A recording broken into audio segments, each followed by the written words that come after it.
to the airport. Like, we had no idea we weren't going to make this flight. Yeah. Okay, so we woke the kids up early. We had time, so we thought to go, and we had to stop and fill up the rental car with gas, right? Yeah. But then we got to the gas station. Emily had to go potty, and little things added on. But we didn't feel rushed at all. We got to the airport, got to our gate, had to check our bags. Uh-huh. And normally you just walk right up to the counter and they put them on the scale, and somebody helps you. Well, we got here, and the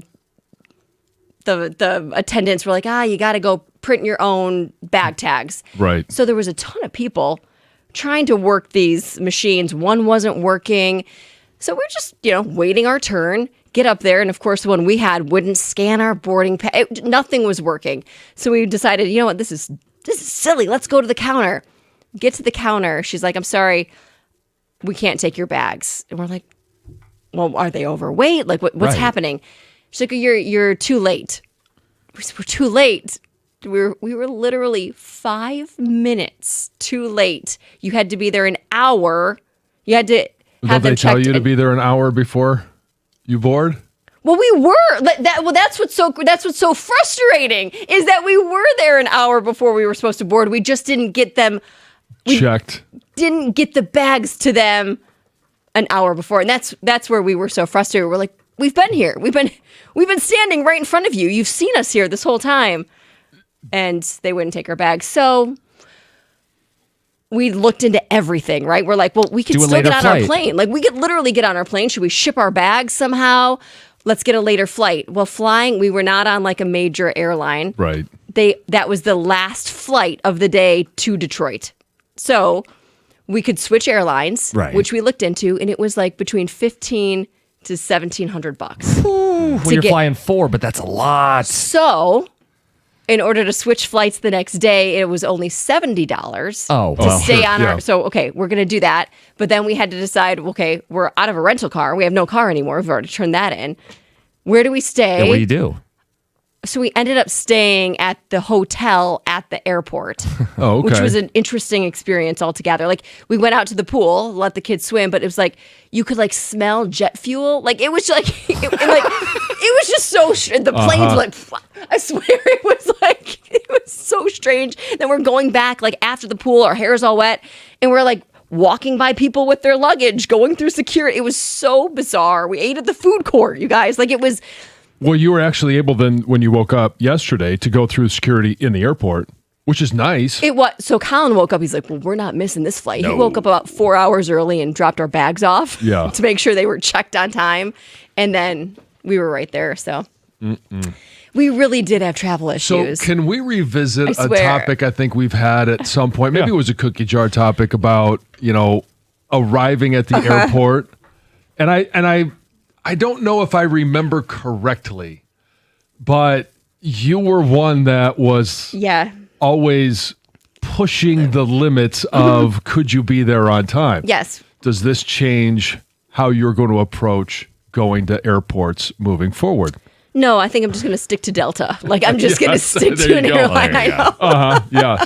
One with more options coming back, and it may cost you a little bit more up front, but it's the security that you have that, if something goes wrong, there's another flight you could get on. Yeah. Because it raised my eyebrow. I go, she used Monday as a travel day. That was the whole purpose of, you rolled over, took an extra day to make sure you'd be back, only to not be back. I go, oh boy. Yeah. You guys, it wasn't an awesome extra day. Like, it was. It doesn't sound great. Oh, no. It sucked.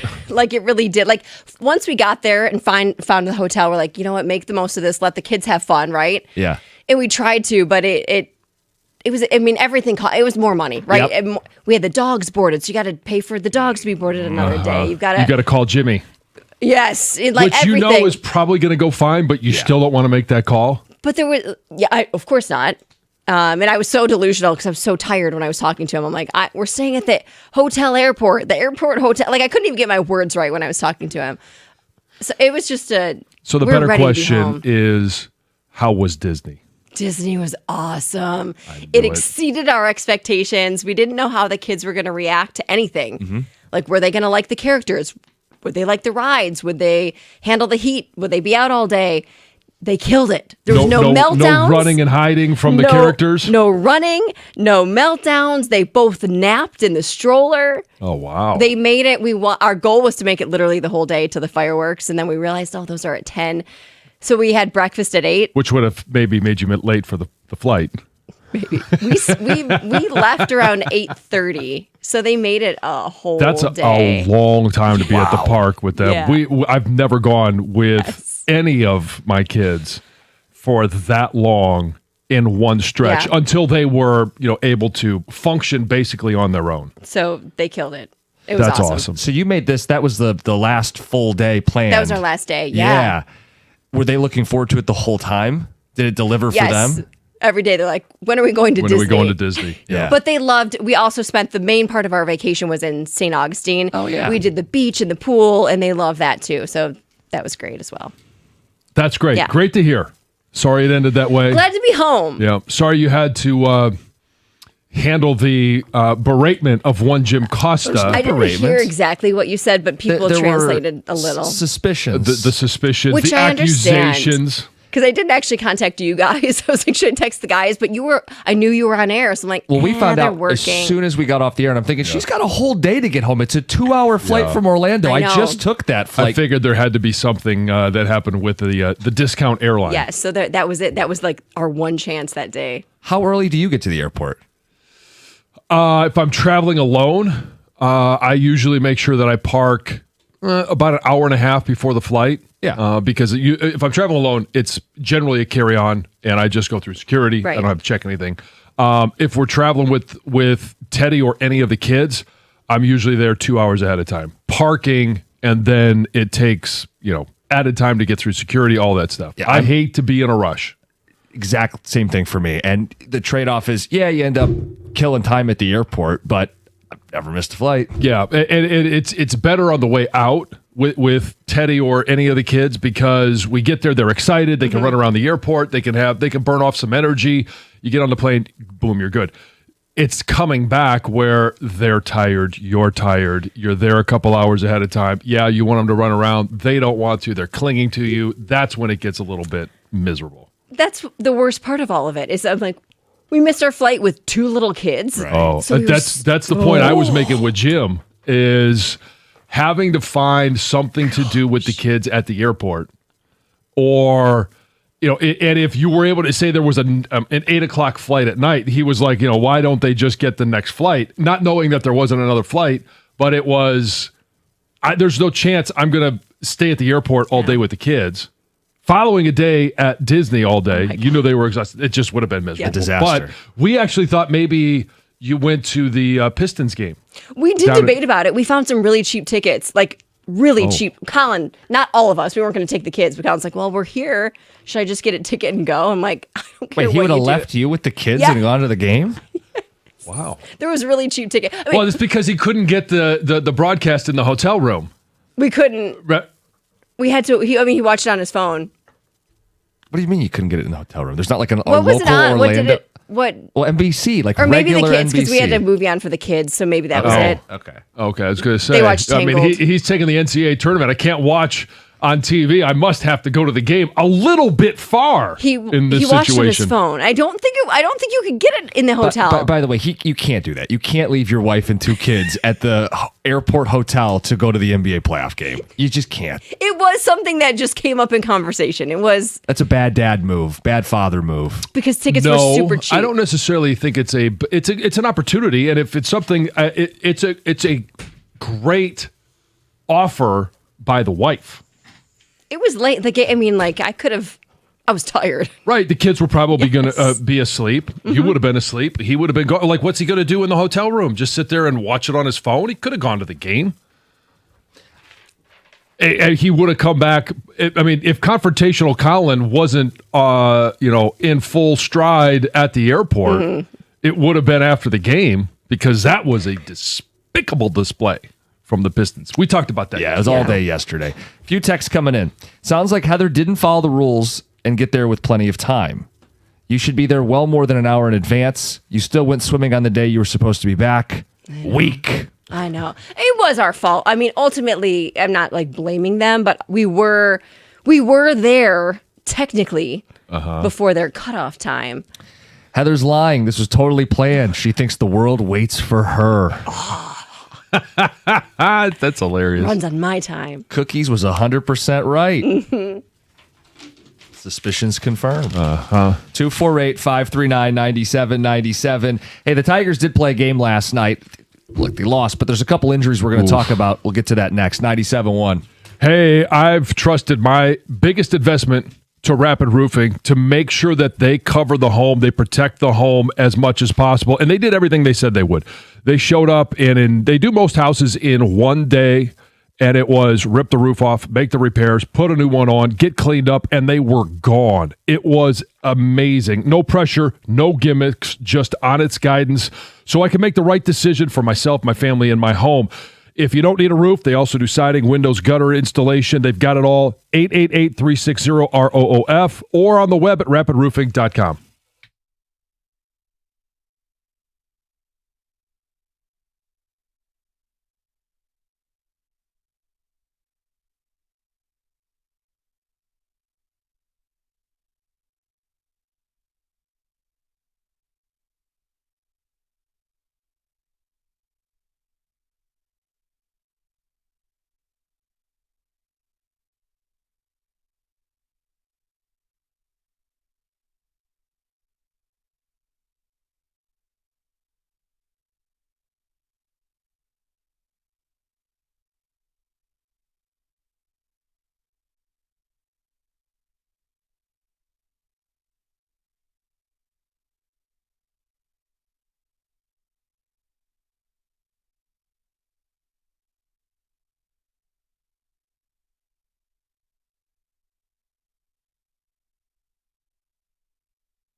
Yeah, blew the game open. Tigers scored a couple late. 5-2 loss to the Atlanta Braves. Dan Dickerson on the call. Headline's not really the loss. It's 101-62. The headline's couple injuries. AJ Hinch with updates on Casey Mize and Javi Baez.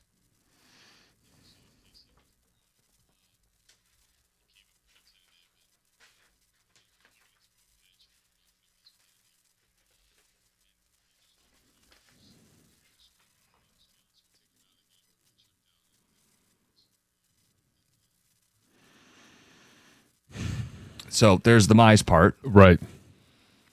Which you hate to see, but hopefully it's not long. Yeah, maybe a missed start, maybe two. Right. Hopefully nothing more than that, if at anything.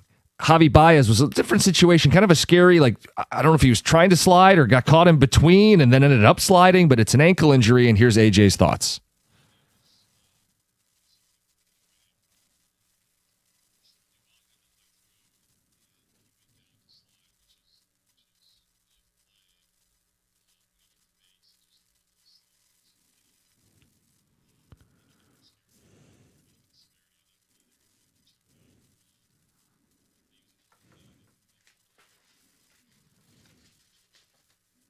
Yeah, had to leave on the cart. They'll do an MRI. Assuming he misses some time here, what's the solution?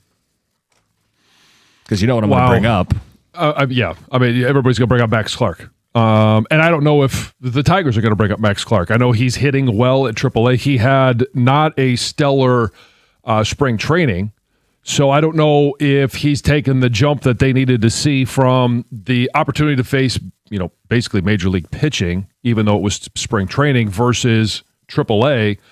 And I think we believe he'll be up at some point this year, and maybe it's just going to be rushed along because they simply need a warm body. Yeah, he's hitting .303 with a .370 on base and an .820 OPS in 25 games at AAA. He's got just shy of equal walks to strikeouts. So again, that approach that they really like. Yeah.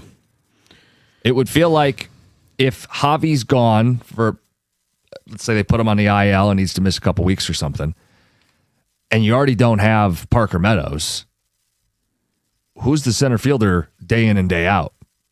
You can get by playing Vierling there, right? You can play Wenzel Perez there. Right. The issue is with Vierling, his bat has yet to come alive. Right. And if you're just simply playing him for defense, then why don't you give Max Clark a try? Ding, ding, and ding. I know that, okay, we all remember the game where the sun was in his eyes and he missed a couple of fly balls and, okay, fine. He's a good defender. He is a good defender. And if you think there might be an upside to having his bat in the lineup, if it's going to be better than Vierling, which is a complete gamble. We have no idea, but right, I don't know but also that it not could a be worse. High bar, exactly. Right. You're not asking him to be a 300 hitter at the major league level. Can he be a guy that hits 240 and walks and plays good defense and occasionally, ball gets in the gap and it's a double or a triple? Yeah, I think that would be the ask of Max Clark if he came up here. Right. And I mean, to ask a kid like that to be able to come up, and can he just have the eye? Not that he's not going to be Kevin McGonigal. All right. So let's just hit that button right now. We can't get spoiled and think everybody that comes up is going to be the best player on the team. Yeah. He's going to be on base 24 of 25 games. No, but if he has what we know from Scott Harris to protect the strike zone and value the strike zone, does he have the ability to draw walks? He's going to have some strikeouts. Everybody does. Mm-hmm. But can he put bat to ball? That's going to be the big question. So Scott Harris was on MLB Network yesterday. Mm-hmm. Now, this is before the injury, and he said, we're not ready to bring him up yet. Does the injury change that? Probably not. Okay. And Clark has been struggling the last week. Numbers are coming back down to earth. Okay. So probably not happening. I think it's fun to speculate. But, sure. Well, they will add somebody from AAA if Javi goes on IL. Oh, yeah, for sure. Well, but see, that's the thing is everyone is asking the question, which is why we're talking about it, about Max Clark. To your point, if he's in the middle of, quote unquote, a slump, do they give him another week to 10 days, see how Javi's doing, how long he's going to be out, and see whoever else they bring up, what do they add to this roster? And if it's not a plus, then maybe in 10 days, if he's back, hitting above 300, in AAA, maybe that's when you bring him up. I'm asking you to speculate. What do you think their timeline is for Clark? Like, do they want him up midsummer? Ideally? I think that's a pretty strong quote from Scott Harris. We're not ready to bring him up yet, meaning the most important thing when it comes to Max Clark, he needs more at-bats and playing time in the minor leagues. So I would say maybe they call him up before September call-ups or whatever. I know those rules have changed a little bit in recent years. But you're thinking like post-trade deadline. Oh, yeah. Yeah. Okay. And I don't know. My gut feeling is we don't see him this year until late call-ups. 248-539-9797. By the way, McGonigal on base again last night. Yes, he was. Just check that box. Hey, ran it out. We got a power surge coming up at 6:35. What do you mean? It's the offseason. We got a post-draft power surge. John Jansen's top teams in the NFL now that we're done with free agency and now that the draft's in the rearview mirror. A lot of work going into this one. A lot of additions, a lot of subtractions. We'll see if I can get all of it wrapped into one segment and still give you guys enough time to comment. All right. Before we do that, Heather, what's in the news? Good morning. Good morning. This news is brought to you by Fusion Energy. Well, police in Metro Detroit have launched Operation Ghost Rider to crack down on distracted driving. So be aware of this. That means officers in unmarked vehicles are looking for you if you're a distracted driver. Once they spot you, those officers will then alert nearby marked units to pull you over. Police say obviously the goal is to change behavior and ultimately save lives. You must remember that under Michigan law, it is illegal to hold or manually use a phone, even at a stop sign, at a stoplight. First-time violators could face fines or community service, and then there's tougher penalties for repeat offenders. This is going on all over. Michigan State Police will be doing this in Macomb, Oakland, Auburn Hills, Chesterfield, Clinton Township, Dundee, Shelby Township, South Rockwood, Sterling Heights, it goes on and on in Troy, Utica, so safe everywhere. To say where you are driving right now, they are going to be looking. So just drive safe. That's all you got to do. Wyandotte police are taking a tougher stance on reckless teen biking. They say starting immediately, the police department will issue citations not to teens caught breaking the law, but actually to their parents or guardians. And they say these citations carry a mandatory court appearance. And the police chief is saying that the department has been flooded with complaints about reckless biking, particularly by teens in the city's downtown district. They say these teens are playing chicken with cars. They're traveling down the roadway with the vehicles and they're doing wheelies. They're riding really unsafely. Yeah. And in some cases, it's led to serious injuries. They're saying there was one case, a 16-year-old collided with a car just very recently the other week. So they are trying to crack down on this. It could be a regular bicycle. It could be an e-bike. So just beware because it's the parents that are ultimately going to pay the price. Yes. Okay. If you missed this, JB Ding's 31-game winning streak on Jeopardy came to an abrupt end on Monday night. I know, it would have been a really, he did amazing. That was a great run. But it would have been cool if he could have went even further. He fell behind in the first round, never really made up ground. But his time on the show, he took home $882,605, putting him in fifth place on the show's all-time list for consecutive wins and total winnings. His streak was also the longest since Amy Schneider's 40-game run streak in 2022, which was the second longest in the show's history. The longest still is by Ken Jennings, 74 games. That was back in 2004. Seems like ages ago. That remains the longest winning streak in Jeopardy history. It actually was ages ago. 2004? Yeah, it was, but... Yeah. They're 22-year-olds walking around going, who's this Ken Jennings guy? I guess it was. You're right, but it was ages ago, I guess. You could win free Little Caesars pizza for a year. This is pretty cool. So they're going to be celebrating their first contactless self-service, self-checkout location in Michigan next month. It will be on May 2nd. That's the day of their celebration. And the first 100 guests in line will receive free pizza for a year.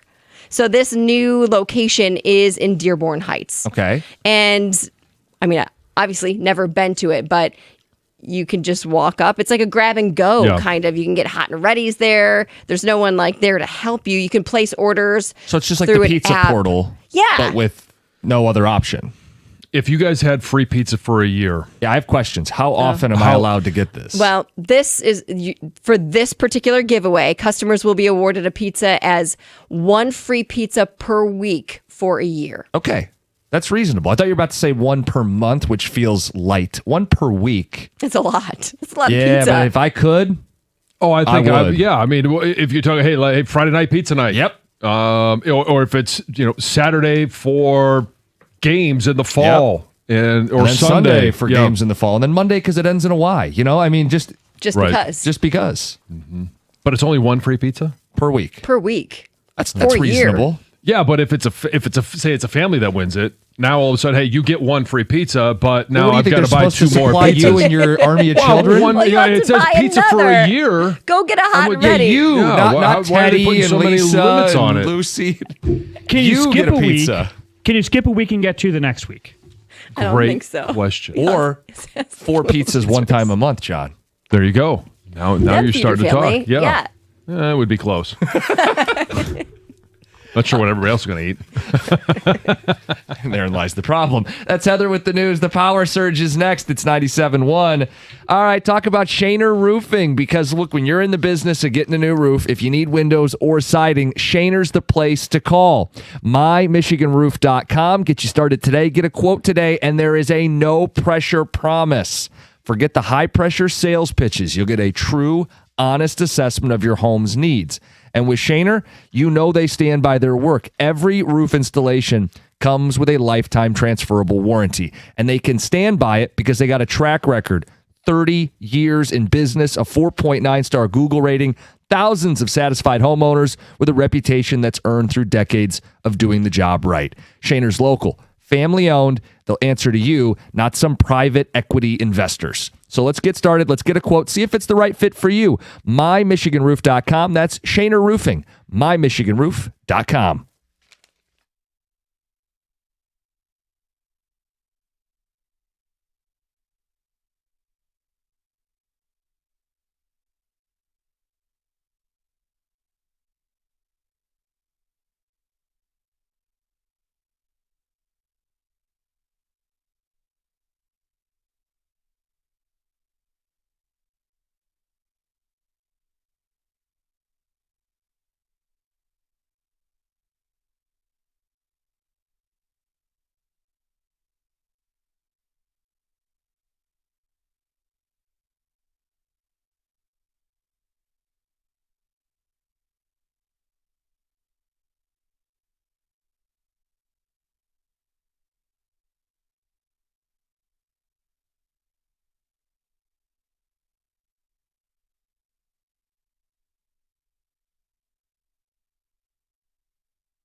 We do it once a week in season, but it's the off season, and we have a post-draft power surge. John? This one is interesting because obviously we have free agency. Players have moved around. We've got the draft. So you've added some, what you think is talent, but we have no idea who the busts are going to be, who the hidden gems are going to be. And I'm going to start with the teams that I have outside of my top 6, and I might give you a little bit of a reason why they could, within week 1 or 2, bump up into that top 6. This was much more difficult of an exercise than I thought it was going to be. So all the teams in the NFC North are outside the top 6. Including the Detroit Lions. And so let me start with Minnesota. The big question is going to be Kyler Murray. What do we think that addition is going to be in terms of how much better they're going to be? I mean, it's a huge shoulder shrug because we don't know Kyler Murray. Like, it's kind of their first round draft pick, Caleb Banks. If he hits, could be a huge addition for this defense. But they need him to hit. They're replacing Javon Hargrave. Yeah. Yep. And so it's going to be really interesting. Obviously, their linebacker, Jack Golday, that they got in the draft as well. I think they've done some things to help the defense. But offensively, it's really going to be Kyler Murray. Can he complete touchdown passes? They didn't have many last year. Look, it's a key. It's the biggest, most important position on a team, and I think he's a talent upgrade. But you're right, around him, yeah, I don't know. Green Bay, the question is going to be, when is Micah Parsons back? They lost Rasheed Walker on the offensive line. They didn't do a lot to add to that offensive line. So, and I'm looking at it going, I just don't believe that they're going to take a huge step forward. So they're out. And then who else? We got Chicago. I don't think they did. I mean, first of all, they lost a receiver, DJ Moore, traded him, but they didn't do enough in the front 7 defensively for me to look at it and go, okay, yeah, they're now Caleb Williams going to be a little bit better going on year 3. They've got maybe the best group of tight ends in all of the NFL, but defensively, if you can't apply pressure to quarterbacks, if you struggle to stop the run, you're going to struggle as a team. So that's where I've got them. Detroit, okay, they addressed the key positions. We'll talk more about these guys as we continue to go, but I love the fact that they remade the offensive line, and they're just outside my power surge, but I've got to see it to believe it. And defensively, okay, I like, Derek Moore. I like the additions that they had on defense, but I worry about depth and the question mark of who's going to be playing safety at the beginning of the year. Mm-hmm. That's going to be the question marks. And they have, I think, the best chance to move up into the power surge through weeks 1 and 2. Other teams that I have outside the top 6, Kansas City. Sure. Okay, no Patrick Mahomes probably to start the season. They did add Kenneth Walker. I don't think they addressed the offensive line that's as my they thing needed too. to. And obviously, Justin Fields is the quarterback that they brought in to stem the tide. It may be a resurgence and a way to salvage his career, see how he does early in the season. But a lot's going to be riding on Patrick Mahomes, like the fact that they gave him a running game. Jacksonville is outside my top 6. And everybody says, well, okay, maybe they shouldn't be in there. I like Travis Hunter being back, healthy, and then focusing only on one side of the ball. I think that's going to be a big boost for him.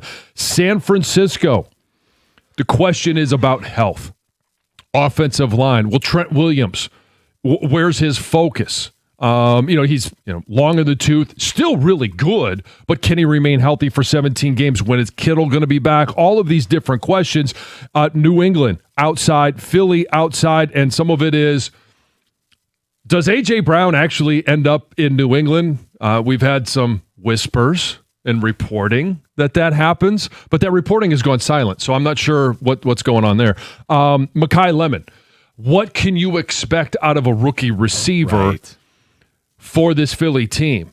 And is the offensive line going to remain healthy? They're kind of where the Lions were about a year and a half ago, where if they're healthy, Sure, they're top 3 offensive line, but they struggled to remain healthy last year.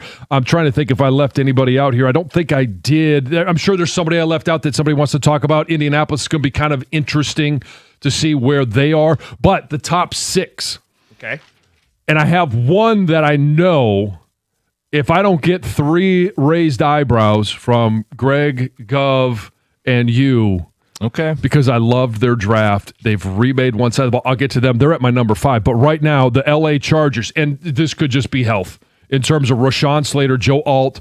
They've remade the center of that offensive line. They brought in Tyler Biadasz. Like, that is, to me, what this team was lacking. And now they've given their quarterback the protection if they could stay healthy.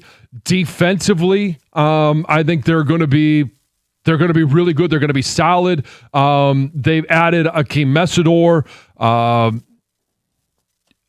Delvin Tomlinson. So let's see what they are defensively, but I do think that they're going to be a team that's going to start in the top 6. Number 5, I told you, get your eyebrows ready. The Dallas Cowboys. You know what? I'm not mad at this. And I don't know what happens in the NFC East. I don't think the Giants, even though they've stacked edge rushers and they've now got a Harbaugh calling things, I think they're still a year or 2 away. But this division is going to be very interesting. Philly with Jalen Hurts is a Super Bowl winning quarterback, but there's discussion that he's not the guy in Philly. Like, what's the deal? There was a brokenness to their offense. And is it just simply, hey, let's get rid of A.J. Brown, and then all things are fixed because of the drama? I don't know. Saquon's a year older. They need to make sure that offensive line's moving. Yeah. But with Dallas, really, I thought their draft may have been the best draft. Caleb Downs falls to them. They trade up for him. I think they did a tremendous job. So they're at number 5. Number 4, the Denver Broncos. And Denver, I think, might actually be the most talented roster in all of the NFL. Defensively, they get down and dirty. They get after the quarterback. They didn't lose anything there. I know they lost a couple linebackers, but they've replaced them. And the big addition for them is Jalen Waddle. Yes. Which helps a young quarterback in Bo Nix, who, if he was healthy, they're in the Super Bowl, right? Exactly. The Buffalo Bills are at number 3, and some of this is Josh Allen, the addition of DJ Moore, but they went hard on defensive side of things. They've trying to remake that defense, and I think that they've done enough. Joey Bosa, no longer there. He's not anywhere right now. But Edge, TJ Parker, Bradley Chubb, CJ Gardner-Johnson on the back end. Now, he may not be in his prime anymore, but he's still, I think, an upgrade for them. And so I've got them at number 3. Number 2, and there's a little bit of a debate between 1 and 2, but I'm going to go with the Seattle Seahawks. They lost Kenneth Walker. They lost Reek Woolen. Other than that, I'm not really concerned about some of their losses. They added, obviously, the last pick of the first round. Everybody kind of raised an eyebrow, running back from Notre Dame, Jadarian Price. But they also know Sam Darnold needs a rushing attack. Sam Darnold's a Super Bowl winning quarterback, but there is a very specific recipe for him to be successful. They will continue to protect him. They'll give him that rushing attack. They've got plenty of receivers to throw the ball to. And defensively, this is where this team excels. I think they're still going to be one of the top 2 defenses in the NFL. The number 1 team going into next year, and you're sitting there going, well, okay, they took a quarterback in the first round. How could they possibly be in number 1 seat? They have added Trent McDuffie, Jalen Watson as cornerbacks. Those are the 2 big additions.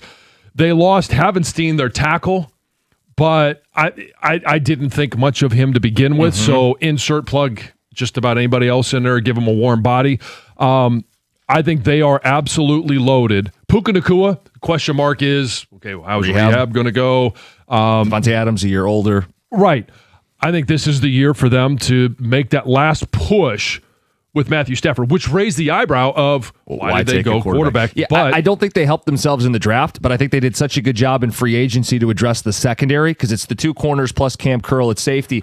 Right. I have no issue putting the Rams as the number 1 team right now on April 29th. Okay. I'm glad you didn't raise No, Too much of an eyebrow. I have the Cowboys on my little cheat sheet here because I thought they had a great draft, and you didn't even highlight Rashawn Gary, who they added as well this offseason. They need to fix their defense. Everybody knows they've got Lamb and Pickens and Dak, and they can sling it. Oh, and Jay Ferguson Barham. and throw Barham into the defense too, John. Sure, I'll throw you a bone. I like him too as an NFL player. Yeah. I have no issue throwing the Cowboys a bone. I would also like to make a quick note on the Baltimore Ravens, who obviously lost Tyler Linderbaum, but got a plug-and-play guy in the interior of the draft. For the interior of the line, they had Trey Hendrickson, Zion Young to help their pass rush, and I like, coming out of the draft, Ja'Cory Lane and Elijah Surratt. Two good receivers. One could hit and give Lamar an extra piece. Yeah, and Baltimore is one of those teams I had written down in small print, but they're right there. And on the heels of a season where they underperformed, could Jesse Minter breathe life into that defense, breathe life, a little fresh blood? We'll see.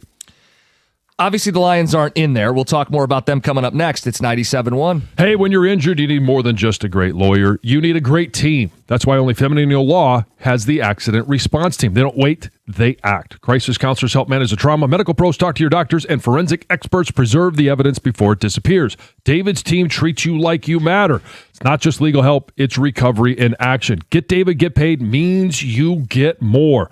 Put the accident response team in your corner. Give them a call at 855-65-CRASH. That's 855-65-CRASH, or on the web at getdavidgetpaid.com.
Chance to win Bruno Mars tickets in the 7 o'clock hour today. A chance every day this week for the show coming up early May. John's power surge, hot off the presses, just after the draft. His number one team is the LA Rams, followed by the Seattle Seahawks, Bills, Broncos, Dallas Cowboys, and LA Chargers round out his Super Six. The teams just outside. Quite a few, but I'll highlight no Ravens, no Eagles, and no Lions. Oh, yeah, in the top 6, you're right. Yeah, yes, yeah. So no Lions. We like the draft. Are they a contender or not? Yeah, they're a contender, sure. Especially with, we saw what New England did with the last place schedule last year.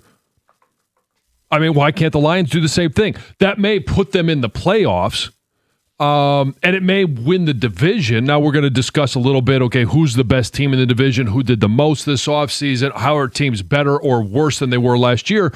But I think the Detroit Lions have done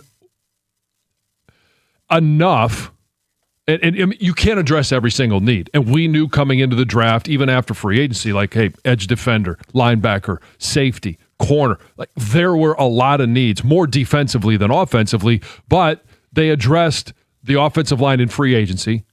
They addressed the offensive line in the draft in the first round with Blake Miller.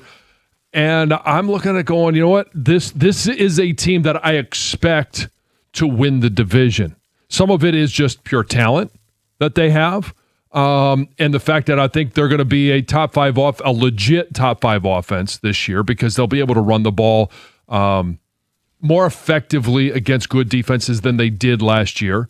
They'll be able to protect Jared Goff more effectively in key situations than they did last year. I'm smiling because you and I both expect this team to win the division. There's not going to be a big fight about this. I think you're right. The offensive line got some serious attention, some serious love, and it'll pay dividends down the line. They also aren't going to face as many great defenses. They're going to face Arizona and Tennessee and Miami and the New York Jets and the New Orleans Saints. Right. They're going to play a last place schedule. I think it is going to bump them up a couple wins. And as I look around the landscape of this division, I hated what the Bears did this offseason. They lost both impact safeties in Bayard and Brisker. They lost their slot corner who forced a lot of takeaways in Nashawn Wright. They lost their starting linebacker in Tremaine Edmonds. And did they add any teeth to the pass rush? No, they're bitching about it over in Chicago. They didn't get to the quarterback last year. They lived on turnovers, and now they're subbing out much of that back end of the defense. Not to mention, what happened to their center? Retirement. Retired. And they're going to downgrade in the interior of the offensive line. We feel like the Lions have upgraded on the interior of the offensive line. So, look, you got Caleb Williams, and that'll always be a threat as he gets better. But I don't think they had a good offseason in the Windy City. And then how about the Green Bay Packers, often a thorn in our side? You ship Rashawn Gary out of town. Did they address that in a meaningful way? No. How about losing 2 starters on their offensive line? Do you think that's going to hurt a LaFleur offense that wants to run to set up Love? Yes, that'll hurt them. So I look at 2 teams that are contenders for the North and think Lions had a better offseason than both of them. Now, the wild card is Minnesota. I've said I think Kyler Murray is going to be a dangerous player in Kevin O'Connell's offense, but they're shedding multiple impact defensive veterans this offseason, right? They send Grenard out to Philadelphia. They lose Hargrave on the interior of their defensive line. Mm-hmm. The Lions are poised, and I expect them to win the NFC North. Who do you think is the biggest threat? Do you think it's Minnesota? Just because of the upside of Kevin O'Connell with the most talented quarterback he's had since Cousins, right? And he's more talented physically than Kirk Cousins. That would be their path to winning like 10 to 12 games, as if Kyler, reimagines his career. If Kyler does what we've seen a lot of these other quarterbacks do, Sam Darnold moves on to greener pastures, right, and has success.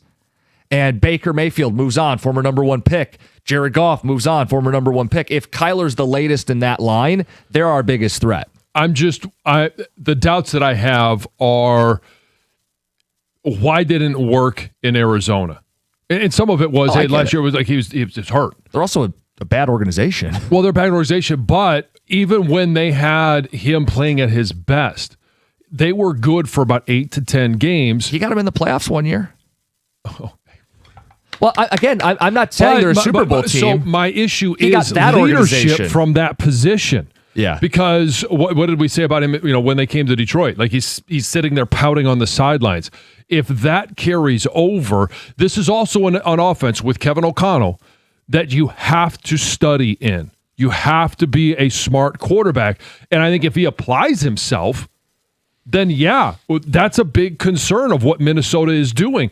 I don't know. I can't look at it and say, John, I trust that he's going to apply himself in a new offense, and it's an offense that you actually have to pay attention. Well, let's say he's a mental midget. Then there's one less team I consider a threat in the North, right? Like, if that's, like, you're only going to make the point even stronger that this is the Lions' division to go win this season if you don't view Minnesota as a real threat, because I don't like what the Bears and Packers did. Now, a Twitch comment says the Lions' pass defense is awful. This division is going to throw on them. That does reinforce that they're going to need good news from these safeties. They're going to need good news from the safeties. They're going to need Roger McCreary. They're going to need some of these corners to step up and maybe play above their head. DJ Reed has to get back to what he does best. And he has to be back to pre-hamstring injury last year. He was having a pretty good season. He's not an all-pro or Pro Bowler, but he was having a quality season. But when is Brian Branch back? What are you getting from 17 games of Kirby Joseph? How do they manage? Do you get 17 games from Kirby Joseph? Yeah, I think these are maybe your biggest concerns on defense. Yeah, Terrion Arnold. Are you going to grow? Like, those are our concerns. But I do believe the pass rush should be better. And whether it's a combination on one side of DJ Wanham, Derek Moore, insert a number of different guys. But Aiden Hutchinson, a year now removed from the injury. Mm-hmm. He had a good year last year. Ali McNeil, another year removed from the ACL, should be much better. Tyleek Williams, second year. There's a chance that this front could be really good at stopping the run and applying more pressure. 248-539-9797. We want to get feedback on where the Lions stand in the NFL hierarchy. John left them out of the power surge, but he and I both feel like this is the team to win the NFC North as we collect ourselves post-free agency and now, more importantly, post-draft. Because that's the thing. Free agency felt a little light. The draft helped address more of those needs. Where are you at with the Lions as we sit in late April? Get to the Pistons in the 7 o'clock hour as well. It's 97.1.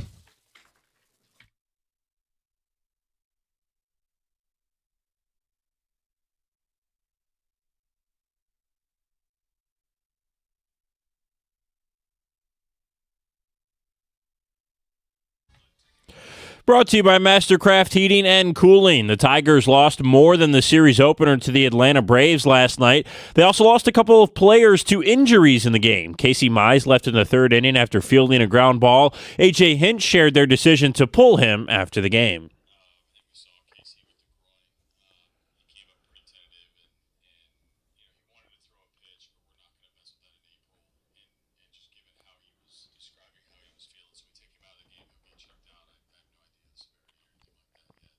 Javi Baez also left the game in the fifth inning after an awkward slide as he tried to avoid a tag at first base.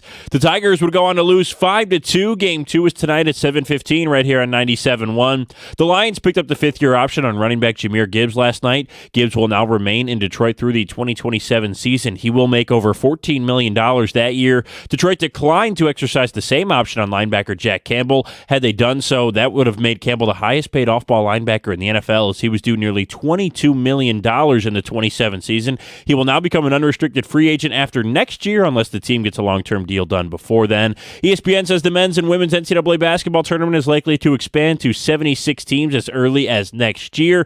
And the Pistons host the Magic for Game 5 tonight, hoping to avoid becoming the 7th one seed in NBA history to lose in the first round. Tip-off at 7 o'clock on WWJ. At the Carwell Health Sports Desk, I'm Brendan Shabath. For more, go to 971theticket or Odyssey.com.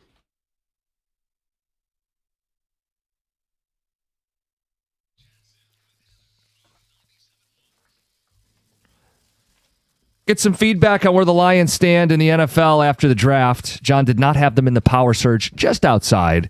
Says this is the team to win the NFC North.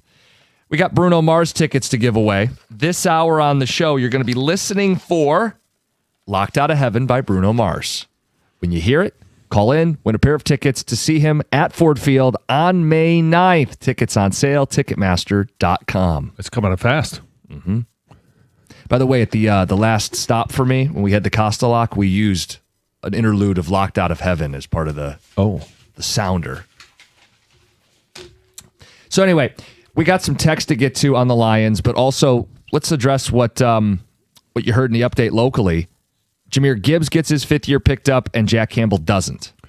And I believe Brad Holmes addressed in his press conference the question about, are you working on a contract for specifically Jack Campbell? And he said, I think he said that there were discussions already happening about extending him. The reason they didn't pick up his 5th year option is because for whatever reason, the NFL loops in outside linebackers as well as inside linebackers, and he would instantly, if they picked up that 5th year option, be the highest paid inside linebacker, guaranteed for 1 year in the NFL. Now, he may ultimately be the highest paid linebacker in the NFL. But it won't be a fully guaranteed. It won't be fully guaranteed for 1 year. Right. They're going to get a deal done. Jack Campbell's going to be here for the foreseeable future. But what do the cap implications mean when they sign him? Do they sign him to a 4-year deal, 5-year deal? Like it's I don't know, but they will get, I think, one done before the season begins. Yeah, I would say training camp is kind of when you expect that deal to get done. Yeah. And Fred Warner makes 21. The next guy normally gets more than the last guy, and he's an all-pro. He may get 22 a year, but it would be a 4 or 5 year deal, not fully guaranteed. And the bit larger cap hits will be at the later, end, as opposed to the 5th year option where it would be right in your face. I get why they didn't pick up Jack Campbell's 5th year option. I have zero hesitation or doubt that he will be a Detroit Lion for a long time. The Gibbs thing was the right decision because the running back 5th year is only $14 million a season. Right. So you can pick up that 5th year. Do you think they're going to do the right thing? And the right thing being not get an extension done this offseason. Correct. It's funny. It's the opposite of Jack Campbell. We want to see the Jack Campbell extension get done tomorrow. I don't want to see a Gibbs extension get done until at least after this upcoming season. I want to see as he takes on more of the workload, as they put another 300, maybe 350 touches on his body, how does he hold up? And I'm not worried about getting burned because I can use the 5th year, use a franchise tag, and not make a big-time financial commitment to a position, nothing personal against Jahmyr, but a position that grinds down quickly in the NFL. Right. What's the expiration date? And if you're looking at it and going, well, that expiration date, maybe it's year 7, year 8. Eventually, you sign him to an extension, but you have some assurances that he can withstand the workload that he's going to have to do this year. And there's things around him, too, that I think impact this. First, what's he look like with this offensive line? Mm-hmm. And I think, what's he look like without Montgomery? Because Isaiah Pacheco is not David Montgomery. Exactly. I think they should see what kind of running back he is in this new world that they have, this new roster. I think it's foolish to sign him this offseason. Agreed. I don't understand why they would be considering it. But they are considering it, right? It's simply to save bucks down the road. That's the only reason to do it. Mm-hmm. They've prematurely signed a lot of other guys, and I think you can question some of those. Well, and with mixed results, right? So at the time, we felt good about almost all of them, but that carries risk. So Kirby Joseph, you sign him, he's an all-pro, no one's faulting you, but you do it early, something happens with his knee and it's wonky, and there's a chance you're going to have to eat some money if he can't get on the field. Same thing with Aleem McNeil. Again, no fault of their own. They could have waited to the end of the season. He blows out a knee, you're getting a hell of a discount. Instead, he's rehabbing while he's an expensive player on this defense. There's always a risk in doing it early. It's not like we get the deal done and we save money and there's no drawback. The drawback is, what if I pay my running back and, knock on wood, right, he ends up with a fairly serious boo-boo. You don't want to go down that path either. So especially not when you have cheap years still under your control. The ideal path moving forward for the 4 guys that were drafted in that 23 draft is you sign Jack Campbell to an extension before the season starts. you wait until next year to do anything with Jahmyr Gibbs. And it may still even be a year early. Depends on what his agent wants, what he wants, and what those contract terms look like. And then with Sam Laporta and Brian Branch, now you've got to wait to see, can you stay healthy? What does Brian Branch look like when he comes back? I don't think that in fact, I would not sign either of those guys to extensions until I see that what it looks like when they're back. And if you let one of them walk, let me ask you this before I give you my answer. Out of those three, if let's just say they proceed as we think, Jack Campbell gets signed this year, Jahmyr Gibbs, they do some type of extension next year. Which one of those guys do you let hit free agency? Do you let walk? Laporta. I agree. Okay. Just to give people a little more math, I know it's early in the morning. I don't want to number geek out. The running back math. This is just purely a business thing with Gibbs. The top running backs in the NFL right now are Saquon Barkley and Christian McCaffrey from a financial standpoint. They make $19 and $20 million a season. Jahmyr Gibbs' fifth-year option will pay him $14. He's under that this year, $14 the following year. The projected franchise tag is $17 the following year. You have 3 years where Gibbs makes less than the elite backs. If you want to do the deal today, his agent's going to say, I want more than Saquon, more than Christian McCaffrey. Should you take another 1,000 touches before making that decision? I think you should. Yeah, and okay, let's just be honest, and too, because people are going to say, well, why would he do that? All right, everyone wants a long-term deal. You want more money in your contract. But in essence, it may not be guaranteed this year, but I think we believe he's going to be on the roster and he'll make a week one start. Yeah, he'll be compensated quite handsomely. Okay. So then his guaranteed salary, which it does become guaranteed for that fifth-year option, is $14 million. It would also be fully guaranteed if he gets franchised at $17 million. So in essence, right now, he's got 3 years of guaranteed money. Now, the guaranteed money for that franchise, tag is not there. If he were to get hurt this year, if he were to get hurt next year, it's not guaranteed because he's not been tagged. He's not there. Yeah. So right now, in essence, he's guaranteed for this year and next, and that's it. Which I think that's the Lions protecting themselves. If they go out and rush to extend him, they are not doing that. They're putting themselves at risk. If Brad Holmes, and we talked about this at the beginning of the year, if he's going to operate differently, and we could clearly see that there's a little bit of a difference in how he's operating this year. He took an edge in the top 2 rounds. He took an offensive tackle. He brought in Cade Mays. Like, he's addressing some of these, quote unquote, blue collar positions. Yeah.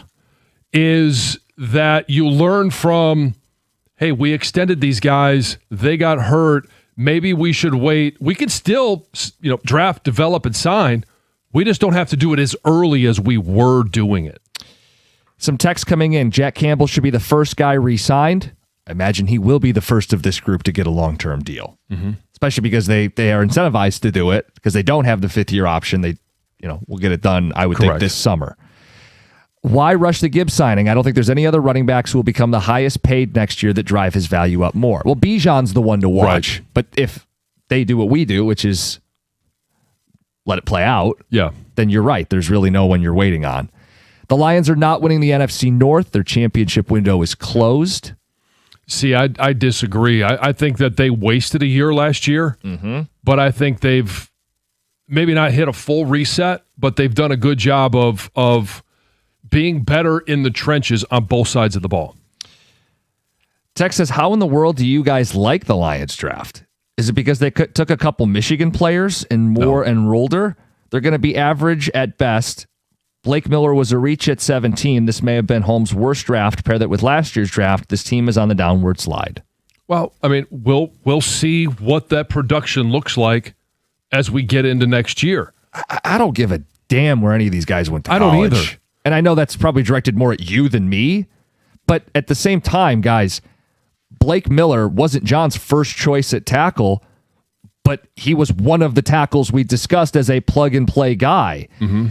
Derek Moore wasn't your first choice at edge. That may surprise people because of where you went to school and where he went to school. He wasn't your first choice at edge, but he is a guy that feels plug and play. These are premium positions that had gone under-addressed that they used their top 50 picks on.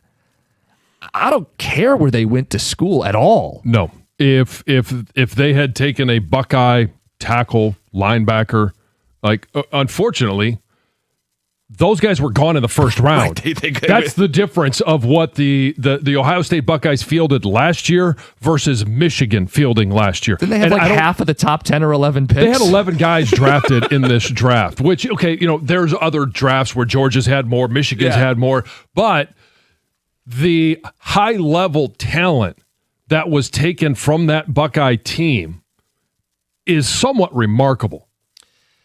How about this text? For what it's worth, the Lions are the favorite on FanDuel to win the division today. That's from Don Don. Okay. And the Twitch comment says the same thing. The win total, Lions and Packers are tied with the highest win total in the NFC North today. I didn't think we were going out on a limb saying we thought this team would win the division.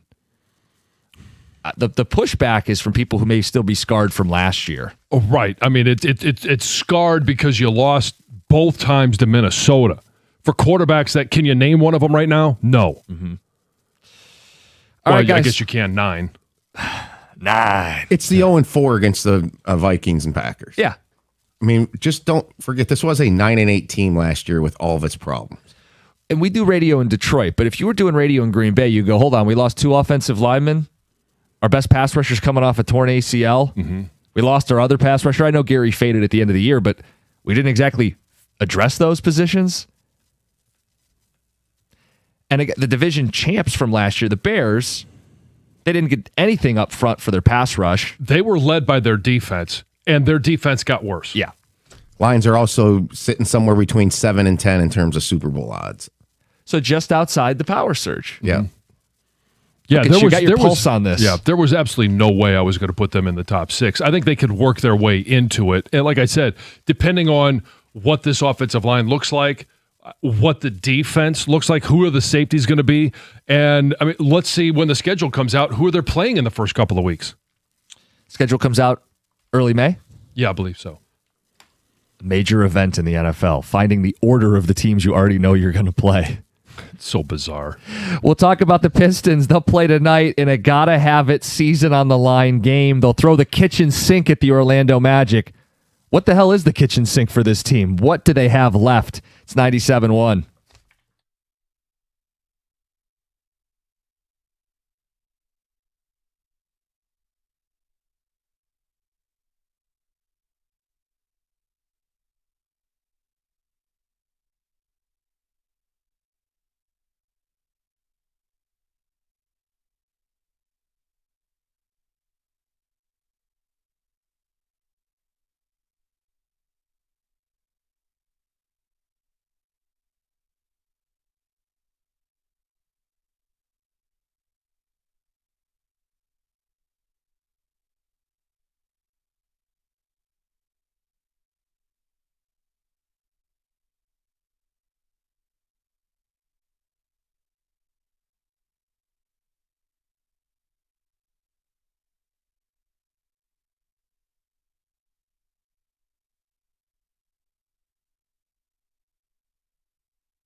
Best of 7. Okay, I was talking to Colin. Colin doesn't actually. He's not like huge basketball. Yeah. Like he watches, he likes them, but he doesn't know like all the rules of stuff. So it's like, so what? Are they done now? He's like, I don't think so. I think it's best of 7. And It just feels. yeah.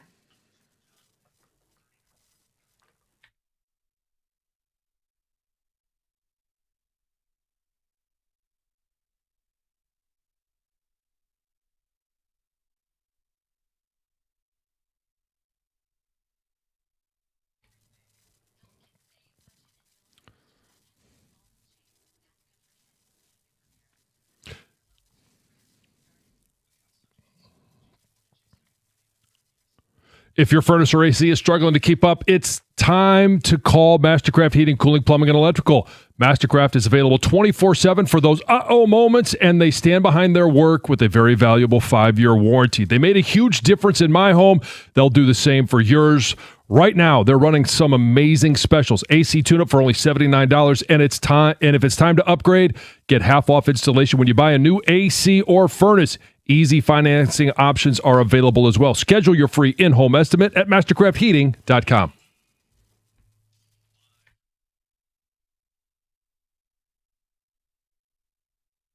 Text pouring in on the Lions, 7:35. We'll get into the Pistons. Throw the kitchen sink out tonight. What do they have left?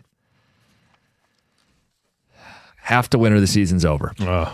Texters on the Gibbs and Campbell situations. Okay. Plus your power surge where you had the Lions not in the top 6, but in that next batch. Okay. Text says, I believe the Lions' biggest question remains their 2 coordinators. I don't think we know what we have with either of them. Well, sure, with Drew Petzing. I mean, we anticipate what we'll have with him, but we have no idea. Chicago's the best team in the division. The Lions need to wake up, sign Tony. I look at their offensive line, and I think it's not as good as last year. Mm-hmm. No Drew Dahlman at the center position. They're a downgrade there. We know what that looks like. Yeah, we lived that. And no DJ Moore. What does that do to the offense? Now they've got, like I mentioned, 3. I think a combination of the 3 best tight ends or tight end room in the NFL. I think they're equipped to handle the loss of DJ Moore because year 2, Colson Loveland, year 2, Luther Burden. They have Rome Odunze, who will be in his 3rd season. Caleb growing with them, 2nd year of the offense. To me, it's much more the other side of the ball. I agree. What they lost on the back end, paired with the fact that they couldn't apply pressure last year with their front 7, they did nothing to upgrade it. In fact, it's worse with no Tremaine Edmonds. Yeah. Says Derek Moore and Blake Miller are crucial draft picks for the Lions because if they can be cheap, controllable players at premier positions, then you can get away with paying more of the skill guys. I think that's a great point. Yeah, I mean, you got an offensive tackle who's going to be, you got 5 years. Yeah. And he's going to be cost controlled for that length of time. Derek Moore, there's in no way, shape, or form is Derek Moore. Do I believe will he be an elite edge rusher? He's not Aiden 2.0. No, and I think he's going to be a good complement. Yeah. A good defensive end opposite. What have we talked about? We want somebody opposite Aiden Hutchinson more than DJ Wanham. Call it what it is, Cookies. You don't want to extend a running back, period. Acting like you want to see another year before an extension is theater. Be honest with the listeners. Now think about it like this. The running back position, they say, is a series of car crashes. You put up a lot of mileage and a lot of wear and tear. I want to know what's on the odometer before I sign up for the car payment. Is that not an unreasonable request? I want to see the Carfax. I want to know, are we leaking oil? Are the rims bent? What's going on before I show up and spend the money in a multi-year commitment? What's so wrong with that? Well, for me, it's part of that. But it's also, if we're hearing Brad Holmes correctly saying, well, we couldn't spend a lot in free agency because we've already paid a bunch of guys. We've got another handful of guys coming up. Then if you want to continue to kick the can down the road and be cost effective, the running back position, because of where Gibbs was drafted, you have that ability. At least kick it to next year. At least. And you could 2 more years. Right. Depending on how much you want to, take that risk. Especially when he's going to get his biggest workload ever. He'll Right. have the most touches going in this season, probably more than any other. And I think that is great for this offense. I anticipate Jahmyr Gibbs is going to have an all-world season. I agree with you, but let's keep the car analogy. Let's say your commute just tripled. The car is going to take on some extra, nicks and bumps and bruises. Yeah. So I think you have to factor that in, and I'll echo the word foolish from Tom. It'd be foolish to extend Jahmyr Gibbs right now. 5th-year option makes all the sense in the world. I agree. We'll get to the Pistons, but first, Heather with the news. This news is sponsored by Gardner White. Well, on Tuesday, a jury delivered a verdict in the killing of Melvindale police officer Mohammed Saeed. 45-year-old Michael Lopez of Southfield has been found guilty on all 12 charges tied to the deadly shooting. Now, this case goes back to July of 2024 when Officer Saeed pulled Lopez over. Lopez then took off on foot, and during the chase, prosecutors say he opened fire, killing the 26-year-old officer. Now, the top conviction is first-degree murder of a police officer, and Lopez faces life in prison without the possibility of parole. He will be sentenced on May 18th. Birmingham is hitting pause on short-term rentals after a shooting took place at a rental home earlier this month. So city leaders voted to temporarily stop rentals of 30 days or less. So those are the type you would find on like Airbnb or Yo, while they kind of work out some new rules with more enforcement power. And this, of course, all goes back to the shooting that took place on East Lincoln Street on April 11th. They say there was a party held at a rental property. It was advertised on social media. There were 4 shooters involved. More than 30 shell casings were found. 2 homes were hit. And residents were really pushing for something like this. They want more enforcement over these rental properties. Me too. Former NBA player and coach Damon Jones has officially pleaded guilty in that big federal gambling investigation that rocked the league last year. He's the first person in the case to change his plea, admitting that he used insider information from his NBA, connections to help place profitable bets. Of course, we know that prosecutors also say the scheme is tied to mafia-linked rigged poker games. Jones did apologize in court. He's now facing roughly 2 years in prison. He'll be sentenced later on. Now, Terry Rozier was also named in the indictments. He's in even deeper trouble because they say he took a bribe. He's now facing additional charges. Chauncey Billups, he's also pleaded not guilty. They both pleaded not guilty. So we'll see what happens. Yeah.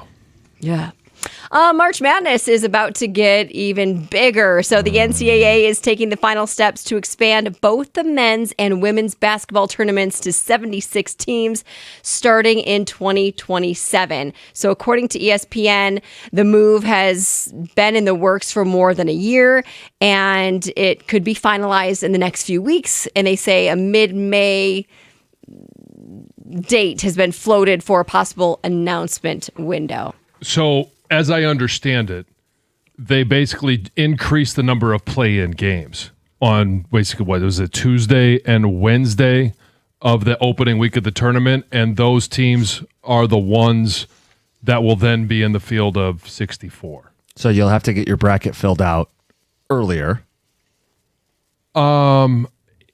If those are part of, so the play-in games now aren't necessarily in the bracket. No, it's most still people just don't. the 64. But it's going to be hard to do a bracket and leave out 8 games worth of teams, right? Well, you will just have to do it on Wednesday night or Thursday morning before noon. I just want to stress that nobody asked for this. No. And what they're saying is like it's not a huge financial windfall. That's what they said. So then you're just doing it to expand for the sake of expansion. I know Greg has made the case that we are, quote, due for expansion. It's been 15, 16 years. We don't have to just add teams forever. I mean, by that logic, eventually it's going to be 100 teams. Well, it's come on, man. It's all about inclusion. You're the gold star guy. I thought everybody needs a gold star, right? There's 360 teams. Let's put them all in before you know it. Well, that's what they call the opening weekend of college basketball season. Listen to this, you guys. A Delta flight from Atlanta to Portland had an unexpected arrival on board.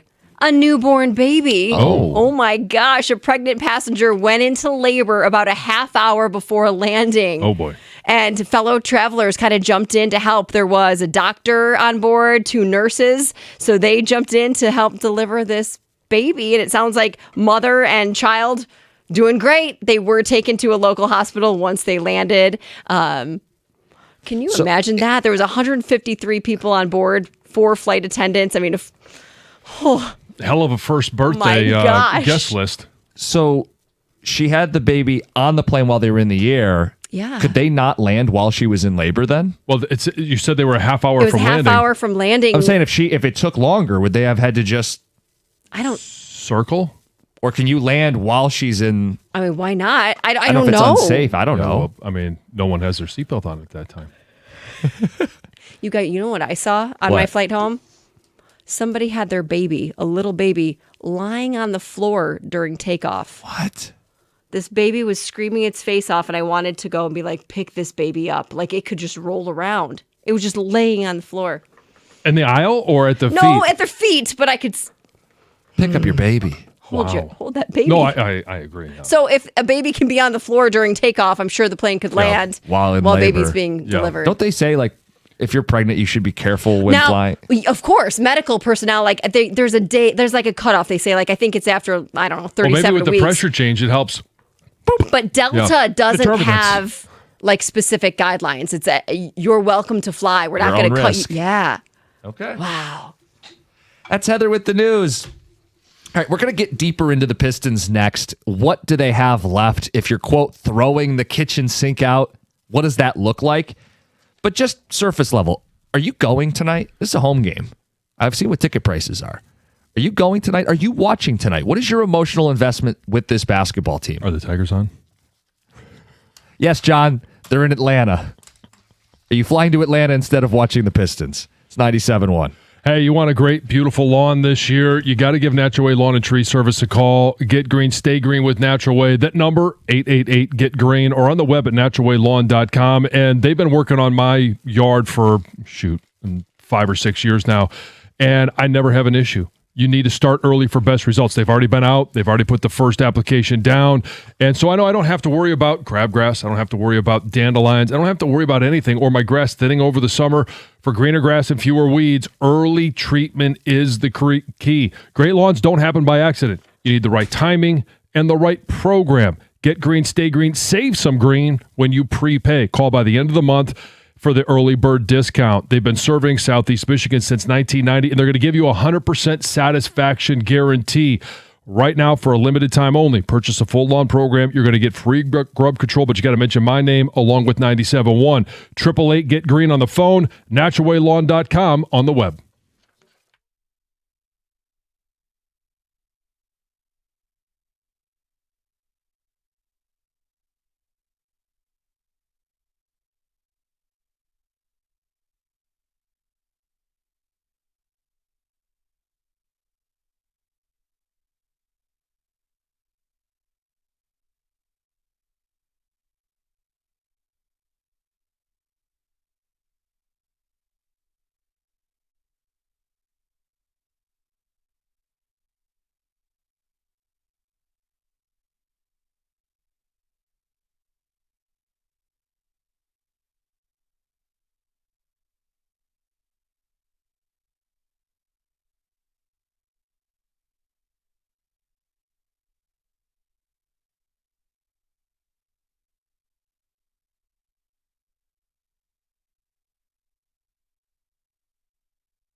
Backed into a corner tonight, the Pistons will play for their season.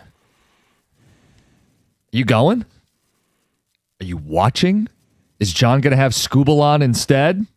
These are the questions. 248-539-9797. And if the Pistons, in fact, are going to throw the kitchen sink at Orlando, what does that even look like?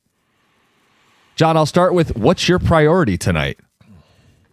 Well, I know you'll be very offended when I say this,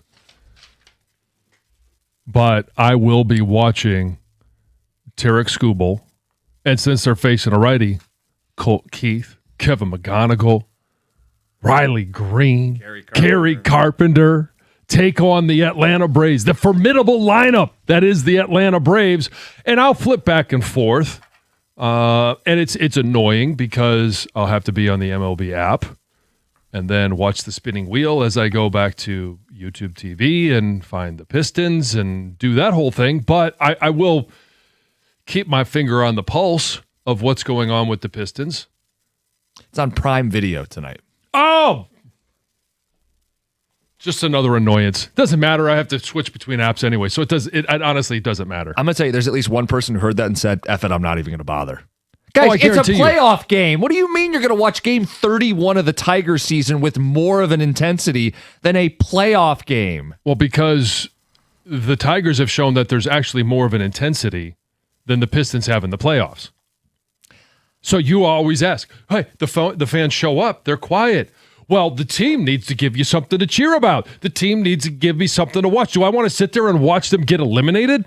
You may be surprised. They're 10-point favorites tonight. 10.5. Yeah. John, I think they're going to win tonight. They should.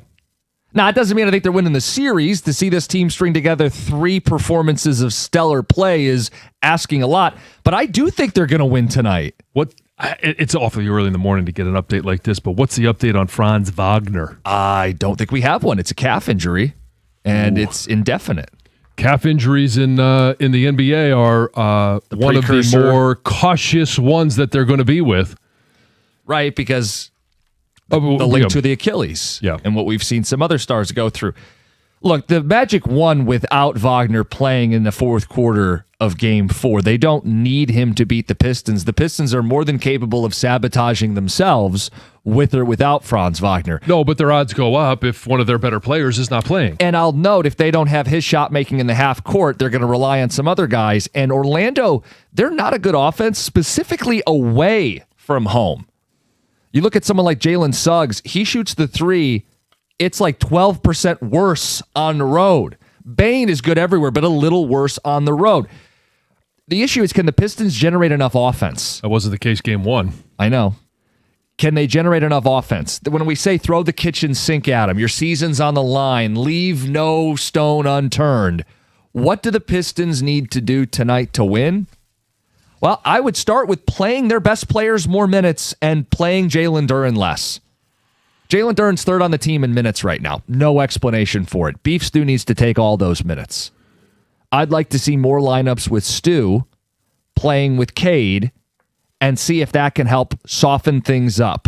Does Jalen Duren still start, or do you start Isaiah Stewart? I guess I don't really care who starts. I care who plays the most minutes, and more importantly, who closes.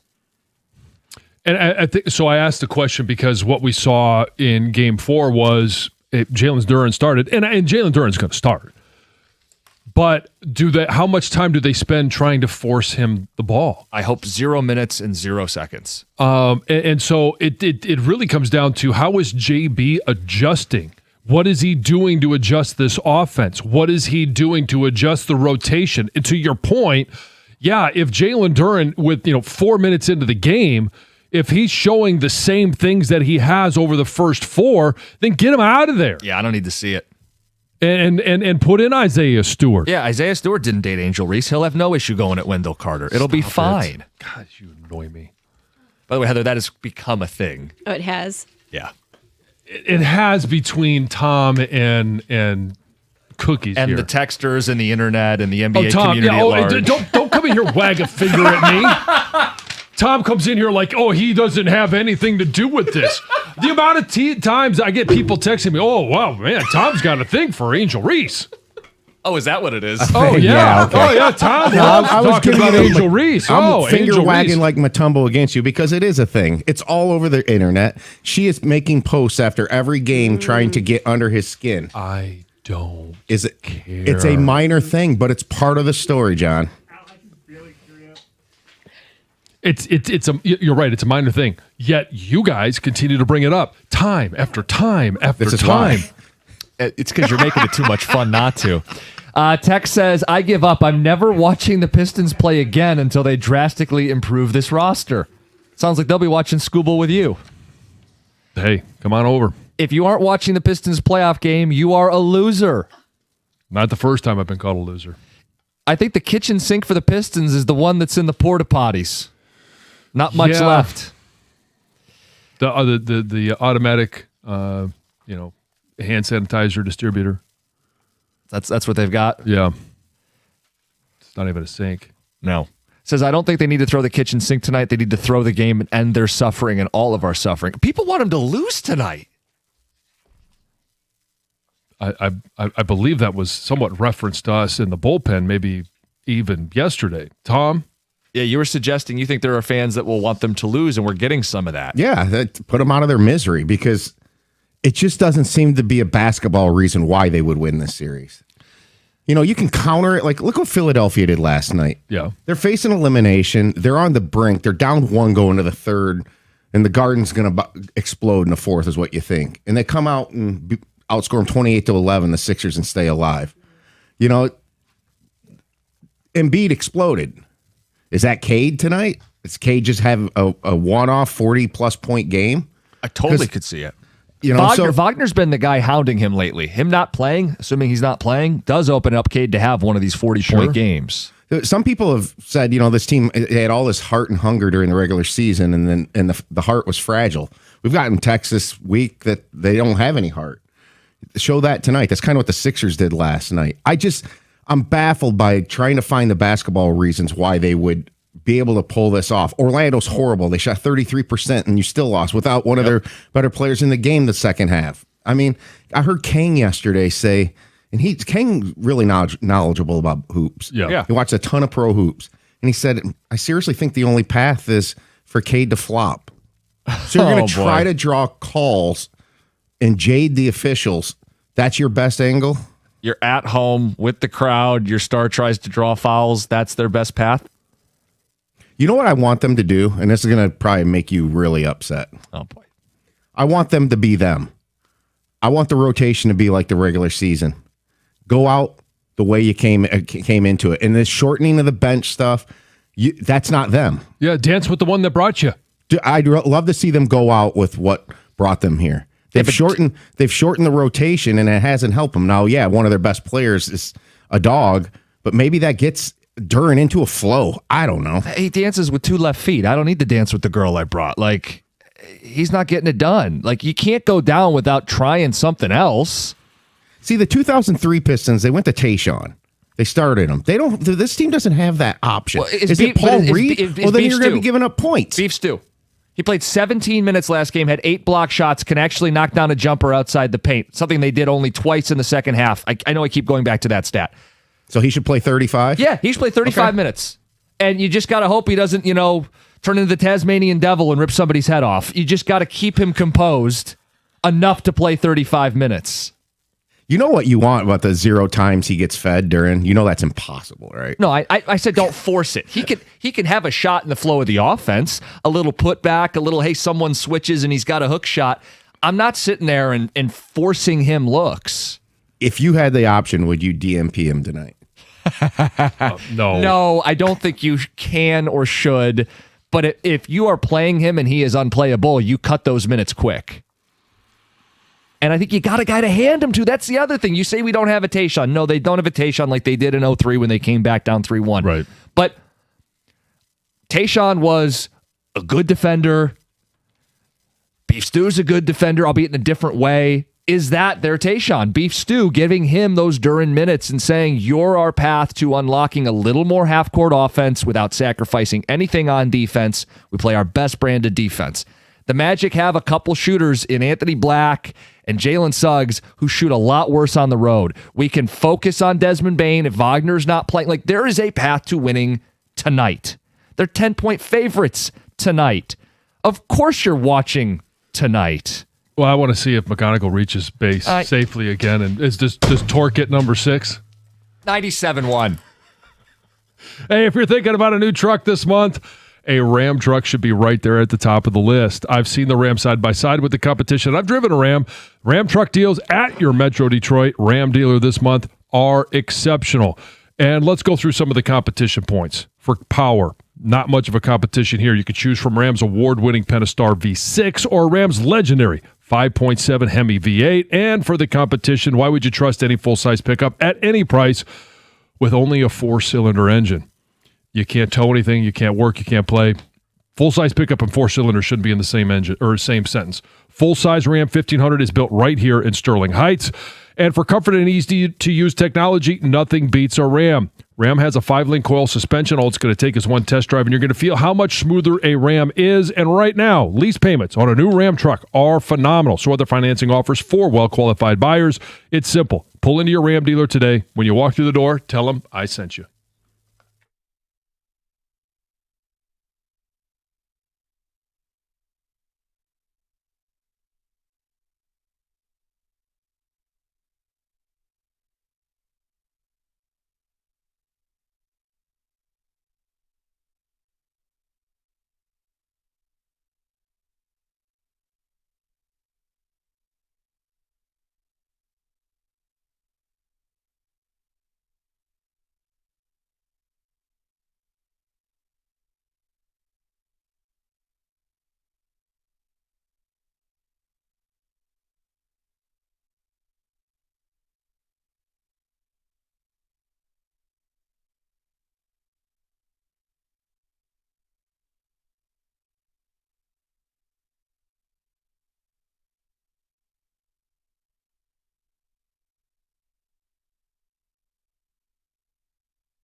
Talking Pistons ahead of Game 5 tonight, Little Caesars Arena. Throw the kitchen sink at them. What does that entail? What do they have up their sleeve, or is it just done? Yeah, I mean, can JB make any adjustments? I don't know that we've really seen many adjustments from him. Nope. You also have a Tiger game going on that John is going to be focused on. Scooble's on the mound. Pistons on the back burner. Yeah. And look, I think it's ludicrous because it's playoffs versus Game 31 of the baseball season. But, John, if other people feel that way, they can call in and make the same case. We want to know where your priorities are tonight. I would think it's with a season-defining, season-ending potentially game for the Pistons. Now, I think they're going to win the game. And I'm not sitting here saying I'm not going to pay attention to it. And if I'm trying to think of what would be the scenario where I just go ahead and flip over and I'm just watching it. Maybe if they get into the middle of the third, maybe the beginning of the fourth, and it's a 2 or 3 point game, then I may just stick over with the Pistons. But my if I'm going to divide it into, like, say, 75-25, 75% I'll be watching the Tigers. Yeah. 25% I'll watch the Pistons. But 100% I'll be keeping track of what the Pistons are doing. I know you're going to be responsible for both. You're going to come on tomorrow and have things to say on both. Your priority is the Tigers, apparently. Texter says, no way I'm watching the Pistons tonight. Win 2 more games, and then I'll check back in. That's Frank. Oh, gets to Game 7. Wake me up for Game 7. That's Sunday, if they make it? Sunday. Is it Sunday or Monday? Yes. Sunday. So the Tigers play Sunday night against the Rangers at Comerica Park. Have no idea when the Pistons game would be. The NBA will start round 2 if they don't have games to televise this weekend at certain times. Yeah. So it would depend on what NBC would want and all that stuff, but the games could be going against each other. You're right, John. Sorry, you're wrong, John. Tom is right. On Sunday? Go ahead, look ahead. Wouldn't it be whoever replaces Mize if Mize isn't available? Yeah. Probably. Yes. Well, yeah, Sunday it says Mize. So so you're going to watch a bullpen day? Bullpen day over Game 7. Pitching chaos.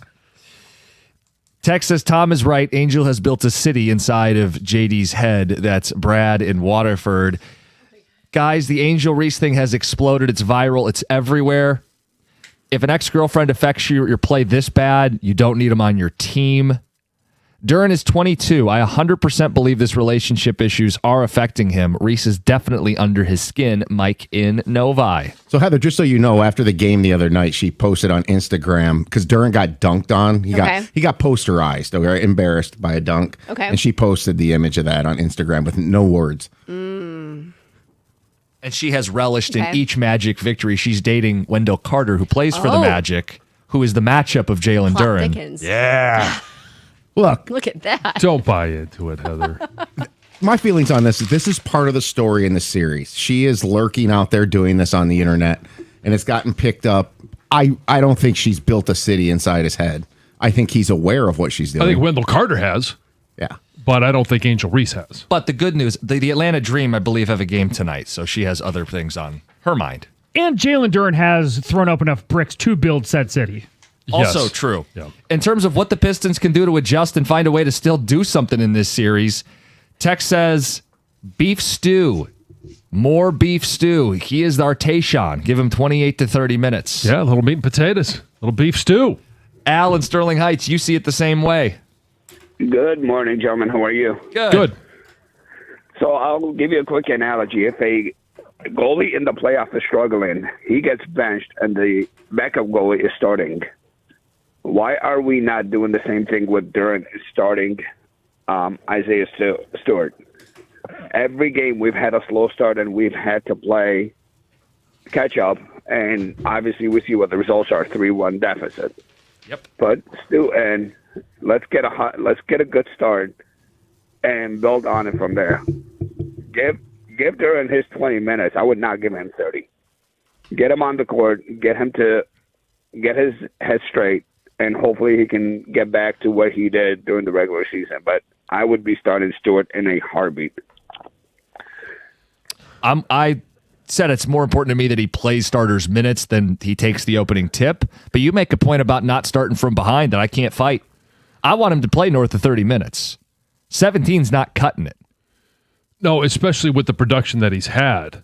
Isaiah Stewart. Yeah. And the lack of production that Duran's had. And that's why I think you get into the game. Duran still starts. You get into the game. You see what the flow is like. And if they're without Franz Wagner, what does that mean for Cade Cunningham and in his ability to distribute the ball versus even just being able to create his own shot? Yeah.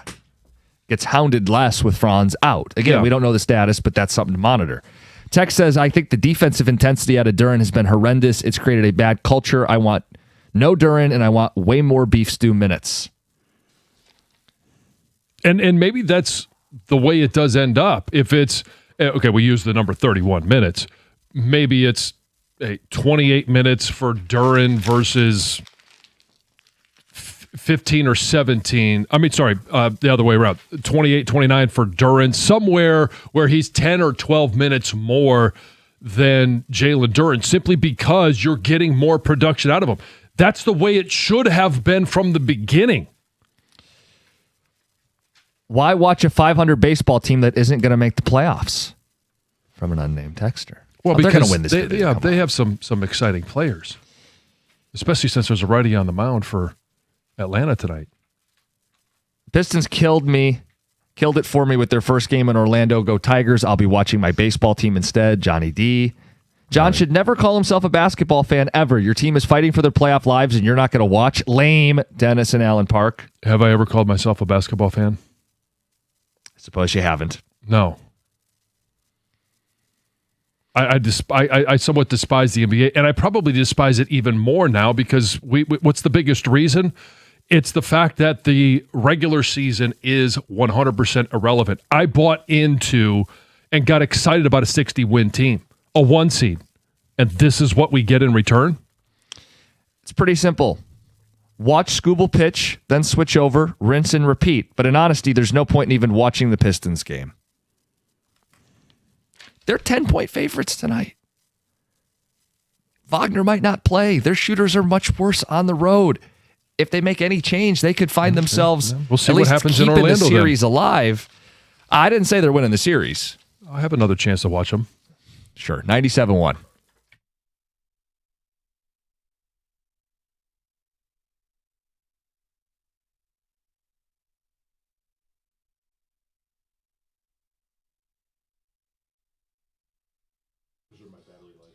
Brought to you by Michigan Lottery. The Tigers were nearly shut out last night as they fell 5-2 against the Braves. Winner down in Atlanta. Detroit trailed 5-0 in the ninth inning before a 2-run homer from Wencel Perez finally got them on the board. AJ Hinch detailed what went wrong offensively after the game.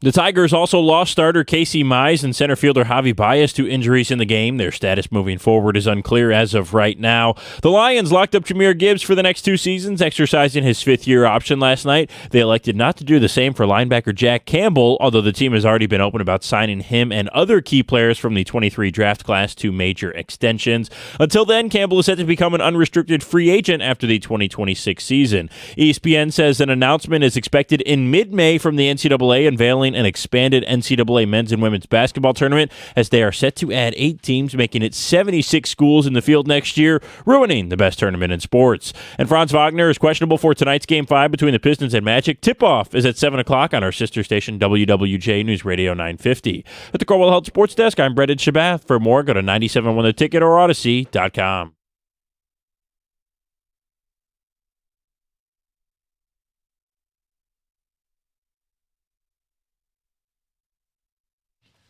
Liam in Macomb, you are our winner for Bruno Mars tickets today. He'll be at the show on May 9th. Tickets on sale, Ticketmaster.com. He heard Locked Out of Heaven, called in, won the tickets. 2 more chances this week, tomorrow and Friday. Congratulations.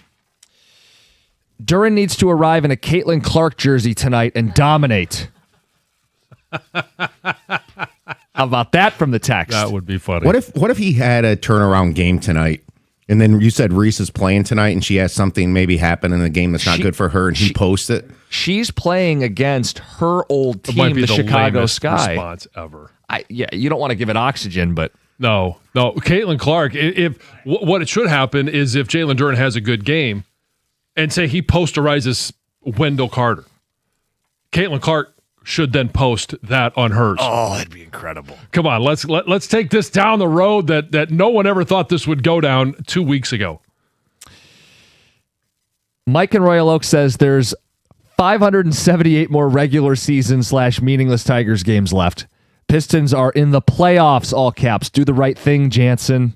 Get your priorities right. You do you. John, you're clearly trolling the audience. Why watch a meaningless baseball game over meaningful playoff basketball? Peter in Sterling Heights. I'm just being honest with you. I will tell you what is going to be on the TV tonight.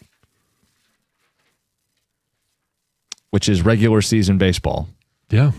With occasional switches over to NBA playoff basketball. I don't like the NBA. I love the Pistons. And I do hope that they win, and I will eventually, I'll be keeping track of them. But I don't know if you really love the Pistons. You'd be saying this could be it for their season. I'm going to live and die with every possession. Well, if you're saying that they're a 10-point favorite, then they're going to win this game, I'll have another chance to watch Friday. Then I'll have to make that decision on Friday. Game 6. What would I possibly do? Going to the game tonight. Didn't realize our fans are so soft. Win tonight, and we're going 7. Let's there not is get that carried away. chance. Look, I think they'll win tonight. I'm certainly not expecting a win in Orlando in Game 6. I don't know the status of Wagner. I know that team is going to have a chance to close out at home. I'm not going further than I think they win tonight. I think they have, depending on what happens with this Franz Wagner injury and how does he play again in this series? If it goes 6, if it goes 7, if he's not in, the odds are long that the Pistons come back down 3-1. Mm-hmm. But I don't necessarily think they're as long as they have been for other teams that are down 3-1. We're not talking about an Orlando team that's going to light the world on fire. Correct. They're no good either. They won a game shooting 33%. The Pistons get their mojo back, and I think that may be the biggest thing that I just can't understand is it feels like a team that is playing with no confidence. They're grasping at straws. We're grasping at straws. Yeah. Play beef stew. Bench Jalen Duren. Yeah. Let's go with P-Ball Paul. You're right. There is a grasping at straws. Good morning, cookies. Stop with the 10-point favorite thing. Weren't the Pistons a 9-point favorite in Game 4? Definitely watching the Tigers instead. Chuck B at the gym. No, they were 2.5-point favorites in Orlando for Game 4. And what were they in Game 1? I don't know if you remember. I think they were 10-point favorites. Yeah. They were 10-point favorites in Game 1 and 2. They won one of them. So where's the value? Value. If you're going to place some money on this game, where would you put your money? No.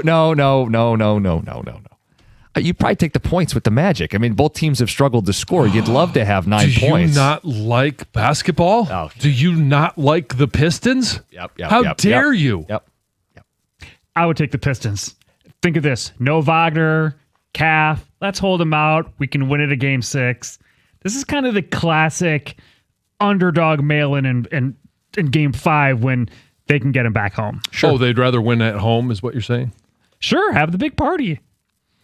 And mentally, if you don't have Wagner and you think we only need to win one of the next 3, that's what you're betting on, Greg. Okay. Hey, we also got the Tigers to talk about. I know you're going to be watching tonight, but question is, what do they do now with Casey Mize and Javi Baez both injured? Insert Matt Vierling. And I think that's the easiest solution. They're going to have to bring somebody up to fill the roster spot. So you know that everybody's going to ask, well, Max Clark. Bring up Max Clark. I think that's an option down the road, depending on how we have no idea how long Javi's going to be out. Supposedly, we're going to get an update today. He's going to have more tests done today. We'll see when that happens and find out. Is he going to be out 3 weeks, 10 days? Yeah, look, it's never a good sign when they have to get the card out. And they're going to do tests. I think that's going to be what's most important. is there any damage to the ankle? Right. Because it was an awkward, you saw the play. It's an awkward play. He's going down the first baseline. No, I was watching the Pistons. And you go, why do you slide into first? But it kind of got this awkward in between and then just kind of half wit for it. I've never understood the slide into first. Well, this was A.J. Hinch's thoughts on what happened with Javi Baez.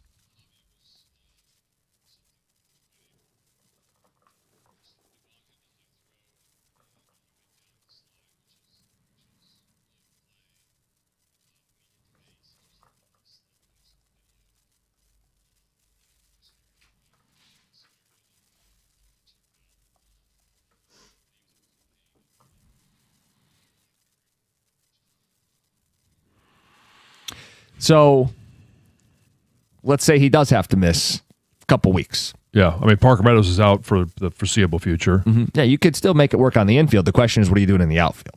Right. And so Vierling temporarily, Perez can play there. Suppose Riley Green could play there. He doesn't move the way he did a couple years ago, but yeah, he could, in theory, play over there in a pinch. I mean, it's so... Look, Max Clark's hitting 300 in AAA. Scott Harris said yesterday before the Javi injury, Tom, what was he on? Scott Harris? Oh, MLB Network. Yeah, and he said that they're not ready to call Clark up right now. Yeah, as an organization, they're just not ready to do it yet. So I don't think it's an option. Now, he said that yesterday afternoon. The injury happens last night. I don't think the injury's changing it. I think they're in they have a calendar, a timeline for him as a prospect and minor league at bats. Right. He's at 99 this year in Toledo. And he's actually slumped a little in the last week. Okay. Our thought, though, is he can play defense. He's got a good eye. Is his back going to be better than Vierling, who's not even hitting the Mendoza line? Right. Yeah. But if they've got their long-term, hey, we need to see, we want to get another 200 at-bats in the minors. Could bring back Manuel Margot. There you go. What's he up to these days? I think was he on the opening day roster last year? Yeah, he played opening day last year in L.A. Margot. Let's get to the phone. Stan, you're next up in Shelby Township. Good morning. Good morning, guys. And Heather, I hope everybody's well. I have a slightly different take on what the Tigers are going to have to do. And I am not watching the NBA either, Jan. Thank you. John. Yeah. First of all, you see, the Tigers only have one healthy shortstop on their 40-man, and that's McGonigal. So I think they're going to bring up this guy, Gage Workman. He has a 948 OPS and a 400 OBP. He's 26 years old. He's the best positional player down in Toledo. Secondly, considering if they put Casey on the IL right away, we have a guy by the name of Ricky Vanasco, who is he has a 0 earned run average in 13 innings, and he has 23 strikeouts. So I'm bummed out, as you know, John, about Javi. Javi's my guy. Yeah. But I just think that this is the best, the best thing, because we don't need an outfielder, and Max Clark can't play shortstop. If they did, if they decide to bring him up, that's one thing, but I don't think that's going to be. And possibly, if they need a starter for Sunday, Ty Madden has been pitching well, 18 innings, 19 strikeouts, under 4 earned run average. You think they miss Javi more at short than center, but with Parker Meadows out in center, I would point out they don't have a ton of options in center either. It's just that they don't have another shortstop. Well, McKinstry's played some short, yeah? Yeah, but he's still injured, and we don't know. Right. His 10-day ended 4 days ago, and as you know, the Tigers are usually very evasive on telling about injuries. Right. So I don't think it looks good for his hip injury. Yeah, if that's out extended too, you're right. You start to multiply it. No, you're right. Stan, appreciate the phone call and the check-in. Great. Thank you so much for hearing me. Bye. Yep. It's amazing how much things change within the span of 24 hours for a team that was relatively healthy. Mm-hmm. I know we had some injuries in the pitching rotation. It'll be curious. I mean, I know Verlander's pulled a couple of bullpens. I was going to say, what's his status? When are we getting him back? Yeah. I mean, obviously you're not going to rush him. No. But it'd be nice if it timed up where if you need a spot start. We'll see. Lucas in Livonia, good morning. You're on 97.1. Hey, how you guys doing? What's up? Just a couple thoughts on JB Bickerstaff. Honestly, I didn't want to believe it, but it feels like maybe the Cavs fans were right. I mean, it feels like when it gets down to crunch time, he gets the team rallied, he gets them going, but then he doesn't make a decision that wins a basketball game. He's not playing Stu in those critical minutes. He's not, he doesn't have any plays in the book where, you needed two, and a good coach has a play or two they've been saving in the playbook to go and get a two when you really need it. So the team can fight its way into all these games to make them competitive. They did it game 3, game 4. But JB Bickerstaff, I don't know. I don't know if he can make the decisions to win these games. I think there's a lot of the criticism for JB, right? I mean, the rotations have drawn a lot of frustration and ire from fans. You're the 1 seed. I don't even care if you think the Magic are not a typical 8 seed. You're the 1 seed. You won 60 games. You got to win the series. And yet here they are down 3-1, staring down an elimination. Couple quick texts. Jake Rogers for Casey Mize.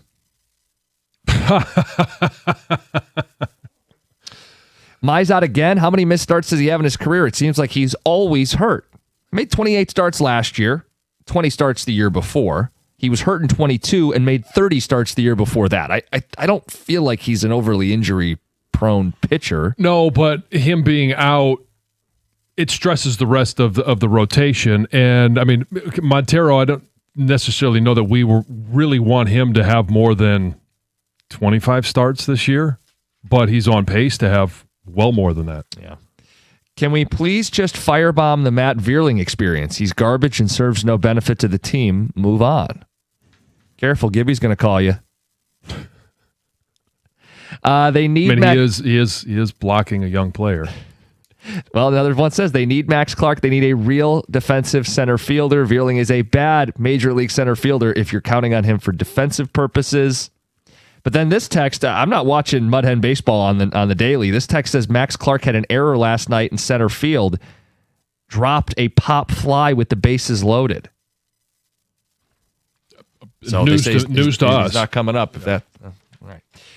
248-539-9797.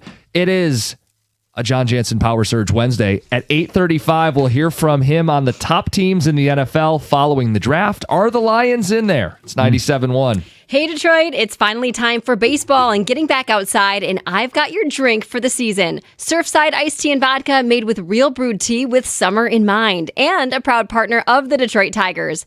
Surfside is only 100 calories, 2 grams of sugar with no bubbles. Their iced tea and lemonade variety packs are so good, and with no carbonation, they're super easy to drink. Just look for Surfside Sunset Stripes. Surfside iced tea and vodka. It's not a seltzer, it's a Surfside. Must be 21. Please drink responsibly.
Here's what I like about Guardian Alarm. They're not some national security company pretending to know Michigan. They're from here. They've been protecting Michigan homes and businesses from break-ins, fires, and emergencies since 1930. No matter where you're located, from the suburbs to downtown and beyond, Guardian Alarms has you covered with security cameras, fire protection, and real people monitoring 24/7. Local team, local service, real protection. If you want security from a company that actually knows this community, call Guardian Alarm at 1-800-STAY-OUT for a free quote. That's 1-800-STAY-OUT.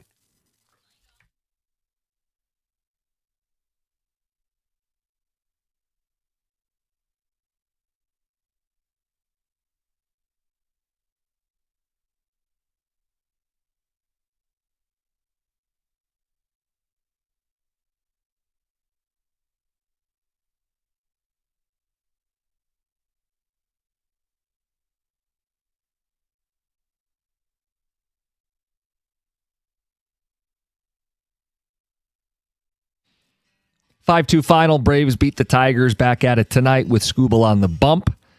You got that, and then you got a Piston Game 5 season on the line game. Text says that JB's rotations have nothing to do with Cade having a million turnovers. There's a stretch where he had like 5 in a row. As good as he is, he makes too many lazy plays that lead to points. He doesn't value every possession. It doesn't feel like there's a sense of urgency with this team. And some of it is, and maybe it's translating into what I mentioned earlier, like how do you go from being a 60-win team, you win games without Cade, he comes back, you're the number 1 seed, but where is that level of confidence? I haven't seen it in 4 games, even in the win. Like, okay, great defense, but where's the level of confidence? We walk out and we're the superior team. If they whimper out tonight, like, you use the fraud word, right? Oh, yeah. Like, we've said they're well on their way. I mean, if they don't advance, because it's the only explanation. If they go out in 5, I mean, we're talking like, what's the basketball reason why things change tonight? I'll say this. Teams play differently when they're facing elimination, usually. But if you don't see that tonight, whoo. Well, and that's why I say the regular season is what the fraud is. It's the fraud from what we believe the Pistons were going into the playoffs. It's the fraud of what we thought everyone else was that was entering the playoffs. You're saying this is who they are. The playoffs are where you see who you are. Right. Yeah. Yeah.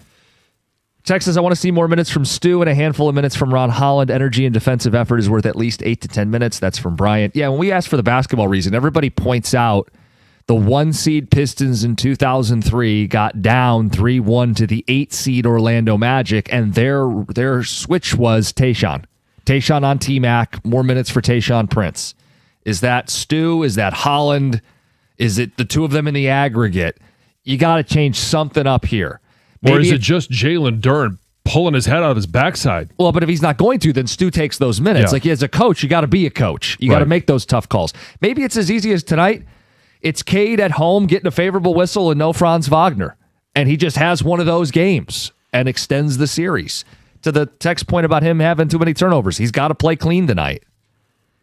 And this text says, I'm starting to wonder if our entire team dated Angel Reese, Todd in Detroit.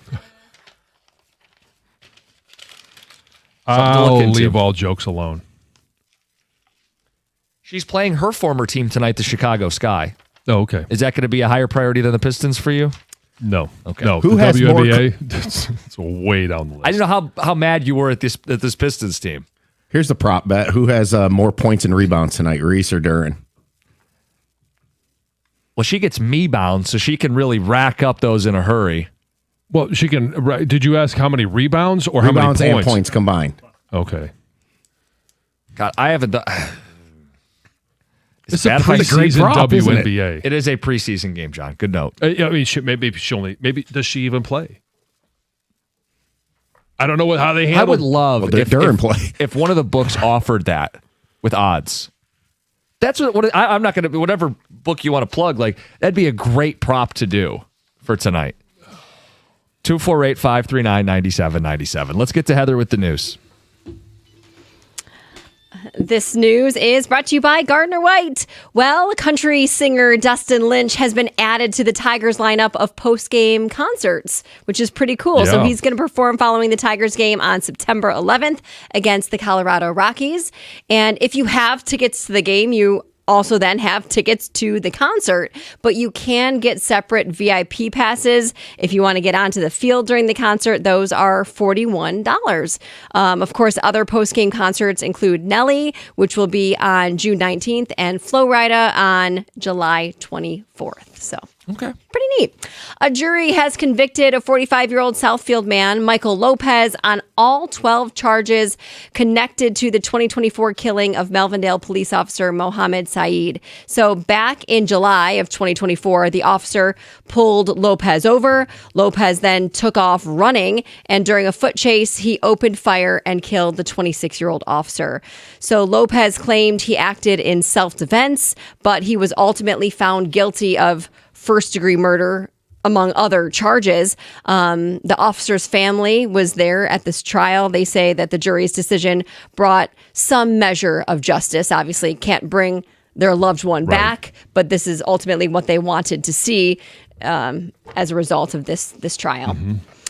Heading into a Detroit area school might start to feel a little like going through airport security because some districts, including Detroit Public School Community District and Bloomfield Hills schools, are now using facial recognition technology. So this is for visitors and even parents. Obviously, it's part of this new security measure.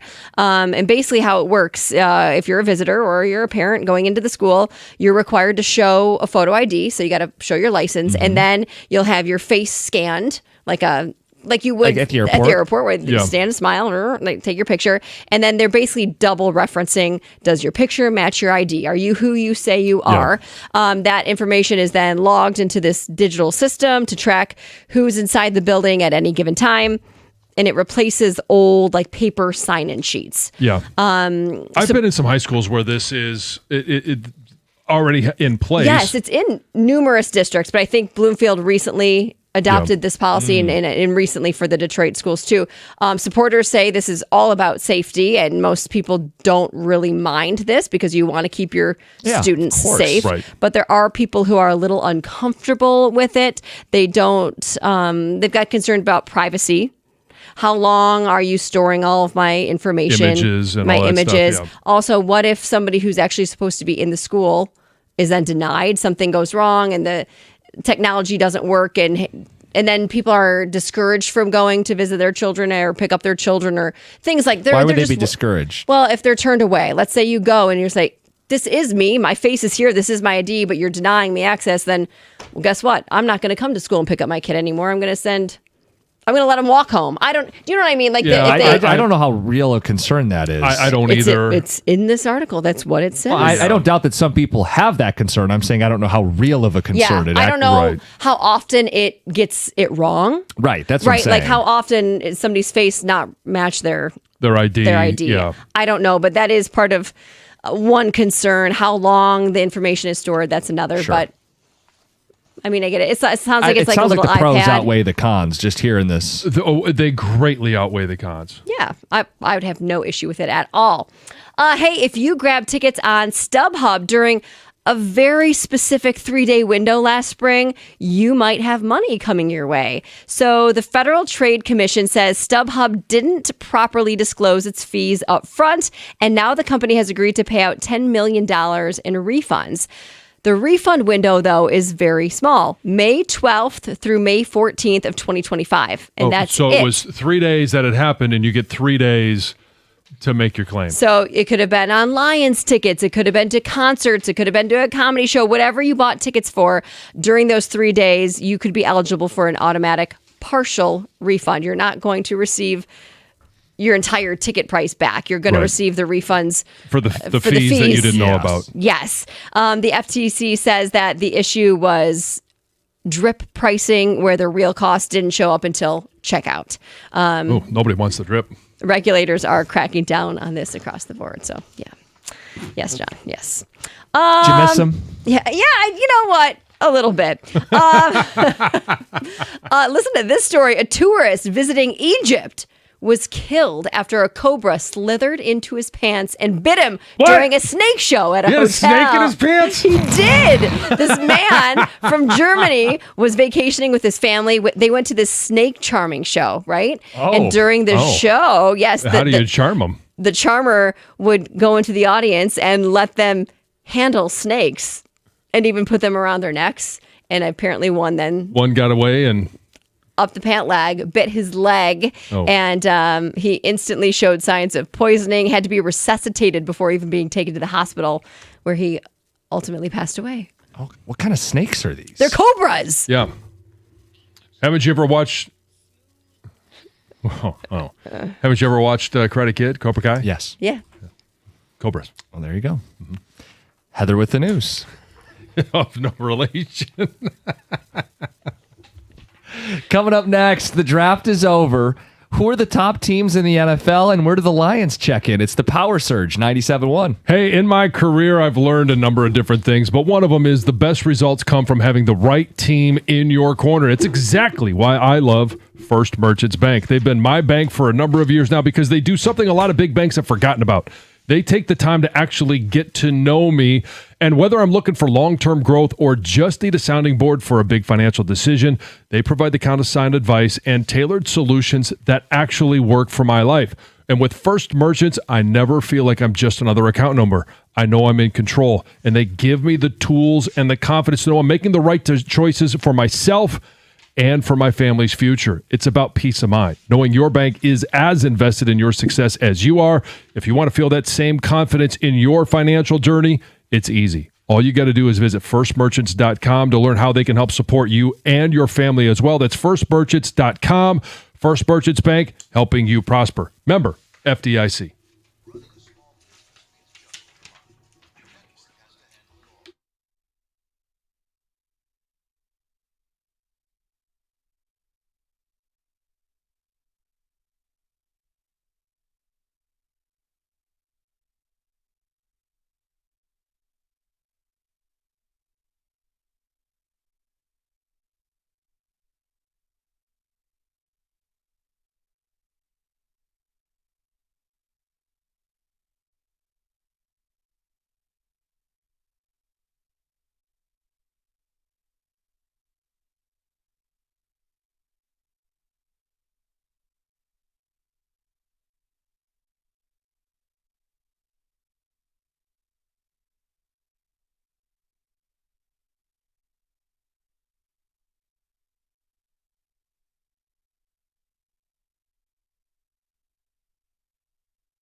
If you're thinking about a new truck this month, a Ram truck should be right there at the top of the list. I've seen the Ram side by side with the competition, and we'll dive into that in just a moment. I've driven a Ram, but I want to let you know that the Ram truck deals at your Metro Detroit Ram dealer this month are exceptional. All right, now for the competition. For power, on Ram side, you get two choices. The award-winning Pentastar V6 or the Ram's legendary 5.7 Hemi V8. And for the competition, why would you choose any full-size pickup at any price with only a 4-cylinder engine? Full-size pickup, 4-cylinder, shouldn't be in the same sentence. Full-size Ram 1500 is built right here in Sterling Heights, so we're creating our own jobs. And for comfort and easy-to-use technology, nothing beats a Ram. Ram has a 5-link coil suspension, and all it's going to take is one test drive, and you're going to feel how much smoother a Ram is. Right now, lease payments on a new Ram truck are phenomenal. So are there financing offers for well-qualified buyers? All you got to do is pull into any Ram dealer today. Just start one up, and I promise you're going to hear the difference.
That would be the final. Only runs of the night for the Tigers. Dan Dickerson on the call. John's power surge post-draft. He had the Rams number 1, Seahawks number 2, Bills 3, Broncos 4, Dallas Cowboys 5, LA Chargers 6. He did not have the Ravens, did not have the Eagles, did not have the Lions. What'd you think of the top 6? Anything you'd move around? Oh, no, my notes are on the back. Here they are. I would have had the Ravens in there. Okay. Over the Chargers. But I actually had the Cowboys in, and I had the Rams 1. I had the Broncos ahead of the Bills. But the same kind of teams. The part of the reason I didn't have the Ravens in is it's a changeover in coaching staff. It's a first-time head coach, and it doesn't mean he can't be successful, but I think there's going to be some bumps along the way. And with the fact that they lost Tyler Linderbaum, and they were going to promote from within at the center position no matter what, and they did get one of the best guard in the draft. I just don't trust that they're going to be a whole lot better than they were last year. I think their big improvement is going to come in 27. I think the one team you didn't talk about at all that is pretty interesting, they're all over power polls, by the way, is the Texans. Man, I think the scars left from the Stroud performance in the playoff game are making people a little bit cautious with them. But that defensively, it's a top 3 defense, and they'll be in the mix. Offensively, they got Monty. I think he's got one really good year left in the tank. But it might be like Detroit. If the O-line's no good, he's not going to look very good. Yeah, they've gutted that offensive line and not done a lot to replace it. And with Nico Collins and is it Tank Dell at wide receiver, they're going to have some weapons for him to throw the ball to. I did question their second-round pick in Marlon Klein. I thought that was way too high for him. And so I don't know that they added as much talent as they needed to offensively. Yeah, I guess can Stroud get back to what he was? Or was that a fluke? Was that a little bit of a Jaden Daniels maybe? His rookie season? Yeah. I think he's a good quarterback. I don't think he's a great quarterback. I think he's good, but they need to improve that offensive line. Getting to the Lions. You didn't have them in there. That's fine. What do you think of them post-draft in conjunction with like where they fit in the NFL? I think we'll see when the schedule comes out, what type of tests they'll have early. They got the worst, they got a last place schedule, and it's going to be one of the probably easier, 2 or 3 schedules throughout the NFL. So if you're just looking at record, do I think they're going to have a good record? Sure. I think they should win 11 games. But or more. I just want to see it all work together. And I want to see Derek Moore progress to where he can be an effective edge, or DJ Wanham, or whoever, what combination of guys they're going to have opposite him. I want to see that they're going to be effective opposite Hutch. I want to see Aleem McNeil be more the Aleem McNeil that we saw in Game 1 against Tampa when he returned from his injury, or Aleem McNeil pre-injury. And I have questions about the secondary. Yeah, I'm not, for those reasons, I get why you left them out of your top 6.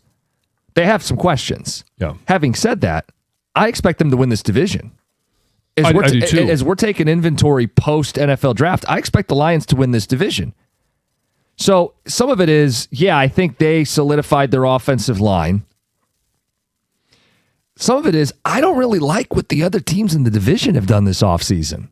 So I'll start with the Bears because they won the North. They lost both of their playmaking safeties in Bayard and Brisker, and they lost Nashawn Wright, who was their nickel corner. They lost a very opportunistic secondary, and Tremaine Edmonds, their linebacker.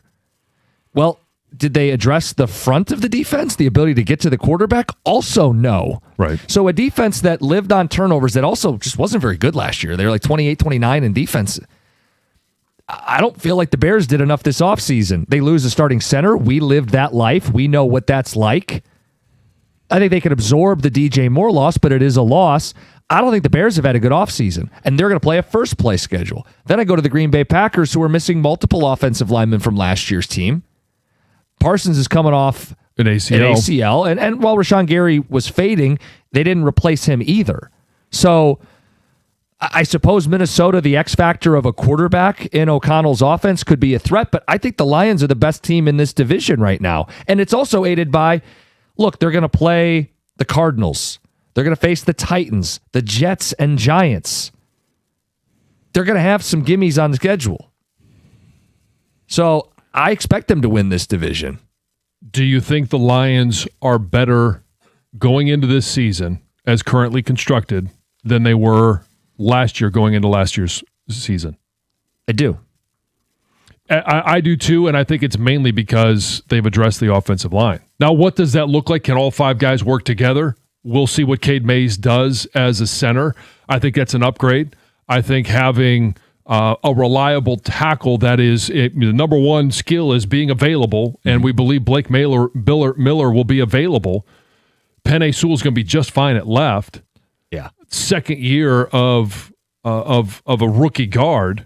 Right, and I don't want this to get twisted like I got the picture of blue Kool-Aid in front of me and I'm picking them to go on a Super Bowl run. I'm just saying, in a division where I wasn't impressed with anybody, I thought the Lions got back to the trenches. It'll pay dividends this season. The schedule coupled with it puts them in a position to win. You said 11 games. Sure, let's go 11. Let's say division title maybe requires 11 or 12. Yeah. Nothing else beyond that I'm willing to say. I want to see what Kirby Joseph looks like in January. Right. You know, I got to see that Branch comes back from that Achilles injury and still has some jump to his game. Right. I want to see what a young offensive line looks like in January. But navigating the regular season, I think, a team that won 9 games last year can win a couple more based on schedule alone. Then you throw in stability up front.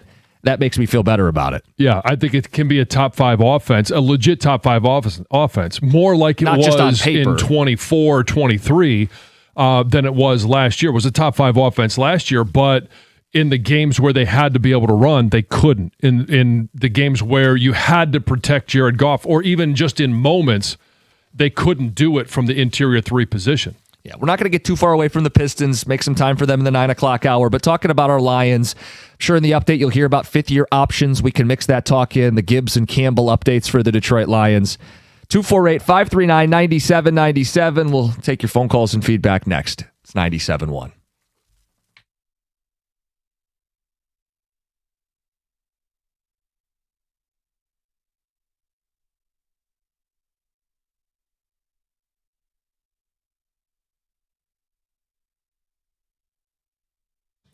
Brought to you by M&M Garage Doors. The Tigers lost to the Braves 5-2 last night to open the series in Atlanta. They lost more than the game, though, as Casey Mize and Javi Baez both left the contest early with injuries. Mize exited in the 3rd inning with right groin tightness. Baez left in the 5th inning after an awkward slide at first base, trying to avoid a tag.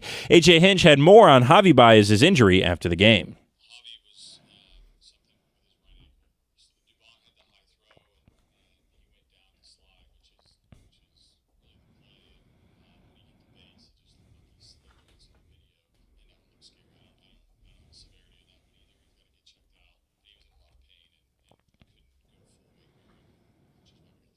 Game 2 between the Tigers and Braves is tonight at 7:15 again. Tarek Skubal will pitch for Detroit against J.R. Ritchie for Atlanta. Ritchie is the Braves rookie who hilariously gave up a home run to Washington's James Wood on the first pitch of his MLB career. Tonight will be his first start since that game. Our pregame coverage here on 97.1 begins at 6:50. The Pistons will be over on WWJ as they're set to take on the Orlando Magic, trailing 3-1 in the series. Detroit is at risk of becoming the 7th 1 seed to lose to an 8 seed in the first round in NBA history. Only 4 of the previous 6 had done so in a 7-game series. Franz Wagner is still questionable for tonight's game with the right calf strain. Tip-off at 7 o'clock. Pre-game on News Radio 950 starts at 6:35. At the Carwell Health Sports Desk, I'm Brendan Shabath. For more, go to 971theticket or Odyssey.com.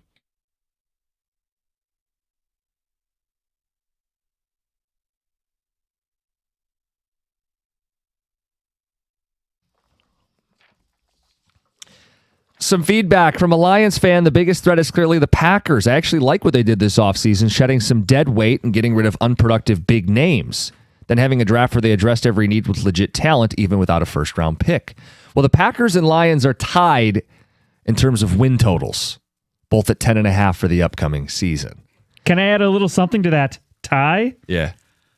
The Lions have the worst payout to the over meaning that Vegas expects them to be more in the upper half of that 10.5, and the Packers will be in the lower end of that 10.5. I mean, just put it more simply, the betting favorite to win the North right now is the Detroit Lions. Should be. And we both said that we think this team's going to win this division. Beyond that, we're not really willing to make grand proclamations, but we like their draft. Maybe a little light in free agency, but coupling it with the draft, feel like they adequately address some of their needs. Well, and let's just even go, when you talk about adding some guys in free agency, I would rather have Larry Borum coming in as the swing tackle than Dan Skipper. Exactly. I think that's an upgrade in that specific position. They tied it together with the draft because if they didn't take Blake Miller and they're starting Larry Borum, now I have an issue. Then you don't like free agency quite as much. Same thing with DJ Wonham. You go, okay, it's a 1-year prove-it deal coupled with drafting a defensive end in the top 50 in Derek Moore. You know, maybe some Band-Aid deals in free agency that you backfilled with the draft makes you feel like they attacked it more comprehensively. So, yeah, I mean, look, you guys tell us where you're at. 248-539-9797. This texter says, the last place schedule affects 3 games. Cardinals, Giants, and Titans. They could easily lose the Titans or Giants games. The Titans or Giants? Giants? I just read what he put on the paper here. Okay. What I would say is if it, quote, only affects 3 games, did the Lions miss the playoffs by less than 3 games last year? No, by game. Yeah. So my point is, if it's only 3 games... That's the difference between a 9-win team and a 12-win team. Or even if they drop one of them, an 11-win team. Let's say you win 2 of the 3 gimmies, and now you're at 11 as opposed to last year where they only had 9. And I don't know. I think it's significant. I think the Bears are a great example. The Patriots last year were a great example. The Jags have been an example of it. Boosting your win total by a couple wins based on a last place schedule. Assuming you do the things in the offseason to improve, I think we've seen it before. Yeah. Ali McNeil might be better if they try to play him less out of position at edge and leave him where he got paid as a defensive tackle. That's from Joe. You'll still see some of that. They like to move guys around and try and create certain matchups. But no, I don't particularly love them out there either. Guys, all I'm hearing is Pistons this year, Lions next year, regular season frauds. Well, they're going to have to prove it. Like we talk about, like the season begins when the offseason starts. I mean, sorry, when the postseason starts. Mm-hmm. And really for all our teams but the Red Wings. Right. And so what we're seeing, and we heard from Tom Gore, is like, hey, the future starts, last Sunday before at 6:30, and we're not liking what the future looks like at this moment. Right. And for the Lions, hey, first of all, you got to get back to winning the division and just getting into the postseason. You missed it last year. On the headline news, the 5th-year options. Jahmyr Gibbs gets his, Jack Campbell doesn't. I received a couple of text messages right away for people that didn't necessarily look at the complete picture, and you would think the guys that don't get their 5th year picked up are guys that were basically first-round busts. In this situation, for an off-the-ball linebacker, it makes all the sense in the world because that number for 1 year guaranteed, that 5th year, is $22 million, and that would make Jack Campbell the highest paid linebacker in the NFL. Now, he ultimately may be the highest paid linebacker in the NFL, but you don't want to have that 1 year cap hit on just one season, and then you've got to figure out if you want to franchise him. If you franchise Jahmyr Gibbs in a couple of years, that number's what, 17? Yeah, so this is going to require a little math. It's early in the morning, but bear with us. It'll all explain itself. Jack Campbell, they're going to work out a deal with. Yeah. And it's going to keep his 5th year number less than $22 million doing it that way, as opposed to just picking up the 5th year and rolling it into the extension. I imagine his deal gets done before they get to training camp. I think Campbell will get paid. Yeah. Gibbs is different. Gibbs' 5th year option is $14 million, which is below the top backs in the NFL. Barkley's at 20 and CMC's at 19. Going even further, Jahmyr Gibbs' projected franchise tag for his 6th year is lower than those 2 running backs. So these are 2 very different cases. I think it makes all the sense in the world to get Campbell's deal done now, and I think it makes very little sense to get Gibbs' deal done now. You're right. You do it at the earliest next offseason. And if you're really going to be a shrewd franchise, then you do it after you franchise them. Or you at least have the threat of the franchise tag. And so you've played this year, you play next year, and then their extension, whether it's 3 years, 4 years, whatever it is, that's when it kicks in. And then you see where this franchise is at that time where Jahmyr Gibbs is at that time. More importantly, where he is. Because it's not that we have anything against the game breaker that he is. It's just the reality of the position. It's likened to a car crash every time you carry the football. I want to see what's on the odometer. I want to see the Carfax. I want to know, do we have a leak? Do we have any bent rims? How is he holding up after what's going to be the most workload, the largest workload that he's had? You're going to be doubling your commute. I want to see how the vehicle holds up before I make those kind of commitments. That's all it comes down to. Right, and it's not us saying, well, maybe he doesn't have the season. It's just simply, does he get hurt? What does the tread look on the tire after the season's over? Because I expect that he's going to have a phenomenal season. With the increase in carries, the increase in opportunity, the catches, that's still not going to go away. The increase in touches, I think he is going to have a statistically phenomenal season. I think he may be the most productive running back in the NFL this season. When you mentioned workload and an improved offensive line and he's coming into his prime, I want to see if he catches and carries 350 to 400 times 2 more seasons. Is he still that guy? And if he is, great. And if he's not, I'm going to be very thankful I didn't make a record-breaking contract commitment to a player without knowing. Well, and if Brad Holmes is going to do what he talked about, hey, we got to do things differently, that's part of it. You could still sign, you could still draft, develop, and sign, but maybe you wait and you learn a lesson from signing Kirby Joseph. Then he ends up with an injury. Signing Aleem McNeil, and then he ends up with an injury.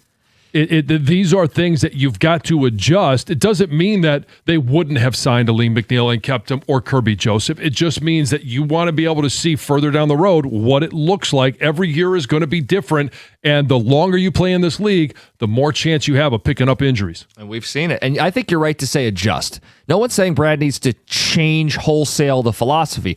You still want to reward your Penei Sewells and your Amon-Ra St. Browns. And I think Jack Campbell's in that category, having been an all-pro linebacker last season. No one's saying, don't pay Jack and chance it, but there's certain guys that you have to play it differently, and running backs are a position group that you should handle differently. Yeah, and some of it's going to play into what do they do with Brian Branch and his contract? What do they do with Sam Laporta and his deal? I want to see that those guys are healthy. And that Brian Branch does have that quick twitch, that explosion that he had before. They're going to try to pay all of them. Yeah, and you may still sign him. Even if he's not the Brian Branch from before the Achilles, you may still sign him, but maybe you don't have to pay him as much. Tex says, my heart believes the Lions win the division. My head says the Packers. I liked our offseason, but I liked theirs too. You guys are crazy. The Lions will win 6 games max this season. And I don't think they'll be good in 27 either. Continuing to fill holes with spare parts won't bring wins. I mean, there's nothing we're going to say that will convince that individual otherwise. And it'll just have to be, hey, you're going to have to go out there and prove it. That guy thinks they're going to go from 9-8 and got 3 wins worse. Yeah. I just we don't. With a worse play schedule. Yeah, I just don't view the world the way this guy views the world. I don't see what he's seeing. Objectively, I believe the Packers made additions by subtraction. Jordan Morgan is better than Walker at left tackle. Anybody's better than Gary, and I like their Hargrave addition. Talk about gimmies. When Jameis Winston caught a touchdown against us and we lost to Max Brosmer in a must-win, let's relax on calling any game on the schedule a gimme. Fair point. Yeah. Branch not being out there in the regular season could be our biggest concern. That's signed Sal. Lions should have lost to the Giants last year, but now they're better. You guys should know you can't play the schedule game as a black and white thing. The NFL changes so much year to year, James, in Sylvania. Right. Well, and that's part of why I didn't do the whole exercise of going through the power surge at this time of year is free agency's in the books. The draft is in the books. there's not going to be a lot of change. We may see A.J. Brown going from Philly to New England, and maybe that changes where I would put New England, but your roster is, for the most part, set. And we're making estimations as to, do we think the secondary is going to be any better? Do we think that Derek Moore is going to be an addition and a threat off the edge on one-on-one matchups opposite Hutch? Do we think Blake Miller is going to be an upgrade on the offensive line? This text just says, Chisholm, John. Chisholm. Tom and Vassar. I forgot about that. Yeah. That was last Friday, wasn't it? When we always have that in the back pocket. We could always Chisholm. Yeah, that's right. Mm-hmm. I wonder if the Lions would ever do that. I don't know. If they don't, it'll be a little sus. Yeah, exactly. You got me talking like my kids now. I just want for the record. The kids are using Chis? Oh, no, they just shorten every word. They can't take the time to actually say a full word anymore. Your combined age is over 100, and we're using Chis and sus. Yeah. Well, Chis is not, trust me, I am not taking ownership of Chis. That was one Tom Mellick. Do you think it's going to catch on, Tom? No. It has with a couple texters. A couple people wouldn't let it go on Friday, and now this one was organic, this text that came in. I never said it, although that's exactly what I think they should do with them. Long play it. Yeah. Mm-hmm. Especially, he's going to the season, he's going to get more touches this year than he has in his entire career. Yep. There's just no reason to extend him. Maybe more touches in the history of the Chis. Could be. Also something to monitor. Yeah. All right. We got the Pistons coming up at 9:35. Some thoughts on did they still have a chance? They are big favorites tonight. Do they have a chance in this series? Throw the kitchen sink at them tonight. What does that even entail?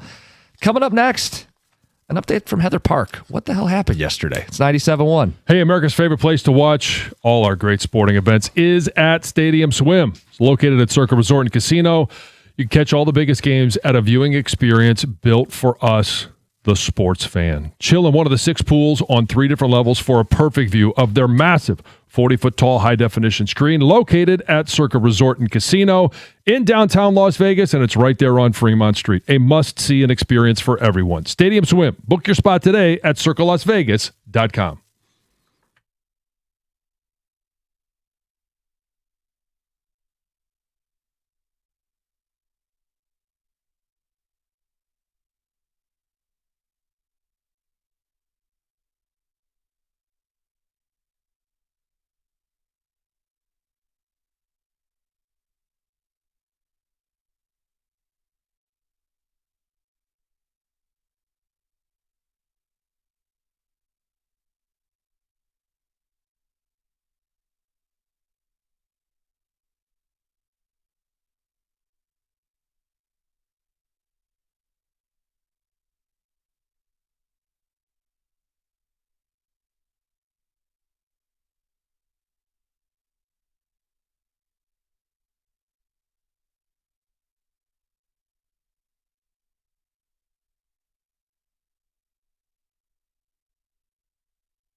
5-2 final.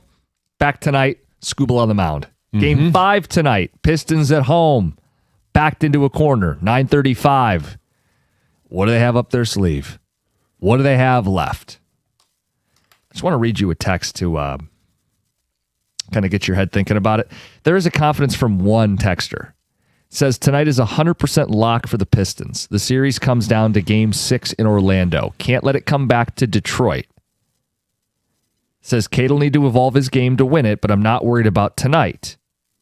I'll eat cookies, cat food if we don't win tonight. That's how confident I am. Ugh. What kind of cat food do you use? Are you one of those that gets that farm fresh? No, he's picky. He has a variety to choose from. He's picky. But it's not like a shock. It's not it's just kibbles. Fancy. No, it's wet food. Oh, yeah. It's wet food. I think that might convince John to watch the Pistons game tonight. And root for the Magic, but he's going to watch the game. So that one of our listeners has to eat cat food. Yeah. Okay. We'll get to it at 9:35. Heather's back today. Yeah. Woohoo. Was supposed to be back yesterday. Yeah, I was. We got an extra day of vacation. Yeah, that's what Cookies was thinking too. Not really at all. We missed our flight. So Sunday was our day at Disney. We did one day at the Magic Kingdom. Yeah. Supposed to fly home on Monday morning. That was the plan. We thought everything was going to plan. We got up early, got the kids ready, got out of the hotel early. We thought everything was going great. And then define early. Okay, let's just say flight was at 9 o'clock. Flight was at, I think, 9:30. Okay. And we were up around 6. Okay. Kids were up more like 6:30. What was the goal of getting to the airport? The goal was to get out of the hotel by 7, which we were. It takes about That's a half 2.5 hour hours. to get and we were on our goal. Like we were up and at it but then, we're like, oh, wait, we got to make sure the rental car has gas, right? So we stopped at a gas station. Emily had to go potty. Then she wanted a bagel. And we were like, okay, well, we're still on schedule. Okay. Yeah. We're still like early. So we did those things. And then we get to the airport. We're not rushing because we thought everything was good. And then we get to the counter where we had to check our bags, but they weren't doing any checked bags with a representative. Like you couldn't go to the counter. You had to go to a kiosk, print your bag tag. And there was a lot of kind of chaos, not chaos, but there was a lot going on there because a lot of them weren't working and people didn't know what they were doing. And then people were helping them. And finally, when we were able to get up to the kiosk, it wasn't working for us either. Like it wouldn't scan our boarding pass from our phone. And we tried another one. It wasn't working. We're like, this is ridiculous. Let's just go and talk to somebody and have them, and have them take our bags. Well, by the time we got up to a counter and talked to a human being, we were 5 minutes too late to check our bags. Convenient. It was not convenient at all. We're at an airport now with 2 little kids, right? Not planning Extra on day being in there. Florida up top. Let's go. So we were like, okay, what do we get? We can still get on our flight. There's plenty of time. And we were like, do we ship our bags? Do we find another flight? That's the obvious answer. Yeah, of course. It's 10 in the morning by the time we found out. On the airline we were flying on, a smaller airline, that this was the only flight they had to Detroit. So no connecting flights? Nothing. That was it. In fact, we were on a connecting flight. Oh. We were going to North Carolina first, then home to Detroit. We're supposed to be. Anyway, so we could switch flights or switch airlines. Like, okay, let's look into that. What we found to get us home, we found a 4:00 flight, but we would have had to pay almost or over $1,500 for all of us to switch airlines. Yeah, no So we thanks. said, no, that's a lot of money. So we ultimately had to get a flight the next day, which is what we did on the same airline we were traveling on, paid $70 to switch our flight. Much better. Grabbed a hotel at the airport. Like we debated everything. Like, okay, we're here. Do we make the most of this and go back to Disney, right? Like, yeah. And do another day, like not at the park, but like Disney Springs, downtown, like go and do some stuff. Ultimately, we're like, that's dumb. We don't want to miss our flight again the next day. Like, what are we doing? So we got that hotel and attempted to make the most of it. The kids had no idea. They wanted to go swimming. We went swimming with airplanes flying over our head, the smell of jet fuel. It was awful. Nothing Anyway. like napalm in the morning. We ate in the food court for dinner. So this was not glamorous. Our hair is wet from the pool, and everyone's walking around with their luggage, and we're eating dinner at the food court. Anyway, it was what it was. Clarify, the flight wasn't canceled. No. The airline didn't screw up. No. Did confrontational Colin make an appearance? Yes. All right. Because by their technicality of making sure we get their bags checked, they had to be an hour before the flight. Right, but it was their issue that the kiosks weren't working. And that was the thing. It was like, you saw us stand, like we've been here. I'm just confused. Like, how early do you get? Because you are someone who likes to chance it. We don't get there 2 hours before. I mean, that's not an hour and a half. Yeah. See, will that change moving forward? I don't think so. We did make sure we woke up early and checked our bags like 3 hours or more before our flight. When you guys we just walked downstairs to the yeah. hotel, checked our bags, and then we didn't go through security until an hour, 45 minutes before our flight. But we were right there. Yeah, I try to get there at least an hour before boarding. I use the boarding time, not the flight time. And that normally helps me with any buffer. Yeah, I'm usually an hour and a half before the flight takes off. So it ends up being about the same time you do. And that's if you're just traveling without checking a bag. If you're checking a bag, everybody knows, Heather, you show up earlier. Well, I know. If it you're was flying our fault, Delta ultimately. But in Detroit or usually any other airport you go to, you could check curbside. You can. True. And Delta's policy is 45 minutes before a flight. Should have flown Delta. I know. So you asked if we'll change. I think we'll just make sure we're flying Delta. A bigger major airline has more flight options in case we do miss. I don't know if you're buying this, but one texter says she has rehearsed this story in the mirror. You can tell. Oh my gosh. I wish you guys could have been there because it was just like, wait, what? And now what are we going to do with our kid, right? Like we hadn't eaten all day long breakfast yet. Like I'm like, oh my gosh, you got 2 kids here that don't want to sit in their stroller anymore. Here's a question. Could you immediately check into the hotel or did you have to wait till 3 o'clock? We paid extra, John, to get an immediate check-in. Otherwise it would have been 4 o'clock check-in. Yeah. We paid about $80 more for early check-in because I was like, I'm not waiting around till 4 at an airport. Right. With 2 infants. It sucked. It was not a great day. It was expensive. I mean, an extra, because not only are we paying for the hotel, a new flight, and food, we also have our dogs boarded at home, which is another, $100 for another day.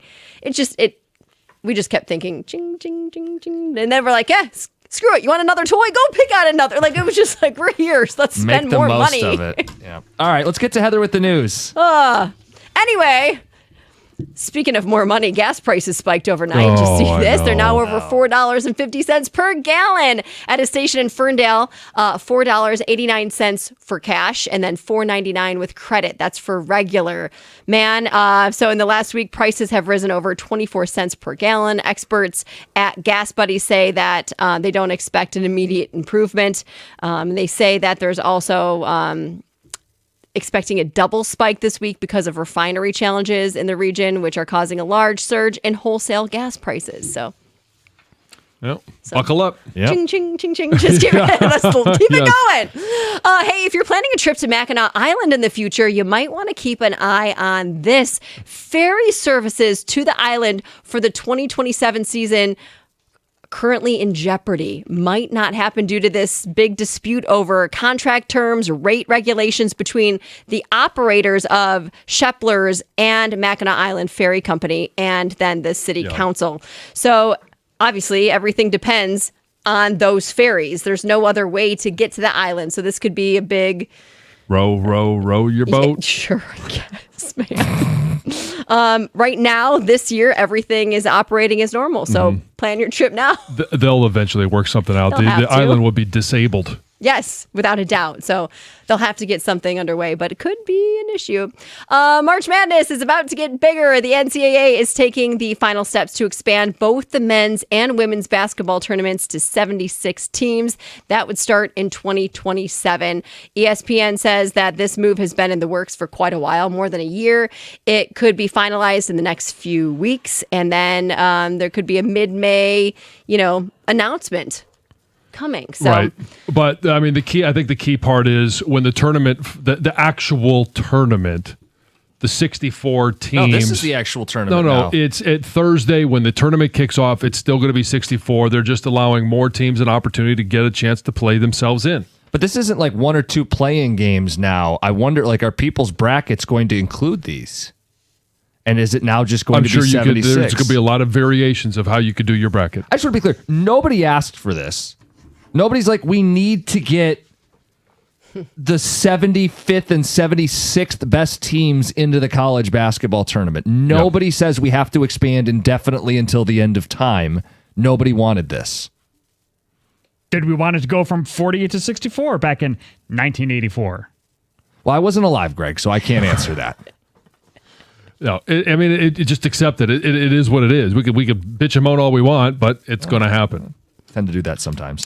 Hey, this news was brought to you by Gardner White. Couple quick texts. Nobody's buying it, Heather. Liar, liar, pants on fire. I thought it was fishy. She didn't know the exact flight time. That's from Mike in Wixom. Well, because it was on my husband's phone, all of our boarding information. I just go with that. It was like 9:38 or something like that, our exact time. Yeah. People are suspicious. Believe me, it was not a great day. It was not a cool extended Not a great way to end your vacation. It was not. But are you saying that so we don't... Well, we feel bad for her, right? She got an extra day of vacation, but it wasn't a good vacation. It wasn't. Day. I mean, I saw pictures posted, but I don't know if I saw any posted from the hotel at the airport. I can show you some video of what the kids were doing to occupy themselves while we were trying to hustle and figure out where we were going to stay. Everyone was probably staring at us like, those kids. All part of the cover-up, John. Yeah. We'll talk Pistons next, 97.1.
Game 5 tonight. Good morning, 97.1. Jim Costa, John Jansen, Heather Park, Govin Gregg behind the glass. Does it all come to a close tonight? It's waiting for the key line there. We don't believe a word you say. We got plenty of those texts coming in. Well done, Greg. I think we planted the seed yesterday. Oh, yeah, Heather extends her vacation by a day. Yeah. And she knew at 9 or 10 in the morning. What do you mean there's no other flights? It's pretty easy to know when you're standing right there at the ticket counter. Right, but we're going, well, what kind of airline is she flying? They don't have another flight near or back to Detroit all day. We also thought about renting a car and driving home. Like, we looked at every single option to get home on Monday. But for the price we were going to pay for any of those, it was better just to wait and fly home the next day. A Twitch comment said, no, you don't realize Colin made you guys miss the flight. He wanted to go to the Pistons game, but didn't plan on being stopped. We also looked at that. There was like really cheap tickets you could get just to go. What's really cheap? Because I'm looking at tonight's game and I want to compare. Like $80. Oh, it's cheaper to go to tonight's game. Oh, really? Elimination game. Staving season. Got a chance to stave off elimination tonight. Yeah, I'm seeing cheapest seats you can get in a building for $46. Oh, hey. So, I mean, look, there's a question as to, whether Pistons fans think tonight is the end of the season or not. I think that would tell you there's plenty that don't believe. Yeah. John, do you think they win tonight? I do. And I'm not going to sit here and say they're favored to, make the recovery from a 3-1 deficit. But a lot of it hinges on how long is Franz Wagner going to be out. Is he playing tonight? We don't know. I don't think he is. I think it's a skepticism at this point. Is he going to be out for the rest of the series? Those calf injuries in the NBA could be a little bit sus. Because everybody worries about it becoming an Achilles injury. Right. Yeah, and they don't want it to. They don't want him to miss all of next year. So, I do think that they win tonight. I have so much confidence that I'm going to watch the Tigers game. I know that grinds you. You're an adult who could do whatever he wants, but it baffles me that a sports fan, even if you're a bigger baseball fan, but a sports fan wouldn't prioritize the playoff game. Well, let me tell you this. I'll start watching the Pistons game. Simply because it's supposed to tip at 7 and first pitch is until 7:15. So we'll get you your full attention. For 50. Yeah, we'll see how long Jalen Duren's in. I might be able to flip over and he's already out. I think they're going to win tonight as well.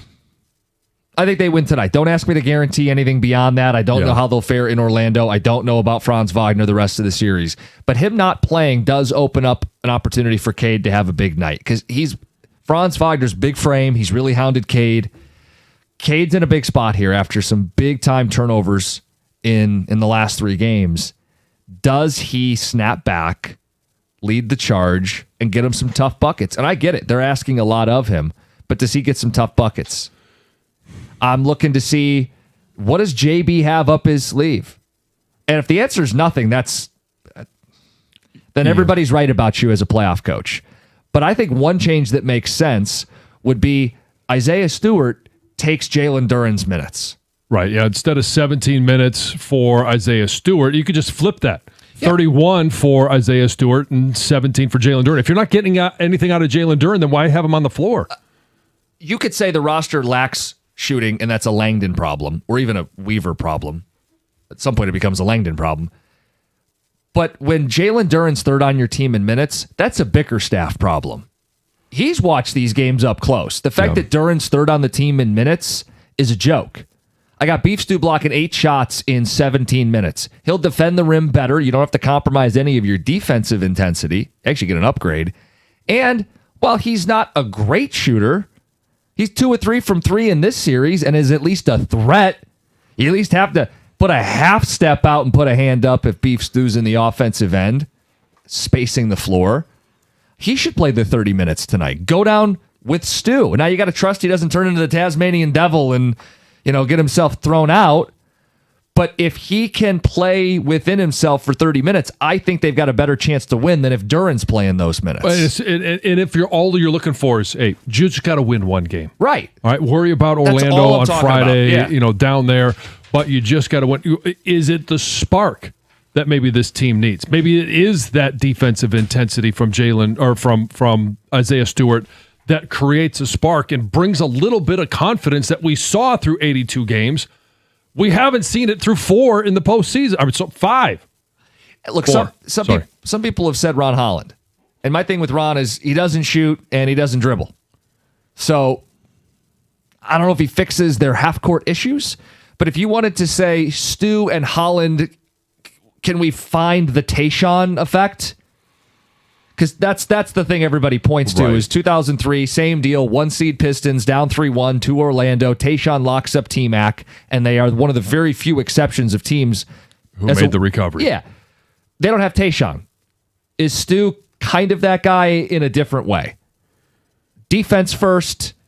Tayshaun could shoot a little bit. Stu can shoot a little bit. I don't know. Yeah, I'm not going to make the comparison in terms of player, but no. Can it be that spark that this team needs? That's what I would look to tonight. I don't know what else to expect from tonight. I think they'll win. It's not with a high degree of confidence because, look, neither of these teams have played particularly well. The Pistons could shoot themselves in the foot, give up offensive rebounds, turn the ball over, dig themselves a deficit. But at least they'd hit a shot. The problem with the Tayshaun take and trying to change things up and duplicate something like that is they don't have a secondary scorer. Yeah. The team had a secondary scorer. The team was better. You had somebody, well, right, and you had Ben Wallace who did his thing.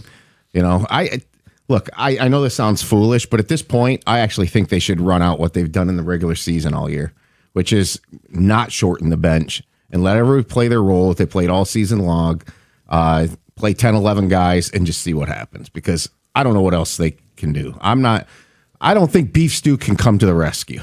Yeah, but what you're proposing is just like they got accept it. Like, just don't change anything and accept that you're losing the series. They went away from what they were doing. That's the argument for it. Not really. Yeah, Ron Holland plays in the regular season. So that's the difference is Ron Holland. Also, Big Ball Paul. Sure. B-Ball Paul. B-Ball Paul, Big Ball. Right, yeah. I said that one time. I think I put that in your head. I'm sure someone calls him that. Angel Reese. Watch yourself. I had to bring her into the conversation, John. Yeah, John loves that. Couple quick texts. We've got Scooble versus the best team in baseball tonight. That's what everyone in Michigan should watch. Let's make tonight's basketball game the lowest rated playoff game ever. Prop bet, Scooble strikeouts or Duran rebounds? Oh, that's a good one. That's a really good one. So Duran hasn't had double digits in any of the playoff games. And I'd love to see his minutes cut, but who knows? Yeah, so, I mean, okay, last game in Orlando, he had 8 rebounds. I think the most he's had is 9 in the series. Scooble. You think he can get 10 strikeouts? Or does he go 9 and Duran only goes 8? As long as it's only the first 2 times through the lineup. I'm going to go with Duran because I don't think JB is going to really cut his minutes significantly, and I think he'll end up with that 8 or so rebounds, and I think Scooble will fall maybe right around there, but Duran's got the higher upside if he plays the minutes. We'll see. I'll let you know how the Tigers game is going. Will you? Will you do that for me, buddy? It's 97-1.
Because why not? I dug a little deeper into that fake prop that was texted in. Skubal strikeouts, Duran rebounds. Atlanta Braves, third fewest strikeouts per game in all of baseball. And Skubal has only gone over 8 once this year. Assuming Duran is still given the traditional 30 minutes from JB Bickerstaff, he'll probably get at least 8 rebounds. It'll be interesting to see what JB does. Does he shake it up? Yeah. I mean, they're going to have to do something different. And the answer can't just be, we got to play better. Right. You got to tweak some stuff, change some stuff. You're down 3-1. Shake some trees. Try to shake this thing back into gear. If they win tonight, and they're 10-point favorites, I don't know if Franz Wagner's going to play. You win tonight, you live to fight another day. If it's announced, say, at noon that Franz Wagner's going to play, do you think that line comes down? Yeah. Although it was 9.5 for game 1 and game 2. They won 1, they lost 1. It doesn't mean anything. No. And the spreads were 2.5 in favor of the Pistons, both games in Orlando. Being favored didn't help them. No. Lost both of them. So somebody on the Twitch feed wants you to disco it tonight. And the reason I would support that is because the disco's on a winning streak. Based on the Red Wings' 10-year drought. It's on a 1-game win streak. Yes. Good things happen in threes. If you're saying that's a good thing that your double-digit disco came through. I mean, you won by losing. Is that a win? I think it's a win for the show because it puts the disco back on the table. No, it doesn't. Please tell me it doesn't. But I'm not going to do it today. Okay. Thank you. So you could disco today, they win. Disco Friday, they win. And then come in and do a special show on the weekend and disco it for Game 7. Yeah, you and Mark Ryan. There you go. Spinning tunes. Playing the best hits from the 70s.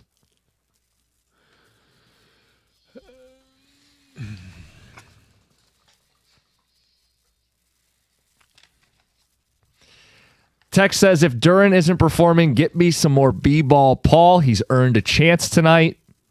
Sick of watching, says Ron Holland dribble into double teams and turn the ball over. Give me Stu to start, Justin and Woodhaven. I don't think he means Ron Holland. Ron Holland hasn't hardly played in this series. No. They stopped playing their game that won 60 games. Stewart was close to losing it at the end of game 4. You can't depend on him tonight. Look, I know I'm playing with fire if I put him out there because someone can get under his skin and he can get himself tossed. The alternative is I just don't play him and I go down without a fight. I'd rather go down swinging, even if it means literally swinging, playing him 30 minutes. And maybe it's something that we see the same starting 5, and Jalen Duran's a part of that, but the hook is earlier. If you're 5 minutes into it, they're trying to force it to them. They're down 8-0 like happened in game 4. Then all of a sudden you're like, hey, I'm not going to sit here and watch the same thing over and over again and hope for a different result. I'm with Jansen. The Tigers are the main stage tonight. Mm-hmm. See, I got people that agree with me. Says I'll maybe focus on the Pistons for a minute or two. I'll be keeping tabs on what's going on. I may even eventually go double screen. So reminder, tonight is Amazon Prime. That'll make everybody very happy. I'm streaming no matter what, so it's... But people hate having to exit out of apps, so this might be a 2-screener. You put a tablet or a laptop or a phone. A twofer. The twofer. The Tigers are going to be on the MLB app anyway, so it doesn't matter. Even if it was on your local cable network, you're still going to have to flip over to an app, so... Right. Well, I'm going to the Pistons game tonight, so I'll tell you how the crowd is and what the vibes are. And that's why I said I'll keep you updated what's going on with the Tigers. I appreciate it. You'll be on the real big story of the night. Mm-hmm. Yeah. How Skubal pitches in Can game McGonigal 30. reach base safely yet again? What is it, 25 in a row now? He did it last night. Uh-huh. Hustle on 1 out. Are you going to be live tweeting tonight from the game? I might. I don't know. Depends what happens. Yeah, it depends what happens. Yeah, I can tell you something I'm not watching. My Twitter feed. Twitter feed. Absolutely not. It won't even enter my thought. Oh, I wonder what Jim's talking about on Twitter. For your game tonight, who's playing center field? It's probably going to be Veerling. I mean, I think that's the easiest answer in a moment where do they bring somebody up from AAA and bring them all the way down to Atlanta to play tonight? I doubt it. It's going to be Veerling. What they do moving forward once they get an idea of how severe it is for Javi and how long he's going to be out, then I think they make their decision. And maybe in the third game of the series, we see something different. The only other thing would be you could play Wenzel Perez in center field. And then you could just put Karp in right and Riley in left. And then you don't have to play Vierling against a righty. Okay. So that's the only other option, right? I mean, there's no other. Yeah, there's no other player to go in there right now. I mean, you could put Wenzel in left and Riley in center. You could. Don't think they would. Probably not. No. You could put McGonigal in center. He can play everywhere. He can play center and shortstop. That's why you got to watch at the same time. Hasn't been done since 1885. Could he fill Mize's spot? Yeah, sure. Why not? He'll be our Shohei. He'll pitch on Sunday. Yeah. After playing center and shortstop in the same game, fielding two positions at the same time. What can't he do? It seems like right now there's not much. That's a short list. Just about everything. Yeah, the Mize thing is, I don't know. It's a groin, they said. Yeah. And we'll see. Again, we'll get an update hopefully today and see, if he's going to miss it. Hopefully it's only one start. Mm-hmm. And we'll see what they do. And maybe the timing works out where JV's back. I don't necessarily anticipate that. But yeah, I haven't seen the latest. But in theory, sure. We'll see. Yeah, I mean, he's throwing some BPs. Yeah, he just threw a bullpen yesterday, I think. Yeah. Interesting how this is lining up, but could be coming back real soon. Yeah. In the next 10, 15 days. I don't know. Mm-hmm. Hopefully. Yeah. Look who's back. Look who finally decided to show up to work. That's what I'm saying. Look at that. Feeling refreshed. I would hope so. Yeah. Extra day of vacation. Yeah, I understand. The flight. Couldn't get another flight. Damn. Couldn't find a way. Just couldn't make it happen. Guess I'll have to stay in sunny Florida for another day. Okay, here we go. It's crazy because we didn't even really see the sun that day. We felt like we lived in the airport because we basically did. We stayed at the airport hotel. It was weird. Have you ever stayed at an airport hotel? No. It's a weird thing to do. Like, we literally went to a gift shop to kind of like occupy the kids, and they played with the toys for a minute, and we read a book, put it back up on the shelf. I would have been drinking. I mean, probably the whole time. Yeah. If you got that extra day and I'm stuck at the airport, what am I going to do? I mean, it's different circumstances. It's different. Certainly, yes. Heather's sauced, and there's Colin trying to take care of the kids, and Heather, yeah. What time is that flight tomorrow? Colin's got the kids. It's 1 o'clock. 1 o'clock. If we just keep missing flights, we can stay forever. Just live here. Yeah, the kids would probably love it. They did have a blast. Did they? Yeah. Mm-hmm. Yeah, I mean, the kids are at a Kids love pool. They airports. don't care if it's an airport pool. Kids love airports anyway, right? Oh, and Brooks loves planes. So the whole time, every time, look, a plane. I'm like, yes, I know there's one every 2 minutes. I get it. Look, another plane. I'm like, yep, that's another At one. some point, you just walk the kid over to the big board and say, look, see all these names and all these cities and all these times we're all playing. No, it's Superman. Right. What are you guys going to do today on the show? Well, obviously, we're going to have to talk about a basketball game tonight. It's massive for the Pistons. It's literally do or die. The season could end tonight. I hope it doesn't. I don't think it will. We'll see if Wagner's going to play or not. And we got some decisions the Tigers going to have to make on some injuries. We'll see what they decide to do. Carson Anderson next, 97.1.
Okay, we're in a really weird place here in Detroit as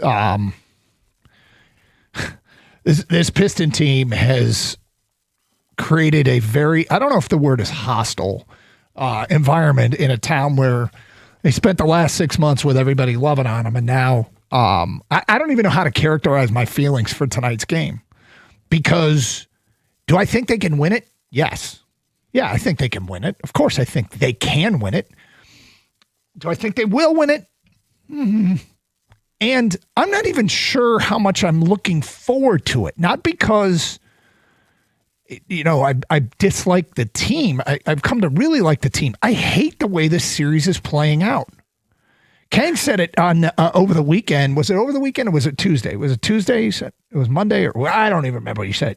When they lost, I guess it was Tuesday, when they lost game 4. He said, you almost wish it was over.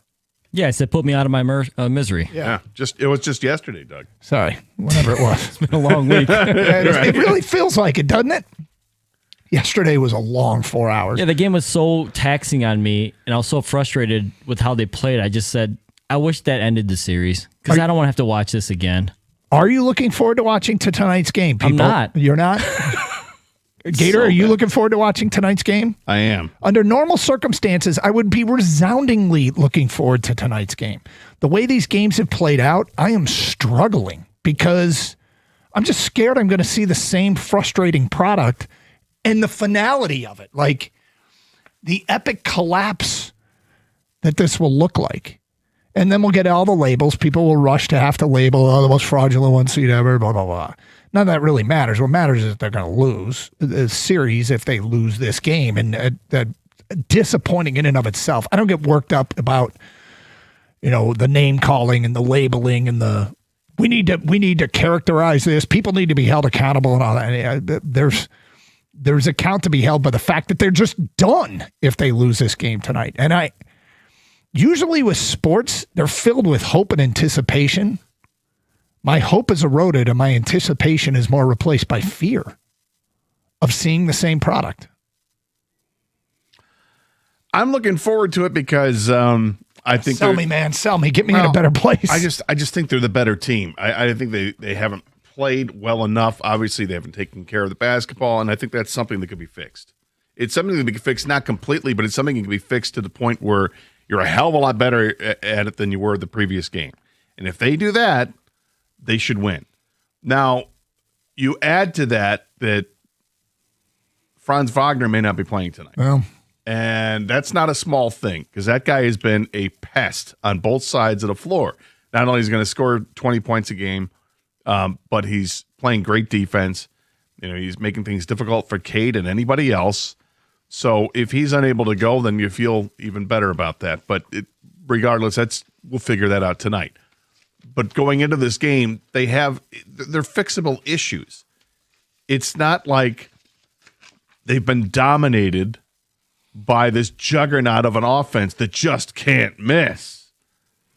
Orlando can't make shots. And the Pistons haven't made a ton of shots either, but the Pistons are making more shots than Orlando. Just take care of the ball. Don't turn it over. It's precious. We'll get to all of the to-do list coming up, but you are looking forward to it. You're looking forward to it because you think they're the better team. Is there anything about the first 4 games that confirms that? Last week I went to game 2. Yeah. And that confirmed that's a good Pistons team. That third quarter. That's the team we can see. They kind of hang around the first half and it's got a little bit of a lead, but it's close.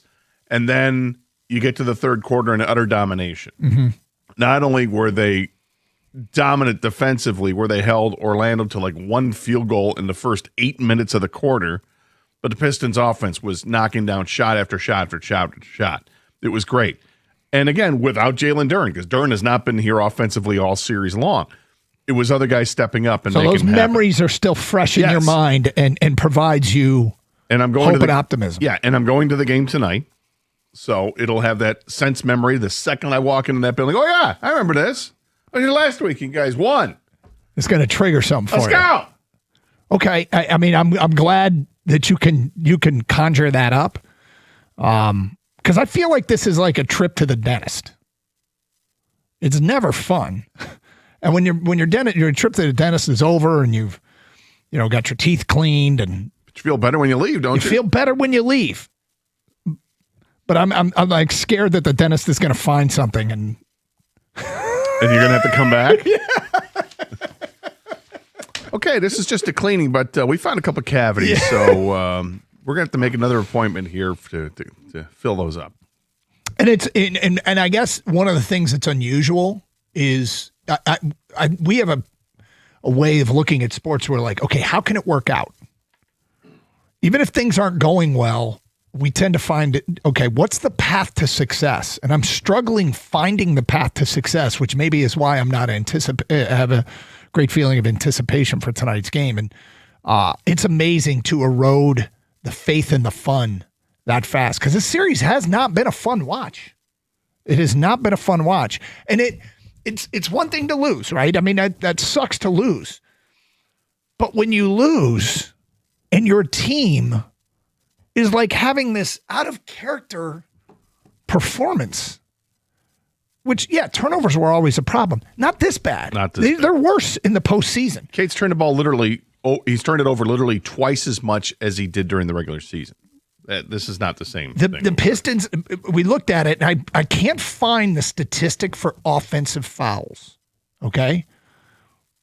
But my gut tells me that their offensive fouls committed, their illegal screens, their charges. And their offensive fouls on rebounds. I feel like that number is higher than it was in the regular season, which is adding to extra possessions for Orlando. The turnovers they're having 4 more per game than they had in the regular season. The offensive rebounds allowed are 2.5 more per game than the regular season. They're giving Orlando 6.5 more possessions than they were giving opponents during the regular season. And that adds up. It obviously makes a huge difference in close games where your possession is wiped out. While you had the basketball, it ends with a big X. You basically get nothing out of it, and the opponent gets another possession. And when you mix in offensive fouls, which feels to me like those numbers are up, this is an out-of-character experience. You can watch the Pistons all season long, and you think you know what they're going to look like. And then they get to the postseason, and they don't look like that, which is why suddenly I'm having problems finding that path to success, and I'm having problems getting excited and anticipating tonight's game. Another area they have to... You're a better man than me, Scott. Well, this we know. Another area they have to improve is free throw shooting. They are shooting only less than 73% from the line in the playoffs. And this was a team that shot 76% during the season. I mean, and these are little things, but it's like a shot or two every night. Yeah, you add them up. That's a point or two every night. That's a possession, 6.5 more possessions per game they're giving an opponent. These things add up, and the next thing you know, no wonders they're losing this series. And it seems like there's an inordinate amount of the turnovers lead to fast break points. It's not just they lead to other possessions. It's like the 90% we're going to score possession. I feel bad for fans that just kind of tuned in because they haven't been paying attention to the Pistons and basketball, but now the Pistons are good. They were in the playoffs. Oh, I'm going to turn it on. I'm going to watch. This is what they see. They think, like, how did this team make the playoffs? How were they a one seed? The people parachuting in? Yes. Yeah. How did they win 60 games? And I got to tell these people, this is not how they played the entire season. Yeah. This is a completely different team. The courtship was going really well. I mean, the courtship, like, this might be the one. Yeah, let's go ahead and get married. I do. Wait a sec. You've changed. You've changed. We got married and you changed. Where's your makeup? You're not going to the gym today? Right. What do you mean you were door dashing those meals? I was just thinking about like the person chase and you guys immediately go there. We're having another pasta night? Spaghetti. I mean, I like spaghetti, but not 5 days a week. Anyway, how do you characterize your feelings going into this game? Do or die tonight at the Palace of LCA. 248-539-9797. Carson Anderson here on 97.1. You want that beautiful weed-free lawn this summer? Of course you do. You want it to be a green, lush lawn this summer? Of course you do. And it may look green and lush right now, but if you haven't called the great folks over at Natural Way Lawn and Tree Service, where you get green and stay green with Natural Way, if you haven't called them yet, you're starting to get those dandelions, and those are weeds, and they're creeping in, and that is no good. Call Natural Way today, 888-GET-GREEN. In fact, if you get green, you stay green. You'll save green when you prepay. Call by the end of the month for the early bird discount. Natural Way has been serving Michigan since 1990. They offer the 100% satisfaction guarantee. It's a company I've trusted at my house for nearly a dozen years. Look, if you're tired of fighting weeds and watching your grass thin every single summer, you have to understand that great lawns do not happen by accident. You need the right timing and the right program. And at Natural Way, they offer a full menu of services to accomplish your dream lawn. Fertilization, aeration, weed control, disease control, and so much more. Look, it's easier to prevent a problem than it is to fix one. In early treatments, they set the tone for the entire season. For limited time only, purchase a full lawn program and you're going to get free grub control when you mention my name, Gator, and the station 97.1. Call right now, 888-GET-GREEN, or go to naturalwaylawn.com.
Doug Harsh, Scott Anderson, 97.1. Are you anticipating? Are you excited about tonight's game?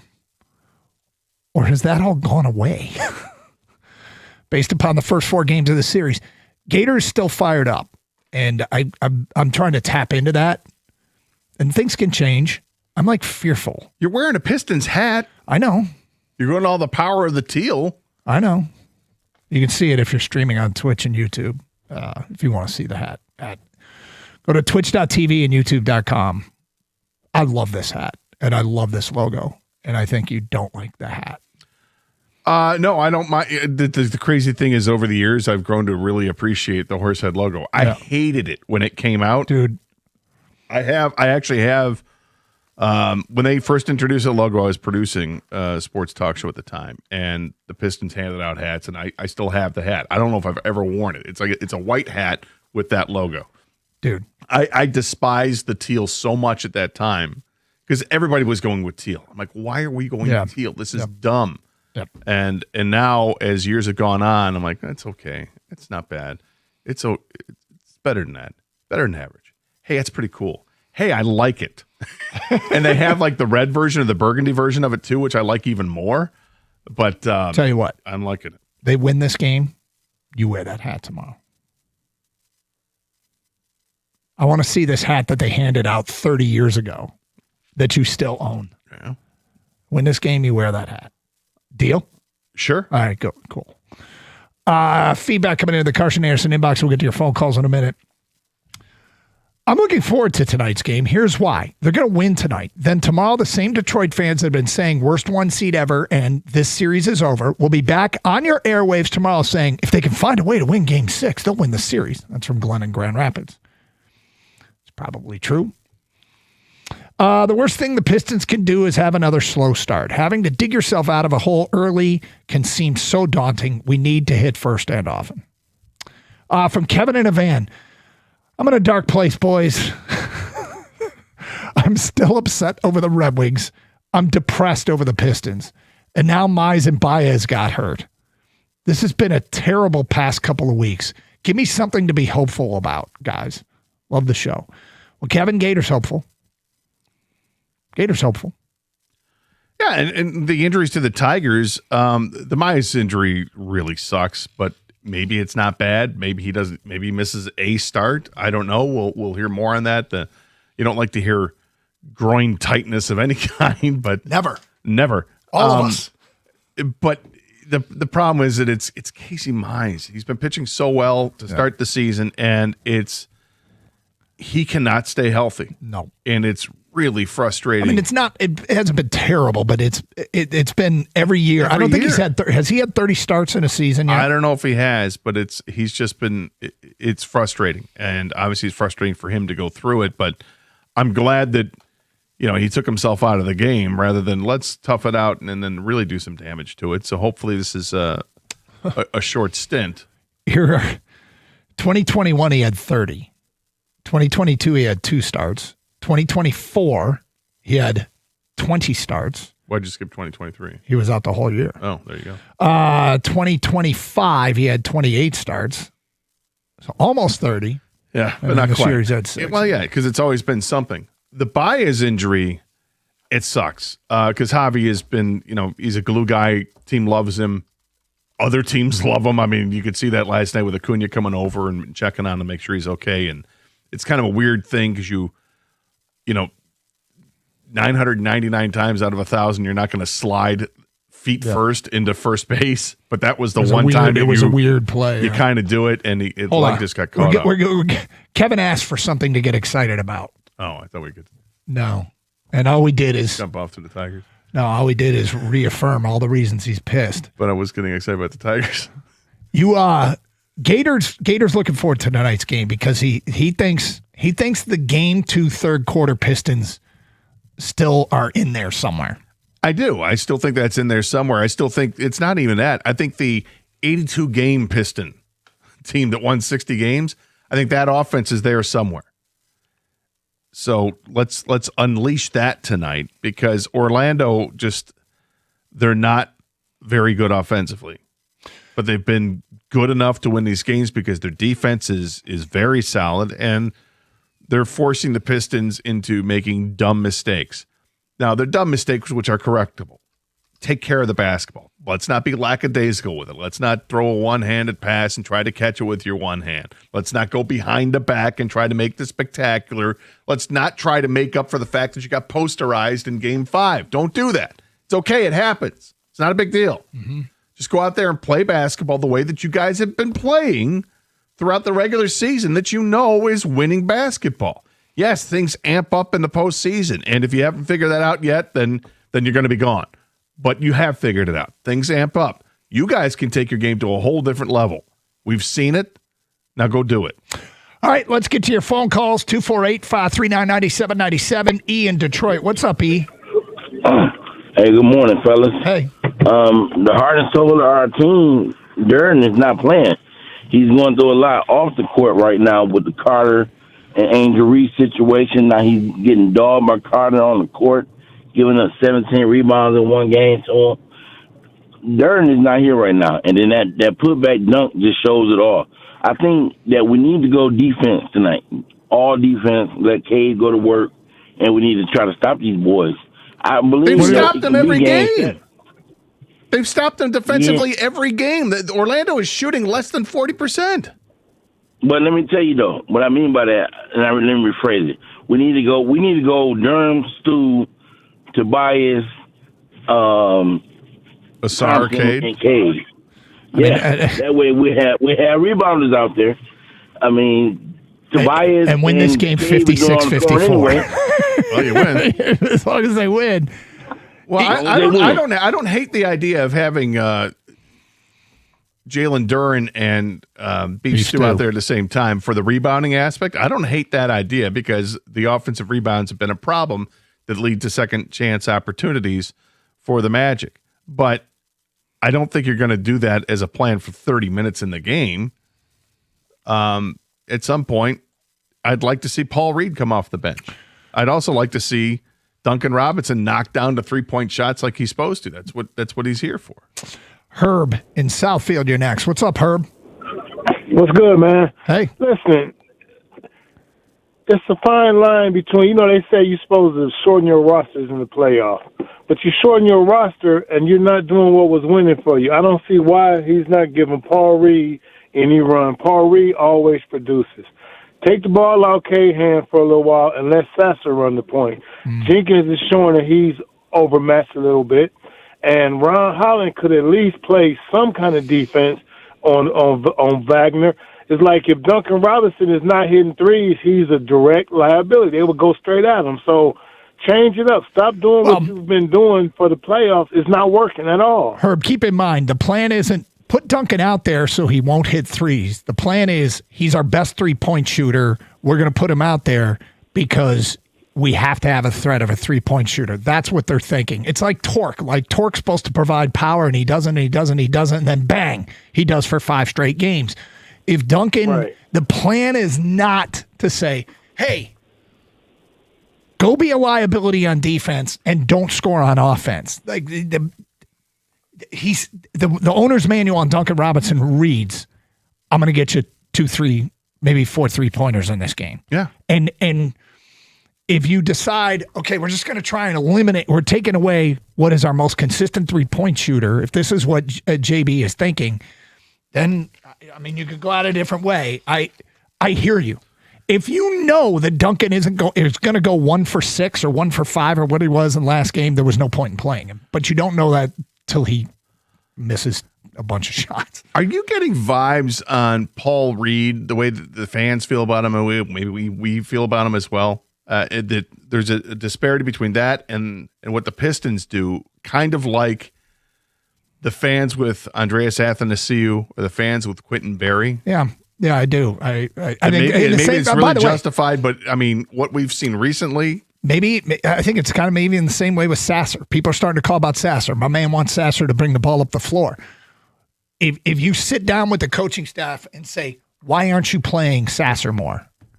Do you think they'll just go, oh, good idea? Or do you think they'll go, well, A, B, C, D, and E? Do you think they got a bunch of reasons? They probably have a bunch of reasons. It's not like they forgot he's down on the end of their bench. It's Carson Anderson. How you feel? Are you looking forward to this tonight? Or is this like a trip to the dentist? where you've seen it so many times, you're scared of what it's going to look like because there's very little evidence. The series has not been fun to watch. There's very little evidence that it's going to change. It's Carson Anderson, Open Lines, 97.1.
How you feeling, Piston fans, about tonight's game? You looking forward to it? You fired up?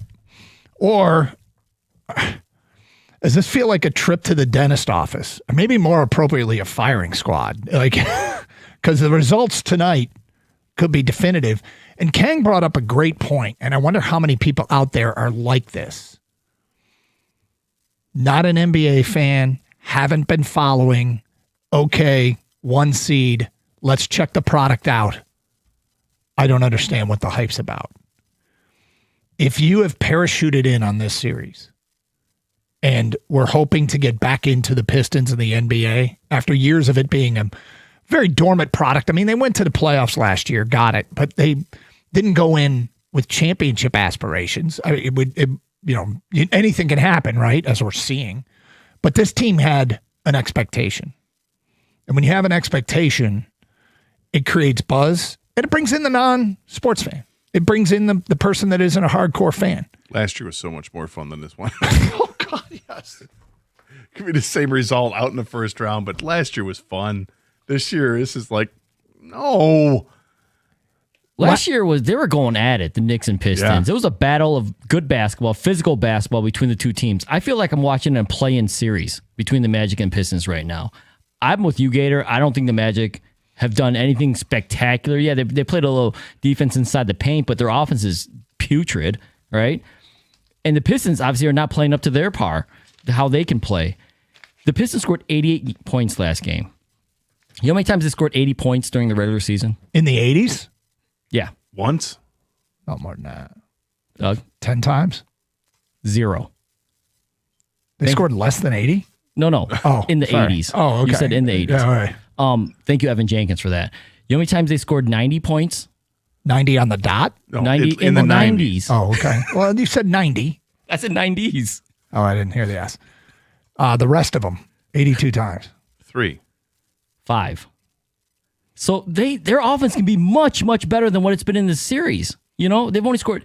So every other game they scored in the 100 or more points. In this series, the last game they scored 88. The game they won, they scored 98. Their offense has been so bad. If they can just pick up their offense a little bit, they could be winning this series. They'd be ready to clinch. And yet the over-under is 211.5 now for tonight's game, in spite of the way the series has gone. Well, because they're expecting, what we're all expecting is this team's finally going to burst out and score. Wrong. We're all expecting that? Have you not been listening to me the first half hour? Have you not been listening to Kang? What do you mean we're all expecting that? Am I supposed to listen to you? Oh. No, I don't listen. I tune out negativity in large part. I would be so fired up if you are correct. Well, you're a guy who likes odds. You like math. Aren't they due? Aren't they due? Of course. Okay. Is the first 5 games of this series, is this anything close to what you saw for the 82 games in the regular season? No. No. So aren't they due? The first 4 games of the series? Well, 5. Oh, yeah, 4, I guess. Yeah, Down it's 3-1. It's all right. It's okay. If it's 5 games, they're done. No, that's if they're going to play. If this is, yeah, man. Like I said, they've eroded faith, and they've eroded some of, like, a lot of the fun, and it's so disappointing. But I'm hoping that your anticipation is rewarded, my friend. I am hoping. Here's an interesting question from an unnamed texter. This year, the team had an incredible turnaround, but if they lose, will fans applaud them or boo? No, that's one thing I would say if I were trying to fire up the Pistons. I would like, do you guys want to get booed out of the building? Because if you don't win tonight, that's what's going to happen. You think they are? You will get booed out of the building. Yeah. That fan base is going to just shower you with booze. And I don't mean like, tequila and rum. I mean booze. BOOS. BOOZE. That's right. Yeah. Although maybe some of that might be flying. Might be called for. Mark says the Pistons need to take care of the ball, play very good defense, and make their free throws. Yeah. Jameel in the truck. I predict we see a pissed off JD from here on out. Pistons in 7. I predicted we'd see a pissed off JD in game 2. A pissed off and productive JD in game 2. We did not. I doubled down. All right. On the road. Sometimes going on the road's good for teams.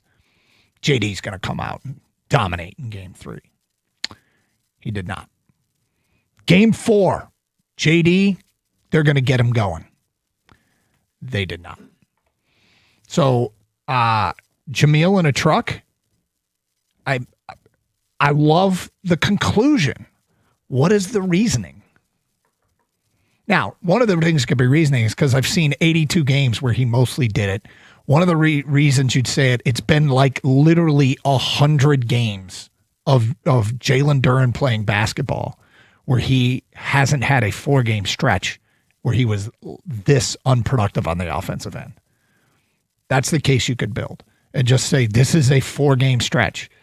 And the previous 100 games, and I think, what has he got, 37 points, 39 points, something like that in this series? 39. You have to go back to January of 2025, about 100 games ago, when he had a 4-game stretch like this.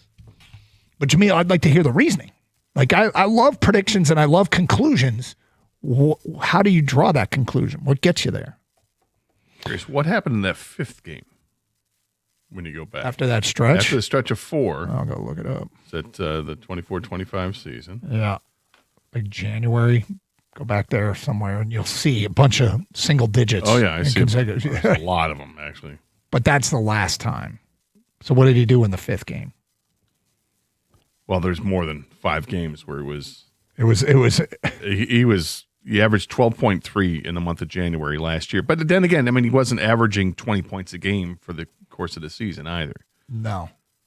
So the stretch, I think, is the 5-14, 8-8 stretch. Well, then he bounced back with the 8-8. Yeah, the 5-14, 8-8 stretch. Then he went 10, 10, 17, 15, 16. I mean, he wasn't the Jalen Duren. That wasn't the payoff I was hoping it was going to be. But even I was hoping to say, he bounced back for 31. But Jay in White Lake is next. Hi, Jay. Good morning, guys. What's up? Well, so I'm actually really excited to watch tonight, and I maybe I'm just the one of the dummies that's just too hopeful and won't give up. But I told the screener, I said, it's kind of like the Wings. If I said to the Red Wings at this point in the season, please play the way you played for the last month and a half, well, okay, they get murdered and they get swept and everything's done. But if I'm hoping for the Pistons, please play the last, the way you've played the last month and a half, then we're going to beat the brakes off the guys. And it's like you said, Gator, we've seen them do it. And I guess I feel like that's why I can't give up on. I can't give up on them until it's literally over, because I've seen them play spectacular basketball too many times to say no, it's done. They're too good. It just doesn't make any sense for it to all of a sudden shut down because now it's the postseason and it's Orlando. Orlando's good. They're not great. And I get the whole, Kane put it really well a couple of days ago. Kane said, the floor gets bigger and the lights get brighter. And I get that, but you can't use the word fraud or something like this on that. They played too well all year long. They know how to do it. They're just not executing. So execute. Do it. It feels so simple. And everything you said is true. Everything Jay and White Lake said is true. There's so long stretches, huge swaths of time, weeks, months of them looking authentically great in the Eastern Conference. That is, usually I would reject this smaller sample size, but it's so, every time I think, okay, they'll respond. Because of the toughness they've shown, they keep not responding. I don't get it. This is a huge mystery. Pass ball, catch ball, secure ball. No, I mean, I know it's that simple, right? But it's like they're barely doing the first part, the second part, and they don't secure it. Mm-hmm. Pass it with authority, catch it like you mean it, and hang on to the damn thing before you make your next move. Jordan from Port Huron, if the Pistons lose tonight, J.B. Bickerstaff's job is in question. His rotations have been horrible. Where's Paul Reed and Ron Holland been? They bring so much energy. Well, I mean, this would be a great sit down behind closed doors and ask him why they didn't play, and maybe his reasoning would convince you, Jordan. And typically coaches don't sort of randomly just pluck guys and they have a reason behind it, and that reason could be illogical. But these are questions and these are answers, and these are things that Trajan will talk to JB about when this season is over. Both guys have only played in 2 of the games. It does seem odd, okay? And I would agree with Jordan. I don't know how much his job is in jeopardy. The problem is, of course, the history in Cleveland and why he got let go in Cleveland was postseason failures. And if you couple this with that, I don't know that last year I would consider it a postseason failure. They weren't favored. They didn't win. Right. No big deal. But this would be a quick trigger finger if that happens. It feels like it would be, but I don't think he got the real chance in Cleveland like he should have. I don't think it's 0.0. I wouldn't suspect he'd be fired, and but see, part of this has to do with private conversations. Mm-hmm. What did Trajan and him talk about? Because they could come to philosophical difference. There could be some philosophical difference where Trajan's watching this and asking many of the same questions and not getting reasonable answers, in his view. I mean, for us, the questions are easy. It's a lot of these questions. Why can't you take care of the basketball? What are you doing to fix that? You look at this and you say, why Paul Reed has played in only 2 games and only averaged 4 minutes a game in those 2 games? Why is it the Ron Holland, who has missed 5 games in 2 years, has missed 2 of the 4 games so far here in the playoffs? There could be something going on. It could be. These are things, but I'm just saying, these are the questions that we all think are obvious to ask that haven't been answered, I guess. Matt and Taylor, Doug and Gator, if the Pistons lose tonight, they're still my team, and that is the only thing that you have if you're a fan. You still have your team. Whether they win or lose, it sucks when it happens. Go Pistons. Matt, that's cool, and I get it. I mean, it's not like I'm going to go, okay, sweet, I'm going to pour my heart and soul into Oklahoma City. So I get where you're coming from. And, then you sit down and you do the self-examination of what they need to do to get over this hump. Well, for people who are asking for more Dennis Jenkins running the floor, the one thing he hasn't done, he hasn't scored a whole bunch, but the positive thing that he hasn't done is he hasn't turned it over. His assist-to-turnover ratio in the playoffs is 8. Really? 8. That's pretty good. Yeah. So he's taking care of the basketball. Will they give him more of an opportunity to see the floor and do that tonight? What we don't like, what we've seen of him, is it seems like there's more forcing it. Yeah. And he's kind of cut down. It was worse earlier in this series. So series has not been a fun watch. Pistons have eroded much of, if not all of, the faith in this team. They've been fun for 82 games. How would you characterize your feelings heading into tonight's game? We have a Twitter poll question. Do they win or lose tonight? Think about what percentage of the fan base thinks they're done tonight. And if you want to go vote and comment, you can. We read the best comments on the air. It's Carson Anderson here on 97.1.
All right, Doug Carr, Scott Anderson, 97.1, 248-539-9797. We have another edition of Are You Going to Eat That coming up in the noon hour here on Carson Anderson. Lots of Piston talk right out of the gate with Game 5 tonight. And look, they put us in a really, well, they put me in a really weird emotional place. I don't want to speak for everybody, but I'd love to know how people are feeling about tonight's game. Are you looking forward to it? Are you dreading it? Are you even going to watch? Isn't this a streamed only game? Am I wrong? Is this game on regular TV or is it streamed only? The Pistons? Yeah. I don't know. Imagine probably if it's. I know tonight's a Prime game, Amazon Prime. Oh, is it Prime? So does that mean it's not on any local or cable? You got to have Amazon Prime. Like I mean, which means it takes more effort. Or it could be NBC. What's the other channel they have? I don't think it is because we had. That's happened. We had WDIV on this morning, and they were talking about the game, and they said we'll have highlights. No, not NBC. I meant the NBC Sports Network. Yeah. That's affiliated with Peacock. That's true. Is it? Yeah. So when the Peacock games are on, then they put it on Prime. But well, I'm glad I'm going then. You don't have Prime. I know I do. I feel like everybody's got Prime. I mean, I don't know. They don't. It doesn't have Amazon, so you get that with. But I despise the streaming aspect. So, and particularly when it comes to a playoff game, add that extra layer of effort that it might take people, and they might just say, screw it, because expectations are maybe under normal circumstances you wouldn't, but tonight it's like, You can't force people to stream if you have other options. Do you know what I mean? So that's why, they want you to get Amazon Prime if you want to watch it. Oh, I get it. Yeah. I just. You mean if you're the streaming Yes, company, exactly. you have to have some games that are stream only. Otherwise, what's the point of getting them? Yeah, and as consumers, we just love that. 248-539-9797. Here's the crazy thing is we kind of get into the game a little bit here. And you mentioned it right out of the gate. And it's time to circle back to it. The careless turnovers have been a through line in this series in every game. Turnovers have always been a bit on the high end for the Pistons, but the careless turnovers and the fact that they're committing 4 more per game in this postseason than they committed during the regular season.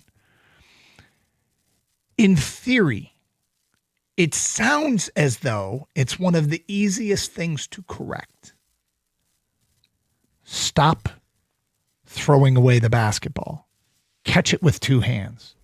Don't throw it at your teammates' feet. Hey, when you get the ball on a rebound, secure it. Don't let them slap it away. Throw elbows if you have to. Yeah. Swing. Treat it like a football and you're a fullback going up the middle. Like all these things that sound in theory easy have been a through line in every game. And I suspect that it's not just us that have realized it. JB Bickerstaff must see it. The coaching staff must see it. Hell, the players must see it. But apparently it's not nearly as easy to correct as stop doing it, right? Because why wouldn't, it's not like, oh, we've done it for 4 games. Let's make sure we don't do it for 5. They did it in game 4. They did it in game 3. Well, it feels like it just has to be drummed into their head every second of the game because it becomes, it's lackadaisical, right? That's what it is. It's carelessness with the ball. And if you get into a pattern of that, how do you break that pattern? I mean, there has to be consequences for that. Unfortunately, we're in the playoffs. Yep. Right? And these are lessons that need to be learned during the regular season as well. But I mean, Cade in particular with twice as many. Now, why does he have twice as many turnovers now than he did in regular season? Better defense, for sure. Okay? So if that's the number one thing you got to fix, then fix that. How do you say how do you Orlando's fix that? playing better defense Yes. than teams did? Yeah, I mean, And that's why maybe it's, I don't know if it's just as simple as, but it's not like they said, let Danish Jenkins bring the ball. we don't believe that we're being careless. Let's wait till we're down 3-1, and then we'll flip the switch. They've been trying, of course, to cut back on the turnovers. And the weird thing is, it's obviously not as easy as we think. Well, but at the same time, we say that, and like, there's no excuse for throwing the ball on a 3-on-1 break at somebody's knees, or there's needless no excuse around the back pass or any of that crap. Right? That stuff is like, We've been preaching taking care of the basketball, and you do that. Mm-hmm. I can understand if Orlando's going to come and swarm the ball carrier. I understand that. The ball carrier. I'm saying it, right?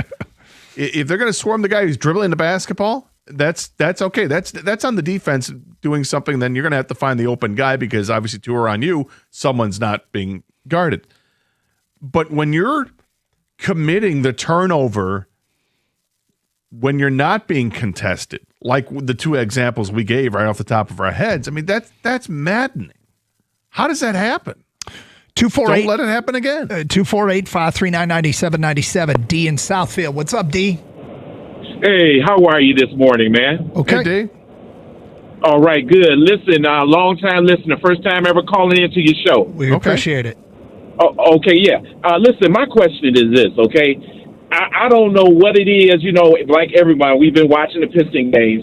And the thing is, man, is that is it something physically wrong with the guy where he's not, I'm referring to Jalen Duren. If it's something physically wrong with the guy, or is it something that's mentally where he's having, issues? It's probably both. I mean, it's something that Orlando is doing. Clearly, they're clogging the paint in the lane, and it's preventing the Pistons from running this game, the lob game that they have done successfully for years. That's part of it. But at the same time, it's got to be something mental going on there, too. Because it's just, there's a lack of concentration that goes on with him, and he needs to get back. He needs to get that edge again. And it seems like he's checked out, man. And the thing is, to me, before the series is over and you have your regrets, why doesn't he play like my brothers and I, we've been talking, why don't they just play, what's his name, B-Ball Paul, the other guy that they picked up from the G League, try somebody else, bench the guy until he could come out of whatever's wrong with him. Well, in part because now their backs are against the wall, and it just you probably feel a sense of desperation that you want to go down with your best players. He may have to do that, and I understand the difficulty when you have a player that's rewarded you for playing him all season long and giving him the minutes, who's suddenly not, and you're like, okay, what are the odds on a given night that Jalen Duren is going to make better use of the minutes than Paul Reed? Because all year long, the odds were close to 100%. And so that's a tough call to make. It is. 248-539-9797. What is your fix-it? It's Carson Anderson here on 97.1.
Brought to you by Northville Lumber. After the Lions selected their 2026 draft class last week, wide receiver Amon-Ra St. Brown took to his podcast to share his thoughts on the class.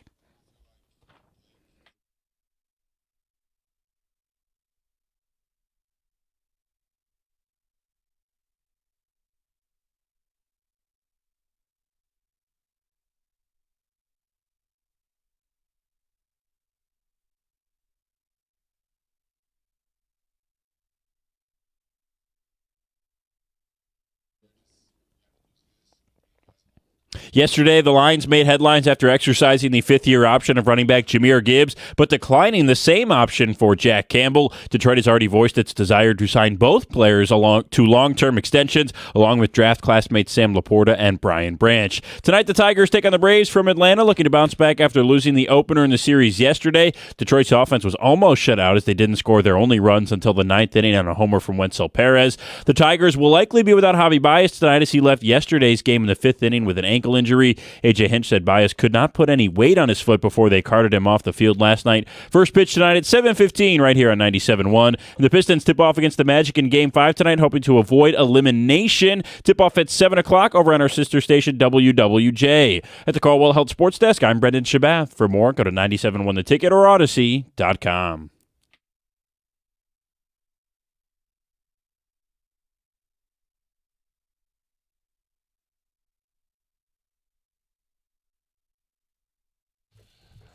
All right, so the Twitter question was, do the Pistons win tonight? It's not very complicated, very simple question. Go vote and comment. And what percentage of Piston fans do you think believe this team will win tonight, Scott? 43%. Kang, do you think the number is higher or lower than 43%? I think it is... Whew. I'm going to go, that's a good number, Gator. Thank you. I'm going to go higher.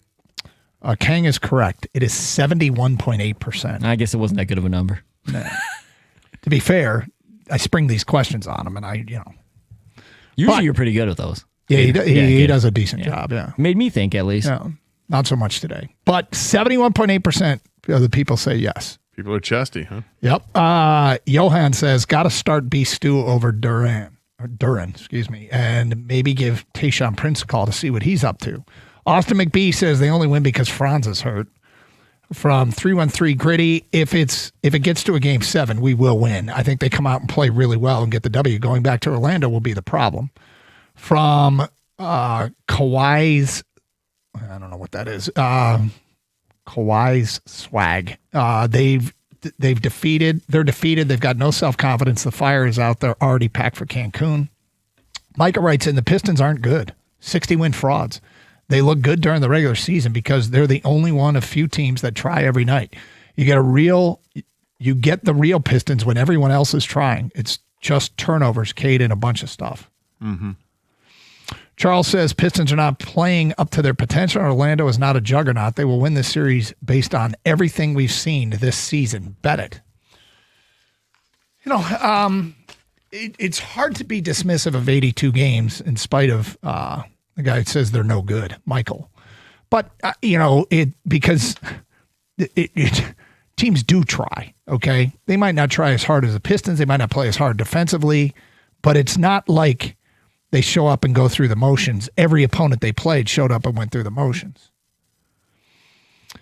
Nonetheless, we all know it's different. We didn't think it was first round ouster different, but we all know that the postseason's different. Well, let's go to Matt next on 97.1. Hello, Matt. Hey, how you doing? What's up? Good. Just curious why they're not playing Tudor and Robinson at the same time. They're not playing who? You got Herder. Okay. Kevin Herder. Okay, sorry. You got us on speaker. Can you possibly take us off speaker, Matt? It would be a lot easier to hear what you have to say and less background noise. Hang on. Can you hear me now? Better. Yep, go ahead. Okay. I'm curious why Herder and Robinson are not on the floor at the same time. I don't know I don't know how many minutes they've been on the floor at the same time throughout the season. I just feel like that's not one subs in for the other. Yeah, not sure. Well, the issue is that the Magic is packing the paint, and if you have two three-pointer shooters out there at the same time, they're going to have to guard, take people out of the paint. One would think, and if the Magic, I would imagine, Matt, will say, we'll take our chances because neither of those guys have killed us yet individually, so we'll let them shoot it and see if they can.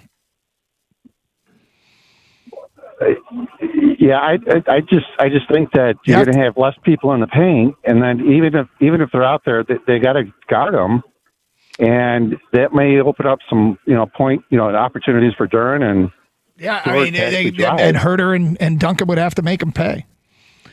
And I know that Duncan he's shooting it better than Beasley did last year, but the number of attempts, it might not be as high because Beasley took like 53s last year in that 6-game series.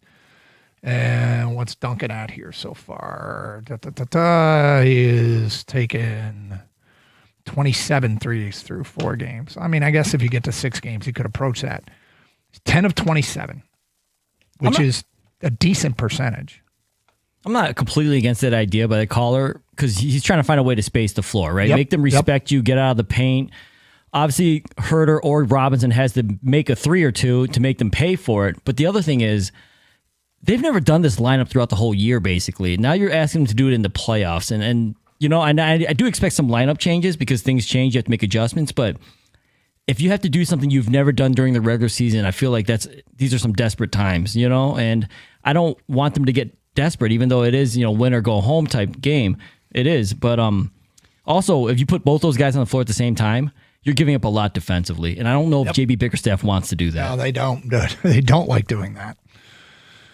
No, but one of the things they really liked about Kevin Herter was his basketball IQ, and spacing was something that was brought up when they brought him in, and it's something you've been bringing up for the last couple of days, Kang, is that the Pistons lack the ability to space the floor. Maybe Herter needs to see the floor more if that's one of his assets.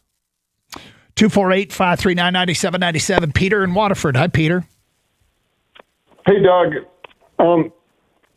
I got a couple things. That's a pregame meal, Doug. That's what the problem is. They're eating stupid. They're eating stupid. and they're going back for seconds. Yeah. That's what's so frustrating from a fan's point of view. I can point out and you can too, numerous behind the back pass by Duren, the lack of putting 2 hands on the ball on the rebound, how can you have 5 turnovers in the first 5 possessions?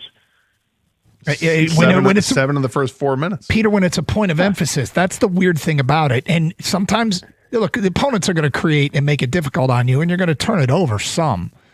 But this has to be a point of emphasis. It has been, I'm sure, going into Game 3, going into Game 4, and yet, especially Game 4, and yet it happened again. But here's why I question that to a degree, is it's their lackadaisical eye test. When you see after it happens, there doesn't seem to be any sense of urgency. I know you're not a big guy for rah-rah or screaming, but sooner or later you got to get somebody's attention. Well, in the moment, not at halftime, not after the game, not at practice, in the moment. Well, they sure bounced back in Game 2 when there was a fiery halftime speech from JB Bickerstaff. Yeah, and JB wouldn't talk about it, but the players did, and they said that the players said everybody spoke up. JB had some really pointed things to say, and they responded. And I'm not a big rah-rah guy, but however, and here's why. I can't imagine as a player watching game film of what happened in Orlando and going, we're fine. We're good. There's nothing wrong with our performance. You're professional athletes. Like, I'm sure that they have the sense of urgency. It's just hard to believe that that's what it looked like in Game 4. And so the idea that they can just, I'm skeptical that they can just flip a switch and suddenly be less careless. Because there's no way they went into Game 4 saying, anything other than we have to be less careless. See, but that's where I would differ a little bit, because I think that's what you can fix. You can fix being careless. I understand that they can struggle against a swarming defense, but it's the simple, fundamental pass the ball from point A to point B that they're not doing as well. And that is like, you have to erase that. That's unacceptable. You cannot do that. You cannot do this behind the back BS that Duran did, trying to hit, here you go, Duncan Robinson, behind the back. No, don't do that. Don't mishandle the. I mean, I understand that every once in a while it's going to happen. On a 3-on-1 break, you're going to make a bad pass. It can happen, but it feels like it's happened more often than you'll ever allow it. Well, yeah, and I mean, we've talked about their offensive rebounds allowed per game, up 2.5 per game, turnovers per game, up 4 a game, 6.5 extra possessions, not to mention the offensive fouls they're committing, which I couldn't find the stat anywhere. We got Evan on it. Evan couldn't find it anywhere. Seems like they're committing more illegal screens and offensive fouls in this series than they committed during the regular season. Those are empty possessions and extra possessions you give the opponent. Well, there's one thing that's happened the last couple of games that I would not do tonight. Well, let's get to that today at 11:15. We'll talk some Lions at 11:30, as they are in the news with the contracts, the fifth-year options, one picked up, one not, and other decisions pending. All that coming up at 11:30 on Carson Anderson on 97.1. Hey, we were looking at getting a new garage door at our place up north, and looky here. M&M Garage Door serves much of the state. They're family-owned and operated right here in Michigan since 2011, and we loved the free consultation to look at all of the garage doors that made sense. Then they were able to narrow in on garage doors that made sense for our house, our neighborhood, our style, and all that stuff. And then they showed us what it would look like on our house as they brought up a artist rendering. It was awesome. Now, if we need a garage door repaired, M&M Garage Doors, they got 3 of everything on the truck, and they can fix it right then and right there. They're filled, their website filled with 5-star reviews. Check them out. Call 844-ONLY-DOOR. That's 844-ONLY-DOOR, or visit garagedoorrightnow.com today. M&M Garage Doors, open your door to exceptional. License 210-220-6147.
Caleb in Whitmore Lake writes in, I couldn't care less about the people who just tuned in at all.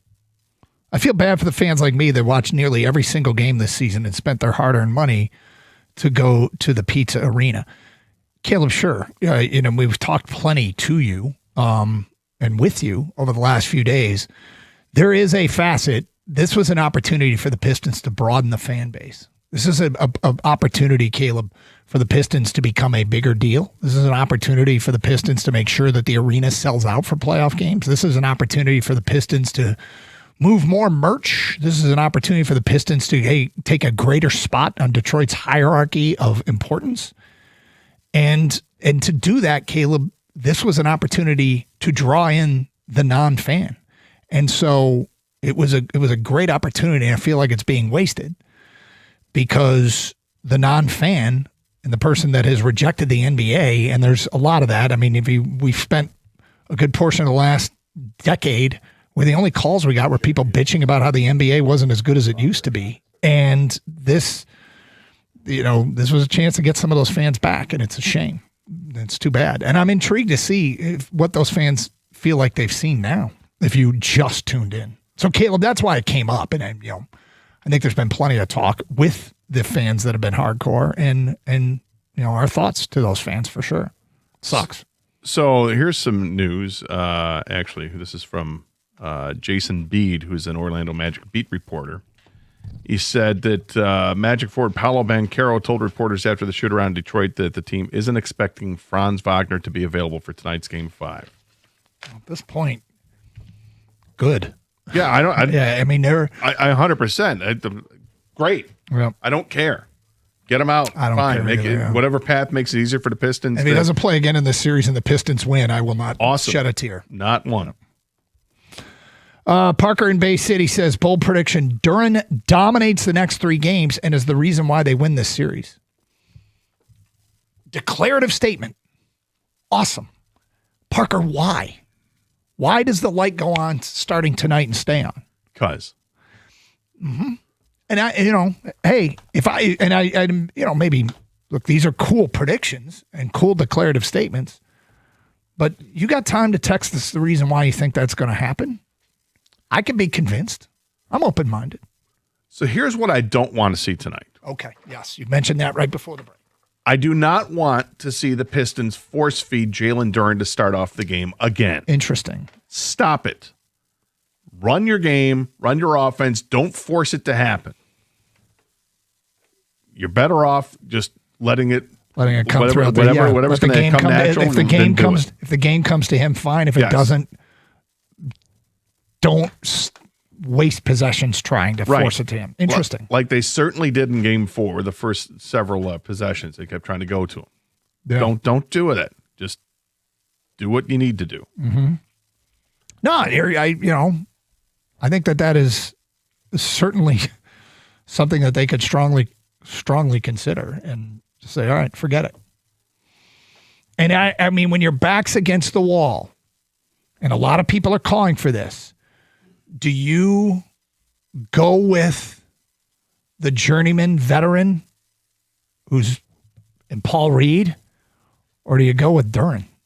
If the struggles continue tonight and you get into the second half of a close game. I can have a quick hook with Duren, but Duren starts. Yeah. Yeah. I think this is going to be a big game for Cade. I think this might be one of those, Cade, you're going to have to be the man game. You score 35 points, dish out 10 assists, maybe a triple-double tonight. But the superstar needs to play like a superstar tonight as well. Because he hasn't been free of blame either. He's their best player. Mm-hmm. He needs to show that he's not only the best player for the Pistons, but the best player on the floor.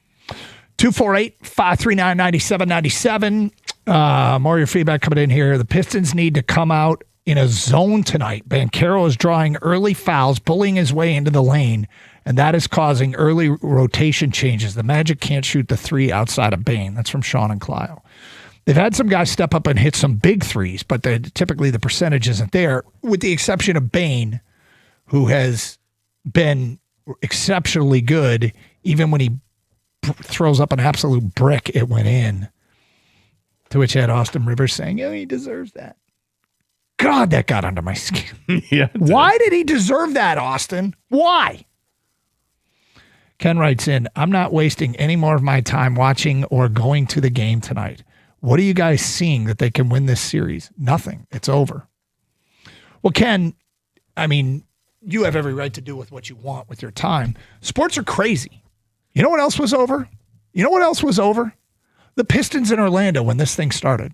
Nobody was picking Orlando. Orlando wasn't picking Orlando. Orlando's as stunned that they're here, that they're up 3-1. I shouldn't say everybody, but many people from Orlando that cover the team and fans of the team, pretty shocked. So I guess I'm not all the way there. Don't even bother watching. And that's why. It's because sports are crazy.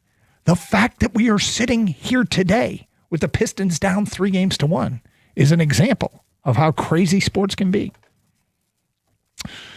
Baseball fan in Belleville writes in, I blame the players. They are making the turnovers. The coach is not making the turnovers. Players need to be more responsible with the ball. I tend to think that that's true because it's not like JB isn't emphasizing. There's no way JB is looking at this and going, oh, we're fine. But I'm sure the players aren't either. That's why it's stunning that it keeps happening. Let's go to Dell in Detroit. You're on 97.1. Hello, Dell.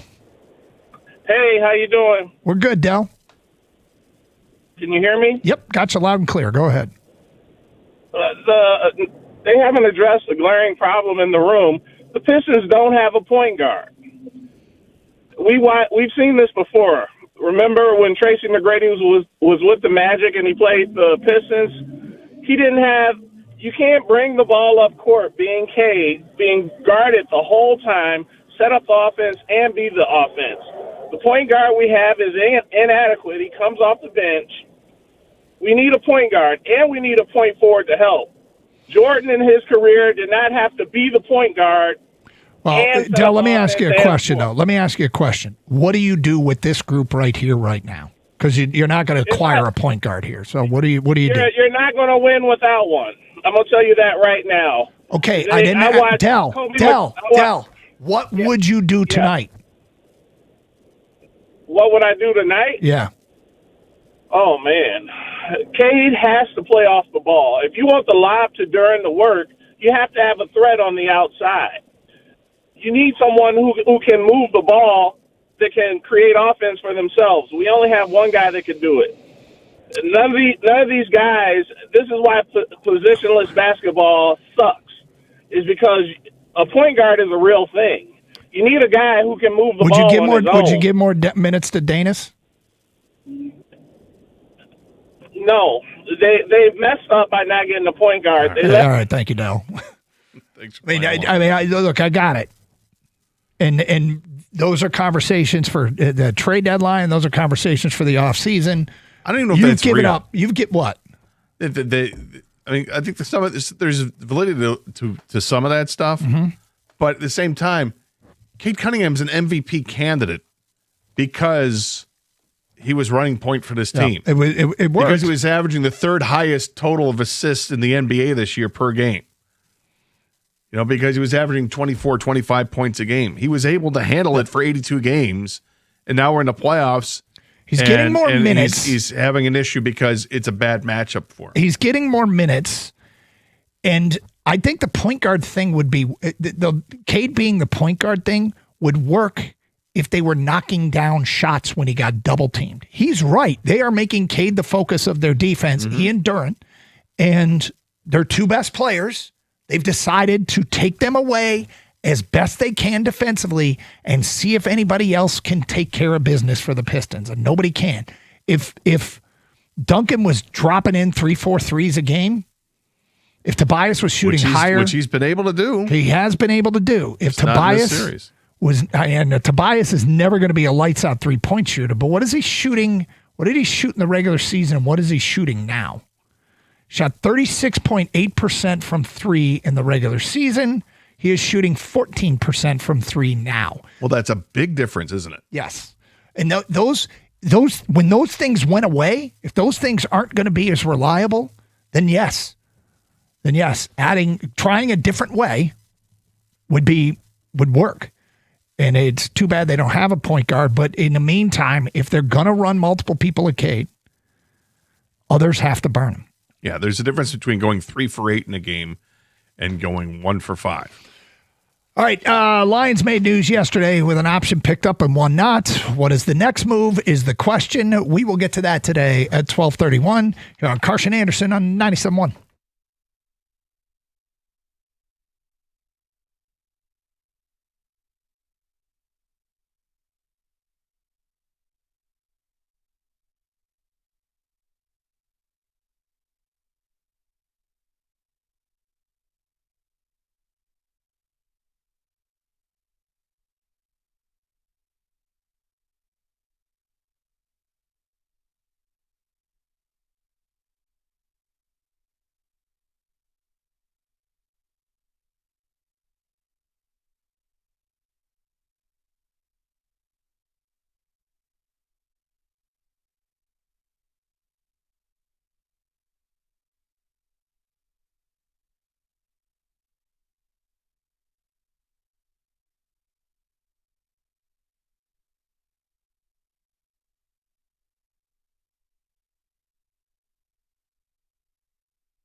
Doug Carr, Scott Anderson, 97.1. We'll have more on Game 5 coming up a little bit later on.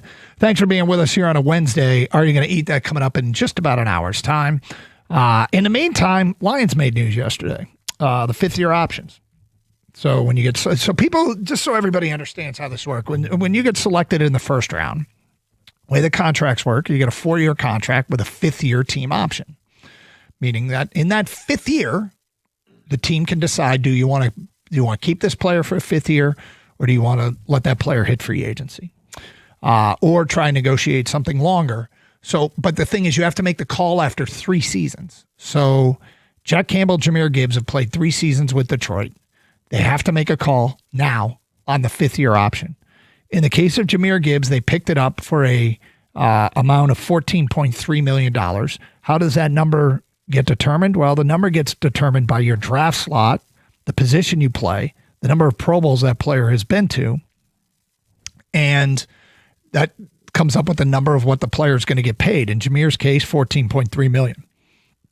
They declined Jack Campbell's fifth-year option. And there's a reason for it. The reason is all linebackers are in the same category, okay? Off-the-ball linebackers, the market for off-the-ball linebackers isn't the same for pass-rushing linebackers. But they're all in the same category when it comes to determining the fifth-year option. So a TJ Watt gets $42 million a year, it can impact what a off-the-ball linebacker that Jack Campbell gets. They are distinctly different positions, but for some reason the league lumps them in together. And it makes Jack Campbell eligible for a massive number. For his fifth year. For his fifth year that the Lions said we're not going to pick up. Now, Dan Miller immediately tweeted out when this news broke, the Lions absolutely consider Campbell part of their plans going forward. Just makes more sense under the cap to get a longer deal done versus looking at the fifth year in 27. So they're going to say, we're turning this down, but let's negotiate a long-term contract that brings you in line with the highest paid off-the-ball linebackers and not the league's predetermined number that might get you paid like a pass-rushing outside linebacker. Right, like he ends up getting a 5-year, $100 million extension. Yeah. Something like that. Yep. So, when I first saw the news as a fan of Jack Campbell, I immediately thought... Wait, you like Jack Campbell? I immediately thought, in this one move, Brad could lose me. Yeah, you freaked out. You sent a text to both Kang and I immediately after seeing that with the Twitter post on that, before seeing any reaction from Lions beat reporters. And I feel like Kang and I both responded pretty quickly, like, relax, it's not going to understand what's going on here. Yep. They're going to give him an extension. It's just they're not willing to take on the $22 million for the fifth year. I mean, whatever it takes, lock up Jack Campbell. Yeah, and they're going to. You feel pretty confident, Yeah, right? I'm pretty confident. Yeah, that's going to happen. Brad Holmes has said it. Like, he's part of their future. This is just doing business. Well, and I think it's interesting because they're going to pick up the fifth year for Gibbs because it's affordable to pick up the fifth year for Gibbs. They're not going to pick up the fifth year for Campbell because it's not affordable to do it, but they're going to work on the extension. I don't know if they're going to extend Gibbs or not when all is said and done, because he's signed through 2027 now at this point.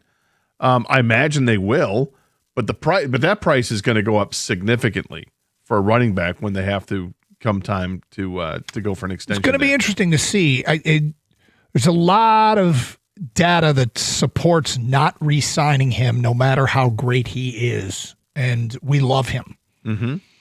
But running backs have a limited number they have a shelf life, and they didn't draft one. No, they didn't. And they haven't signed one to an undrafted free agent contract either. Well, Pacheco. Oh, well, you mean of the rookie class. Yeah. Pacheco's banged up, and who knows? He's rocked up, too. Did you see that video of him going around? Good for him. Yeah. Anyway, they have also decisions to make on second-round players. Yeah, because fourth year. Contract, they get 4-year contracts. So after 3 years, typically extensions get done in the offseason before the final year of your contract. So Brian Branch, Sam Laporta. So the question is, what's the priority here? And would you bring them all back? Would you bring them all back? Well, I'm not extending anybody until after the season. I would extend Jack Campbell. I feel confident with Jack Campbell. We can work out some longer-term deal at a price that makes all the sense in the world. That's fine. But as far as Laporta or Branch concerned, I love both of those guys as players. But they're both coming off surgical procedures. With Branch, he's coming off an Achilles injury. I don't know what he's going to be like when he comes back or when he's going to be anywhere close to 100%. I can wait that one out. And I would tell both players, we really like you, but we need to see how you respond to physically to having the surgeries. Now, maybe all those questions be alleviated in the summertime or in fall camp with Laporta, because he'll be practicing and I don't know if he's has any restrictions at this point. If he's ready to go, then you can consider that. But it's a tight end position. It's becoming one of the key positions in the NFL now. And how much are you going to spend for a tight end? Now, they've got some guys that brought into camp because they have to, out of necessity, because of, they only had like Laporta and Brock Wright are both coming off of injuries. So I don't know if those are any long-term solutions they have. I doubt that they're long-term solutions. They're the guys that they have in from the undrafted free agent board. But we've seen them move on from tight ends in the past. They moved on from TJ Hawkinson, who was really good. Why do you think they moved on from him? I think that they didn't want to pay him. They want to pay him market value. Didn't want to pay him market value. They got a draft pick in return, and they were also rebuilding. That was also a key factor in that. It was a team that was going through the rebuilding process. They had just had to make the trade, 6 months earlier to trade Stafford. More than 6 months earlier, I guess. But that was that first year of Goff, and they were seeing what they had. We got to rebuild this thing from the ground up. Let's get some assets, and they did. I don't think it was an easy decision to make, but they made it. So it might be different circumstances now because this team is a playoff team and perhaps a championship quality team, but they're in part they're a championship quality team because they have Sam Laporta. It's a tough situation. I'm still going to let the season play out before I give an extension. I would not give an extension in the offseason, this offseason. Okay. So one of the things that the Detroit Lions are looking at is cap challenges. And that's pretty obvious. Everybody knows it. And they've got to find ways to save money. I would sit down with both Brian Branch and Sam Laporta and say, I know you're injured, but we want to extend you. We want to extend you. We are willing to take the risk on extending you. But this is where you might actually find a bit of a workaround with savings. Mm-hmm. Is sit down with injured players and say, we will commit to you long term. But given the questions with injury, we have to protect ourselves a little bit. So what is a fair contract for you as a player coming off an injury? And see if you can get an injured player that chooses the security of a long-term contract at less than market value to save money. And it would be a risk by the Lions, but given their cap considerations, I think you negotiate with those two players and potentially sign them if they are willing to take the security long-term at a lesser value than if they weren't hurt, especially in the case of Branch, because we went through this with, who was the running back from Illinois? LeSure? Yes. When he had the Achilles issue, I'm pretty sure it was him. I did a deep dive into players and Achilles injuries. And there comes a point where, it costs you half a step. And at certain positions, that's going to be incredibly costly. And at safety, that might be one of them. The Lions would be taking a significant risk in going and signing those players to long-term contracts. It could work out brilliantly if they are willing to take less than market value for the security. So I wouldn't be dismissive of signing them. I would see what they're thinking and what their agents are willing to, what they and their agents are willing to do. No, I get that, and I'm sure that that's part of the negotiation process, and that they need to find a baseline of what the agent's looking for, and also present some of their case, which is your case. And I like that idea. Mm-hmm. I like that approach. But if you're the Lions, you also you got to start thinking here. In the safety position, you've got Kirby Joseph locked up long term, and you don't even know if he's going to be able to play. It seemed to be. It sounds like he's trending in the right direction, but you're right. There's uncertainty there. So to tie up even more money at that position with a guy who's got an injury issue with the Achilles, it's a tricky situation if you're the Lions. This isn't so easy. Yes, no. There's a lot of gray area with this right now. I like the idea that they could perhaps create more cap space for themselves by taking a chance with these two injured players long term, if they're willing to negotiate at a lesser than market value. Now, they might not be, in which case you're like, all right, cool. We'll sit down with you after you go out and have your prove it year. But we want to talk now, and maybe you can work something out. All of this is a new moot point, a complete and total moot point, and you lose me if you do not lock up Jack Campbell long term. Non-negotiable. They're going to lock him up. I don't think there's any question. Kang, I want your 2 cents on this. We'll get to that. Carson Anderson, 97.1. If you're getting ready to put a new roof on your house, you need to know that the folks over at Shaner Roofing are amazing. They've got a proven track record of serving Michigan homeowners, and now they're bringing that five-star quality to roofs, windows, and siding. Over 30 years of trusted service. Shaner's family owned. They're a local business that treats you just like family, and they answer to you. They are not they're not going to answer to some private equity investor. And when it comes to pressure, relax. They're not going to pressure you all that much, right? Forget the high-pressure sales pitches. You're going to receive a true, honest assessment of your home's needs. And listen, they've got a 4.9-star Google rating from thousands of satisfied homeowners, and that's a reputation that's earned through decades of doing the job right. Everybody wants peace of mind, right? Well, how about this? Every roof installation comes with a lifetime transferable warranty. And I can speak from experience after selling my previous house. I had a lifetime warranty, transferable warranty on that roof, and thank God I did, because it was something that helped me sell that house when the time came.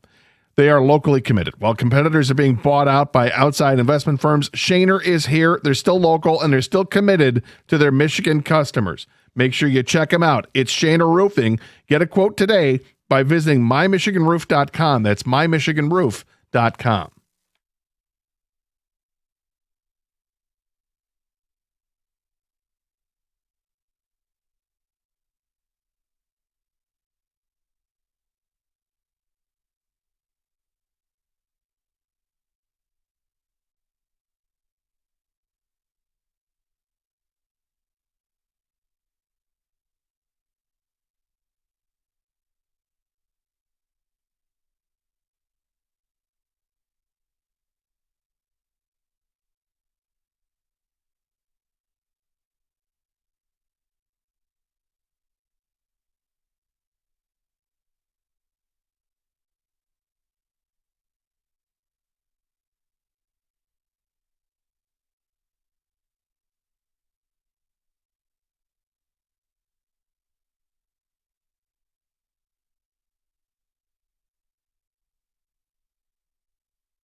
Doug Carr, Scott Anderson, 97.1. Open lines, 248-539-9797.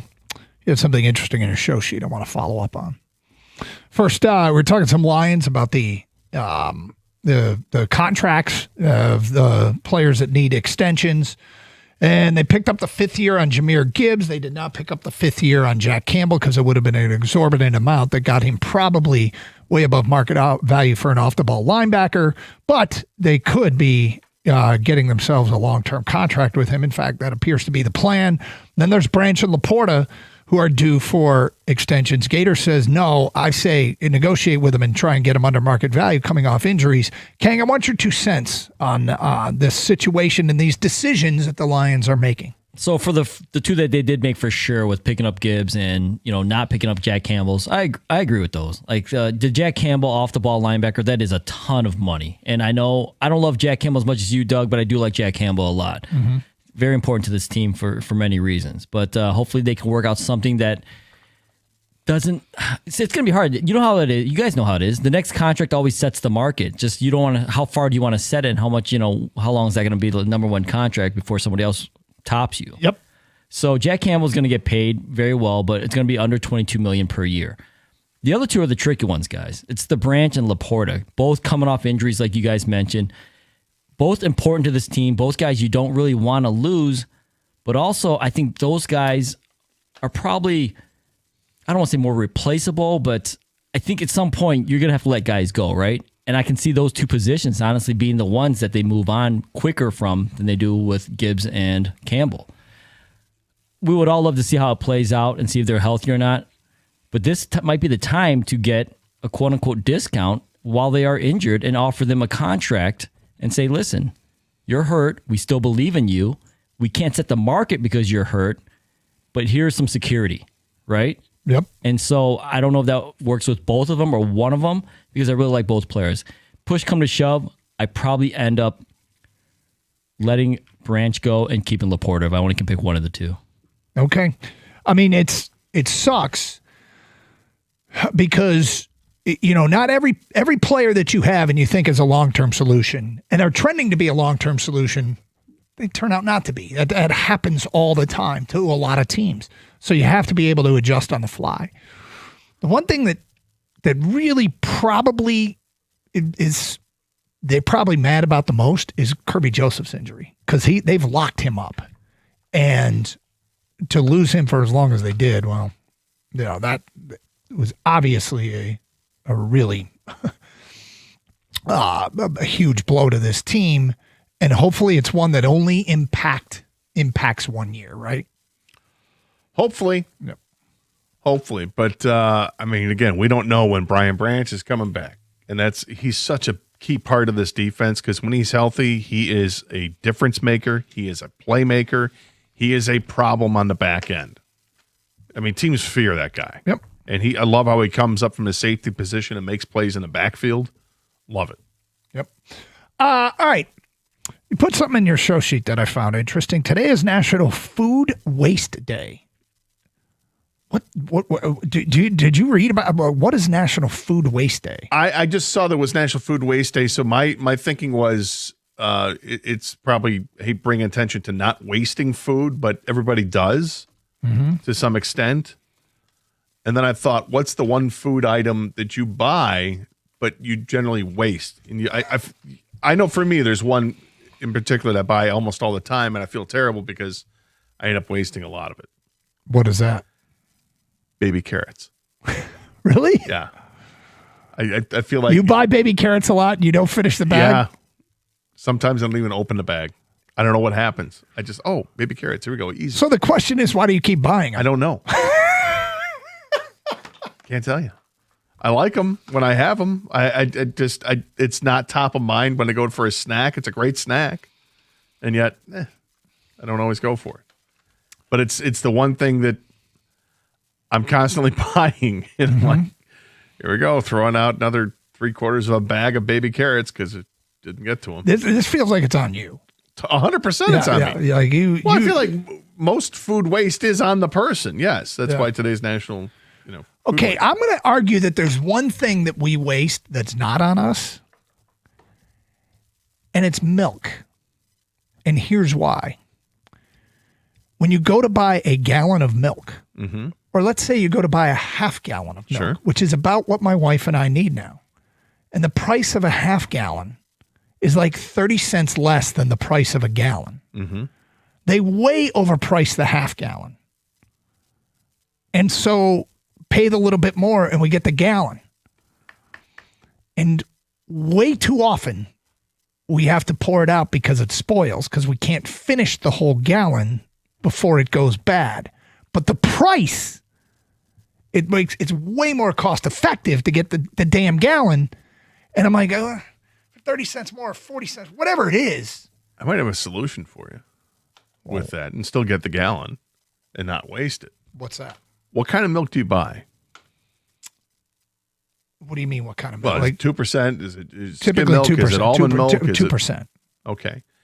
If you were to switch to, say, almond milk, almond milk shelf life is considerably longer. Yep, we've done that. But I like regular milk, but as you know, in Delta, you've let me down. You used to have milk on planes. You don't anymore. So good with the little Biscoff cookies. Ugh. Anyway. You nailed it, Doug. It's milk. That is the price difference. You'd be a fool not to get the gallon. Right. Every time I just want the half gallon, Doug, I look at it, I'm like, I have to get the gallon. I know. And have to pour most of this out. And yet, at some point. Most of. That's interesting. You go most of. I bet you drink a half gallon's worth. No, it's not me. It's not even for me. It's for my kids. For the kids, yeah. I bet the kids drink it. Yeah, I don't really like milk, but for the kids, I'm just like, obviously I'm the one who's doing the shopping, not them. So, but I look at it too, Doug, and I'm like, yeah, 20 cents more, 30 cents more, whatever it is. It's just, why am I not buying the gallon? Right. And then there are times, though, that I bought the half gallon instead because I just didn't want to pour it all out. Because I'm like, you know what? It doesn't even matter because I'm not using it anyways. I need to stop. I need to say, okay, over the course of a year, if I save the 50 cents or whatever, that adds up to, $25. So I should say, get the half gallon and spend the $25 on a case of beer. And I say, this is my case of beer that I have earned by not wasting milk. That's mansplaining right there. That is brilliant thinking. But the mini carrots cracks me up. The baby carrots. Baby carrots, man. It's usually a vegetable. It's like you can't resist the allure of the baby carrot. Because it seems like it's so easy. You just open the bag and you get little bite-sized snacks. Here we go, Yeah. But if there's any food item that you continually waste on this National Wasted Food Day or National Food Waste Day. Yeah. Here's the definition: to raise awareness and provide solutions for 33% of global food produced that is lost or wasted. Which, I feel bad. Over the baby carrots thing? I do. I feel terrible about it. You guys never seen that meme where there's just people going to the grocery store and they're in the produce section and they just say, all right, who wants to go and rot in the back of my refrigerator? Who wants to come home with me and sit there and just not be eaten, not be cooked? Like with vegetables, it's almost like if I'm going to buy, I need to train myself this way, right? If I'm going to buy vegetables, then I need to know that I'm going to use them that night. Or at worst, the next day. Because a lot of times you're not sure what you're buying and how long the shelf life is anyway. And then you look at the thing and like, that's a funky looking yellow pepper. What are we doing here? Gator keeps going back to the baby carrots. Damn baby carrots. Something about the allure of the baby. You can't resist. You get a little dip, a little vegetable dip. I know. Believe me, I know. All right, Pistons with a huge game tonight. We'll get back to that today at 12:05. Are you going to eat that at 12:30? Some other stuff to mix in as well. We got to talk some Tigers, too. It's Carson Anderson here on 97.1.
Brought to you by Guardian Alarm. New this hour, according to Jason Bede of the Orlando Sentinel, Franz Wagner attended shoot-around at Little Caesars Arena this morning but did not participate.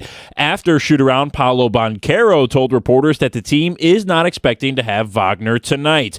Wagner left early in Game 4 with a right calf strain and did not return. He is currently still officially listed as questionable on the NBA injury report. The former Michigan Wolverine is averaging 17 points per game in the playoffs to go along with 6 rebounds, 4 assists, and 3 steals. Orlando was 23-15 when Wagner plays this year. For Detroit, Duncan Robinson spoke at shoot-around today, and he says they have to learn from the first 4 games.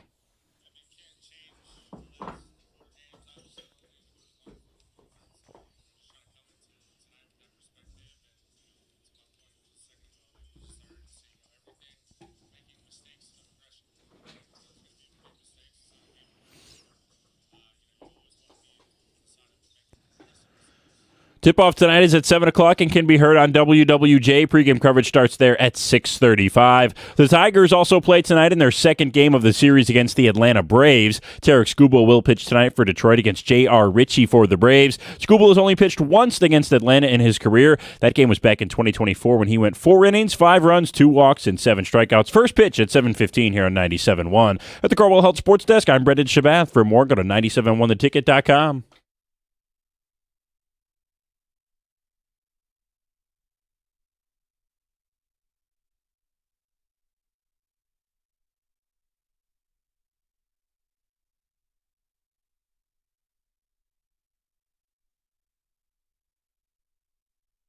All right. Look, a lot going on here today, especially this huge Game 5 tonight, which is a weird one because I can understand. I'm in a place where I'm not sure how much I'm looking forward to it because I'm very, very fearful it'll look like this. 3 of these first 4 games are really what feels like maybe 13 of the first 16 quarters in this series. It's been a tough watch. And yet, it's a team that showed so much resilience, so much heart. Really was a fun team to watch. Suddenly they're no fun to watch and they're playing out of characteristic basketball.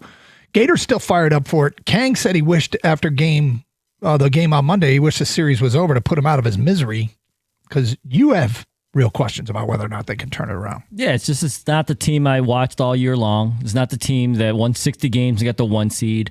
And I didn't think they were going to I didn't predict they were going to win the championship, but to get ousted in round 1 was not on my bingo card. And they're doing it in a way where they're not recognizable to me. And that's why I was saying, put me out of my misery, because this is not the team I watched. And I don't like to see them go out like this. At least if they're going to go out on your shield, right? Play the way you've been playing all year long. And it seems like I don't know if the Magic's taken it from them or they've just lost it, but they just don't look the same team, Doug.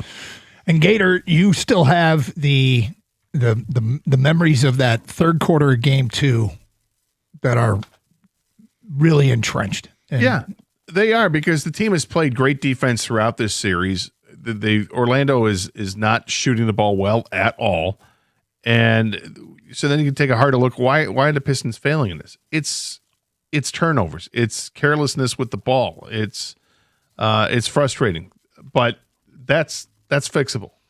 And I do think they have so much more to offer offensively.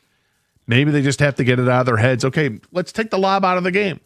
Maybe that's not part of our offensive game plan anymore. Fair enough. Let's find other ways to score.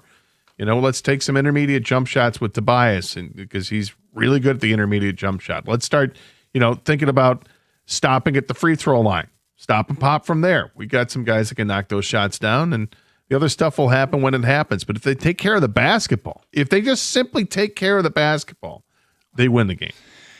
If it was simple, I feel like they would have stopped not taking care of it a couple games ago. But yeah, you're right. They're giving Orlando half dozen extra possessions a game between offensive rebounds, which are worse in the postseason than they were in the regular season, statistically, and turnovers. In the meantime, Gator also brought up that it's National Food Waste Day, and we were talking about foods that we keep wasting, and we're embarrassed and shamed, but it happens to everybody. Are you going to eat that coming up at 12:30? We'll mix in some Tiger Talk in the back half of this hour as well. Let's go to Isaac and Royal Oak here on 97.1. Hi, Isaac. Hey, guys. So for me, it's basically anything coffee. Whenever I get to the grocery store, it makes me feel good. It's like an ego trip that I'm going to buy fruits and vegetables, and I'm going to eat this stuff because it's good for you and it's better than trash. And the only way that it gets eaten is if there's absolutely no other option at the house. So it all just ends up spoiling. You go into the grocery store with great intentions, don't you? Yep. I'm a changed man. I'm going to lose all this weight, and then as soon as I get home, it's straight to a bag of potato chips and a block of cheese. Terrible. Cheese is protein, right? I guess. I mean, it's dairy. You need it, right? Yeah. Yeah, no, fruits and vegetables spoil quickly, too. So, like, if they don't get, first week, then they're all kind of nasty, so then you justify not eating them because they're not We're losing you a bit, Isaac. You kind of got a bad. bad sell. But, people go in with good intentions. You buy the healthy food. I'm trying to think if we had anything that even I bought that's super healthy. That occasionally Greek yogurt, maybe. I was going to say yogurt might be Greek yogurt. Not since I found the hack. The cheesecake Greek yogurt hack. Put those Biscoff cookies in Greek yogurt and let them sit overnight. I swear to God, it's like a healthy version of cheesecake.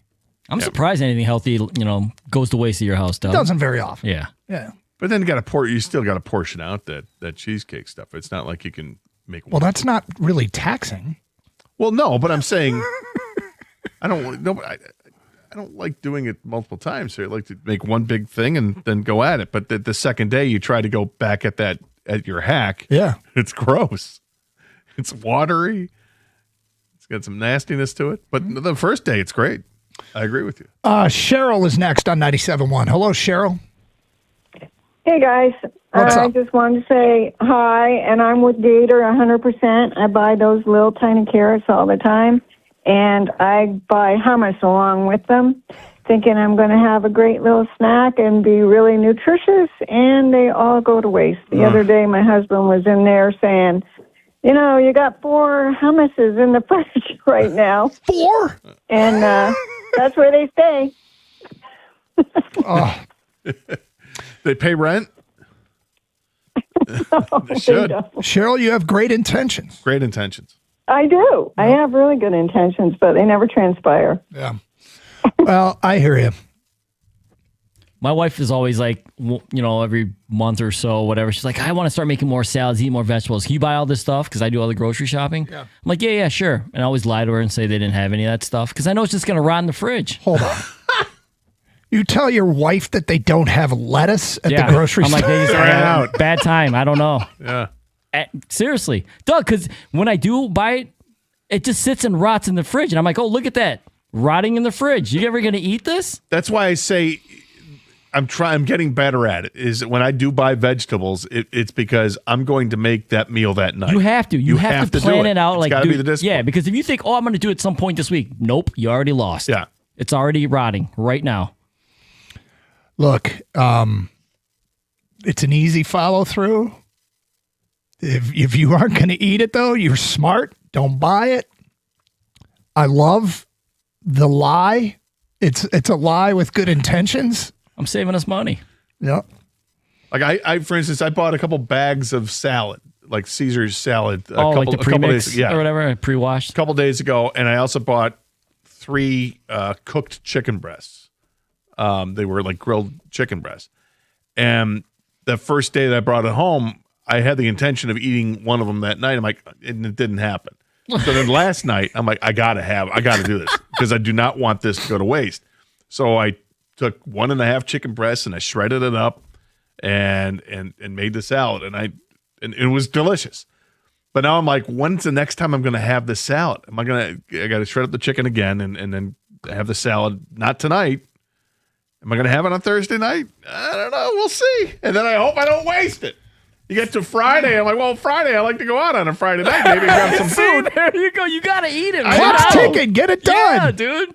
I hear you. I like the way these things get presented because we all make it sound like there's outside forces that keep us from doing this. I buy it all and then I just don't eat it. I don't know why you're shaming me right now. Look, I admitted we have the same problem with milk.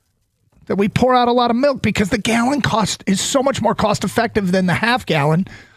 And I feel like at least 50% of the time we do not finish the full gallon. You don't like I feel skim milk? bad on Stop Food Waste Day. You don't like skim milk? Skim milk lasts Skim longer, milk's doesn't fine, it? yeah. I don't know. Does it? I think it lasts longer. Do you ever do that thing though when you buy the gallon of milk? Do you look in the back for the one that's like freshly stocked? Because the stuff they put in the front, they've got to sell it. You got to dig for the one that has. I like that. I've never even thought of that. Oh yeah, you look for. Look for. Oh wait, best due. This used by May 10th instead of May 9th. You don't do that already? No. Oh, you got what? To. No, I never even thought of that. Oh, particularly, absolutely Dude, with milk. I didn't know anyone didn't do that. I've never heard of it. You don't look at the best used by day? Well, I mean, I make sure. Yeah, I do, but I just make sure it hasn't expired. But you don't look for one that's like a Go day for or one two. in the back, man, because you're gonna find all. You're gonna see one that's like, okay. Gator, don't tell him. He's the one who's buying that stuff. Don't tell him, dude. Right, forget it. It's a good idea. Got to use it expires. This one, I got to use this before tomorrow because it's April. Well, it's usually 30th. Because I actually. Meanwhile, there's one right behind it, like good through May 7th or something. Usually, I think we got a good chance of finishing the damn milk, but all right, straight ahead. An NBA reporter said something yesterday that set the internet into a frenzy, and it was Pistons related, and we got to clear some things up. We'll get to that today at 12:16 here on Carson Anderson on 97.1. Hey, look, I know the Bernstein family personally, so I know this. They are the firm in Michigan that demands respect. For 50 years, they have fought and won for their clients. If you want a firm that respects you and your case, there's only one option. 1-800-CALL-SAM.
Dakar, Scott Anderson, 97.1, 248-539-9797. Okay, internet caught fire yesterday a little bit, social media, with people saying that Shams Charania of ESPN is reporting that the Pistons are going to go big in this offseason. We got it ready to go? This was from Get Up yesterday, and this is what he had to say about the Pistons being down 3-1 and what he thinks they might do next.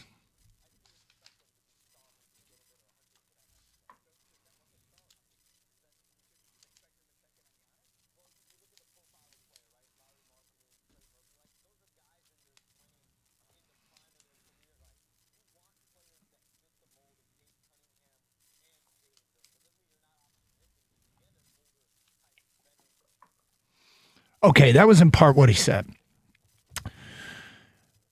What got reported was Shams Charania thinks the Pistons will go after. Reporting that the Pistons will go after Lauri Markkanen, Murphy. And it's like, okay, this was his opinion. He's not citing sources. He just, if you hear, he says, I do expect them to, but he doesn't. In our business, wording is very important here. Well, particularly if you're Shams. Yeah. It's one thing for us, we voice our opinions. It's opinion radio. Yep. Shams Charania is a insider reporter. I'm not looking for his opinion. I'm looking for his reporting. If he's going to come out and say something like that, I mean, I don't feel like I should have to go back and parse through every word that he says and realize, okay, wait a minute, this is just an opinion piece. Because my first thought is, I think we'd all like to see them go after something big, and the way that they're failing in the playoffs now makes it seem like it makes all the sense in the world. But I'm pretty sure that you don't have a clue what Trajan Langdon is going to do, because none of us do. If he had cited a source indicated, or my understanding from a source is, he just kind of gave an opinion here. So I think we need to be a little bit careful with how we respond to this. Now, with that said, I don't know that anybody would be against them going star hunting, as he put it, and so good. It's looking like a team. I mean, we knew even before going into this, it was a team that probably needed some more here and some more there, and we can debate what that is. What has led to the 3-1 deficit is some out of characteristic stuff that the Pistons have either been or turned into, or been turned into by Orlando. But with that said, yeah, if we're going to spitball ideas, Lauri Markkanen would be great. Yeah, I think Shams would be the first person who would want to tell you sources are telling him too, by the way. Yeah. He would absolutely tell you, yeah. Hey, I'm hearing this from inside the organization. The sources are telling me, people close to the situation, whatever. So this is definitely his opinion, but also it's not like an outlandish opinion. I think everyone outside Detroit thinks this. Yep. A lot of people in Detroit, fans-wise, think this, right? So especially you're down 3-1, that's the obvious thing is who can help Cade Cunningham? And so if it is going to be something like star hunting, which I'm not so sure I believe anyways. I mean, I don't know. I'm not so sure I agree with his opinion that's going to happen. I think they do need to add, but judging by Trajan Langdon, he's very measured. He's very deliberate. I don't think he feels that he needs to make a splash. Now, a move, I'm not sure what kind of move he's going to make, but he does need to do something this offseason. Yeah, well, I mean, he's got some contracts that you got to sort out and make some tough decisions. I guess we just want to make sure that it was understood, and we did a lot of digging on this morning to find out if there was anything else that we had missed. Because I saw the headline, Shams Charania says Pistons will go after big player, and I'm like, tap the brakes here a little bit.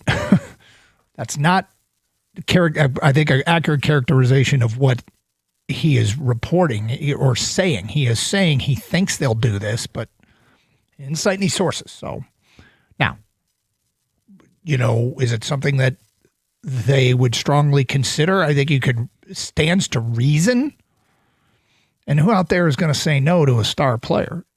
Now, which star player is a question? Can they get in on Giannis? I don't know how, but can they get in on Lauri Markkanen? Maybe. A little bit, and not a guy that defends as the way the Pistons typically like. Can they get in on Michael Porter Jr.? Same thing, not a great defender. And big contract, but hey, man. These are moves that would definitely change the arc or the expectation, it feels like, of the organization. Absolutely. But we're not at the offseason just yet. They've got a game tonight. If they win, they continue on through the playoffs, at least through they get another game 6. Mm-hmm. And then they're going to have to win that one. You know what it is, too? They have pieced this thing together with this superstar and this other guy that felt like a superstar, but now everybody's questioning. And Jalen Duren, and you could say, maybe I never thought he was a superstar. Dude has a chance to be on one of the top 3 all-NBA teams, right? So he's characterize him however you want. And then it's like gadget here, role player here, specialist here, and they come together and they make a really nice team.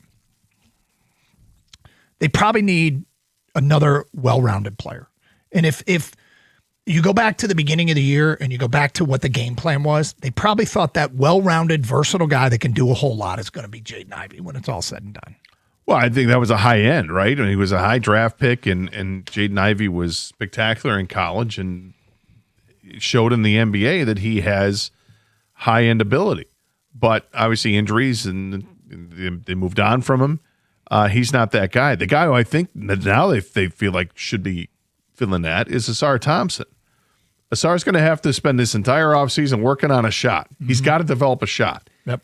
If he does, if he unlocks that part of his game and goes from being, a 10-point-a-game guy to being a 15-point or 17-point-a-game guy because he's knocking down shots, that's a whole different ballgame for this team, because that's he'd be such an asset instead of just being this defensive stud who goes out there and tip dunks.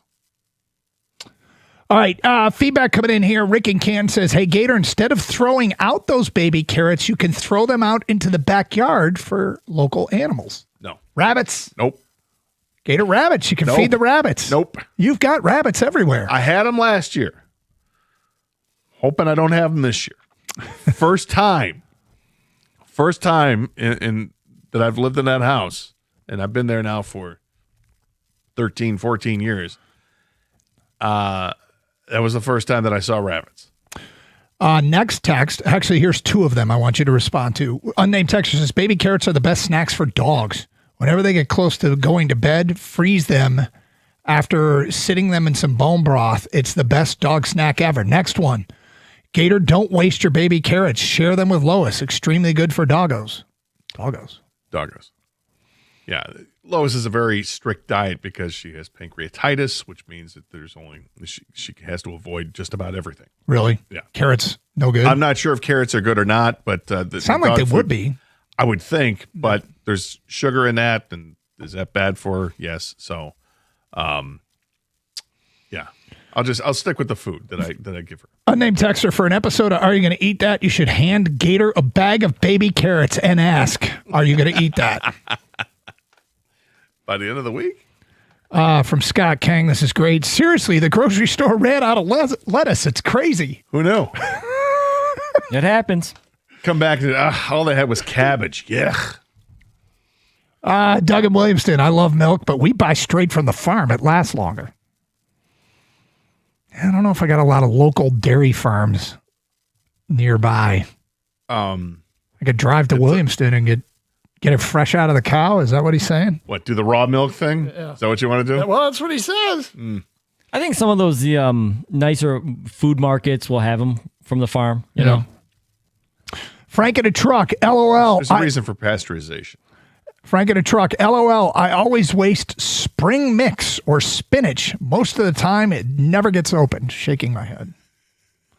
Craig from work. Buy lactose-free milk. It lasts 2 or 3 weeks longer than regular milk in the fridge. Tell you, when you buy this spring mix or spinach, it makes you feel so much better buying it.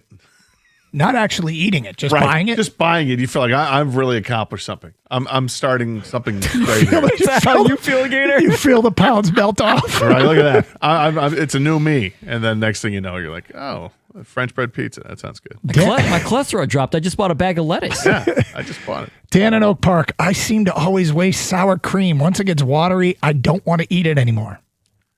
Joe in Chesterfield, avocados, man. Every time I buy them, I set them on the counter, I look away, and 5 seconds later, they're bad. Doug, you ever buy, do you hang your bananas or anything? No. Just throw them on the countertop. They got that corner over there. We have one of those things where you can hang your bananas on. Yeah. One time a banana got so over, like it was black and it was just hanging by one of the peels. Like it's just like, I'm like, I think that one's done. You're finished with it looks roasted. The good thing about bananas is there are so many recipes for overripe bananas that you feel like, okay. But recipes are work. That's what I was saying. I didn't eat it when it was just easy. Making it more harder for me.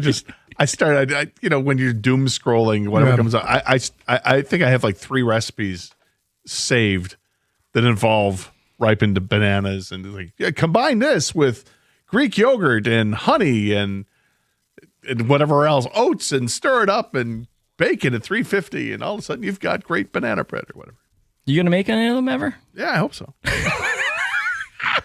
Come on, you're never gonna.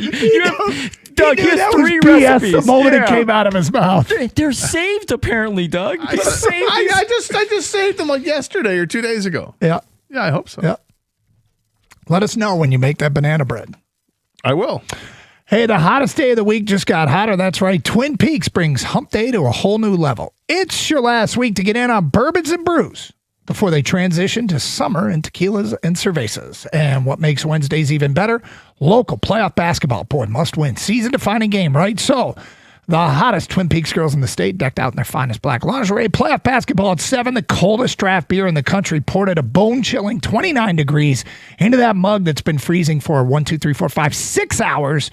Scratch Kitchen that delivers the best bar food you've ever had. And let me say, I can vouch for it and Gator can vouch for it. The wall-to-wall TV showing all the sports action that you crave. What are you waiting for? And if you can't make it today, you want to make it for this weekend for their Cinco de Mayo party starting Saturday. Enjoy the Twin Peaks girls dressed up along with the awesome drink specials and the big pay-per-view boxing match that night. You won't want to miss it. The party never stops at your favorite lodge, which is Twin Peaks. Eats drinks, scenic views.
I just showed Doug a couple. Those sound good, don't they? Those recipes? Oh yeah, they sound fantastic. Simple. Doug, you'll have a hamburger before he makes banana bread. That's not true. That's not true. That's probably not true, but I think both are about as likely as happening. I mean, I don't have any bananas in the house right now, so. Okay. Yeah, because that's what's holding you back. Feedback coming in. It's a big holdback. Hard to make banana bread without bananas. Jordan writes in, sign Gibbs, Campbell, and Branch. Trade Laporta as he has value right now. Grab a tight end you can develop and a pick or two. So, Jordan, here's the disconnect. Does he have value right now? Are you going to get market value for an injured tight end? Probably. Or is anybody who calls saying, are you interested in moving Sam Laporta? And if you say yes, are they going to try and undercut you and not pay market value for him? Well, no one's going to accept a trade without, obviously, the physical has to. You always have to pass a physical anyway. So, does he have value? Yeah, I think he's got value because he's apparently he's healthy and either ready to go or really close to going. So there is that. Now, is it the peak value? No, peak value obviously is going to be a couple years into his contract where he still has 2 years, but you're past that. Now you're into the rental player phase of a deal, or you got to find a team that's willing to give him an extension. But there is value. It's not first round pick value. Mm-hmm. What did Hawkinson get him? A third or a second? Wasn't it 2/3? Maybe 2/3. 2/3 round picks? I think so. It's been a minute. Next text. We're in the same situation as the Ravens with Linderbaum regarding Jack Campbell. Can't pick up the 5th-year option. That let Linderbaum hit the open market as the best player at his position after year 4. If Campbell and his agent approach this year with a Scooba mentality, then they would just play the year out and get a huge contract on the open market. Well, this is true. I mean, my question is, have they discussed with Campbell and his agent, here's what we're going to do. We're going to turn it down, but we're going to come in with a ballpark offer, something like this. And so Campbell and the agent know exactly what's going on and are perfectly agreeable to it. Because the one thing that he would get is the assurances and the money and the guarantees now. As opposed to playing a year, and then football injuries do happen and could hurt your market value as well. So it's up to the player. But again, when of course they've talked about it. Brad Holmes, in fact, last week said they're in discussions. So there you go. Are you ready for another edition of Are You Going to Eat That? Oh, yes. Yes. This is not going to have bananas. Oh. It's not going to have baby carrots. But new food items, new menu items. Do they sound good to you?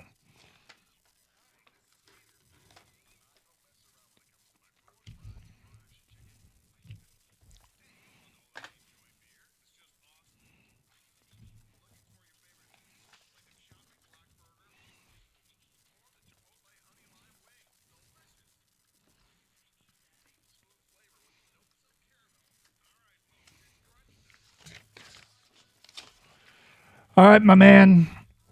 Got some stuff here, including something from Burger King, my friend.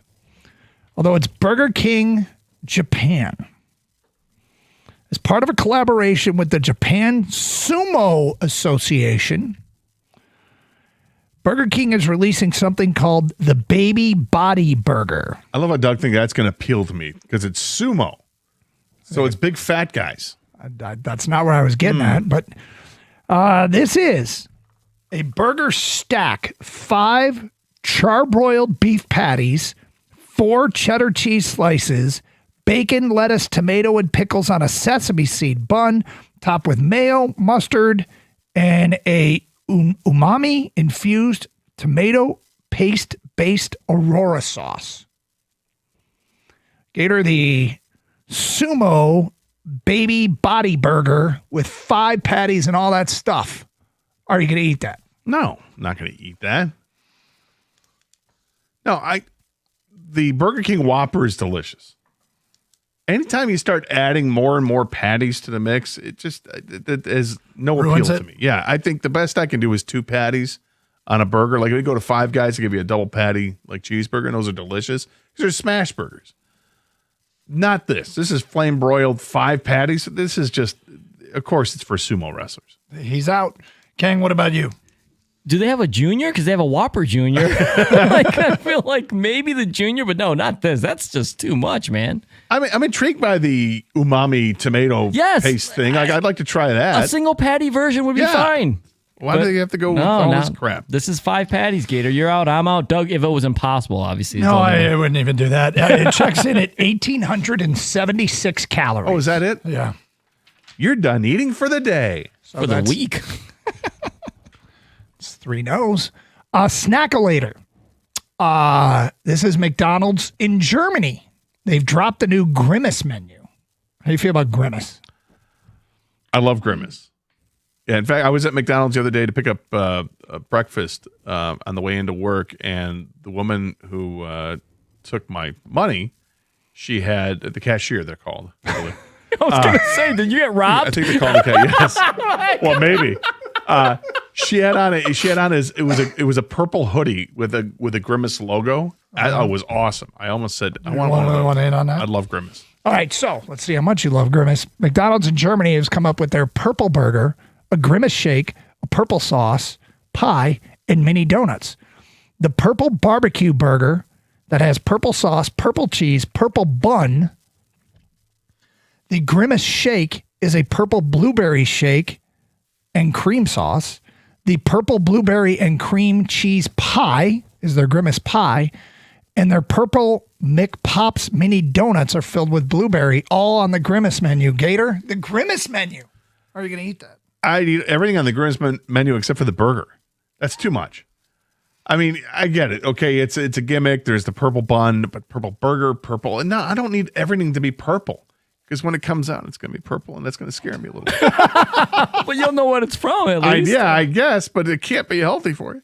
Probably not. None of it is. But the desserts are desserts, and if they're going to be colorful, I think that's part of the appeal of the dessert. But for the savory portion, I mean, I was expecting you to hear like, yes, it's eggplant, or no, this is just purple dye. No. Can you?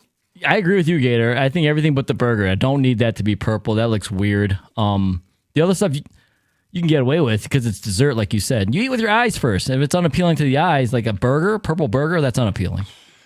Yeah, I'm out. I'm not going to McDonald's for any of this stuff. But you guys know on the burger, yes on the rest of it. Next up, Twizzlers has come out with a pull and peel milkshake. What? The Twizzlers pull and peel milkshake features the same distinct flavor notes commonly found in the eye-catching candy, combined with the rich creaminess of a homemade milkshake.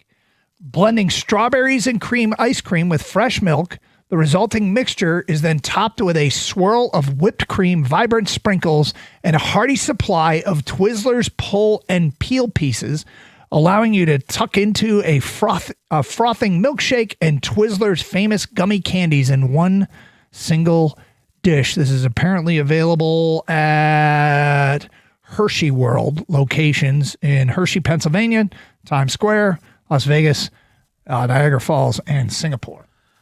I'm not familiar with Twizzlers gummy candies unless it's just actually like little Twizzler pieces. If that's what it is, I love Twizzlers. Those are delicious.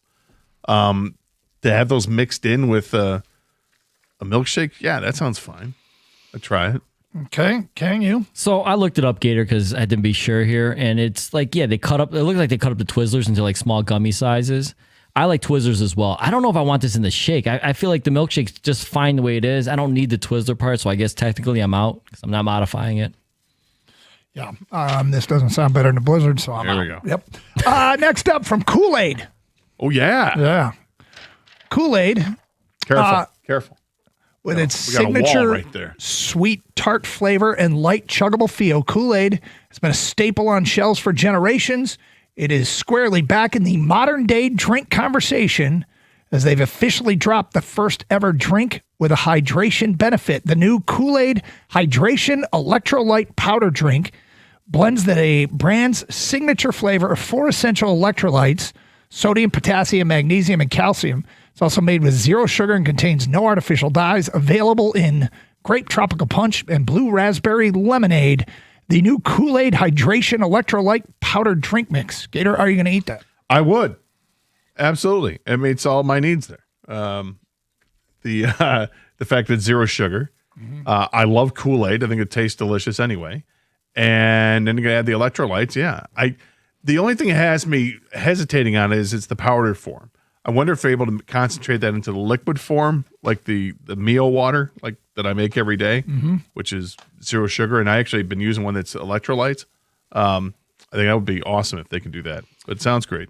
Great start. Can you? Yeah, I don't love the fact that it's 0 sugar, but I love Kool-Aid. And I would definitely try this. Like if it tastes like Kool-Aid, I'd go back for seconds, but I'd definitely try it. Kool-Aid, man. So every morning I have a scoop of electrolyte mix, and it is nasty, okay? But it's really good hydration and start your day that way. Most of the electrolyte drinks are hard to stomach and put down. I mean, I'm a little intrigued to see what Kool-Aid does with it, because Kool-Aid, I think, gives zero concern to anything other than what it tastes like. So have they managed to thread a needle of providing the electrolytes and everything that you need with also it tasting good? My guess is... Because mine tastes awful. Right. And my guess is that the percentage of electrolytes that come in the Kool-Aid form is considerably less than the percentage and what I'm getting that you're putting in there. Yeah. Buying off the shelves at the vitamin store.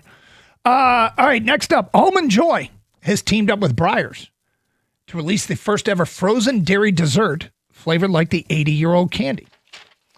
This is the pints feature coconut flavored frozen dairy dessert, which is legally not ice cream. It's frozen dairy dessert. The coconut ice cream, in quotes, is swirled with chocolate and dotted with chocolate coated almonds to give you that decadent tropical flavor you know and love from Almond Joy.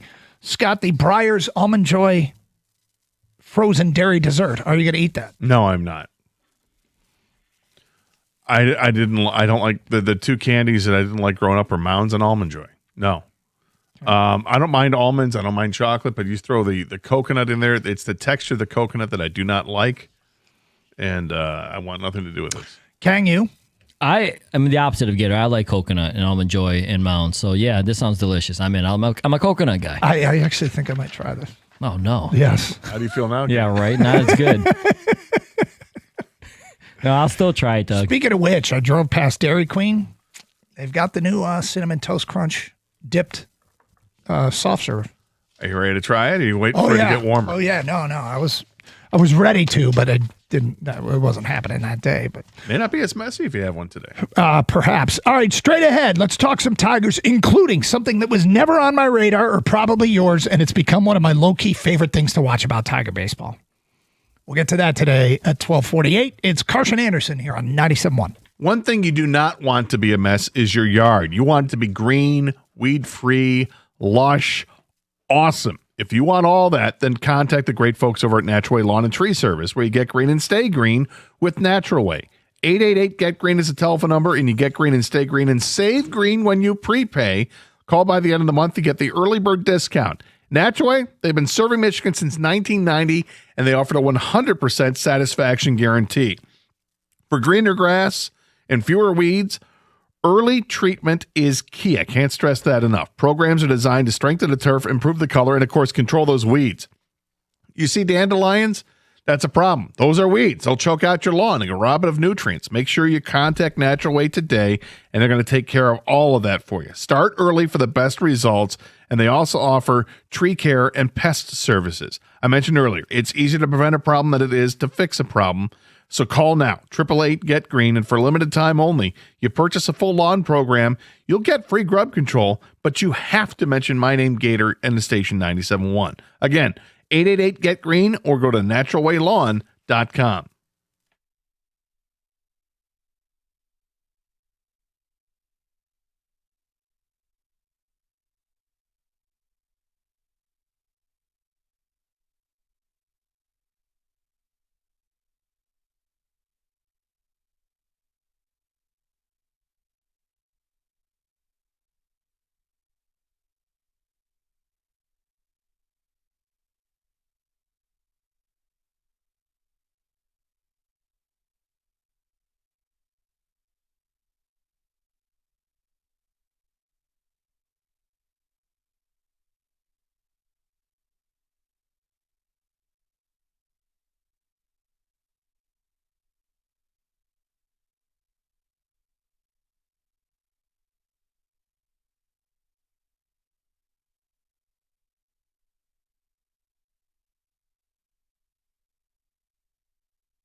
All right. I cannot believe how much I'm looking forward to this every time. And when it happens, I'm like, yeah. Gator, it's when I'm watching a Tiger game, and no matter what he's doing, when Dylan Dingler does this. Oh, when he taps his head because he wants to appeal? Mm-hmm. Yeah. It doesn't matter if he's catching or hitting. Yeah, he knows. When Dylan Dingler taps his head to get an ABS appeal, I'm like, he's right.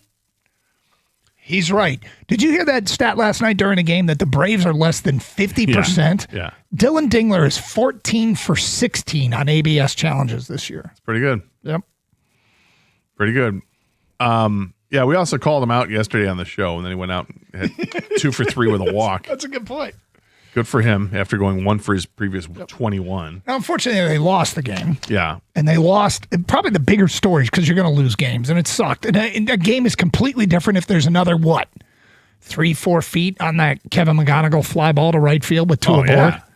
Absolutely. That looked like it was gone. It looked like the right fielder was doing the look up thing. Yeah, I thought at the moment, I'm like, oh, that's just a pop up to right field. And then I saw where the right fielder was. I'm like, oh, wait a minute, this one's going to get out. Mm-hmm. And then I got fooled, and of course it didn't go out.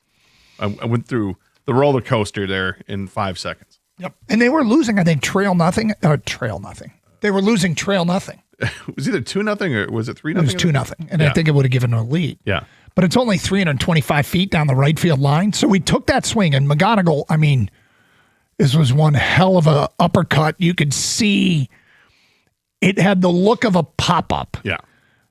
But given the short porch out there, and maybe I was like MJM, and then the right fielder fooled me a little bit, but, they didn't score enough runs. But the looming thing that comes out of that game is Casey Mize, the injury, and Javi Baez, the injury. And look, both of them happened on plays. Mize coming off the mound to field a little nubber. And maybe it happened, but a little nubber. Maybe it happened before that. There's some speculation that he might have shown some discomfort before that. But right groin injury, timetable yet to be determined. Baez, bad throw from the shortstop. So it was going to be one of these first basemen who's a giant catch and tag situations. And Baez tried to avoid the tag and took an awkward tumble and folded his right foot underneath his butt as he passed over first base, and that was unfortunate. So what happens now? The pitching options down at AAA don't look that appetizing. No. Sawyer Gibson Long, Ty Madden, a couple of guys that are on the 40-man who in Toledo aren't exactly killing it. JV, where are we with JV? Well, he just threw a bullpen yesterday. They feel like he's getting much closer. I mean, the fact that he's traveling with the team is a good sign. But I don't know if Mize misses if he's going to have to miss more than a start. Hopefully JV's back by the time start number 2 comes around. Mm-hmm. But for start number 1, I'm not sure. So does that mean do they go with a Toledo option, or do they bring up somebody from Toledo just be part of it? Do they go with the opener? Bring back that wonderful little trend that they've used. 2 years ago was great. Last year not as great, but 2 years ago was phenomenal how they used it. The bullpen inconsistency is probably that's the thing is that the guys coming out of the bullpen you don't really love at this point. So I mean I would imagine they probably, if they have to, it's going to be a AAA arm like a Ty Madden type or Sawyer Gibson Long, as you mentioned. We'll see where that goes. But it's the Baez one that's interesting. AJ said afterwards that he couldn't put any weight on it, and that's why he was carted off. I mean, he goes into the golf cart, sits in the passenger seat, and then you have this really awkward moment where the golf cart is doing like a 10-point turn. Yeah. Because God forbid the wheels would, the tires of a golf cart, God forbid the wheels of the golf cart would touch grass. Can't have that. Can't do that. But they end up taking him out, and it doesn't look like that's one. Oh, yeah, he'll be fine in a week. That one looked like that's rough. If he broke his ankle, that's going to be really bad, and that keeps him out for a couple months. The options they have to fill his roster spot are vast. But there would still be some juggling that might have to happen because of who is and who is not on the 40-man roster. But Gage Workman is a guy who's played everywhere in the infield and everywhere in the outfield in his minor league career. And he's hitting .344 for Toledo in 26 games. He's got 18 RBIs in that time and 14 extra base hits. Ben Malgary's an outfielder who is hitting .295 with a .939 OPS. He's got 5 home runs for them at this point, and 22 strikeouts in 24 games.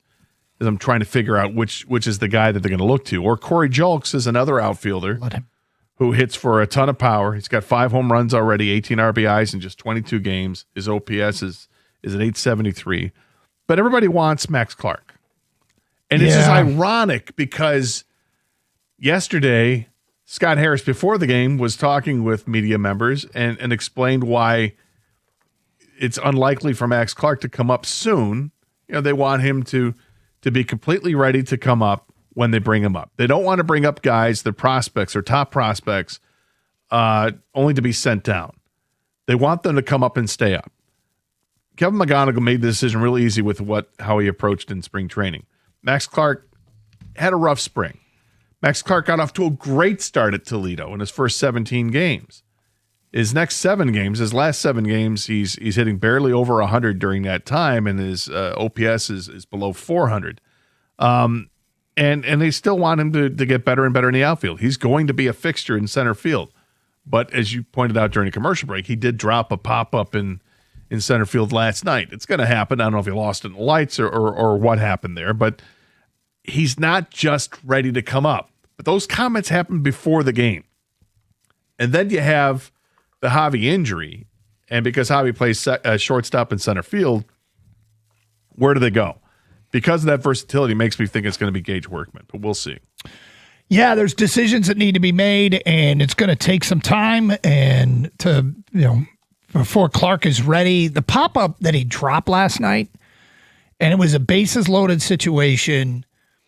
It was into shallow center field, and it looked like he charged in too far and then kind of had to back up and missed it. Because the bases were loaded and there were only one out, he picked it up, had the runner dead to rights at third, probably second as well, but he threw to third, made a bad throw. Everybody was safe. And look, there's no reason not to be excited about Max Clark.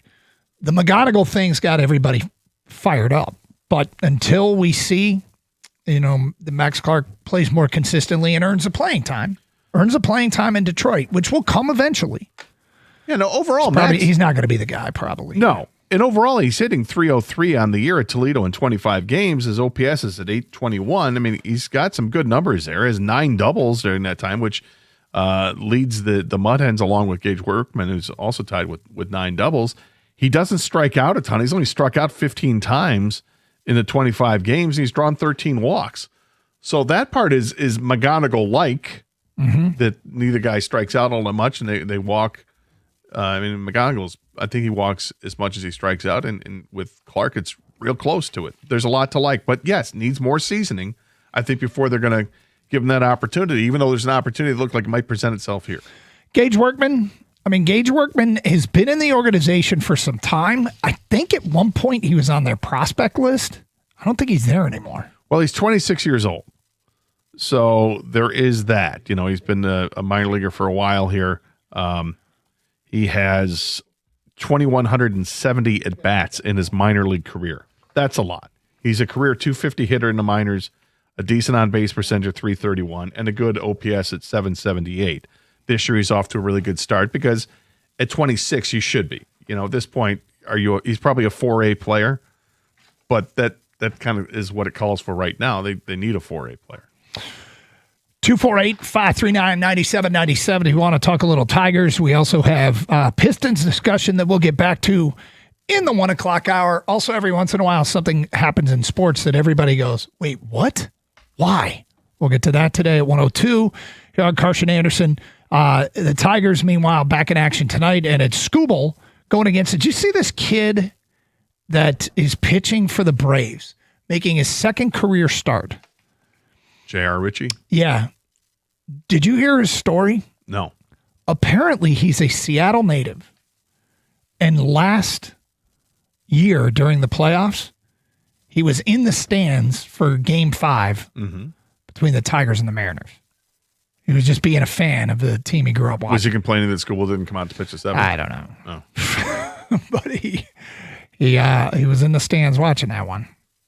So, second career start, and certainly should be advantage Tigers, but I thought it was advantage Tigers yesterday, and the Perez guy shut him out for as long as he was in there. Well, he's right-handed. We'll see how the left-handed bats do in the lineup tonight. But it's good to throw Scooble, and then tomorrow we got a noon start for the third and final game between the Tigers and Braves. We'll get to some basketball talk next. It's Carson Anderson, open lines, ticket text as well at 248-539-9797 here on 97.1 The Ticket.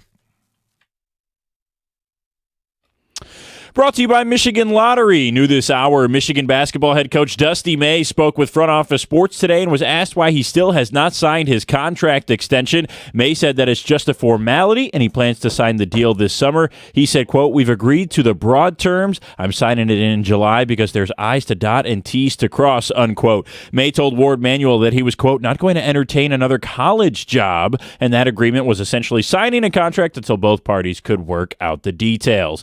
The Pistons are in a winner-go-home situation tonight as they face the Orlando Magic for Game 5 at Little Caesars Arena. After shoot-around this morning, Duncan Robinson was asked why he thinks this team can come back from a 3-1 deficit. He cited their grit and determination as a reasoning that they can be one of the few teams that have ever come back from down 3-1. Detroit is favored by 9.5 points tonight as Paolo Banchero told reporters today that the Magic are not expecting Franz Wagner to be available tonight as he continues to deal with a calf strain. Tip-off is at 7 o'clock over on WJ News Radio 950. We'll head to Tigers and Braves tonight here on 97.1 as Detroit continues its road trip and looks to get back above 500 with a win. Tarek Skubal will pitch for the Tigers against J.R. Ritchie for the Braves. Still no update yet on the injury status of Javi Baez, who left last night's game with an apparent ankle injury after an awkward slide into first base in the 5th inning. First pitch will be here on 97.1 at 7:15. Pregame at 6:50. At the Corwell Health Sports Desk, I'm Brendan Shabath. For more, go to 97.1 The Ticket or Odyssey.com. Carson Anderson continues here on 97.1 WXYT Detroit, an Odyssey radio station. Scott Anderson, did anybody ask the NCAA to expand March Madness? I don't think so. They're going to 76 teams. They've put the wheels in motion to expand to 76 teams next year. Well, that's just great. Isn't it sweet? This is like the something they've put together that is as entertaining as anything in sports. Some people don't love it, got it. But it is so popular. Why start messing with it? Well, we know one reason, and it sometimes factors into things: money.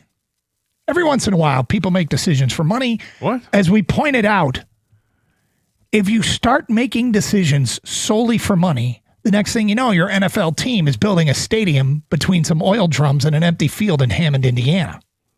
If everything is motivated by money. Now, it looks like that's not going to work, unfortunately, because that would have been great comedy. But why are they messing with March Madness? God. You just said it. It's enough. money. I know, but enough is enough. Nobody's calling for this. So what exactly is the format going to be then? So how It's many gonna be- play-in games we're going to have before we get to the field of 64? I don't know. So, well, what do we got here? So We got that'd be another 68. 12 teams. We got if you add another 12 teams, each game has to eliminate a team. So it's another.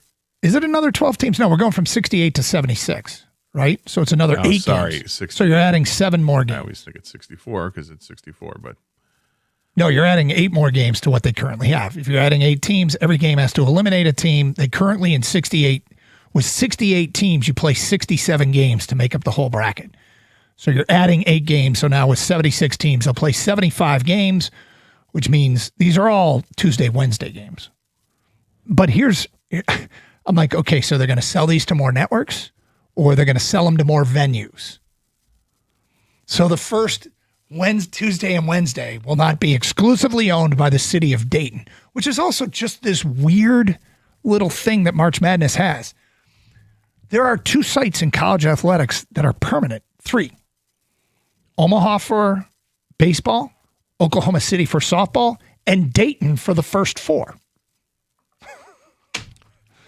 So now, what sort of big city around the rest of the country, mid-sized city, is going to become the Dayton for another region?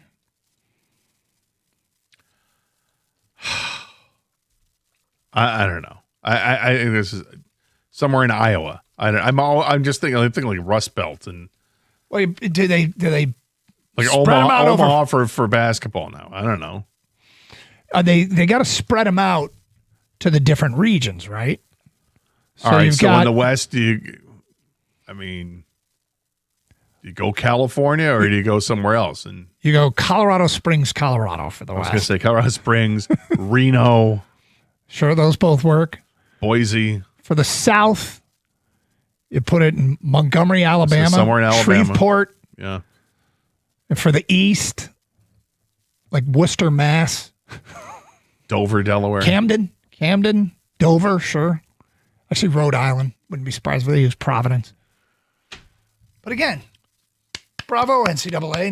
Nobody's calling for this. Nobody. Nope. Yeah, somebody had a Twitter poll on it. I don't know if it was, I forget who had the Twitter poll on it. But I responded to it early. And as I responded to it, it was, there were only like 60 votes in at the time. But at the time, there were 94% said no. They didn't want it to expand. But, leave it to the NCAA to just go ahead and do it despite nobody wanting it. But that screams, yes, it's money. That's why they're doing it. All right. The big story, of course, is basketball related, but it's Pistons. It's Pistons Magic Game 5. So, Piston fans, the question is, are you and why are you looking forward to tonight's game? Usually it's an easy question to answer, honestly. It's, hey, it's my team. It's do or die game. Let's go. Everything on the line. Stave. We're in staving season. We are in staving season. This is a chance for us to be the staver. Well, and with no Franz Wagner tonight, that's the reports coming out that Franz Wagner is not going to play in tonight's game for Orlando. He's got a calf. Mm-hmm. Obviously, that plays to the Pistons' favor. Take advantage of it. Don't apologize for it. Take advantage of it. Work on those things that you need to work on. Win the game handily, and get ready to fly down to Orlando with a much more confident feeling. But that's not a small thing that they don't have Wagner tonight. No. With that said, I want to make it clear on this question. I think many people are going to watch, but what I'm running into is struggling with something that I think is pretty prevalent on this show, and that's optimism.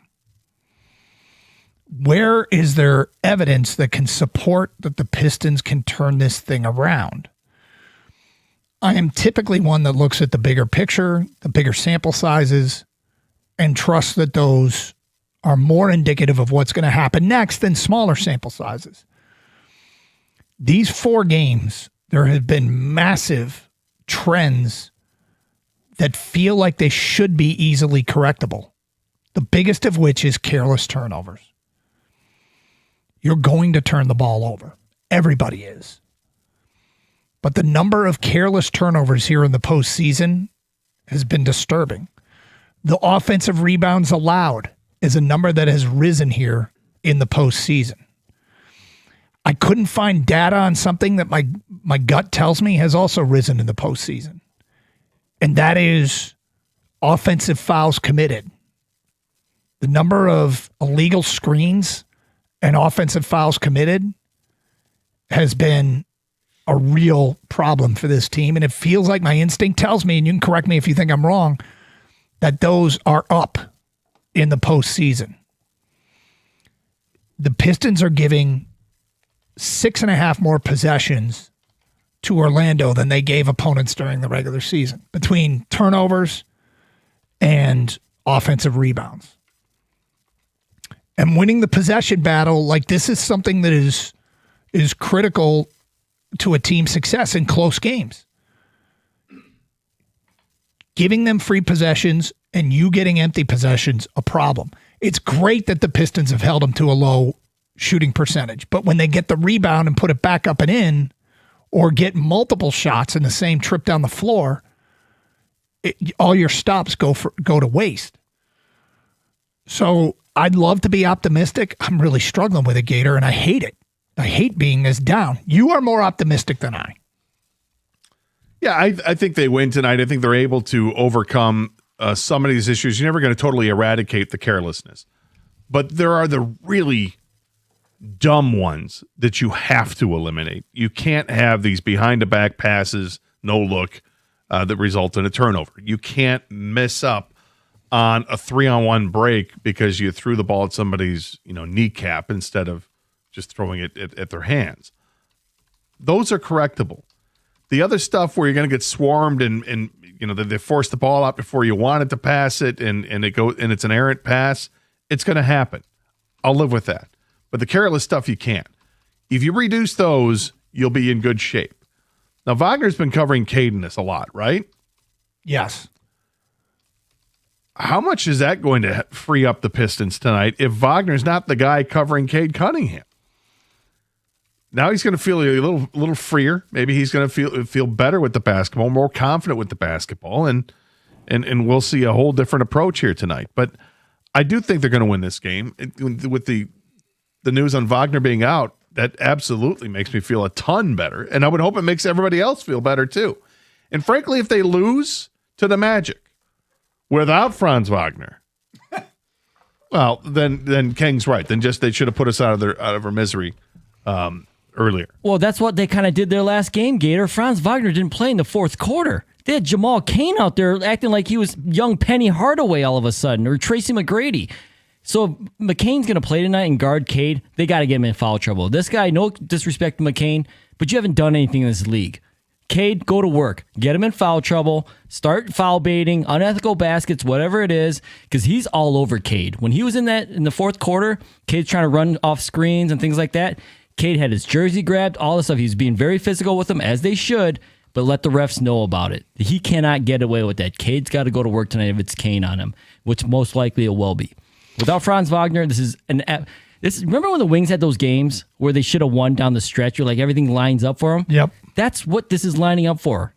You're at home. They don't have Wagner. They can't shoot. Win the game. Extend the series.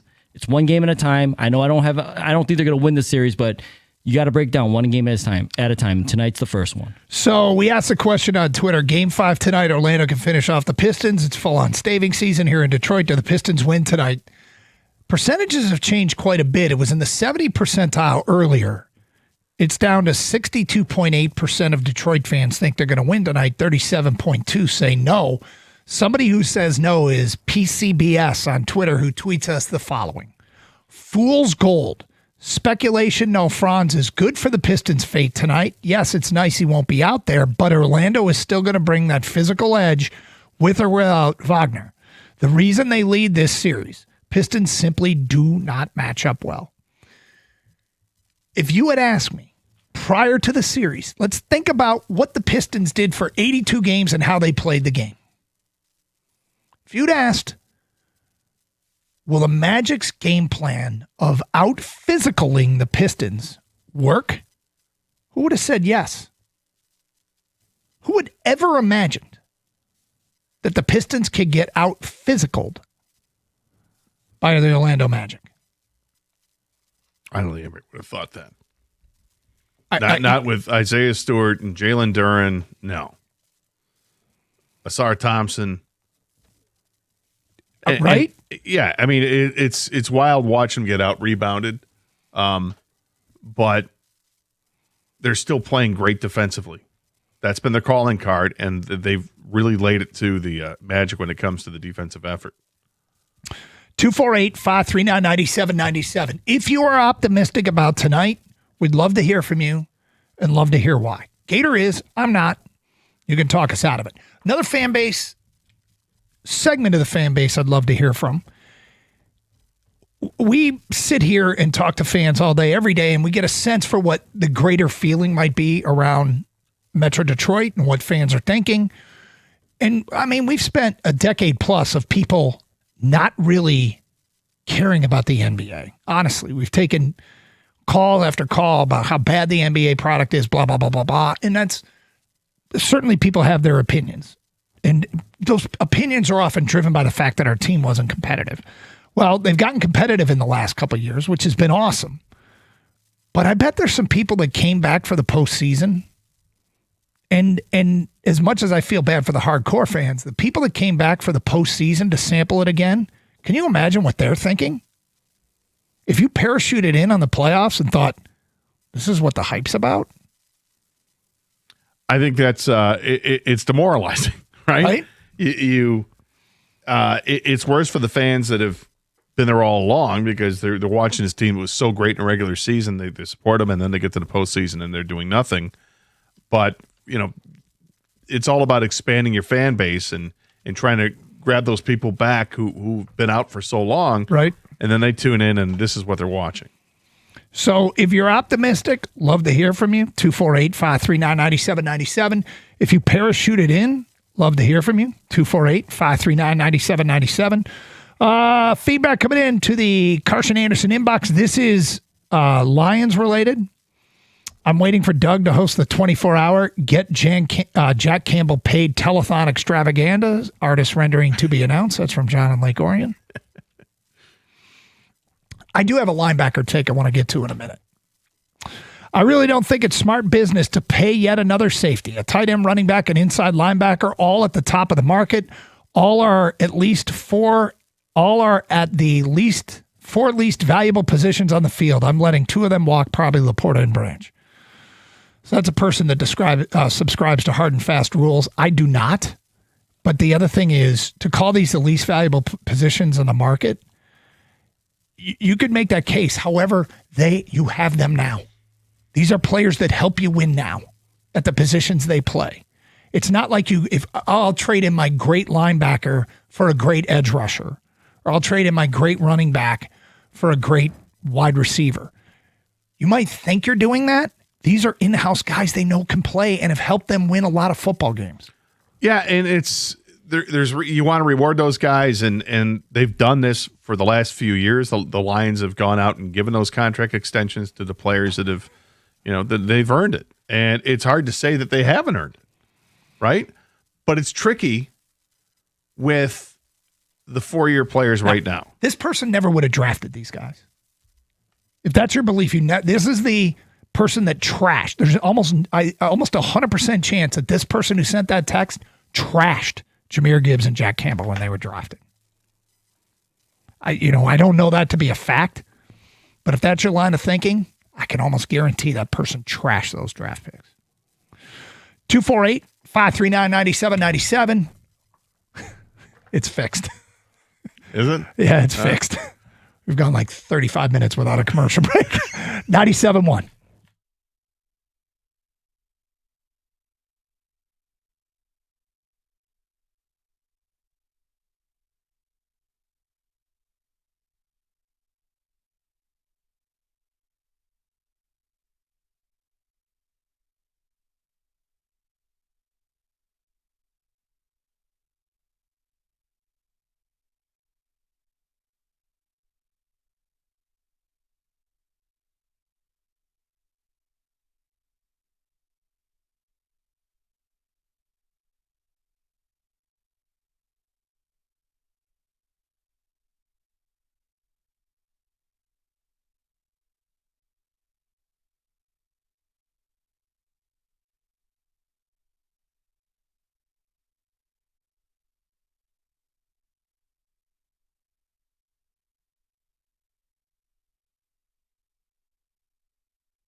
people are sending in their mid-sized cities that can host play-in games now that March Madness looks like it's expanding to 76 teams, which means more Tuesday and Wednesday games before round one.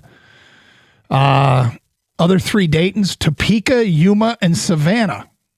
It's not a bad trio of mid-sized cities. What do you got? 248-539-9797.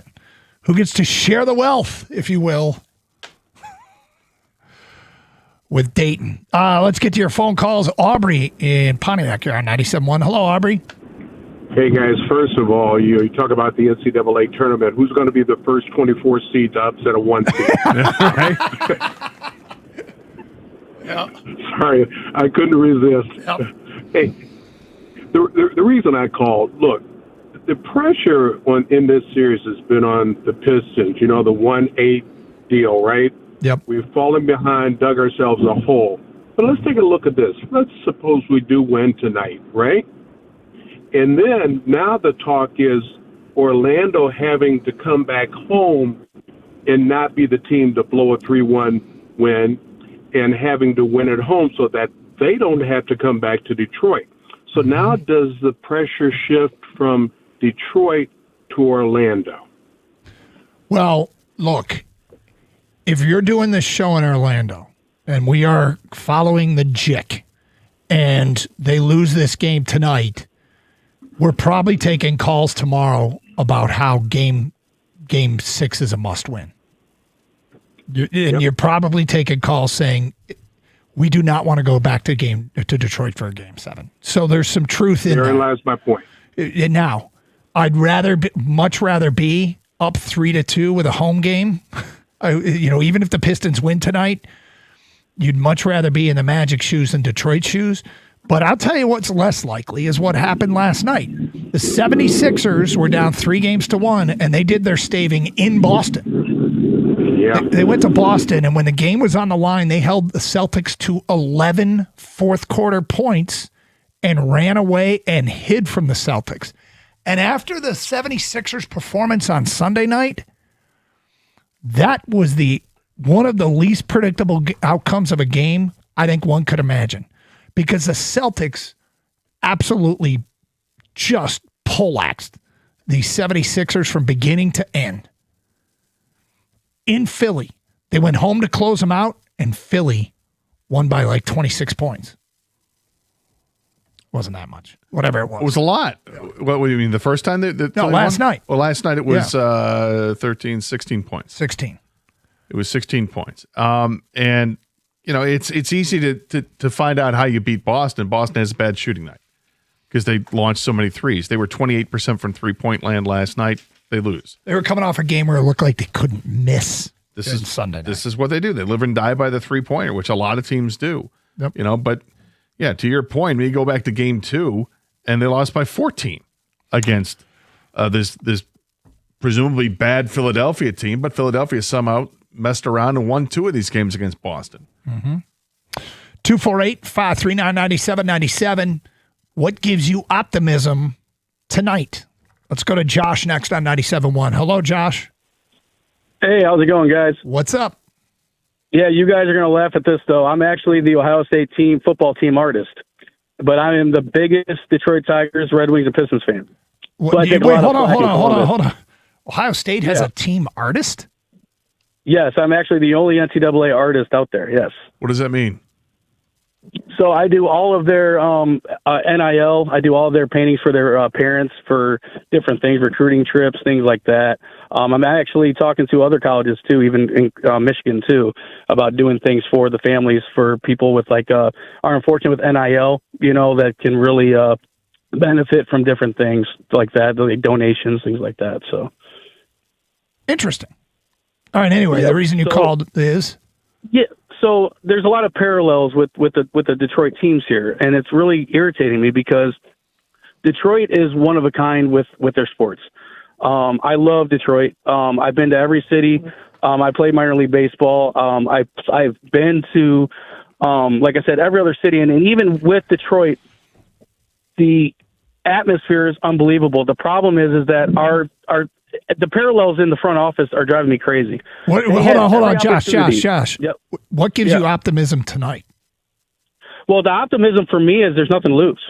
Now you're just playing to play, and you have to play free and easy now. They should have done that to start with. You guys, I listen to you guys all the time. Mm-hmm. That's my optimism with this.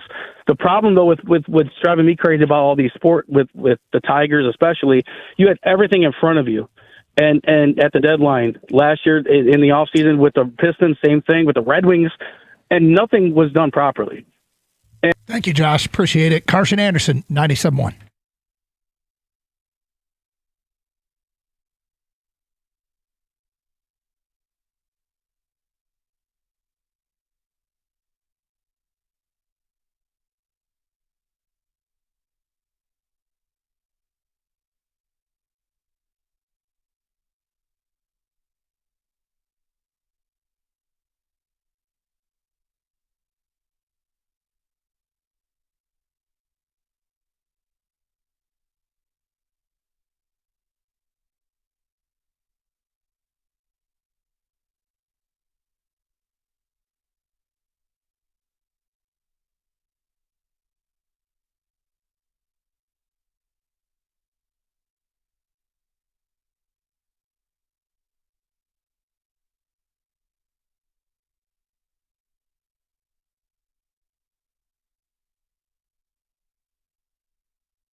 What gives you optimism tonight?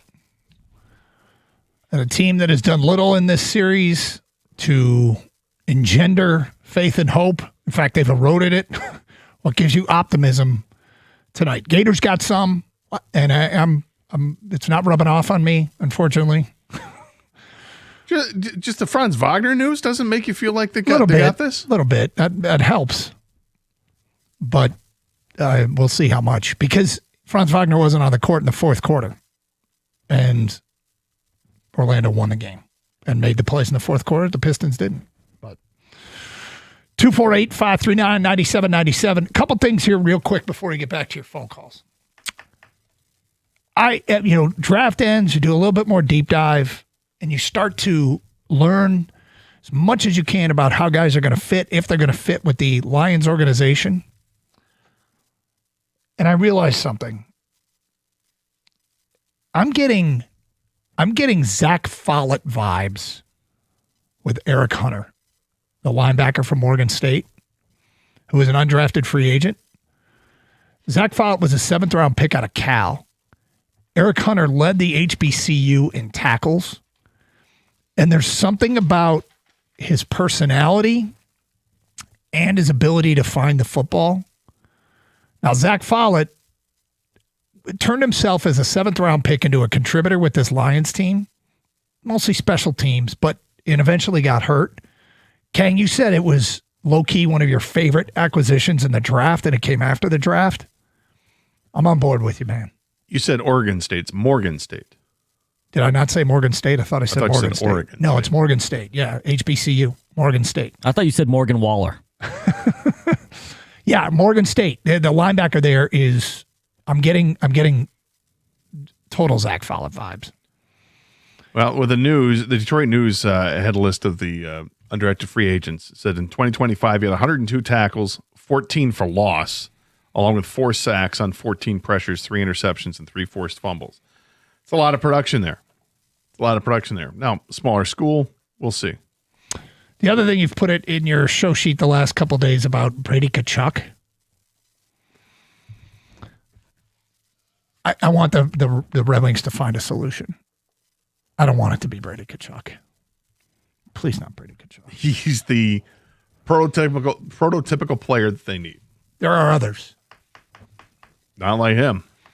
He is hard-nosed, tough, scores goals. He's everything they need.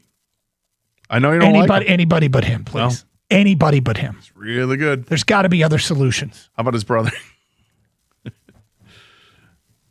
I'm just saying. Helene St. James had an article in the Free Press about it the other day. I know people. I think Costa brought this up the other day. There are going to be some players available in the offseason that maybe we didn't think were available through trade that Steve Yzerman is going to have to consider. And if Edmonton gets knocked out of the playoffs in the first round, they would be foolish not to think about moving Connor McDavid, who they only have for another year. He signed a 2-year extension with the team. So he's a free agent after next season. If they failed again to win a Stanley Cup, and I think are they down 3-2 in a series, or is they even? I'd protect like 6 players in the entire organization and say you can have the rest. Exactly, right? And I just and the next 4 years worth of first-round picks. I don't want to get unrealistic thoughts out there, but is it possible that if they get knocked out in the first round, that Edmonton would open up shop to try to trade? Any chance they're doing that, and Steve Yzerman doesn't? Just saying. That I'd be in favor of. Not Brady Tkachuk. Is this Burberry? Let's go to Burberry here on 97.1. Hello, Burberry. How you doing, Doug? Gator. Hey.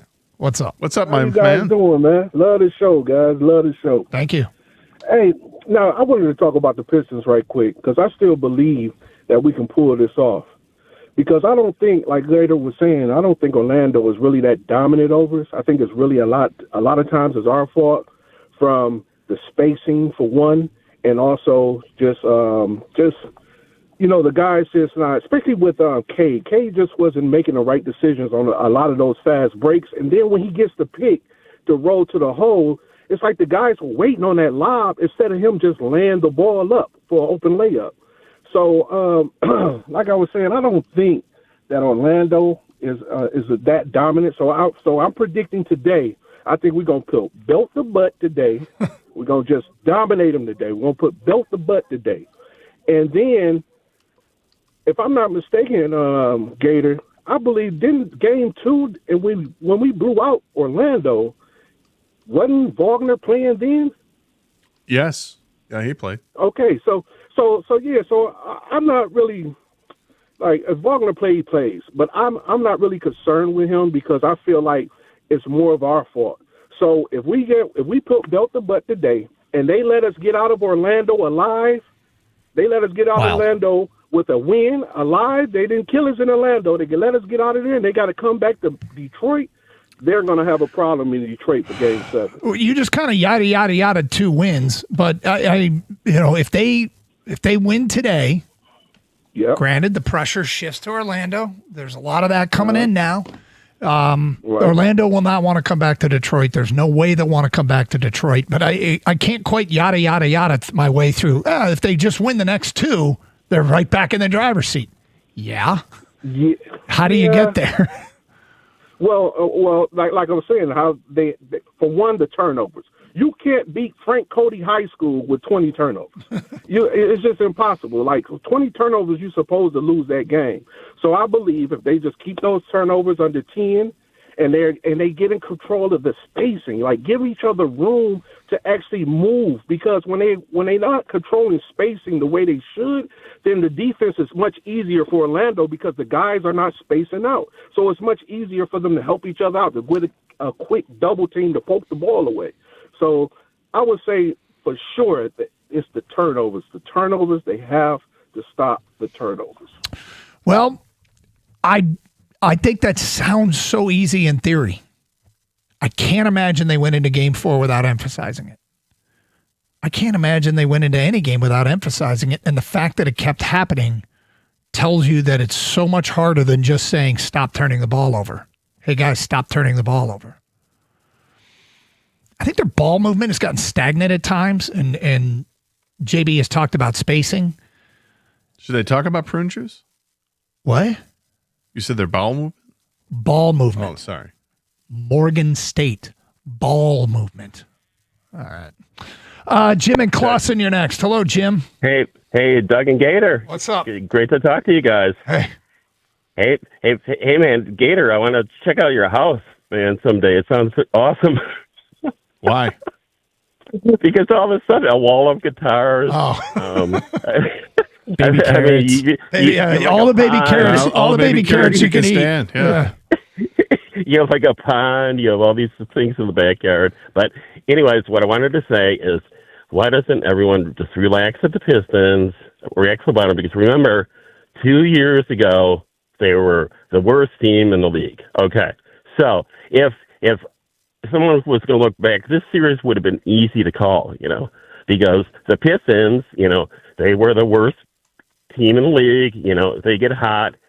They're not ready. You're counting on a guy that's during his 22, okay, 22 years old to be your leadership. You know what I'm saying? So the one thing the Pistons did do good is they broke the streak at LCA, won a home game. So I think they're going to win tonight. Probably lose, the series because it's a 95% chance, right, that they're gonna. So that was all I had to say, guys. I don't know. That makes me feel better, Jim. He wants to come to my house. Not up in Gator's house. Not up in here. Okay.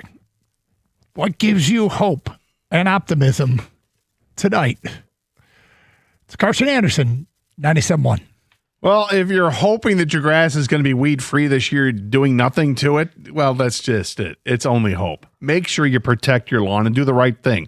Call the great folks over at Natural Way Lawn and Tree Service, where you get green and stay green with Natural Way. 888-GET-GREEN is a telephone number, and you get green and stay green, and you will save green when you prepay. Call by the end of the month. You get the early bird discount. Natural Way has served Michigan since 1990, and they offer the 100% satisfaction guarantee. And frankly, they've been in my house for almost a dozen years now, and I love how my lawn looks. It's green, and it's weed-free. What more can you want? And if you're tired of fighting weeds and watching your grass thin every single summer, have to understand, first of all, that great lawns don't happen by accident. You need the right timing and the right program. This is why you call Natural Way. They have a full menu of services to accomplish your dream lawn. Fertilization, aeration, weed control, disease control, and so much more. It is easier to prevent a problem than it is to fix one. But early treatments, they set the tone for the entire season. Give them a call today, and for limited time only, you purchase a full lawn program, you'll get free grub control, but you have to mention my name, Gator, and the station 97.1. Give them a call right now, 888-GET-GREEN, or go to naturalwaylawn.com.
Everything good with the locksmith? It's Carson Anderson, 97.1, open lines, 248-539-9797. Okay, feedback coming in regarding optimism. Where's the optimism rooted? Where's the optimism rooted in tonight's Piston game? If Wagner doesn't play, I want a Sir glued to Desmond Bain. If he goes to the bathroom, I want a Sir to follow him. Yeah, I'm done with that. Makes sense. It can get uncomfortable. Yeah, well, whatever. You're not getting an open look from here. Well, not at the basket. You can get an open look at something else, but how can anyone expect this team to win when they've only played one really good quarter of basketball? Now, see, I would disagree. I would think they played 3 good quarters of basketball. One of them kind of spanned from the middle of the first quarter through the middle of the second quarter in Game 4. Mm-hmm. They were really good there. But they absolutely have played 3 of 16. I would say 3 of the 16 quarters have been good. 3. Well, and a couple of them have been acceptable. You know, they played. Like, I'm expecting to rout Orlando, and they've had quarters where they've been playing even up. But this game, it's clearly an advantage for 4 quarters to be playing the Orlando Magic without Franz Wagner. And I recognize, okay, he didn't play the 4th quarter. I'll attribute that to an adrenaline jump, having McCain in the game. All right? But now you know the entire game, he's not there. So what is Kane, when relied upon, can he do it? So take care of it. He's their two-way guy, right? He's their Danis. He's their guy that's been up and down, and he came up big with some huge buckets. 248-539-9797. Where is your optimism rooted? Mine's in Wagner being out. His presence was the key to Orlando getting the Pistons off their game. Chemistry returns to Pistons with Wagner off the floor. Let's get back to your phone call. Steve in Detroit, you're next. Hello, Steve. Hey, how you doing? What's up? I've been watching the Pistons all year, every game, and something has changed in the play during the playoffs. They are not pressuring the ball on defense from the inbounds. I don't know if you guys have seen all the plays. You think their defense is the problem? Yes, they are not pressuring the ball from the. Remember when Ashar Thompson would deflect the inbound pass and then go back up with a basket, and we get instant points. They're not playing the passing lanes. They are picking up almost at the 3-point line, not even center court. They were actually pressing the inbounds pass, so they were full court press throughout most of the game. Yeah. That is their advantage because we cannot shoot. And that was their advantage, their defense. They cannot shoot. Well, their defense turns into offense, and that really was the case in Game 4 for that stretch where the Pistons went on like the 35-13 run or whatever it was they were turning off defense into offense. They did have an inbound steal by Asar and lay up and in, and I think it was Game 2. But what you're saying is, Steve, you'd like to see him take up more full court defense. That's right. That's the pressure that they've been doing all year long. Thank you, Steve. Let's go to Mike in Davison. You're on 97.1. Hi, Mike. Hey, guys. What's up? Yeah, about the Pistons. I called into other stations after the first game. To other shows. It's too bad that just Tobias isn't just who he was last year. He's not hitting any threes. He's been okay in the post, but last year against the Knicks, he really showed up and was our number 2 to Cade's number 1, and it's just unfortunate. So I'm suggesting some changes, like maybe they play 2 bigs at the same time. It just really muck it up since the Magic are just able to collapse their defense because we're not hitting any threes. None of our players are hitting threes like they did during the year, really. So, Mike, like Jenkins. Yeah, this is a really interesting point because I don't think we look at Tobias and think of as a dead-eye three-point shooter. But during the regular season, he was 34-35% in that neighborhood. Last year during the postseason, he hit 43% of his three-point attempts. And this year, so far in the postseason, he showed up big against struggled. the Knicks. He played really well against the Knicks, and he's just a step. He's just a little older this year, and it's too bad because I love the guy. But maybe play Isaiah and Duran, or Reed and Duran, or it's Isaiah. Hard, though. Maybe play the 2 bigs at the same time. And also, that other guy said play 2 point guards at the same time, so Cade doesn't keep turning the ball over. Here's the thing: they're struggling on the offensive end, Mike. They're struggling. He's averaging 19 a game. Yeah, he's giving him more than most people. Where he's lacking is he's 3 for 21 from behind the arc. Yeah, so maybe don't take those shots and I think he's got to keep taking them. See, I I'm just throwing it out there. Yeah, I don't want to take him off the floor. Yeah, he's too important to this team. I feel like eventually, because I swear they're leaving Tobias open, and he's just not knocking him down. He's had some wide open looks, which I feel like those will go down at some point. But look, they've got a number of things they could do, or they could just keep doing what they're trying to do and break through, which it feels like that's the move they're doing. I don't think that's the wisest thing. Mm-hmm. I think things do change tonight with Wagner out. It might open some things up that is typical to their game, but they have to take advantage of this. They've got to win this game force game 6, and then it's a whole other, series at that point. I mean, it's everything. Every game is must win at this point, which you hate to see it. You really don't want to see this. I mean, my God, how many times has it happened in NBA history where a team has come back from 3-1? It's happened a few times, and the Pistons are one of those teams to do it. To Orlando. Yeah, to Orlando, in fact. But I don't know. I have confidence about tonight's game. Beyond that, we'll see. Blake in Brownstown. What's up, Blake? Look, Doug, Gator, hey. I hate to say it, but Pistons don't deserve it, man. There should be nobody at that game tonight. Team hasn't put in the effort. I mean, look at them trying to rebound a ball in the offensive zone. You got 4 Orlando Magic around the ball, and where are the Pistons? It's been pretty frustrating, but Blake, you don't think there's any chance they can turn it around and just win tonight's game? I think they're going to win tonight. I really do. I mean, they'll go back to Orlando. We get another game down there for the Orlando fans, and I just don't think they deserve it, though. The series. Well, not the way they've played. Of course not. They've shown a tremendous effort defensively. Yeah. The one area where they haven't done well at on the defensive side is preventing the offensive rebounds for Orlando. Yep. But overall, defensively, they played remarkably well. But the second chance opportunities have been killer, and they have to. I mean, if they don't turn it over and box out tonight, I think they win. But I'm not telling them something that they didn't know going into the last game, and it didn't happen then. Just so weird, so out of character. Mark and Monroe, you're next. Hello, Mark. Hi, guys. Maybe I'm way off, but I would start Terrace LeVert, put Duncan Robinson on the bench where he belongs. Actually, he's a better guy coming off the bench. Can hit, if he's hot, hit 3-4 3-points. LeVert's a better defensive player. He's probably actually a better offensive player, too, because he can drive. He can do a few different things. I think we need another guy out there who's athletic. So it's interesting. We got this call earlier, and it wasn't LeVert-centric, but it was about the idea that they should just go all defense. And I'm curious because defense hasn't been the problem.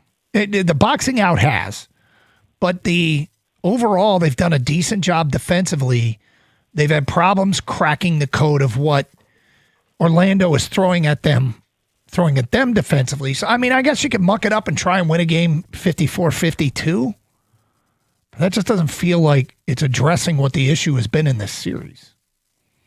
And that is, other guys got to step up and make shots. You got to make them pay for running multiple defenders at Cade Cunningham. And it just hasn't happened. All right, we got Mike and Rico making their way in studio here on 97.1. What's going on? How we doing? I respect the hat. I like that you're trying. I do. The teal. I like it. Yeah, look, I mean, they should break those out tonight. So if they win tonight, when these uniforms debuted, okay, the Pistons handed out hats, all right, including one with this logo on it. Correct, Gator? Yeah. And you took it. You got it. No, they brought I think they brought it to the station back in 1997. And you've never worn it. No. If they win tonight, Gator's wearing a authentic original, the OG Jed horse's Buckley head. jersey. Yeah. Yeah, the JYD. JYD. Or I'd give you some They're gonna gasoline win in a match and they'll win tonight. I'm actually going to sell hope at 3:00 because as angry as I am at them and as fake as I think they are, I don't really respect the way Orlando's playing, and they're only plus 200 to win the whole series. I'm not writing them off. I'm going to give 5 reasons for hope, and then people can label me a crackhead. It'll be very exciting. Will Rico be the one labeling you a crackhead? Probably. No. But I'll stand tall. They're real reasons, and I do think Franz Wagner's injury materially changes the series. No, I was actually thinking about going to Game 7. So, wow. You may as well buy the ticket. It's happening. Wow. And then we're going to lead with Club Rossini. We've got more news. I can't get enough because these are arguably 2 of the dumbest human beings ever born into this world. We're just going to do a little light fun to start. Have a great show. Thanks, everyone, for listening. Pistons, huge game tonight. Stay safe. Treat each other with respect. We'll do it again tomorrow. Carson Anderson, 97.1.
Well, hello.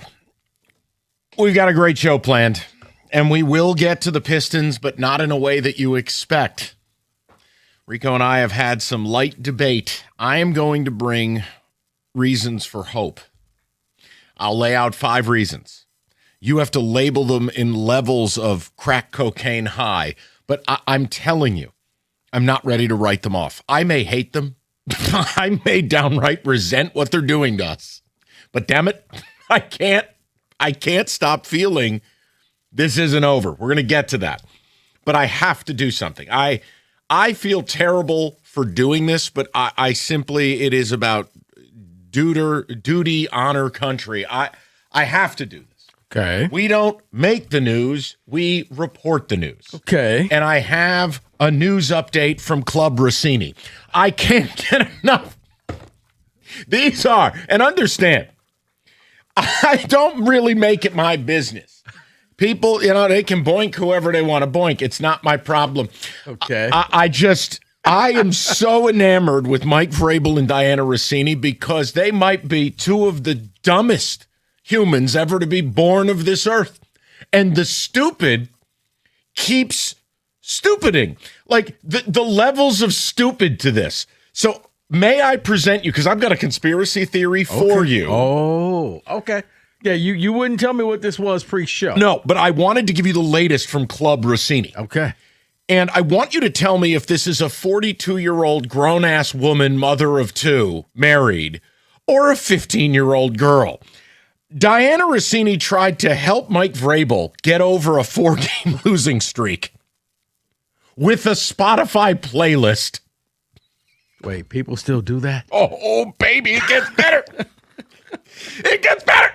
So apparently, Diana Rossini's Spotify is not private, and she made a playlist, and it was shared to one person, December 19th of 2022, called Turnin' the Page. That coincided with a 4-game losing streak by the Tennessee Titans, who were coached by Mike Vrabel. There's a lot of Frozen Let It Go. It was shared. No, we actually have some tracks from Club Rossini. Okay. So it was shared with a user simply named Mike the day after they lost their 4th straight game. And all signs point it to being for Vrabel, as it included songs he is well known to play at practice. Here's the best part. Rossini, upon this being discovered by the internet sleuths, has scrubbed her Spotify, and the Mike account in question, that name has been changed to Tycar, Tycar. You know what that is? Mm-mm. It's a combination of Vrabel's 2 kids' names. Oh. This just gets better. It gets worse. By better, you mean worse. She should probably just throw every phone, laptop, tablet, and everything into the lake. No, I want to say this again. Are you a 15-year-old girl? You made a playlist for a grown man on a 4-game losing streak. Diana, booby, baby, you got to make it Diana, 1 button click. This is bad enough. But dude. And then Vrabel, being the sharp, he's as sharp as a pencil eraser. Yeah, he is. I think his kids' names are like Tyson and Carson. I'll change the account name to Tycar. No one will figure it out. Now, we actually, do you want to know some of the songs that are on here? I was shocked he played these at practice. Allegedly, David, you've made a mega mix. This is the Club Rossini Turnin' the Page playlist that sure seems like, sounds like, feels like, was shared with Mike Vrabel on December 19th of 2022. David.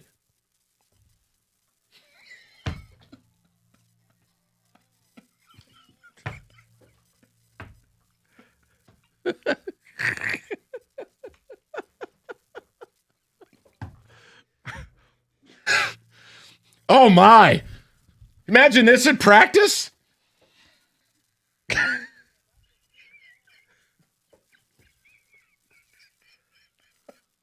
Anything else?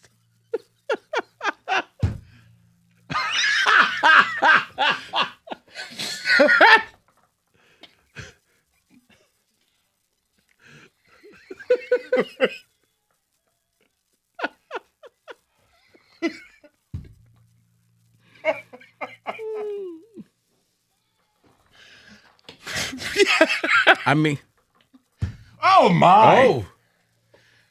Oh, can you imagine? There you go. That's how you break a 4-game losing streak. Wow. Okay, yeah. And for once, Rico ain't talking about me. That was not an ethnic slur. That means something different. That was after practice. This story gets better. So I'm not done. May I offer you something else? Wait, so we've gone from Vrabel shopping from his wife at the airport lounge. He went to Hudson News for the "I'm sorry I've been carrying a 6-year affair" to the Rossini mixtape. Right. I'm going to leave it in your locker. No, and I mean this. And this isn't breaking news or anything, but I have a very dear friend, runs a very successful PR crisis management firm business. He said it straight away. He goes, Mike, if I drew a playbook of what not to do, like if I wanted to give a client a hand grenade and go like Seinfeld upside down world, it's everything these two idiots have either been advised to do or have done. Mm-hmm. I mean, from the outright denial, the gaslighting, then the 10-minute rehab, the ridiculous public nature of what they were doing, to the playlist, the airport. I'm going to miss the last day of the draft. I'm going to get some help. And I'm back. Here's Vrabel after 10 minutes of rehab. Now, can I give you the last piece to this? Yes. Because this is the conspiracy part of it. It's amazing to me. So, Pro Football Talk. Recently, you've heard Sunday Night Football has parted ways with Chris Sims. Yeah. Okay? Chris does that show with Mike Florio. And I want you to listen to this because this is a day before Chris was let go. They're talking about Club Rossini. They're talking about Vrabel. And Chris is about to spill some tea. Listen to this reaction by Florio, this interaction. And I want to remind you that shortly after this, Chris was let go from Sunday Night Football. Take a listen to this.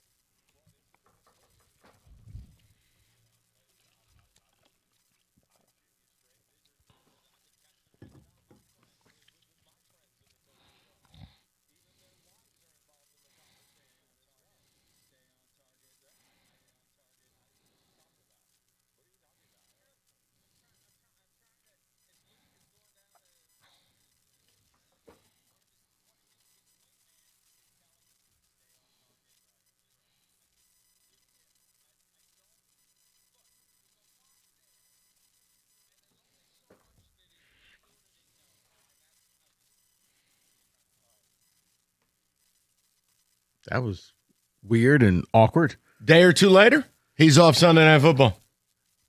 Wow. Mm-hmm. Club Rossini. I can't get enough. Yeah, I mean, just stop him right there. Pro Football Talk has a section on rumors. No, stay on target. So here's why I did this. Outside of David, a pastor, making a mega mix of right. No wonder A.J. Brown wanted out of Tennessee. This is the red zone drill? David, was Mr. Brightside on the playlist? Oh. Now listen. Oh, I'm going to take him to market. 2 for 1. So listen. I want to offer something.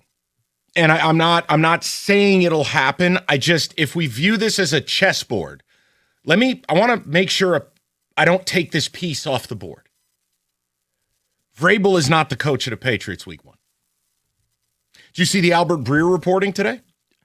Was it the possible candidates? Oh, the idea of basically this dude's been walking around like a zombie for 2 weeks. Wow. Not the same guy in the building. And then the other part of the reporting. Look, man, I don't know that that's going to happen, but I don't know that it's not. This story keeps getting worse. It keeps getting more absurd. It makes it look like you have a giant moron running a multi-billion-dollar company who had an affair with another complete moron. Right. And you start to wonder, okay, is this really who's going to lead my corporation? Because here's what I want to ask you. We've seen coaches get into some ish, right? Mm-hmm. How about Ime Udoka? Well, he got fired. Right. Right? Right. Okay, well, Bill Belichick wasn't in the NFL when he decided to rock the cradle. All right, so him and Jordan Hudson, that's a different thing. The NFL had already moved on. Has any coach ever survived something like this? No, Mike. And I mean, even though it's college, we've seen it locally here with our two schools. I mean, we joke about it, but Sharon Moore and Mel Tucker. Both went out there. Hey. Tucker was fired mid-season. How about Urban Meyer? His little proctology on the dance floor. He got clipped. Yes. Am I crazy for thinking this is just because it's so embarrassing? He may end up stepping down. You know what? See, he's going to get asked about it all year. It is, Mike. And how much of this do you think is up to his wife? Think about this.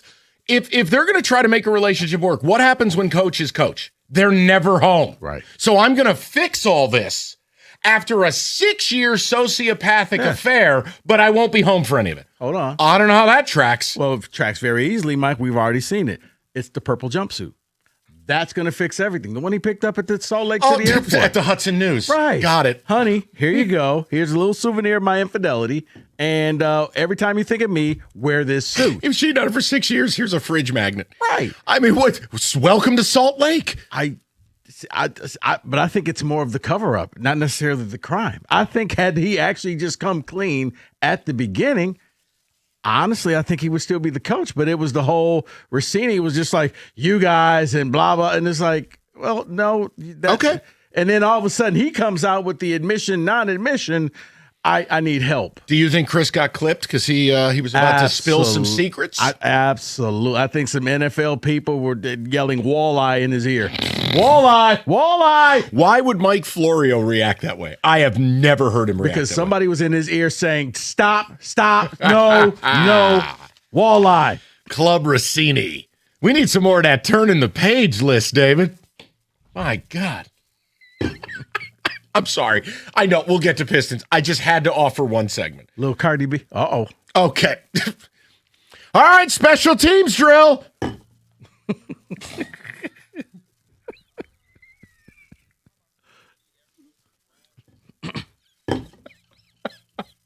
What a couple of morons.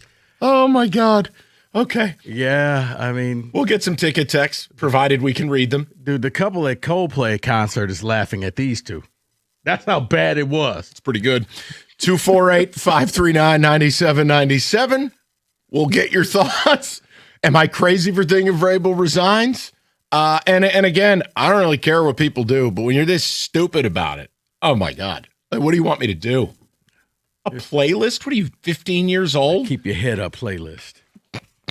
And no, those songs were not featured on the list. Are you sure? That's just us being complete bleep holes. You sure? Yes. And here's Rico. Vrabel's not into Cardi B. Okay, please. All right. Okay. Guys at Matrix, I apologize. But let me tell you about my basement and Matrix Basements. Be watching the Pistons game down there just like I do all the sporting events and movies. Why? Because Matrix took a totally unfinished basement that I had, and in about 7 weeks, it was completely done, and it was absolutely fabulous. I loved it. Their design was spot on from day one. Guys, they can do the same thing for you. You've been hemming and hawing, telling your wife and friends, I'm thinking about doing it. I'm telling you right now, if you want your basement ready for the NFL season, now is the time to get started. MatrixBasements.com. Let their award-winning design staff hook you up with a design for your basement, whether it's you're adding a new room or just a complete tear down and rebuild of your basement. Matrix Basements can get it done for you. Go to matrixbasements.com right now. And like I said, you will not regret it. It's a great return on investment. Matrix Basements, design that pays off.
Just getting started on a Wednesday. Oh, boy. Little Club Rossini to start the show. I also, laugh because you don't know Prince. So he has no idea what the meaning of no, this is. it felt like clearly this could be Titans practice music. This is Prince, I Want to Be Your Lover.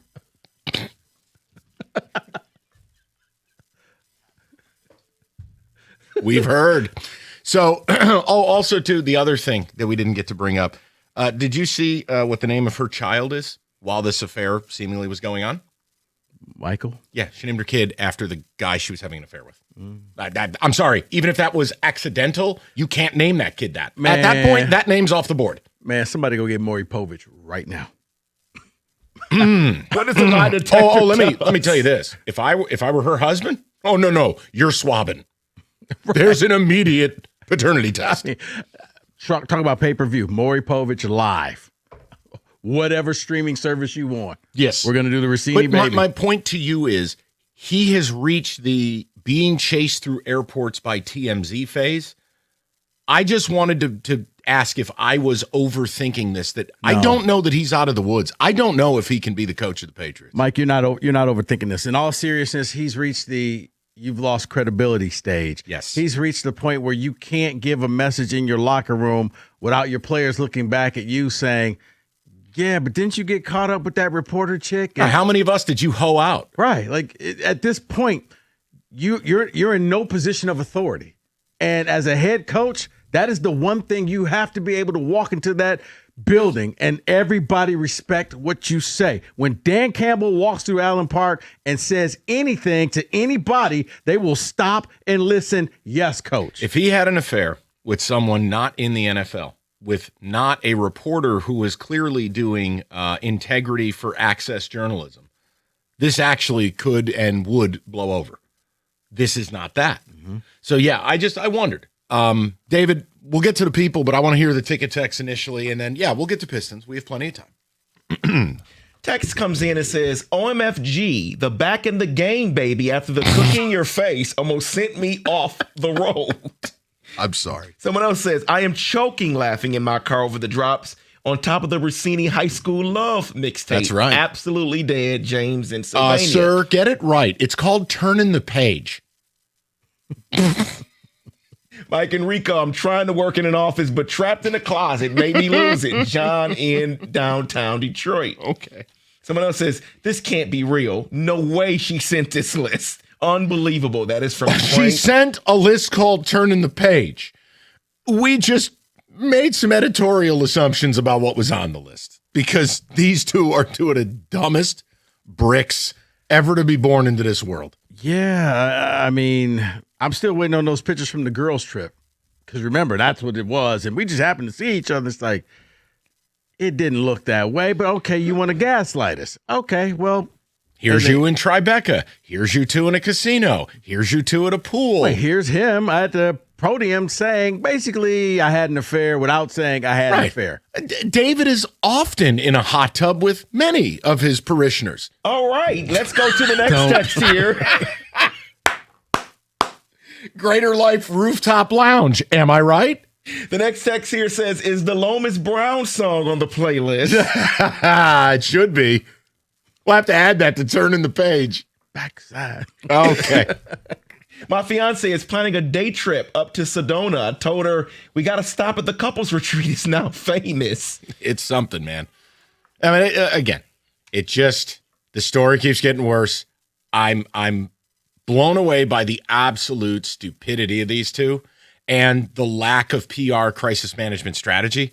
It's just gotten worse and worse and worse. It really was about landing the plane on, did Chris Sims get whacked because he was about to spill the tea of what NFL coaches were going to say about Rossini and Vrabel? Let me help you with that real quick. Yes. Yes. Yes, he did. Seems like, feels like, sounds like. Absolutely. That was, no. We're not talking about that. What do you mean we're not talking about that? Florio talks about everything. Right. What about, can you just shut up and let me talk? Nope. Okay, yeah. Private conversations took place in the commercial break. Let's put it like that. And the next day, okay, well, Chris. I think it was a couple of days later. But your point is, you get it. Yeah. Then Her Name and the Kid Mike. The Club Rossini playlist. Live from Sedona.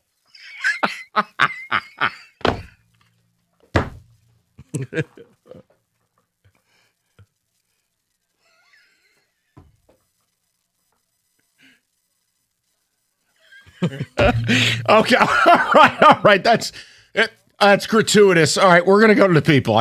David's having way too much fun with that. We'll go to Ivory. He is back. 97.1. Ivory, how you doing, buddy? I'm all right. How about yourself? Good, man. What's on your mind? Yeah, a real quick thing about the Vrabel thing and the Pistons, real quick. Sure. So the Vrabel thing, like Rico, you pretty much stole my thunder. My biggest issue as far as the football thing is, you are in no position of authority. Like, how do you trust this man to go in your locker room? And it may be nothing. They may play, players, they want the money, whatever.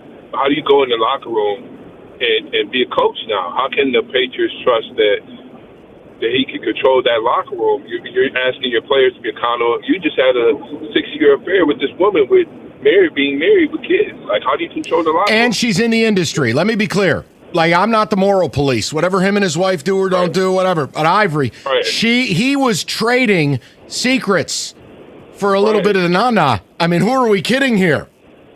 Right. I assume what's going to happen is the Patriots are going to, whether they want to fire him, don't want to look at like the bad guys, they're going to force him to resign. Because I just can't do that if I'm the Patriots. But one last thing, and I'll let go as far as the Pistons. Look, I'm a big fan of Asar. I think he's smart. I think he plays good defense. I think Duran, he needs room to grow. But when you have just like with the Lions and any sports team, you have a young star and a good team. How long, like with Cade, I see all these people online talking about you can't trade Asar or Duran because they're young and all this, and I like them. But how long do you have to babysit while you have your star in the prime of his career? How long do you wait for that? Do you know what I'm saying? How long can you wait? I'm tired of hearing people talk about they can't trade this. I don't want to, but you have to listen because you don't have time to babysit. No, and Ivory, to expand on that point, you often end up waiting for a day that never comes. This whole idea, it's a fallacy. I'm a year away from being a year away. And you can always sell that. But ultimately, it comes down to, do you want to win a championship or not? And I'm not sure the teams in this town do. Let me just be very clear. I think this town, it's really win. We're afraid to be bad again. We were bad for a long time. We're selling seats. Our fans don't hate our guts. This is fun. But how many teams in this town truly die to win? Now, finally, we had a team step forward, and the Tigers spent a lot of money. And it looks like they're going to make a good faith effort. Now, I know injuries have got this to an uneven start, but let's be very serious. If you want to say they are truly all in, I'll see end of July. Trade deadline. What do? And if they load the wagon and they get some of their pitching back, they'll be the one. Wasn't the Pistons. Isn't the Lions. Red Wings. Who are they? We'll get more of the calls, and I know we got a lot of texts to get to. We got a football today, 4:00. We begin our Derby coverage. And by that, I just mean I've got smart-ass trivia for the fellas. I will track the scores as we head towards the first Saturday in May for Derby 152. We have a lot to do today. Okay. I'm selling hope at 3:00. I know. I can't give up on this series. You could polygraph me. I know. Maybe I'll be frozen dead, but that'll be me in the fourth quarter. 3 minutes to go. They're down 6. But no. Jalen. Okay. Yikes. FanDuel, happy hour every day during the playoffs. Special drops that you don't want to miss, from profit boost to bonus bets and a whole lot more. The best part, every single day. Whether you're betting the early game or gearing up for prime time, make sure you open that FanDuel app and see what's waiting. It's FanDuel.com/Michigan to get started. FanDuel, official partner of the NBA, 21 and up, present Michigan. The opt-in is required. Rewards are non-withdrawable. Restrictions do apply, including bonus and token expiration, leg requirements, and max wager amount. Gambling problem? Call 1-800-GAMBLER. That's 1-800-GAMBLER.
Okay.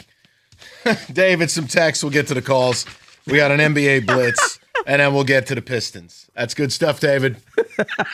That's good stuff, David. I'll tell you Just this. a little light listening on your way to Sedona this evening. I will tell you this. Greg Hargrave is really good at doing this for the morning show where they'll talk about something, and then he'll come back with a song. Mm-hmm. I'm trying my best to do that right now, okay? That's fabulous. David, Stevie Wonder, part-time lover. You know what? A+. A+. Welcome back. Text communication. Will from Grand Rapids says, as a resident Patriots fan, this is a very bad look, but between consenting adults, I have no problem with it. Okay, I agree. I'm not the moral police. I just care about winning. But when you are carrying on, it's not a one-night thing. It was 6 years, and she is an NFL insider. No jokes, please. The point is, she is unearthing secrets. And she's using reporting techniques to unearth those secrets. You were diming out players. You can sleep with whoever you want to sleep with, but you can't bleep where you eat. You can't. Mm-hmm. It's different. Right. Now, I'm not telling you he has to adhere to a journalistic integrity. That's why she's a moron. She'll never work again. Not with any reputable company. So he doesn't have that standard, but the difference is, to Rico's point, how do you command a room? You're telling your players to make good choices. All right, Skip, just like you, huh? Which family you going home to tonight? Like, it is. There's a different standard to being a leader. But if you look about it, it really is the same story with Udoka, with Moore, and with Tucker, where, these were all people either within the building or who you worked with, and not a great idea. But I'm still thinking about that Chris Sims thing.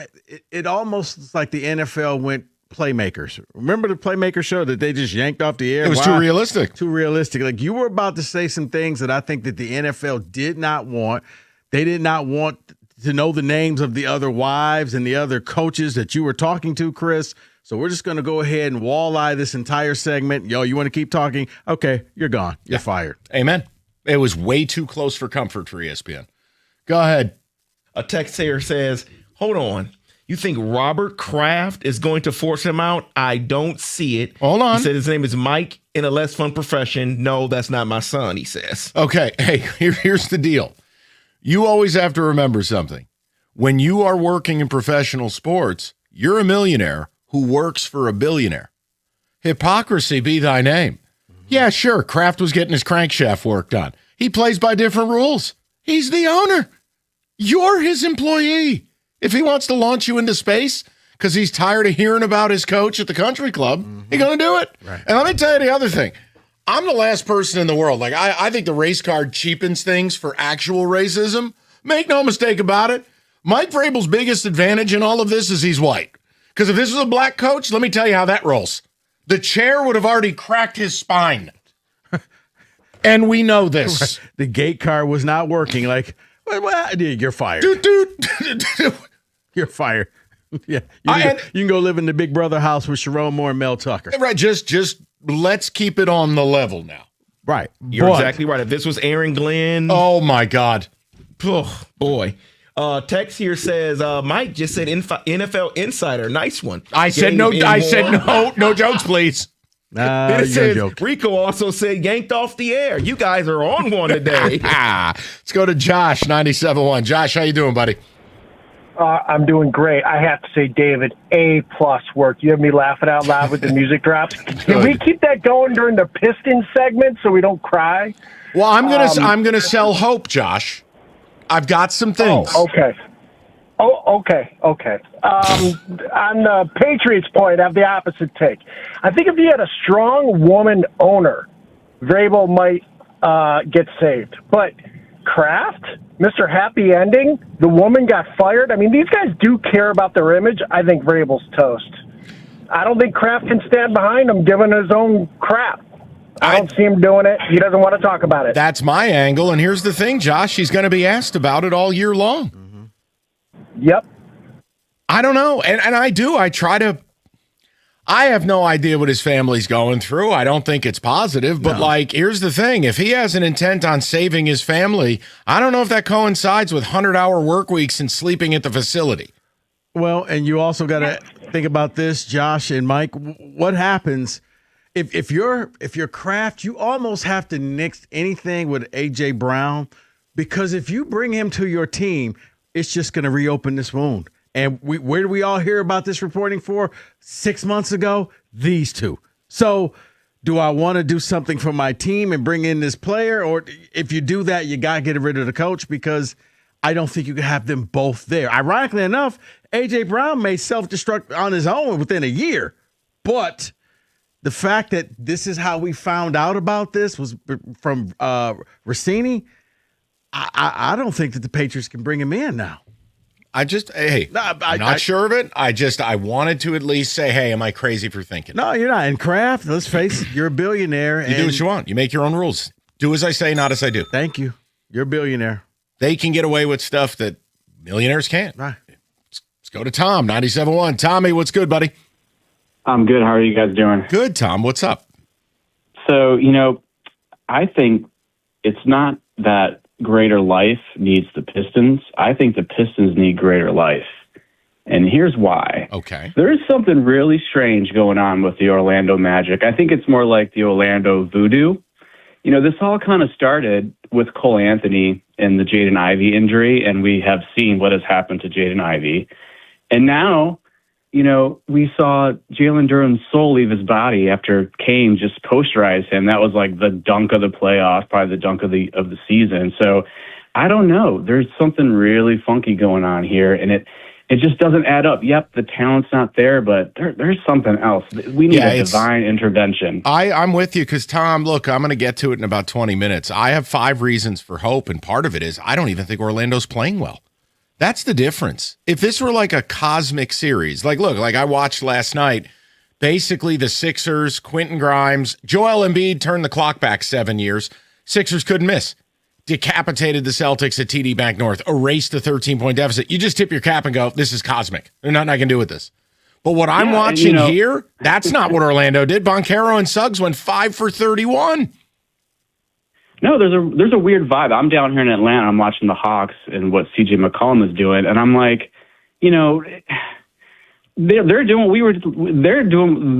We are playing like they're playing like we were against the Knicks last year. And it's just like, what is going on? David, it might be on you. You're the one who got Cade to town. Maybe it is time for some prayer and some faith. But yet, here's the problem: David has none. I can't write them off, as angry as I am at them, as much as I, quite frankly, loathe them. Yes. And Mason. It's not not personal, just professional. I can't stand it. It's cliche. I'm sure he's a lovely man. I just can't take it. Who else would ride 9 with stop sign? Nobody, because it's stupid. The point I'm making is I have reasons to believe they can come back and win this series. I've seen some of David's notes. I understand where he's coming from. I'm in deep trouble. Okay. Let me do the business. We'll get to it in about 15 minutes, okay? 9! Oh, God help me. All right, if you're in an accident and can feel like you're on your own, the insurance company, they're not your buddy. The paperwork, total nightmare. That's why you need to call David Femininio. Only Femininio Law has the accident response team. You need action, you need it now. Counselors keep life moving. Medical and forensic experts lock down that case as well. It's smart, it's fast, and it is built to win. Get David, Get Paid is not just a tagline, it's your playbook. 855-65-CRASH, or you can go to getdavidgetpaid.com. That's getdavidgetpaid.com.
All right, let's touch the table. Get a little business done. I believe we have an NBA Blitz here brought to you by Rico Lamar Beard. Let's hit it. Joel Embiid just scored again. Yes. Gentlemen, even though the Timberwolves have a lead in their series, are they done? Yes. Just no DiVincenzo, no Ant-Man. no Anthony Edwards. Yeah, you lose talent like that. I think it materially changes a series. And I know we're going to talk about Wagner being hurt for Orlando. I think it materially changes this series. So, yeah, I'm going to write them off. Yeah, they're definitely written off of this series, but I've already written them off depending on what happens with Ant-Man, with the Giannis thing in the offseason. I thought they could be a player for that, but if he's hurt even longer, they may not be a player for Giannis anymore in the offseason. Wait, you mean if Giannis is hurt? No, I'm saying if Ant-Man is hurt significantly, because you already lost DiVincenzo for probably the entire year. Oh, he's gone. He blew his Achilles. Ant-Man, I believe it is a bone bruise. So we'll see how long that that's keeps going to be him a out in couple the of future. weeks. Yeah, obviously, could it reveal more? Maybe. Go ahead. All right, guys. The NBA stinks. They're trying to figure out how to stop tanking, and they've come up with this new draft lottery system that they've called the 3-2-1 proposal. They're going to extend the lottery out to 16 teams, and it's a lot of, they're trying to protect the top teams, but the top teams can't have 3 picks in the top 5 over a certain amount of time period. This is just a lot of, to me, noise. Can this whole tanking thing be fixed? Can this new lottery system actually work for the NBA? No. They are overcomplicating things. That's all this is, man. It really is. They're overcomplicating, and they're making it worse and worse and worse. I kind of compare it to the college football playoff and overcomplicating the basics. You go to 4, you go to 8, you go to 16. You don't get hung up in the middle. Rico, I don't know that tanking will ever truly be removed.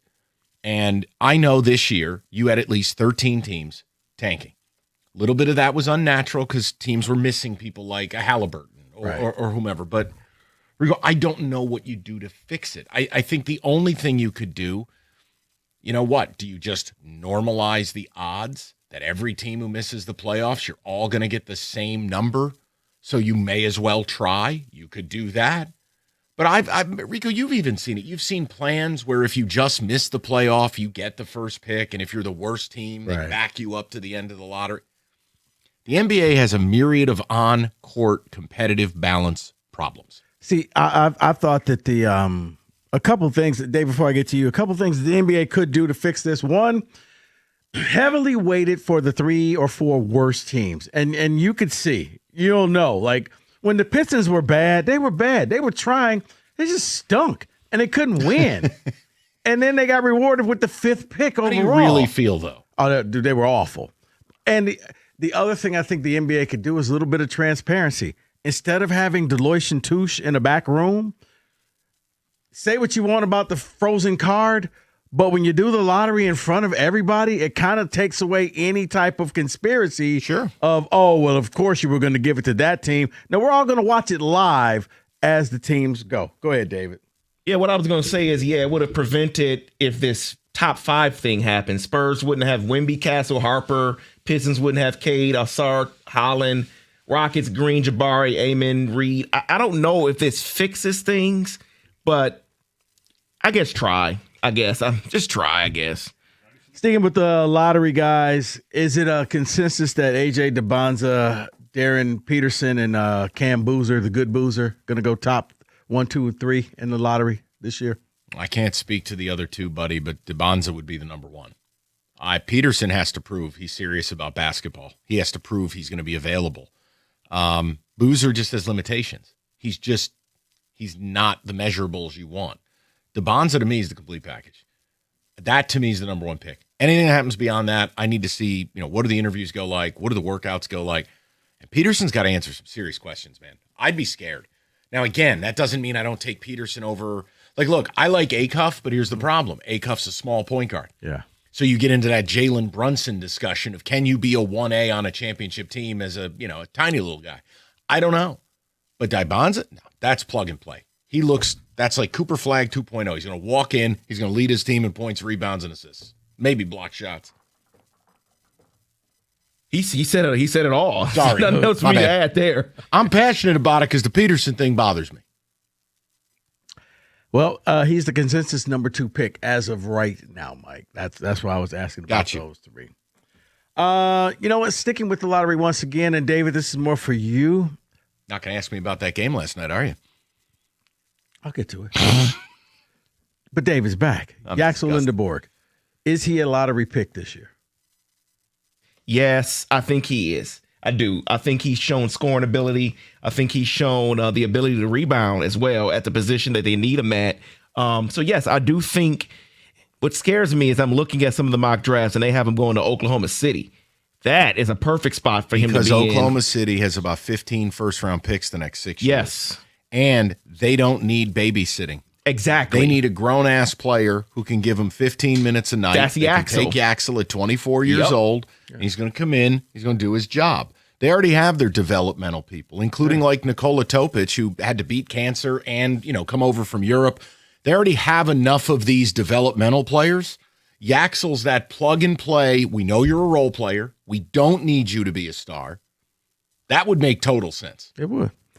Mike, any panic in Beantown after last night? No, I'm annoyed. Because when I say the Celtics have a soft underbelly, it's performances like last night. Dude, they just duplicated basically game 2. They've lost twice in Boston. And it's this team lacks a killer instinct. There's a softness to them. And then when the threes aren't falling, look, this is the trade-off.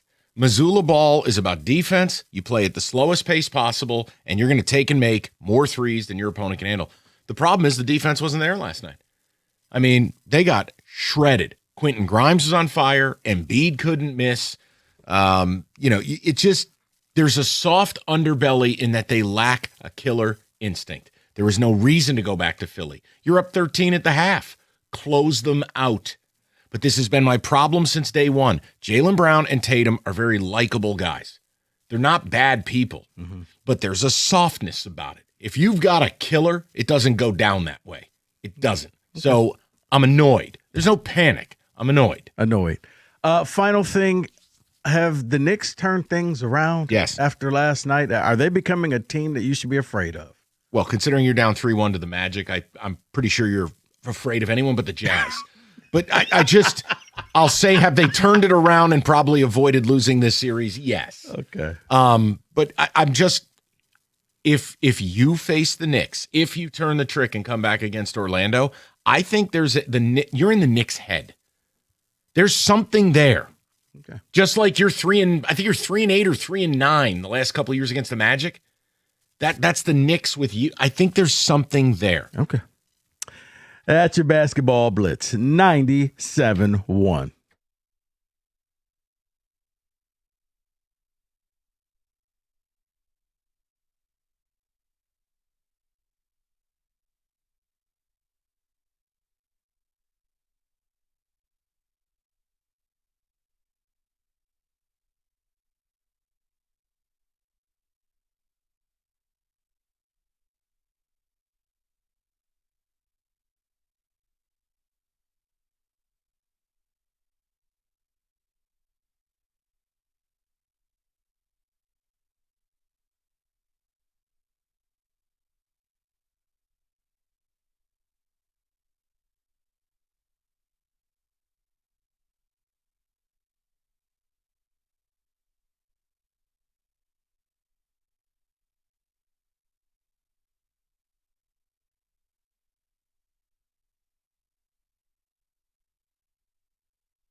Brought to you by Victor's Home Solutions. Even though he's still listed as questionable on the injury report, Paulo Banchero said he doesn't expect Magic star Franz Wagner to play tonight against the Pistons in Game 5 at Little Caesars Arena. Kevin Huerter also questionable for Detroit. You can hear the 6:35 pregame over on WWJ News Radio 950. Desmond Bain weighed in on Orlando's mindset.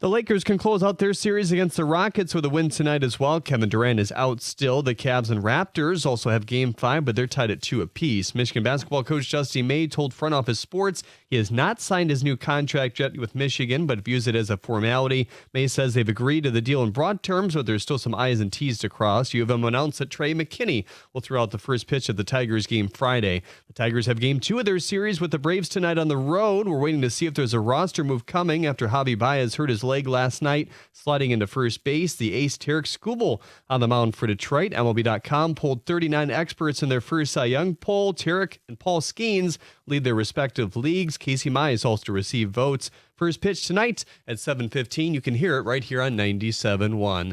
At the Corwell Health Sports Desk, I'm Jeremy Otto. For more, go to 97.1 The Ticket or Odyssey.com.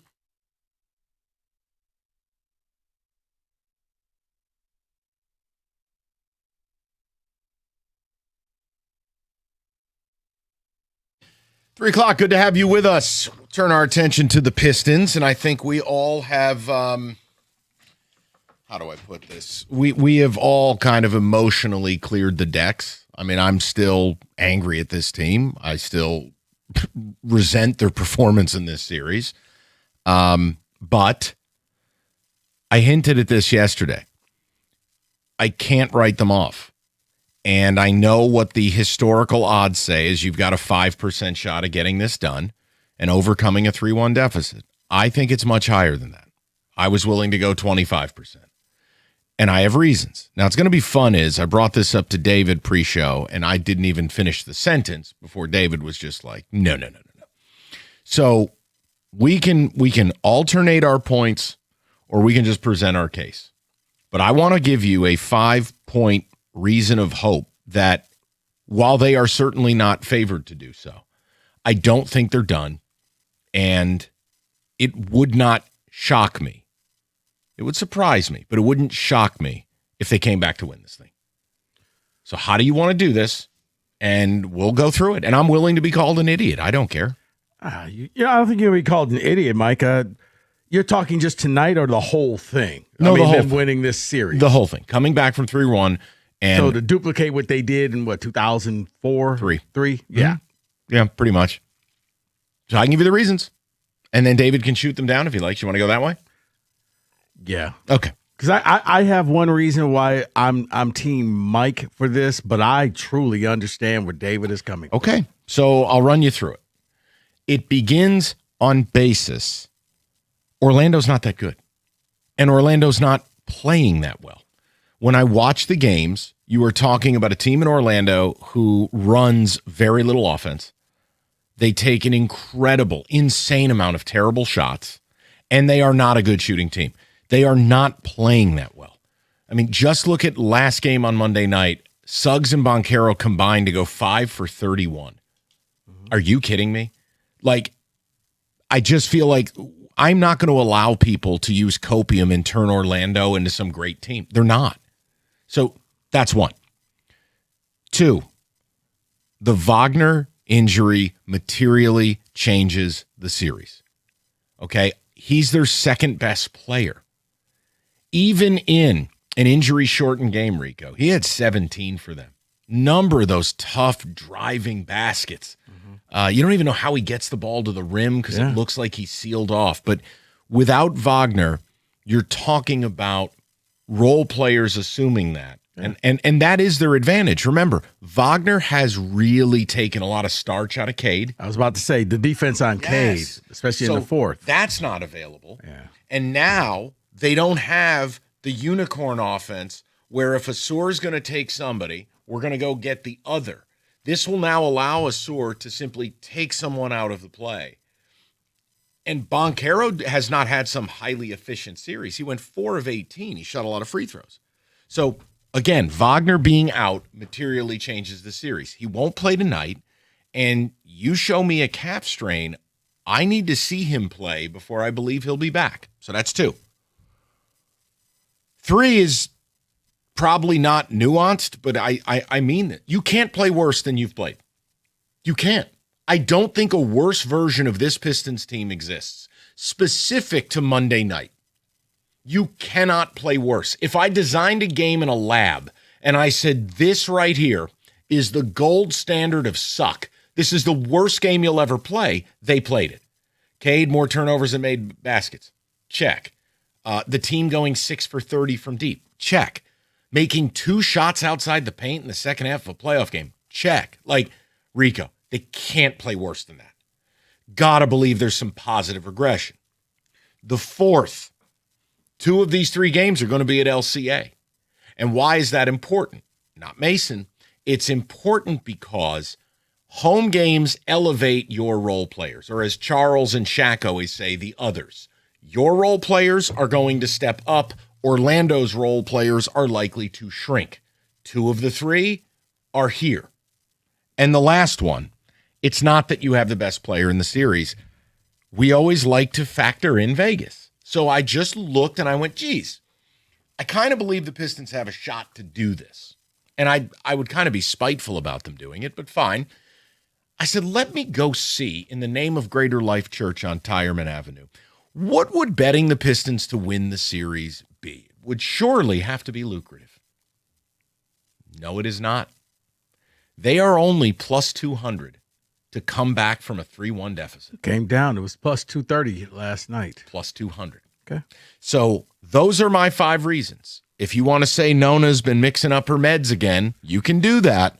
But as angry as I am at this team, as angry as I am at the deadline or all the nonsense I've dealt with Piston fans all year, the bottom line is I haven't written you off. I'm offering you 5 reasons I can't just say it's over. Okay. You could tell me, do you buy 1, 2, 3, 4, 5? Maybe you buy 0.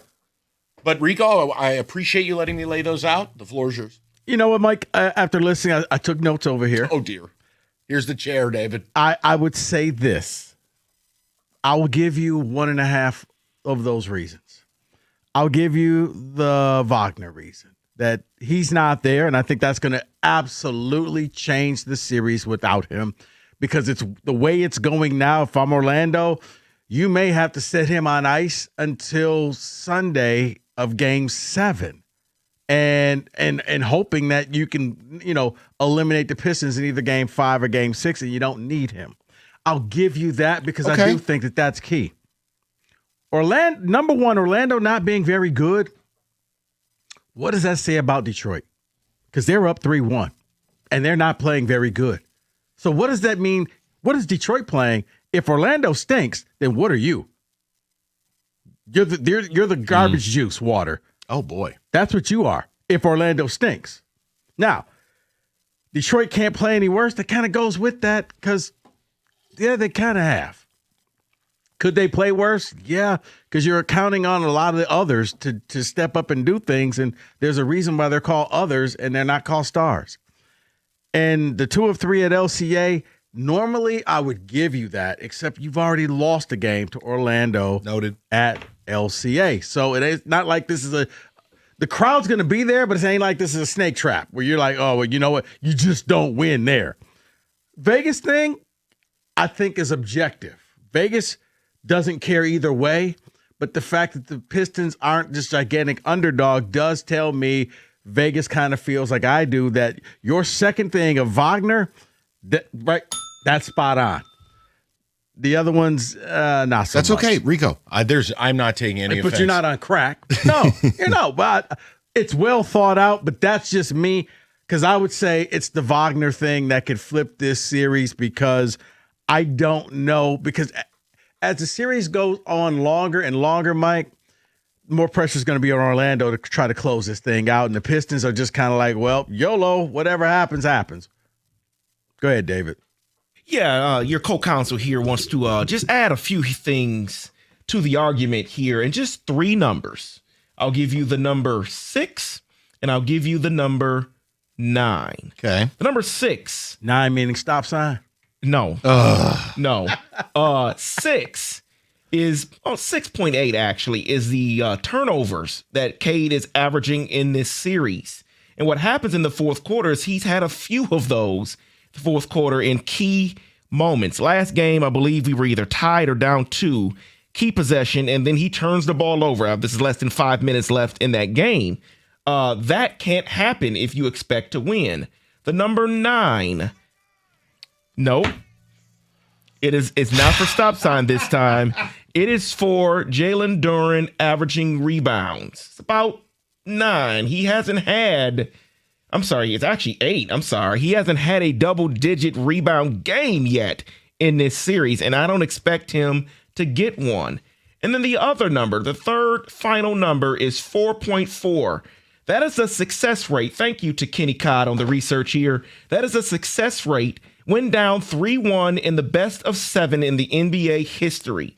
And it hasn't happened in half a decade. I know. I don't see it happening anymore. I don't like the way the Pistons look. I think it's over. In fact, I want it to be over. Are you Team Mike or Team David? Now, you've hit on something different.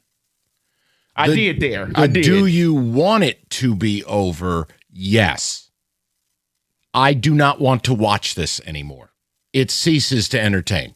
But I'm talking about what I think will happen. Look, I am not in a position to tell you they're going to do this. I'm simply saying I can't say that it's impossible or that it's not going to happen and that I have no hope. I want to know what side you guys are on. As a Piston fan, do you think they're done? Do you think it's a formality? It's over? Or are you like me? And maybe you don't agree with all of my reasons. Maybe you have different reasons. But you are like, look, I know it looks bleak, but they can do this. I do believe they can do this. I don't believe in Orlando. I don't believe Orlando can close you out. I thought they'd break your balls, but I don't think Orlando's playing a high level of basketball, certainly not offensively. Rico's right. Well, then what does that make you? I know. That's how horrific you've been. I want to know whose side you're on. But the second part David brought up is interesting. Because if you're not excited about tonight, do you actually want this to just be over and you can focus on the Tigers? I'm believe me, what I would like after what this team has done to us this playoff series, yeah. Yep. I'd like you to drift away in outer space like George Clooney in that space movie. Cut the cord and drift into the darkness. I don't even want to see him. But I don't know if that's going to happen. I'm convinced they're winning tonight. And you go back down to Orlando and Wagner's not there. I don't know, man. Get into that fourth quarter against Orlando and have it be a tight game. You know who the pressure's on? Orlando. Mickey Mouse. Yeah. And you know if you come back here for a game 7, it's game over. Rico Beard and a Founders quarter zip. That is a wrap. Mike, hey, listening to you, I'm researching tickets for game 7. I'll send you there for game 7. You'll be our good luck charm. But you got to rock the Founders gear. Not the red, white, and blue? No. Okay. Founders crest. Okay. Teal Pistons hat. Oh, boy. And then you put Mason in a chokehold and you do the open. I got to wear that god-awful, ugly teal hat. 248-539-9797. Whose side you on with this? And if you think I'm talking Bula, I'm on that crack like Whitney Houston, you could say it. I won't be offended. Because David's probably going to be right. They're probably not going to do it. I just think they have way better odds than the 5% that's being touted. Yeah. And if it was just 5%, why are you only plus 200? Well, their best player went down. But I have something that I want to add to David's argument. I'll give you that next. 97.1. Hey, Natural Way Lawn and Tree Service. Look, you need to get green and stay green. The spring, it's here.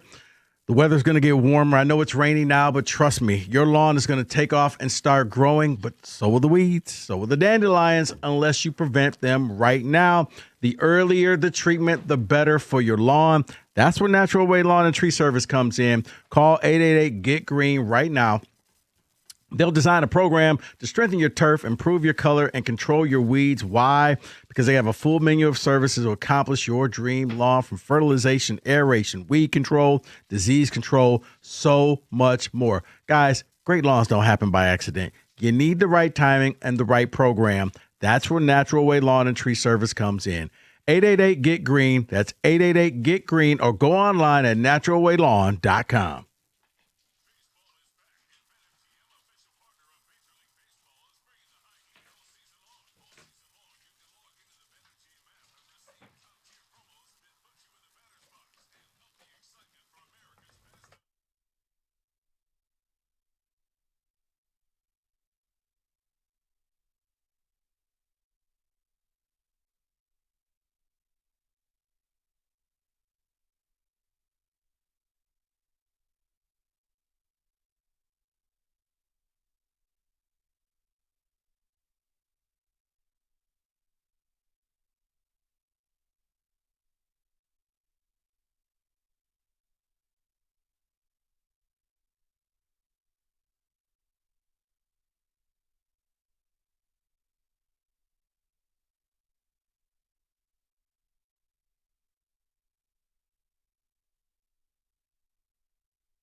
We'll get right to the people.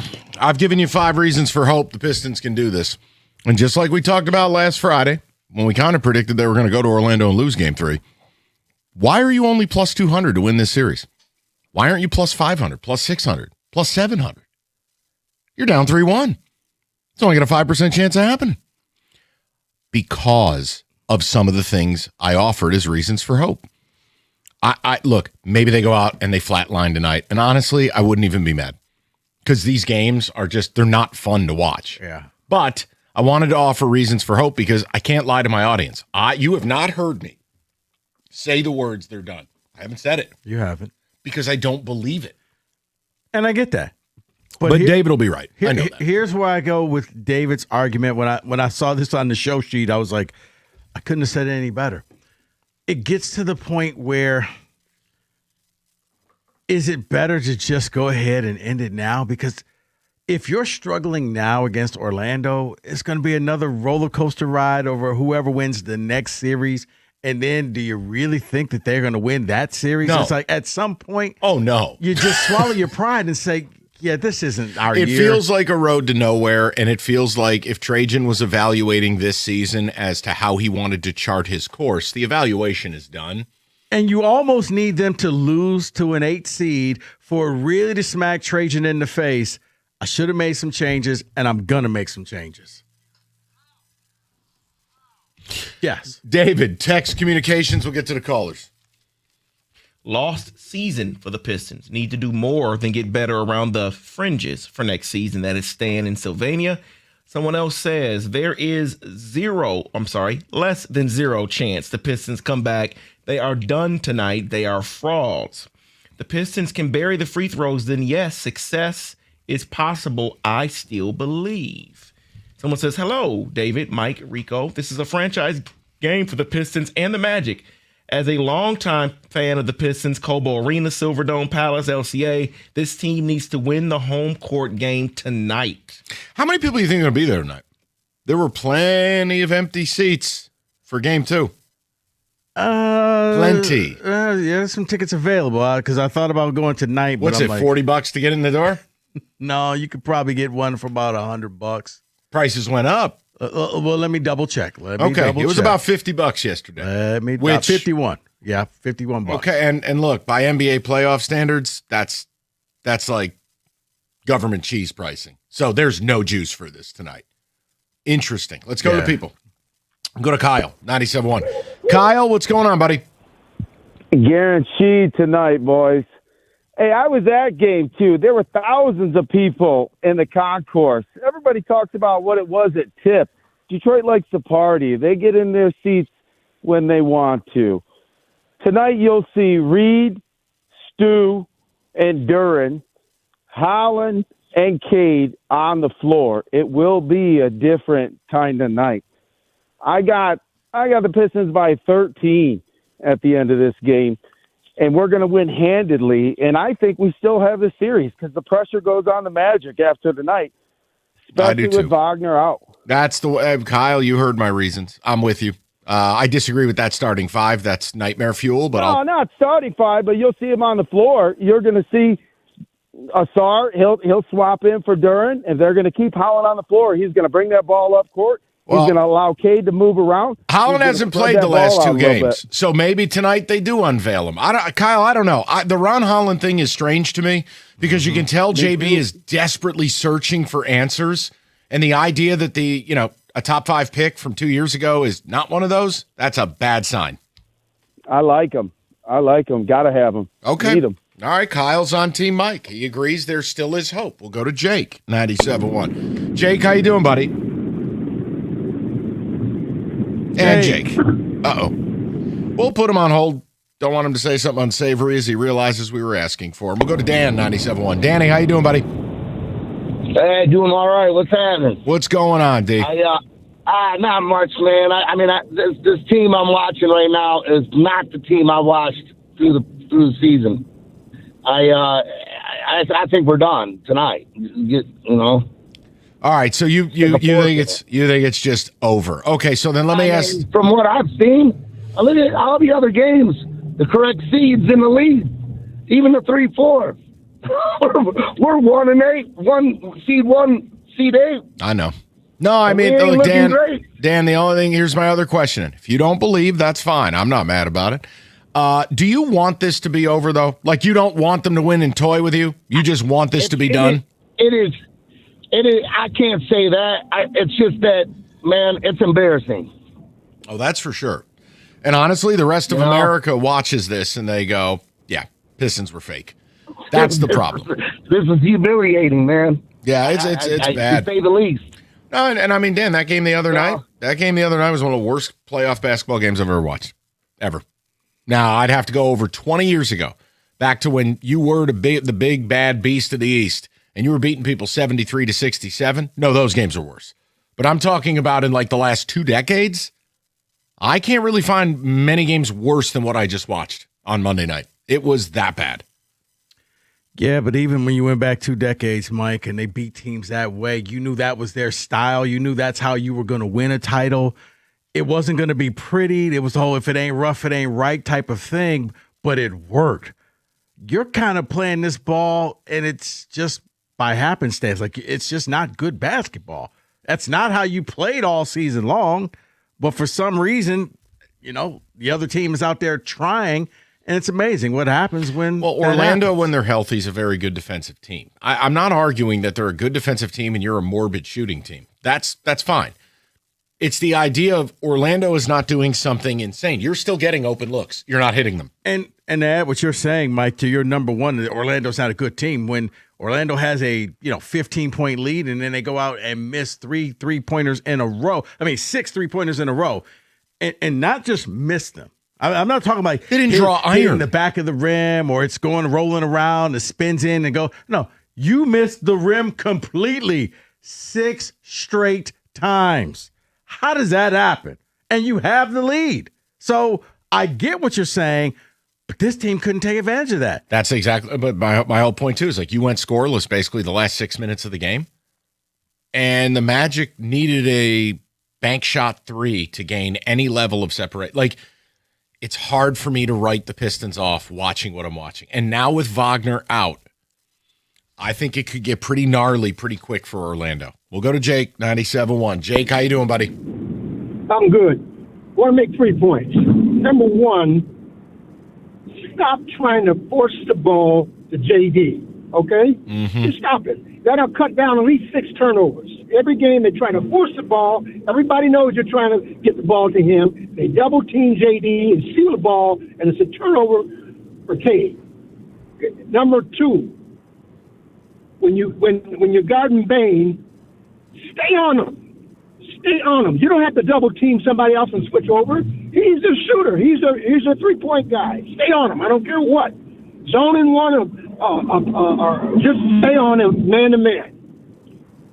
And number 3, what did you guys do when Cade was out? What did the Pistons do? They worked the ball around. Cade sat out 2015 games. What did they do offensively? Now all of a sudden they go to the playoffs. They stop playing Holland. They stop playing Reed. Get them guys back in the lineup and get some energy going. You can't wear those guys out 37 minutes and expect them to have some energy in the fourth quarter. Jake, I mean, listen, what you say makes sense. I didn't understand JB's comments about, we need to get JD more touches. Yeah, I think we're past that point. And honestly, I'm not trying to be insulting. I probably cut his minutes. Beef Stew's been more impactful. And as much as I laugh when people try to turn B-Ball Paul into Karl Malone, I'm willing to try something else because doing the same thing and expecting a different result, that is the definition of insanity. So, yeah, Jake, you're not wrong. As far as Cade goes, you can't turn the ball 8 times a game. And Orlando is physical with him. And look, Wagner's been a part of that. Now going to be very interesting tonight because Suggs will take a primary on that. But they've been using Wagner's size in the second half to really kind of wear Cade down. Well, that's not available. So it'll be interesting to see how that goes tonight, too. I don't know. I feel like it's a mortal certainty they're winning tonight. Yeah. And if you do that, all the pressure's on Orlando. And if Wagner's out, But see, I think where David is coming from, and maybe some fans, just don't give me hope. Just leave. Yeah. I've had enough. 248-539-9797. We'll get more to people coming up next. 97.1.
All right, let's get to the people. I have offered 5 reasons this series is not over. I have no reason to lie to you. You know I don't even like this team. I don't like the way they play. I have no reason to sell you hope. That's Doug's job. I'm telling you what is on my heart. I am just telling you why I haven't gone on the air and written them off. Because I don't believe in Orlando. I don't think Orlando's playing well. I do believe the Wagner injury has changed this series. I do believe you've already dead cat bounced. Shout out Costa and Katz. You've already dead cat bounced with what you did the other night. 2 of the 3 are going to be at your barn. And ultimately, Vegas has priced this in that it's not over. You're only plus 200 to come back from 3-1. That seems mighty short. It does. So I'm cool. I'm not telling you it's happening. I'm just telling you I won't say they're done. David has all the leverage. He has called it. He says the series is over and it's over tonight. Whose side are you on? No, and I think that the Franz Wagner missing is the key to your argument. The other things I can debate, but that's not debatable. Like Orlando would need him in one of these 3 games to play if they want to close this thing out. And by the way, David, shout out for the intro music coming back into the segment. Oh, this is Club Rossini. By the way, reports coming out that the Athletic dropped the ball on the investigation. Oh, boy. It just gets better and better and better with how dumb these people are. Vrabel and Rossini combined. So let me guess. Don't form a smart person. Somebody from the Athletic walked down the hall and said, "Hey, Diana, are you messing around with the coach?" You can read it. No. It's everywhere. Good enough for us. Once again, you can read it. We'll go to T, 97.1. T, how you been, buddy? I'm good. How y'all doing? I'm good. T, I know you're getting a little fresh air. Can we put that window up, please? Window's up. I'm gonna take you off. Speaker? Yeah, that would help. That would help. I want to hear every word. There we go. There we go. Now we're cooking with gasoline. All right, what do you got? All right. I hope it's over. Because if it's over, they won't try to fix it. Think they got something when they really don't have anything. And all the turnovers come, like the other caller said, they force feeding it to JD, and he act like he's thinking about Reese because she jumped him, and then old boy just taking it right to him. Look, there does seem to be something more going on. This isn't just about X's and O's. The Pistons don't look right. The Pistons look. It's like they don't care. And I would trade Hollins for LeVert's minutes in a heartbeat. LeVert is doing nothing out there but just taking up space. Yeah, but here's your problem. At least on a couple of occasions, LeVert has taken and making some threes in this series, or been able to dribble in, free throw line and in and make a play.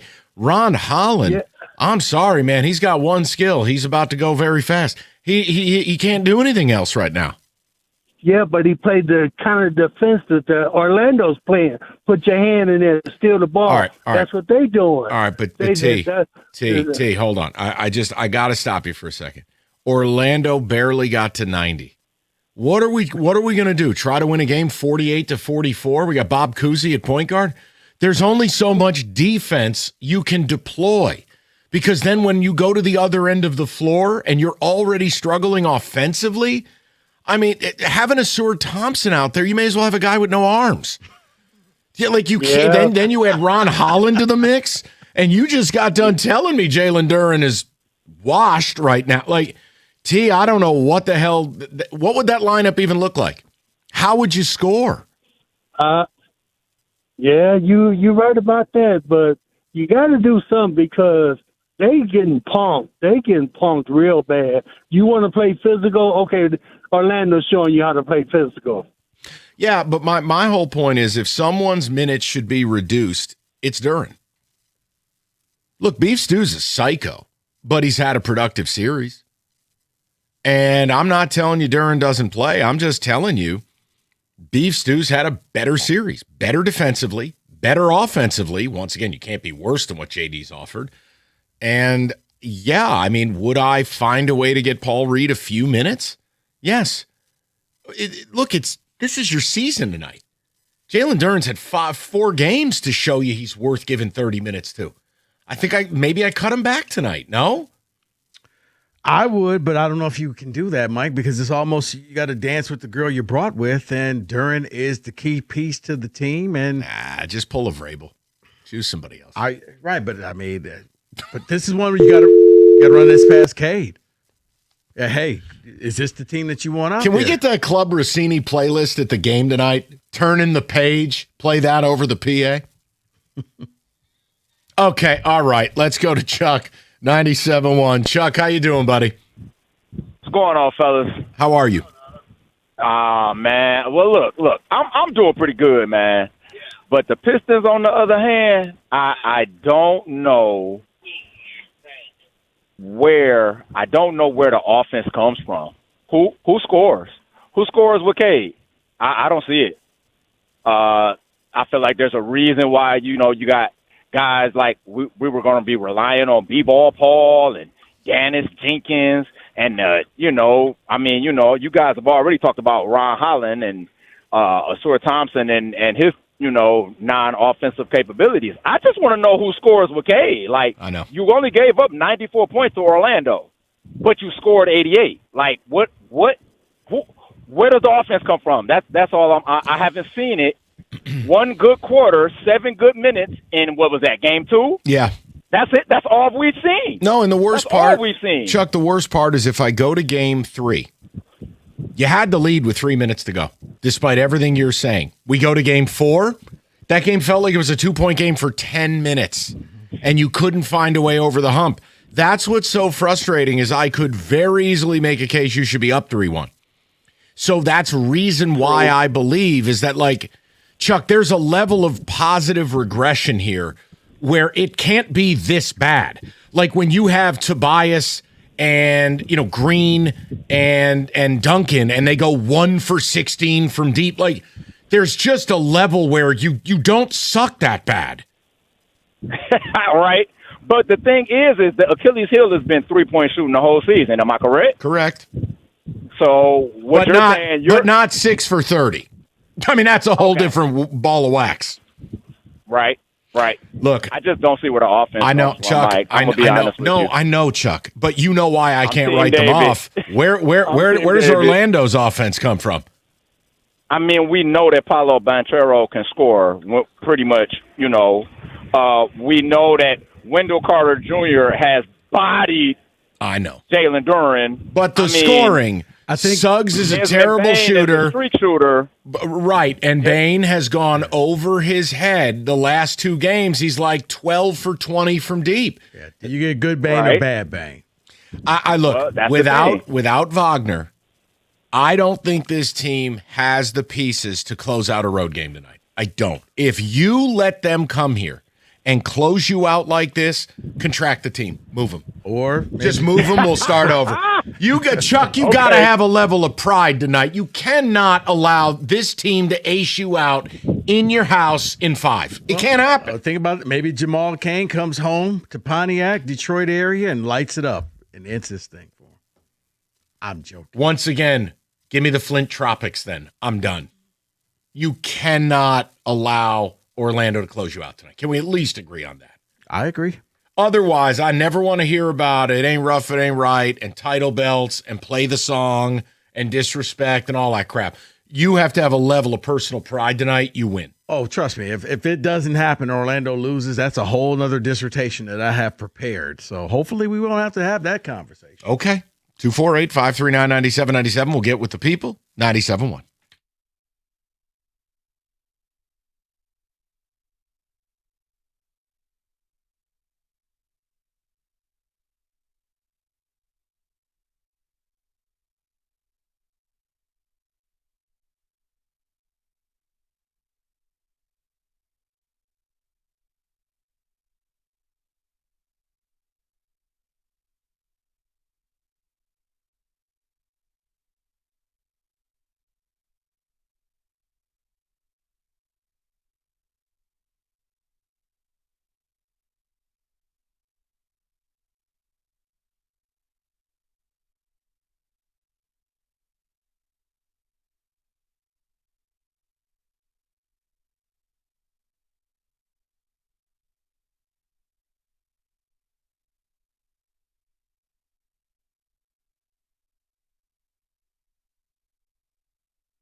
All right, we'll get a few texts.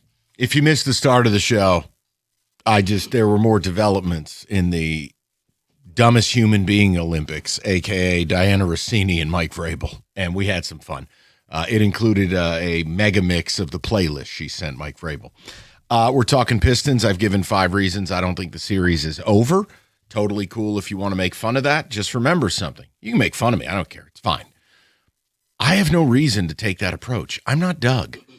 I'm not Jim Costa. Like, I don't come in a cheerleading outfit. You know I loathe the way this team plays, and I've called them largely fake all year. But I shoot you straight. I watch every minute of every damn game here, and it's like, look, I believe there's a pathway to winning this series. And I'm telling you, that Wagner injury, that materially changes this series very similar, not that they're the same player, the same way Ant-Man getting hurt for Minnesota does. Wagner unlocks something for this team. And remember, why did they struggle so much? He missed 47 of the last 51 games. Yeah. That's all. So I would be more willing to lean your side if this was 2-2 and he was out. Oh, I know. I don't think Orlando could win 2 more games. You're asking them to win 1, and I do think they'll put him on ice, and if they have to, they'll break him out in Game 7 here in Detroit and hope for the best. David, text communications. This may be an awful take, but maybe Duran and Stu on the floor at the same time would work. Honestly, just anything just to win. No, I think it's Duran being on the floor less. Look, there comes a point where a player loses their confidence. Look, I don't care what you do for a living. If you've lost your confidence, it doesn't matter what natural skills you have or abilities. Duran looks like a guy who mentally he's broken. He's lost his confidence. Now, part of that is good because I do think he needs to be humbled. Like, I can't stand he can publicly say we still think we're the better team, but the problem is when he's out there, he looks like he's questioning everything. Yeah. Yeah, it's this thing is definitely in his head, and I'm just gonna hope that it's just something as simple as he's just having a hard time on the court going up against Wendell Carter, and that's it. It's nothing else past that. But he looks like somebody he's second guessing. He's trying to do too much instead of doing his job and relaxing and just playing the ball that we all thought that he could play. Correct. 248-539-9797. David, go ahead with some text, please. The Pistons haven't shown me any reason to believe they can turn things around. Nothing I've seen this series says they can win 3 games in a row. This isn't the regular season where, quote-unquote, try harder leads to wins. There was a stretch in the middle of the season where we looked just like this. With about 5 to 7 games of concern, and they turned it around again. We know they're capable. That is cow in a car. Want Pistons to lose tonight so we can move on from the NBA. The NBA is the worst of the 4 major sports. Oh, listen, the NBA's got major problems. You know, you can cite revenue or you can cite what sweet TV deal they cut. When we talk about the actual product, the competitive balance or lack thereof, the open tanking, that is, it's widespread. No, it's by far, it's the worst league. It's atrocious. It's just a league that is really hard to watch, and I think the Pistons have proven the regular season is largely fake. Mm-hmm. That's not a good thing. Not a compliment. Let's go to Sean, 97.1. Sean, how you doing, bud? Good, how are you? Good. What's on your mind? So I heard of what you said about Ron Holland, like who are you going to give those minutes to? Is it me or was Duncan hunted basically in game 4? Yes, 100%, because he's a pylon on defense. Yep. So, I mean, and we have him for his offensive output. That's why we have him on the court, right? Yes. 9 points a game. Is that enough? No. Okay. Do we think Ron Holland driving to the rim can make 9 points a game? No. No. Sean, I mean, in his 11 minutes, he has 2. So, I mean, I can't put it past, even given a little, if we see Desmond Bane getting in Duncan's ear at every single free throw, I mean, they're cutting to Desmond Bane, and you see he's in his head. Desmond's attacking him. That's exactly what he does. I mean, he's playing his role, and he's doing fantastic this game He is. or this series. He is. Honestly, he's a lottery pick. We got him last year as a lottery pick, or sixth pick of the draft. I mean, what are we doing without him? What are we really missing out on if Duncan is not able to even get shots off because they're surrounding him, because they already know he's got one thing in his game on offense. He's a 3-point shooter, and he can drive sometimes. Look, I think the problem you're having is your own coaching staff is looking at this and going, he is simply worse than whatever we're putting on the floor. For a guy to not play, see, Sean, here's the thing I would say, and you're not wrong for calling and asking, and believe me, I'm not mad. Sean, when a guy's playing less minutes, you get to call up and say he should play more minutes. When a guy is on mothballs and simply isn't playing, that's damning. That's DNP-CD. Yeah. That's the difference. He's basically saying we are better without you even stepping on the floor. Yeah, you're the weak link. It's wherever you are, whether it's offensive, defensively. I can't put you out here at high pressure and high stakes. It's not going to work. It's depressing. Go to Sean, 97.1. Sean, how you doing, buddy?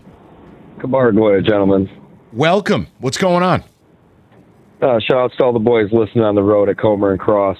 Hey, wanted to give a call in about the Pistons, man. You're talking about where do they find offense? They've got to find some transition offense off of defense, first and foremost. The break has just been pretty much non-existent in this series. It feels like Orlando's mucked this thing up and really made it a half-court, affair. I kind of resort back to and they're an ugly team to think about, but that Atlanta Hawks team with Joe Johnson. Oh, gosh. What they may need to do tonight is go to Tobias a little bit on a one-on-one and get him in some isolation situations where he can score, get him to some spots, because he's the only one outside of Cade who I feel like can kind of, create has at least a couple different moves in his bag, so that would be my thought on where they find some offense. It's not coming from Duncan Robinson. It's not coming from Herter. No. And that's, thought, man. Look, and Sean, I appreciate it, but it's good to hear from you. Yes, sir. You're not wrong. It's just, look, all the doubts that we had have been excruciatingly exposed. Yep.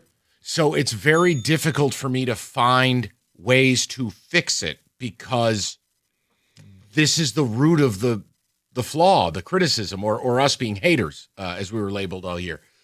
These problems are kind of systemic. Yeah. So, all right. And I think that's where David is just, problems aren't going to fix themselves. We might as well go ahead and end this. All right. Okay. Keep hope alive. 97.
Brought to you by Leo's Coney Island. Magic star Franz Wagner is officially questionable to play tonight against the Pistons in Game 5. Paulo Banchero weighed in, though.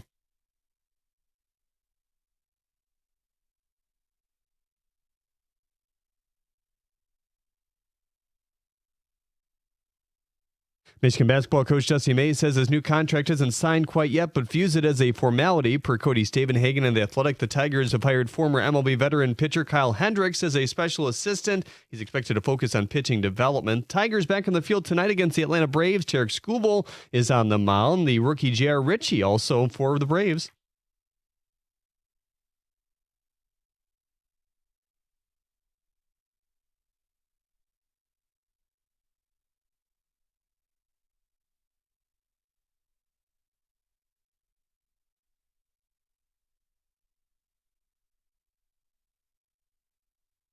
That's Braves dugout reporter Wiley Ballard. First pitch at 7:15 here at 97.1. Jace Young was spotted at the ballpark. He could be up for Javi Baez, who got hurt sliding into first last night. Young batting just .222 at Toledo this season with a pair of extra base hits. Pitcher Emmanuel DeJesus is also there. At the Corwell Hall Sports Desk, I'm Jeremy Otto. For more, go to 97.1 The Ticket or Odyssey.com.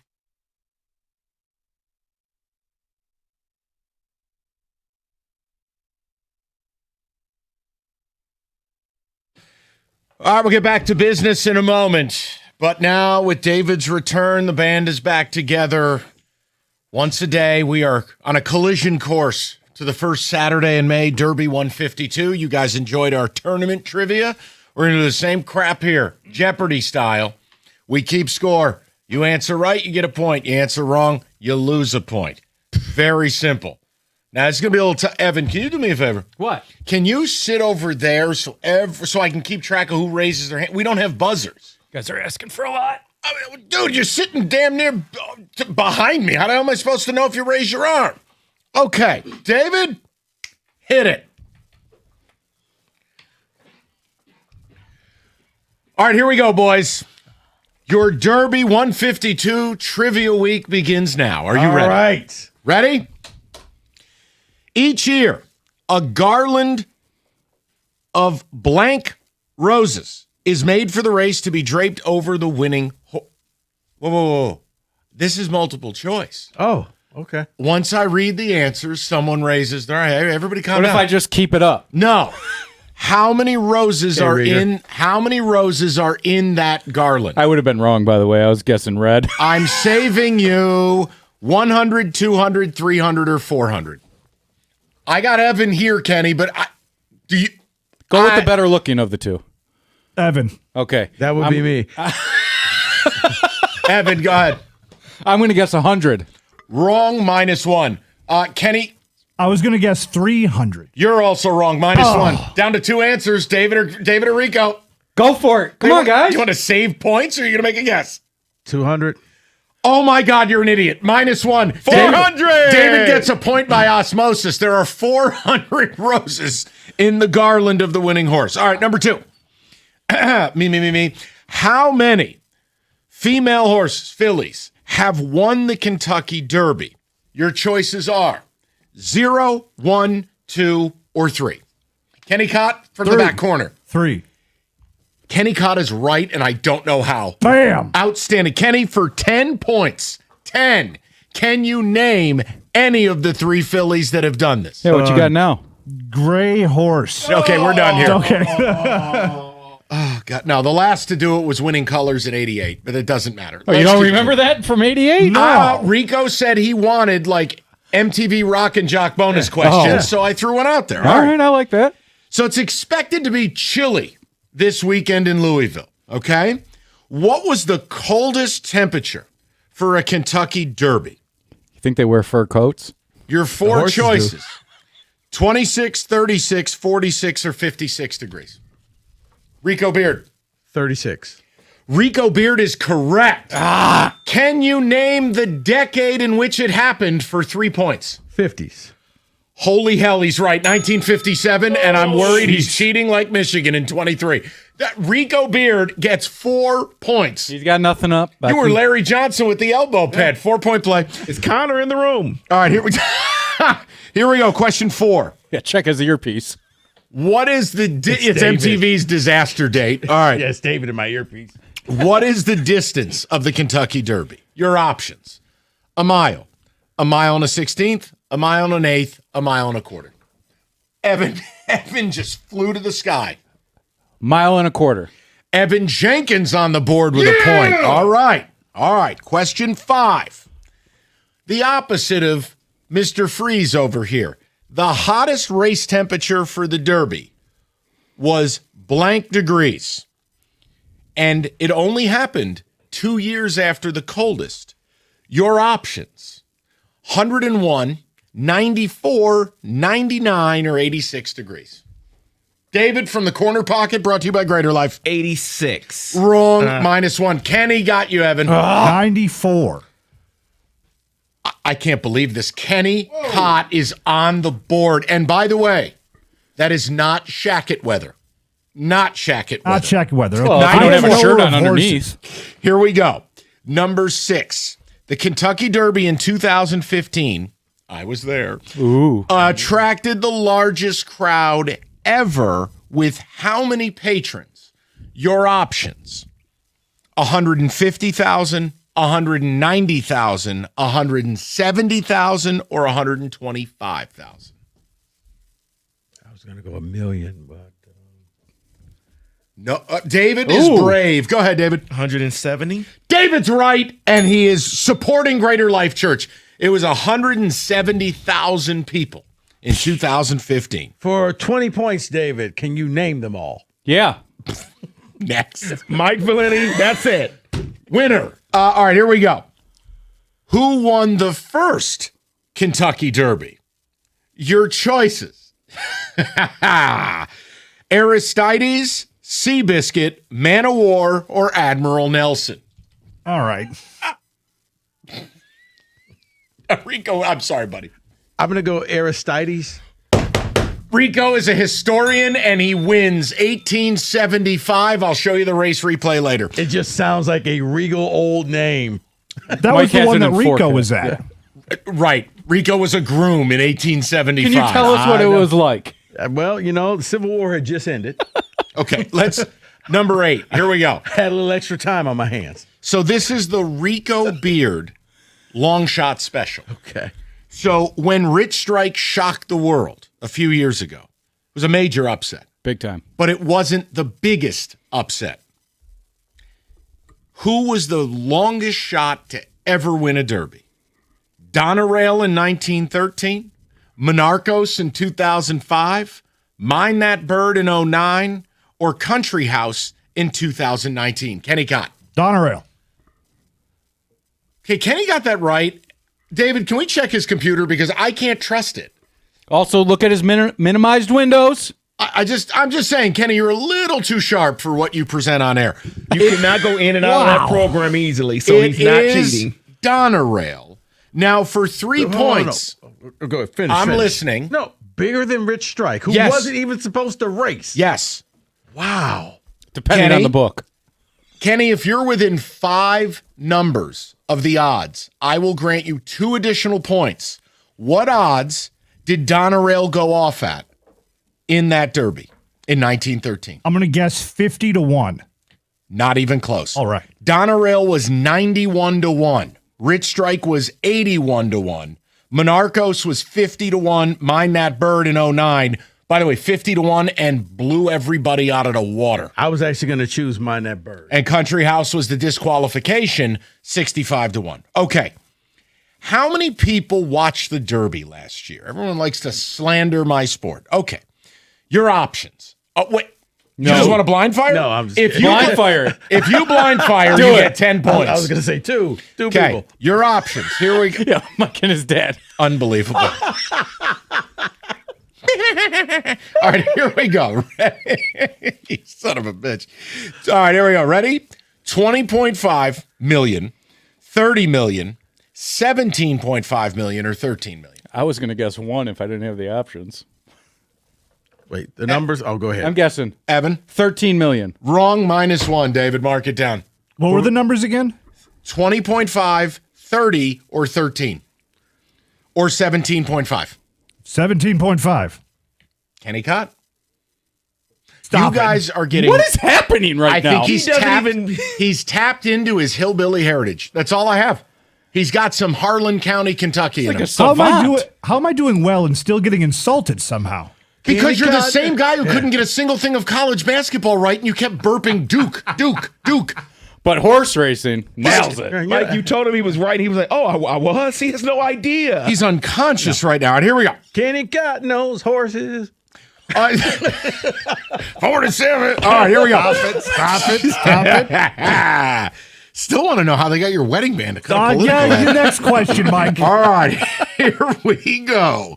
Which country inspired the very creation of the Kentucky Derby?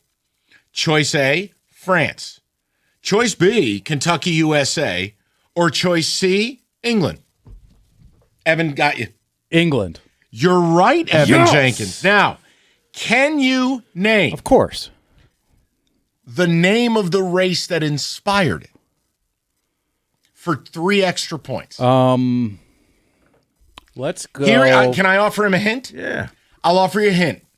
It's a name of a famous printer company. It's also the name of, I think, like old people take a bath in this. Lennox. Wrong. Epson. Yes. He can't steal, though. He just did. 3 What? points. I make the rules, and What I'm is proud of Rico. Epson? Oh, Is like it the salt? HP? Yeah. Okay. Also, fun note, the person who went over there to watch the Epsom Derby was so inspired to create the Kentucky Derby was Colonel Meriwether Lewis Clark Jr. The guy that made KFC. But it was the grandson of William Clark of Lewis and Clark fame. The Explorers. Superman. Oh.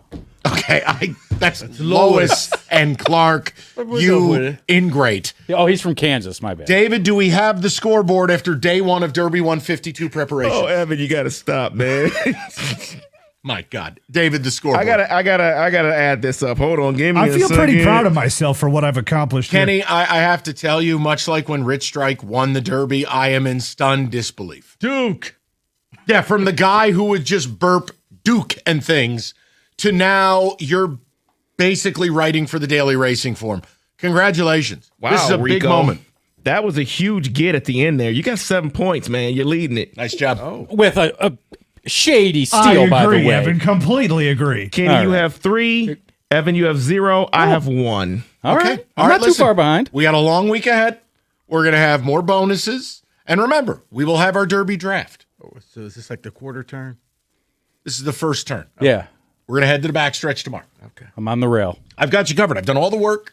You guys just do your thing. Excellent work by everybody. 97. This segment brought to you by Nabans. Wow.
David, text, and we'll get right back to the people. Pistons, obviously, I've offered some reasons for hope. We'll reset it at 5. I can't write them off. And I do want to just touch on the Tigers briefly. Last night was pretty disastrous. Javi carted off the field. Casey Mize injured. Looks like a groin. Just kind of a takeaway I want to offer. And it'll be one sec. It'll be easy. But it's just, I think we need to reset expectations for a little while because they are the walking wounded. David, go ahead, buddy. Yeah, someone says, check Kenny's cheat sheet. He has clearly won because he is cheating. Can't get that many right. It was stunning. Another one says, Rico stealing that question should not be allowed. Take 3 points from him. -3. What? I think it was a nice steal, okay? Evan had every opportunity to get it right, and he didn't. Someone says, how did nobody laugh at Rico's comment about the first derby in the Civil War just ending? I know. That was hilarious. Yeah, I moved past it. One more and we'll get to the I also calls. was trying to move past it. Yes. Someone says, extra credit question, how big was Secretariat's heart? It was it was 3 times the size of a normal horse heart. That's how he pumped so much blood. I knew That's that how he answer. produced so much oxygen and just it was different. I knew that answer. He was a mutant. All right, we'll go to Shannon 97.1. Shannon, how you doing? Fellas, what's going on? What's good? The good old Derby Blitz. Nothing, guys. Everybody knows there's 400 flowers in the horse's necklace at the end of the race. It's Come on. totally useless stuff, Shannon, but we have to have a little fun. It's not like we can break the race down today. We'll have 3 people listening. I love it. I love it. Now, all right. So I got 2 things about the Pistons. Sure, Mike, you're right. They can win. They can do it. But I don't want the Pistons to win, and it's the same reason that I didn't want the Lions to make the playoffs. I don't want to reward bad behavior. They knew. They had to have Tobias Harris because he's the glue to our team. They had to have Ron Holland. They had to have a Stuart Thompson, and they did nothing. They did nothing at the deadline. You get what you get. And so they're not going to get to the they're not going to get to the conference finals. So they need this to happen. They need to know that they got to make wholesale changes in their organization and how they set their team up. They deserve what they get. Shannon, I'm with you in do I want them to do this? No, because I don't want them to believe they got away with this ignorant roster construction. I am 100%. Only offering their ability to do it. No, I'm with you. I'd like it to just be done because I don't enjoy watching this. No, I 100% agree. It's amazing what happens when other teams try hard, right? We all say that. Correct. Here's my other thing. The Pistons are getting beat on the offensive glass. Just watching the game, the theory is, well, they got to box out. They're not hustling. They're getting out hustled. What I think the key factor is on that aspect, and I think it's a big reason why the Pistons are struggling, they are not defending on the perimeter. They're not defending well, which causes guys to get to the basket. They got the bigs colliding over and collapsing, which puts everybody out of position. The fact that they got 10 blocked shots, that's a problem. You're not guarding on the perimeter, and your bigs are having to do way too much. Yeah, no, Orlando's definitely done a better job on the outside. Now, part of that, again, with Wagner being hurt, you don't just replace that chess piece. So I agree. Wagner's it's a big deal for the Pistons. That's a huge advantage. Like when you look at it too, like Orlando didn't even crack 100. Wagner in a shortened game had 17 the other night. That's like 30 in a normal game. And I heard a caller before talk about Duncan Robinson, right? We need to swap him out because he's only scoring 9 points. Just picture this. Picture Duncan Robinson not on the court, and picture how many more defenders are going to be in the paint with him not on the court. Yeah. Like, they're in this mess because they put themselves in this mess. They knew what they had, and they didn't do anything. No, Shannon, you're right. And ultimately, here's the only way out for Trajan Langdon. The only way out is he keeps his word. He wanted to evaluate what he had. He's disgusted like the rest of us. And this summer, he doesn't blow it up, but he makes seismic changes. Now, look, I don't believe for a second they're not going to pay Duren. We can have as many conversations as we want about what should happen. You know Detroit. They're going to pay this guy. Right. It's can they get a fair deal, one that rewards him for his improvement, but from his side, him and his representation are going to need a reality check. That deal needs to be sub $30 million a year. So kind of like one of the Brad Holmes Lions deals. Yeah, 100%. Where it's a win-win. We didn't break the bank for you, but we took now, care look, of if it. he's all NBA and he qualifies for 5 at 290, he can ask for whatever he wants to ask for. I'm just telling you, I'll lose him before I ever go there. But it would really be about exploring how do I acquire a legitimate number 2 in this league. And it's going to cost you a lot. Does Trajan Langdon have the chops to do it? Yeah. Now, if losing tonight means I get that, then I'm fine. It could be embarrassing. I can see that happening. I got a question for you. Uh-oh. David, if I may. Because you said female horses, and I thought, well, no. This is I thought secretariat. I'm like, secretariat kind of sounds like it would be a female horse name. So I looked it up. Well, Mike, do you know why they called the horse secretariat? I do not. Okay. Do you know that wasn't the original name? That name got like turned down. Big Red or whatever it was? Bold Ruler. Well, that was a horse before secretariat. And Something Royal were rejected. That happens. The Jockey Club does not have to accept your name. So secretariat became because Penny Chenery wanted those two originally? No, Elizabeth Ham suggested it based off her previous role as Secretariat of the League of Nations. At the Fascinating. UN. Yeah. See? Look at you not hating on the sport. You learned something. Right, because I was just like, because I was going to say Secretariat, and you're like, name one of the horses, the 3 horses. And I was like, well, it sounds like Secretariat would be one. But No. Okay. That's fascinating. Look at you. I'm proud of you. Mike, everybody knew that. Yeah, well, maybe you did. Minus 5 points for Mike. That's fine. I'll take it. I'm in dead last. All right. Let me go back. David, I have time for one more. Let me go to Mike, 97.1. Mikey, how you doing, buddy? Is this me? Mike in Southfield? This is Mike in the Mike in Southfield. This is a first-time caller ever, so if I choke, you'll know. No. You're fine. You're fine. Take a deep breath. You'll be good. What do you got? Oh, all right. So if Detroit happens to eke out a win tonight and Wagner does not play, I think they're going to kick the tires on him for Game 6. Because I don't think they want to go 7 games. No, I'm with you. And all the pressure in the world would be on them because I think they know if they come back here for Game 7, they're dead. But see, Mike, I think that even though the pressure will be on them for Game 7, if you can get the more rest you can get for that calf, the better. Because you'd rather have him for 3/4 of Game 7 than a half of Game 6, if that makes sense. Yeah. Do you guys think at all that they had blinders on or they were totally focused on facing either the Knicks or the Hornets in the playoffs? They didn't even bother to think of anybody else? That's a tough accusation.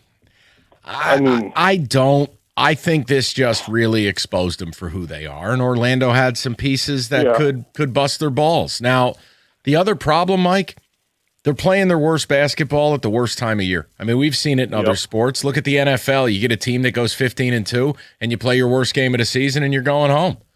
This is a 7-game format. Mike, you watch the games like we do. They easily could have won Game 2 and 3. Or excuse me, Game 3 and 4, and they just gave it away. I mean, you had the lead in Game 3 despite everything going wrong. Game 4, we talked about it. I don't know how you lose that game. So I just feel like if the Pistons even play their B-plus game, which they're yet to play, they win. I don't know, Mike. I don't know. Well, I think Cade's not fully back from that collapsed lung either. So I think when you see him sluggish and everything, I think I didn't think about that, but Mikey, the problem is he's still playing big minutes. He's still taking a bunch of shots. He's still out there. Like I haven't looked at him and gone, "Oh man, he's less than." Hold on, but Mike may be onto something because it looks like he's wearing down, and I thought it was just because he had the weight of his team on his back. Maybe Mike's cardio's not there. Where in the fourth quarters of games, he's starting to not be the same case. We'd have to go back and look because I feel like it's the same thing that happened in the Knicks series, and there was no collapse lung. He's getting roughed up from minute 1. I think it's just human wear down. I'm fine if you want to say it. I don't know it. But maybe you and Mike are right. I don't know. 248-539-9797. We'll get to the people. I want a quick note on the Tigers, and we'll get back to Game 5 tonight, top of the hour as well, 97-1. Hey, let's talk about the Chevy dealer in the area that's been leading the way. It's Hamilton Chevrolet and Warren. Andrew Pavlik and the sales staff, they want to be your Chevy dealer, and they're going to guarantee you the lowest payment on your next Chevy, period. They're going to find you every discount, rebate, and incentive to save you some money. So get into Hamilton Chevrolet right now and hit the road with great deals on their massive inventory. The selection is best right now and are ready for immediate delivery, including the April Rico deal. Still a few days left. A new 2026 Chevy Equinox LT, $299 a month for 36 months. You walk into Hamilton Chevrolet with $1,000 down. You'll drive off with 10,000 miles a year. Guys, you know the best deals are found at 14 Mile and Mile. Stop in to see my guys at Hamilton Chevrolet and tell them Rico sent you, and make Hamilton Chevrolet your Chevy dealer. Visit HamiltonChevy.com. That's HamiltonChevy.com. Together, let's drive.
Okay, so we'll get back to Game 5 shortly. I want to bring this up because the Tigers are really in the background. It's early season baseball.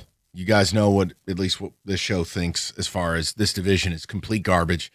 I'm not freaking out about the team being 500 after 30 games. I'm not. I think you've got to kind of zoom out. Now, last night, Javi with an awkward slide into first, he's carted off the field. He looks like he's going to be gone for a long time. And with Casey Mize getting hurt, look, you've got to zoom out and go, okay, I'm down Reese Olson, I'm down Melton, I'm down Job, I'm down Mize, I'm down JV. Yeah. Pitching was going to be this team's strength, and now you're scrambling a little bit. And all jokes aside, you may see some pitching chaos. And here's all I want to say. Well, real quick, Mike, let me not to interrupt you, You're but fine. they came out with Javi's 10-day. He's on the 10-day injury list. It just came out, and Casey Mize is 15 days. What's the injury for Javi? Did they specify? Yes, right ankle sprain. It looked a hell of a lot worse than a sprain. The bottom line is this. They've called up Jace Young, so that's terrifying. But I just would tell you, you're probably best served over the next couple of weeks to not expect a whole lot. See you Memorial Day. This team has just too many injuries. Now, the other thing is, thank your lucky stars you're in the AL Comedy Central. This division is horrific. So you're 500, but you're a first-place team. I just am not going to hold this team to much of a standard until they can get some pieces back. And for all the people, look, I understand Javi Baez is hurt. The immediate question becomes, okay, well, we've got a bunch of center fielders hurt. Do we call up Max Clark? No. I think it's probably a month out. Like, I think by the Belmont Stakes, the Max Clark thing could happen. I think in this team's ideal world, they don't do it till 4th of July. More reps, especially in the field. He's really young. Really? Yeah. You don't think they pull a McGonigal and leave him down there longer than he should be? No. Especially with a work stoppage looming next year. Nah, this is kind of all in. Hey, they may not go out and get the bats we want outside of the organization, but I think with the deal they signed, and again, we wanted McGonigal signed to a long-term deal. I thought he flashed enough. Pay the kid. I'm fine with it. I think Clark is that other bullet they get to fire. And look, if you bring him up and it's in June and you get 2 months of at-bats headed into the deadline with him, you get enough to go, okay, what do I need? And obviously, he's a lefty and you need righty. Rico, I could see it because they're out of options, man. There's so many injuries. No, you're right. Javi getting carted off the field. I guess maybe they're just going to start it off as a 10-day. They did that with Meadows as well. Where Correct. You knew he's going to be out a lot longer. Dude got his head taken off. Yeah. 10-day. No. Right. This ain't hockey. Yeah, that you're actually hurt. Oh, by the way, I've been foreshadowing it. I know we're not going to get into it today. Did you see Kachuk's exit interview in Ottawa? Mm-hmm. He didn't say he wanted to be in Ottawa. I'm telling you. It's happening. I didn't say it's happening. Fire up the laser beam. Hey, I'm not down at the world headquarters. If they wanted it to happen, they could make it happen. We firing up the laser beams. I'd be firing up the Lucas Raymond ++ and go get them. They need some sandpaper on this team. Or as football in this town likes to say, grit. You get a Kachuk on that first line, you remove a lot of the softness. And no one's going to take a cheap shot at Dylan Larkin. You can have Lucas Raymond. I'm not interested. I'm bored with him. Oh, but he's a point again. Yeah, really, what was he the last 25 games of the year? He's a very soft player. Move him. Sorry. But he was dealing with an injury. They're all dealing with injuries. Hockey players are sociopaths. Lower body injury, and then it comes out the guy's kneecap was on backwards. Upper body injury. What happened, dude? I took a stick to the heart. I played through it. Upper body. Upper body. Lower body. Lieutenant Dan, you got no legs. Right. Hockey players are built different, man. But I scored 3 goals. Right. And by the way, by game 82, if you're not dealing with some sort of being banged up or an injury, you're not worth your salt as a hockey player. Yeah. Do you agree with that Kachuk thing? Did you see his comments? I saw that. I found it very peculiar because he could have very easily said, I love it here. I want to make a career here, yada, yada, yada. Hey. He did not. Don't mind Doorknob Mikey highlighting this 2 weeks ago. I'm telling you, there's smoke. Now, they got to be willing to do it. You got to go and make them a Godfather offer, and you just get it done. Kenny, what are you willing to do right now? If I said it was Raymond plus, what are you adding to Raymond to get Kachuk? Raymond first and one of your favorite prospects. I'm fine with it. Okay. Doesn't matter which one. Pick your favorite. Good with it. Danielson. Bye. Oh, who cares about him? That guy's got bottom 6 forward written all over it. Just read any scouting report. Nygaard, bye. I mean, Pelika, bye. Doesn't matter. I feel like Costa now. Bye. Sorry, David. That's a new drop while you were gone. It's pretty excellent. Okay, we'll go to the people. I just wanted to throw those 2 items out as I'm going to lay off as far as expecting much from the Tigers for a few weeks. They got to get healthy. This pitching rotation has been ravaged. But thank God you're in this division because you'll get to float around 500 and be just fine. So long as you stay around 500, Yep. everything's okay. I don't think any team in this I think that's so depressing. You're right. I know. It's just so depressing. Rico, I don't know if you'll have 2 teams in this division with a winning record when it's all said and done. Man, when you look at other divisions, you're like, wow. Oh, yeah. Good Thank thing your you don't lucky play stars. Yes. So you get to approach this with a level of patience, and I just don't want people freaking out. Your rotation is all dead. It's Skubal, Framber, a guy from a tire shop, you, and maybe Kenny in a shacket. Like when Rick Vaughn took the field in a jean jacket. I don't know. These injuries are brutal. We'll go to Jake, 97.1. Jake, how you doing, buddy? Hey, what's going on? You guys hear me? Yes, sir. What's going on, buddy? Going good, yeah.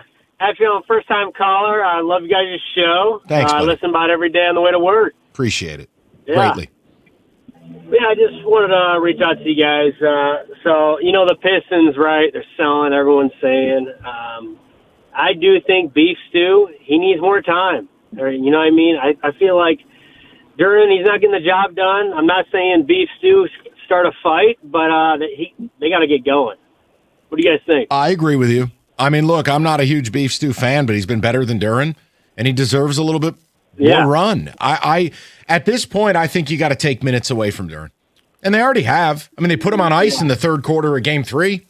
Yeah, and Jake, I would say this: if you're looking in the third quarter of this game tonight and the Pistons are down, maybe this is when you take the reins off of Beef Stew and say, "Hey, go out there and do what you got to do. Fire this team up." And maybe that's what they need. Yeah. Yeah, 100%. And the other thing, too, is, to be honest, I'll probably watch 80% Tigers tonight. I'm loving what Kevin's doing. But also at the same time, I know, like, the whole lefty-righty situation, with A.J. Hinch. But at the same time, like, when you pull Colt Keith out, I honestly don't understand it because, he's one of the best hitters on the team. I mean, what do you guys think about that situation? No, I saw he only got it's two who they at-bats are. last night, but... No, it's who they are. That's the thing is, look, Jake, you just got to – I'm not telling you have to give up what you believe in, but if you're going to watch the Tigers and get any enjoyment out of it, you're going to have to accept they want to play that Moneyball style. They're going to be rigid about their optionality. Now, my answer to that is when you do that, you're telling me your ball players aren't good enough because you're just not taking high-level ball players out of a game because it's lefty-righty and righty-lefty. You're just not doing it.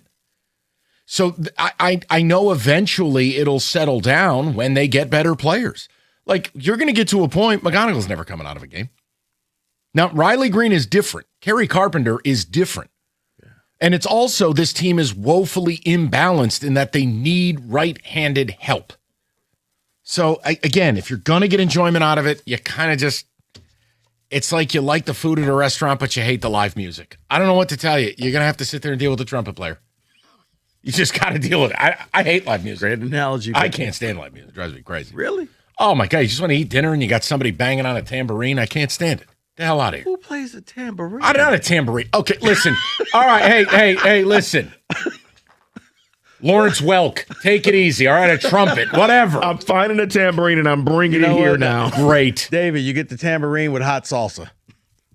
Live from Kenny's hot dog drawer. All right, Kentucky Derby, FanDuel. You bet on all your favorite sports right now. All customers get a Derby bet reset. That means you get a racing bonus back if your bet doesn't win. The app is super easy to use. You don't have to be an expert either to just rifle a Derby bet. Fastest 2 minutes in sports with FanDuel. Kentucky Derby and Oaks Day. That's Friday. Kenny will be locked in. Good luck calling this show. We won't have a screener. He'll be huddled up at the TV. 21 and up, present Michigan. Verified FanDuel racing account required. Refund issued as non-withdrawable racing site credits that expire 9 days after receipt. Max refund $10 unless otherwise specified. Restrictions do apply. See terms. racing.fanduel.com. And if you have a gambling problem, call 1-800-GAMBLER.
Joel Embiid just scored again. Yes.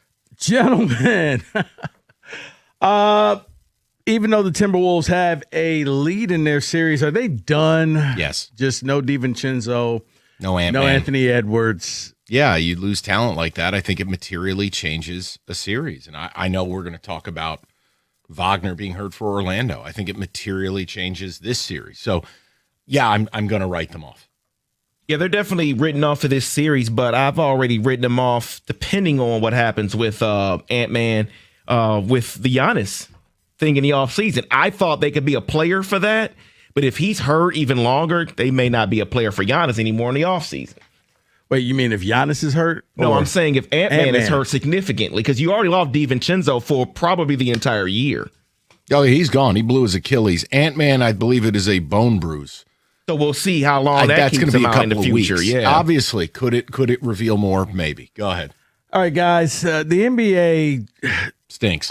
They're trying to figure out how to stop tanking, and they've come up with this new draft lottery system that they've called the 3-2-1 proposal. They're going to extend the lottery out to 16 teams, and it's a lot of, they're trying to protect the top teams, but the top teams can't have 3 picks in the top 5 over a certain amount of time period. This is just a lot of, to me, noise. Can this whole tanking thing be fixed? Can this new lottery system actually work for the NBA? No. They are overcomplicating things. That's all this is, man. It really is. They're overcomplicating, and they're making it worse and worse and worse. I kind of compare it to the college football playoff and overcomplicating the basics. You go to 4, you go to 8, you go to 16. You don't get hung up in the middle. Rico, I don't know that tanking will ever truly be removed. And I know this year you had at least 13 teams tanking. A little bit of that was unnatural because teams were missing people like a Halliburton or whomever. But Rico, I don't know what you do to fix it. I think the only thing you could do, do you just normalize the odds that every team who misses the playoffs, you're all going to get the same number, so you may as well try? You could do that. But Rico, you've even seen it. You've seen plans where if you just miss the playoff, you get the first pick, and if you're the worst team, they back you up to the end of the lottery. The NBA has a myriad of on-court competitive balance problems. See, I thought that a couple things, Dave, before I get to you, a couple things the NBA could do to fix this. One, heavily weighted for the 3 or 4 worst teams. And you could see, you'll know, like when the Pistons were bad. They were trying. They just stunk, and they couldn't win. And then they got rewarded with the 5th pick overall. How do you really feel, though? Oh, they were awful. And the other thing I think the NBA could do is a little bit of transparency. Instead of having Deloitte and Touche in a back room, say what you want about the frozen card, but when you do the lottery in front of everybody, it kind of takes away any type of conspiracy of, of course you were going to give it to that team. Now, we're all going to watch it live as the teams go. Go ahead, David. Yeah, what I was going to say is, it would have prevented if this top 5 thing happened. Spurs wouldn't have Wemby, Castle, Harper. Pistons wouldn't have Cade, Ausar, Holland. Rockets, Green, Jabari, Amen, Reed. I don't know if this fixes things, but I guess try. Just try. Sticking with the lottery, guys, is it a consensus that AJ DeBonza, Darren Peterson, and Cam Boozer, the good Boozer, going to go top 1, 2, and 3 in the lottery this year? I can't speak to the other two, buddy, but DeBonza would be the number 1. Peterson has to prove he's serious about basketball. He has to prove he's going to be available. Boozer just has limitations. He's not the measurables you want. DeBonza to me is the complete package. That to me is the number 1 pick. Anything that happens beyond that, I need to see, what do the interviews go like? What do the workouts go like? And Peterson's got to answer some serious questions, man. I'd be scared. Now, again, that doesn't mean I don't take Peterson over. Like, look, I like Acuff, but here's the problem. Acuff's a small point guard. Yeah. So you get into that Jalen Brunson discussion of can you be a 1A on a championship team as a tiny little guy? I don't know. But DeBonza, no, that's plug and play. That's like Cooper Flagg 2.0. He's going to walk in. He's going to lead his team in points, rebounds, and assists. Maybe block shots. He said it all. Sorry. Nothing else for me to add there. I'm passionate about it because the Peterson thing bothers me. Well, he's the consensus number 2 pick as of right now, Mike. That's why I was asking about those 3. You know what? Sticking with the lottery once again, and David, this is more for you. Not going to ask me about that game last night, are you? I'll get to it. But David's back. Yaxel Lindeborg. Is he a lottery pick this year? Yes, I think he is. I do. I think he's shown scoring ability. I think he's shown the ability to rebound as well at the position that they need him at. So, yes, I do think what scares me is I'm looking at some of the mock drafts and they have him going to Oklahoma City. That is a perfect spot for him to be because Oklahoma in. City has about 15 first-round picks the next 6 years. Yes. And they don't need babysitting. Exactly. They need a grown-ass player who can give them 15 minutes a night. That's Take Yaxel at 24 years old. And he's going to come in. He's going to do his job. They already have their developmental people, including like Nikola Topic, who had to beat cancer and, come over from Europe. They already have enough of these developmental players.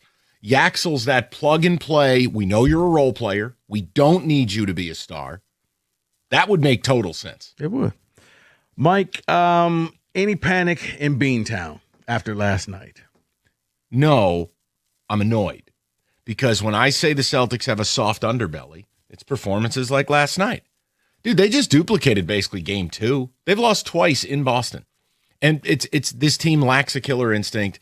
There's a softness to them. And then when the threes aren't falling, look, this is the trade-off.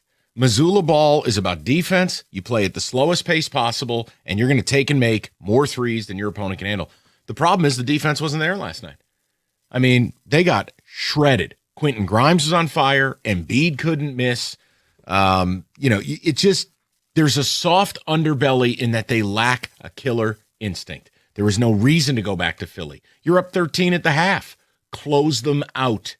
But this has been my problem since day one. Jaylen Brown and Tatum are very likable guys. They're not bad people, but there's a softness about it. If you've got a killer, it doesn't go down that way. It doesn't. So I'm annoyed. There's no panic. I'm annoyed. Final thing, have the Knicks turned things around? Yes. After last night? Are they becoming a team that you should be afraid of? Well, considering you're down 3-1 to the Magic, I'm pretty sure you're afraid of anyone but the Jazz. But I'll say, have they turned it around and probably avoided losing this series? Yes. Okay. But I'm just, if you face the Knicks, if you turn the trick and come back against Orlando, I think you're in the Knicks' head. There's something there. Okay. Just like you're 3-8 or 3-9 the last couple of years against the Magic. That's the Knicks with you. I think there's something there. Okay. That's your basketball blitz. 97-1.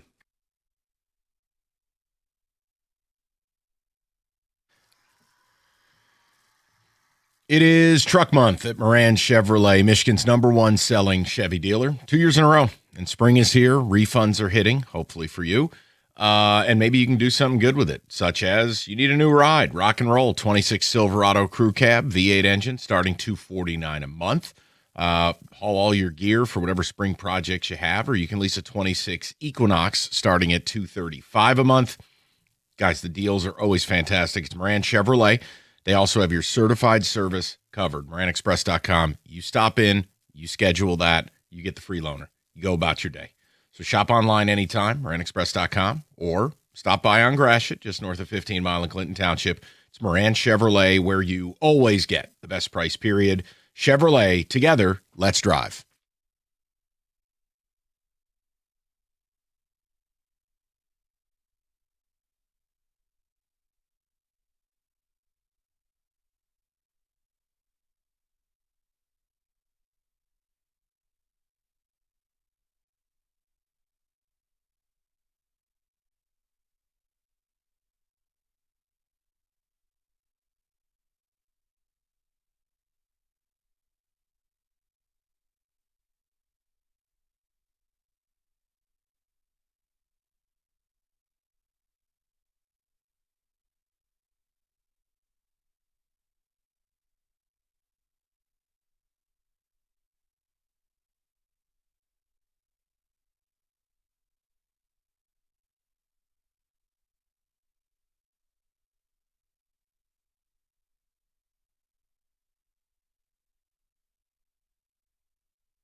Brought to you by CNL Ward. Casey Mize has just become the 5th Tigers starter to hit the injured list. Mize sustained a grade 1 groin strain in the 3rd inning last night and hits the 15-day. Emmanuel DeJesus taking his place on the roster.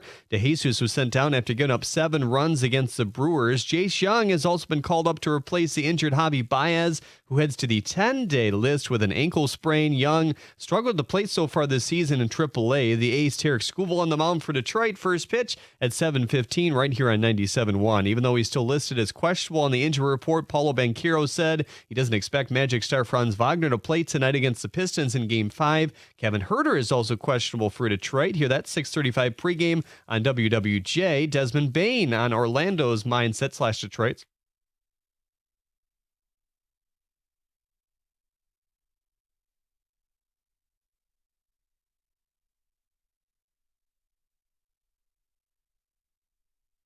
The Lakers can close out their series against the Rockets with a win tonight. Kevin Durant is out. The Cavs and Raptors also have Game 5. They're tied at 2. Michigan basketball coach Dusty May told Front Office Sports that he's not signed his new contract yet, but views it as a formality. May says they've agreed to the deal in broad terms, though there's still some I's and T's to cross. U of M announced that Trey McKinney will throw out the first pitch of the Tigers game Friday. At the Corwell Health Sports Desk, I'm Jeremy Otto. For more, go to 97.1 The Ticket or Odyssey.com.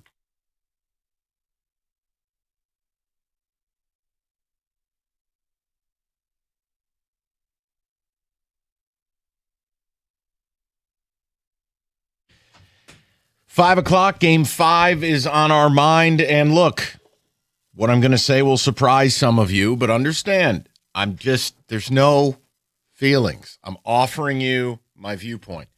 And reminder, I'm not a cheerleader, right? I'm not Costa or Doug. I don't have this deep love for the Pistons. You know, hell, I hate the way they play. But I'm going to shoot you straight. I haven't written them off. Not once during this series. As pissed as I am at them, I spite them, basically. I hate that they make me watch their games. Bro, you had them winning Game 4. Right. My point is, I have 5 reasons they're not done. And yes, one of the biggest reasons is this Wagner injury materially changes the series. That is Orlando's second best player. And in many stretches, he's outplayed Banchero. If he is out, and it sounds like he's out tonight, no offense to Paolo, he's not the team doctor, but he seemed like he's out. Yeah. When a guy has a calf strain, that's usually not a quick fix. So if Wagner's out, materially changes the series. That's 1. 2, I don't think Orlando's that good. Now, while we talked about, look, Orlando could break your balls a little bit, I'm not sure I'd love to play them. That's different than being down 3-1 and facing a 5-game closeout. What I'm saying is Orlando hasn't really played that well. Ask anybody who covers the NBA. They don't run good offense. They don't take good shots. They're actually, I don't want to be insulting, but they're kind of a dumb team. They do a lot of dumb bleep. And the problem is you've simply done more dumb stuff. A little bit of a Spider-Man meme. You're right. You're right. The other angle, and maybe this is my weakest point, you can't be worse than Monday night. If you built a game in a lab as to the worst Pistons playoff game of my adult life, I witnessed it Monday night. I mean, Orlando's like, look, please, just beat us. Wagner's dead. Please, no, seriously, beat us. Banchero and Suggs go 5 for 31. You couldn't win that game? Please tell me you're not going to give the pregame speech. Guys, you can't suck any worse than you have, okay? Well, you can't be any worse. So be better. All right, Pistons on 3. Reason 4? Yeah, where's Mason? Call him in. 2 of the 3 are at home. And I'm sorry, all the pressure, if you win tonight, I believe they're winning tonight. All the pressure goes to Orlando. That Game 6, they know they have to close the Pistons out.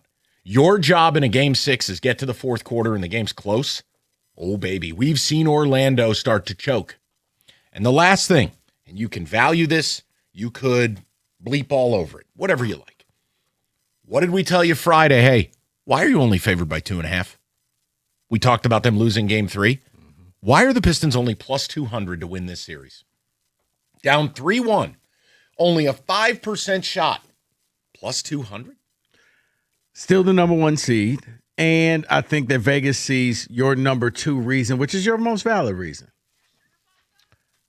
According to the NBA, you're the 1 seed. Okay. So, look. But I think Vegas sees the whole Wagner not playing. I wouldn't have him on the flight. You know what? Just not even be ready for game 6. Get all treatment. Yeah. Don't fly. Don't walk. Right. Nothing. Sleep in your own bed. Hyperbaric chamber for the next 48 hours. I'm absolutely with you. And no, that doesn't mean you're tanking the game. This doesn't mean that Orlando can't win. But look. No, it means Orlando's been allowed the gratitude and the grace of if you lose it, it's not going to hurt you. You're still leading 2-1. I mean, 3 games to 2. Look, if you're driving down to the game, if you're heading home from work to watch the game, I just would like to hear from you. Am I insane? Or do you think some of the things I'm thinking here where, as bad as this seems, I still don't believe they're done? I know the most popular thing to say would be to say, it's done, I don't care. I don't feel that way, therefore I'm not going to say that to you. Like, even if you don't like me, I think we could both agree I'm pretty honest. I don't have to lie to you. I've been doing this for damn near 25 years. I just shoot you straight. I won't be shocked if you win this series. I'd be surprised. But 5% mathematical odds, I give the Pistons 25% chance to do this. Because Orlando has to show they have to close someone out. Let's be real. Orlando's a bit of a loser organization too. They haven't been to the second round in like 15 years. Closing someone out is different. So those are my 5 reasons. Now, David's going to sell you a different pen. But I want to throw the number out and just, guys, you buying what I'm selling? Or do you think I'm completely missing the mark? They're dead. They have no shot. 248-539-9797. Go ahead, fellas. By the way, the nightmare for the Red Sox continues. Garrett Crochet's shoulder inflammation, death. My God, what did the Red Sox do? They really cashed in some chips to win a couple of World Series. What a nightmare. They sold their soul, everything. Well, it cost you everything. You got the trophy. We often say if you get the trophy, you really don't care about anything after that. Mike, as I stated, you had 5 good reasons. Well, you thought you had 5 good reasons. You really had 1 good reason. Oh, you deserve this. Damn. Set me right up, and he goes top rope.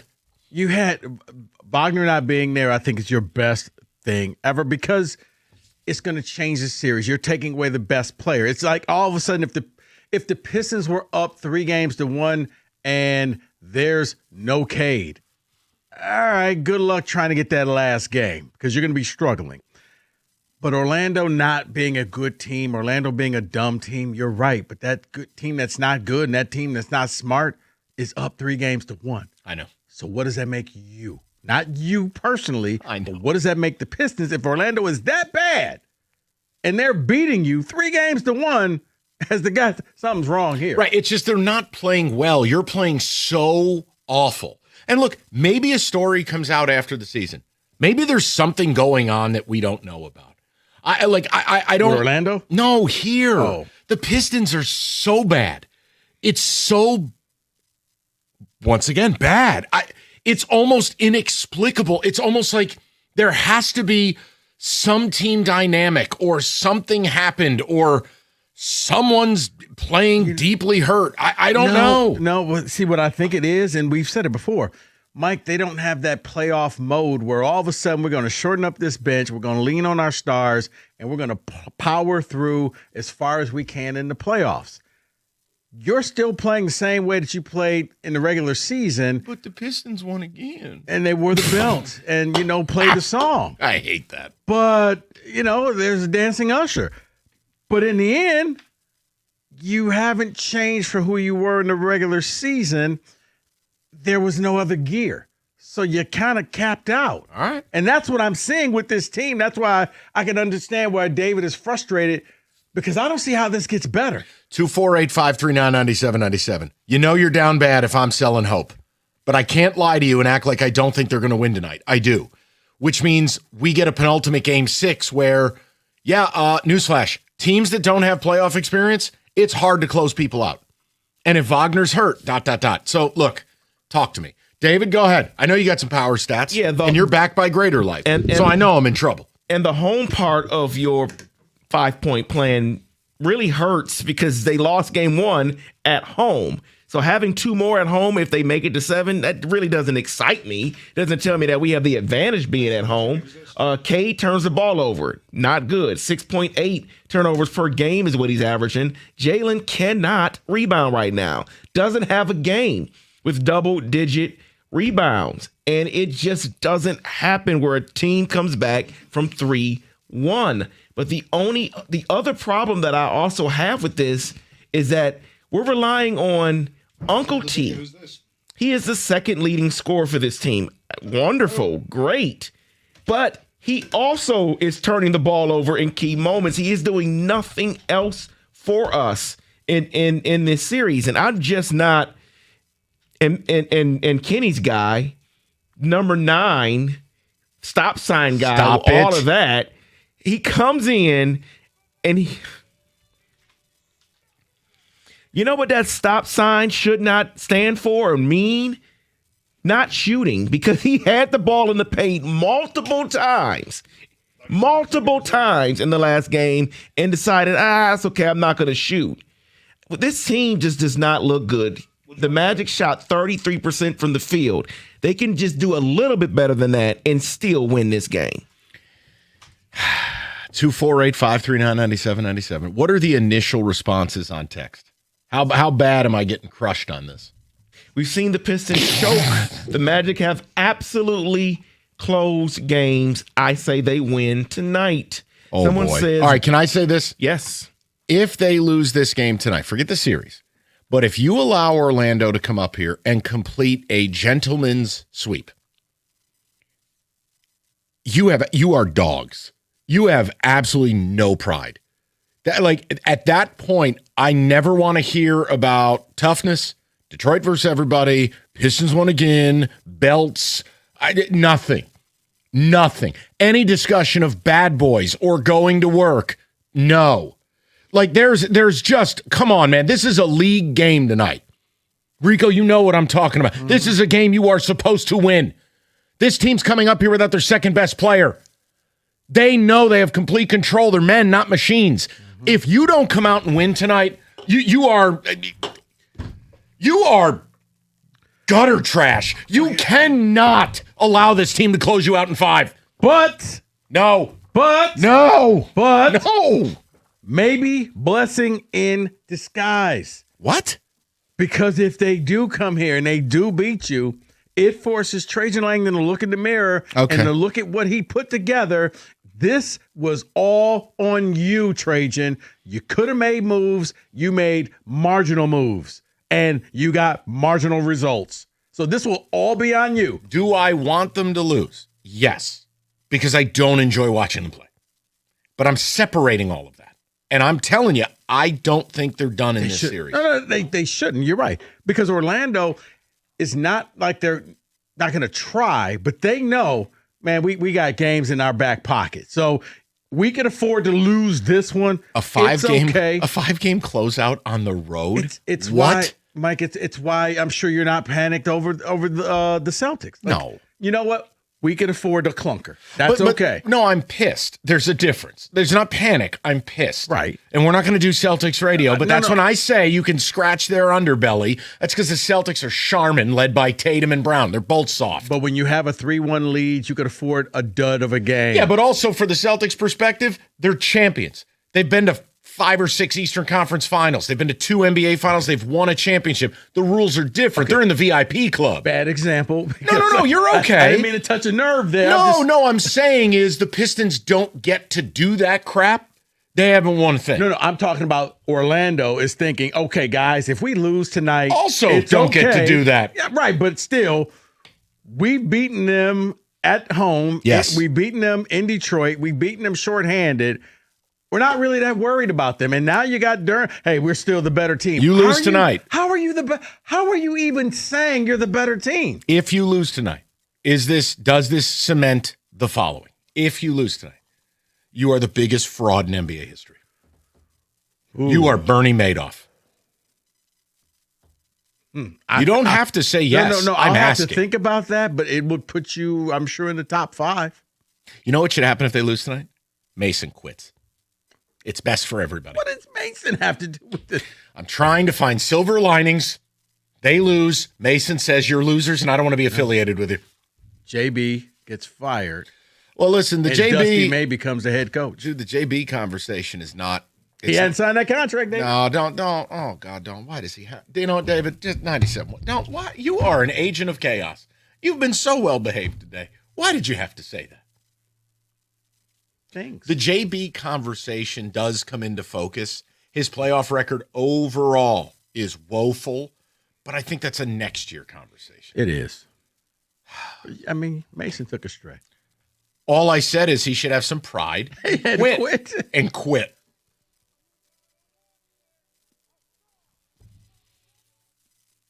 Watch what? Player dribble with his head down like a 6-year-old at the free throw line? Oh, this. That's what he said. Watch this. You got to watch this. Asor for 3. He dribbles like my 5-year-old. Right, he's dribbling in a circle. He's not shooting threes. Asar from the free throw line.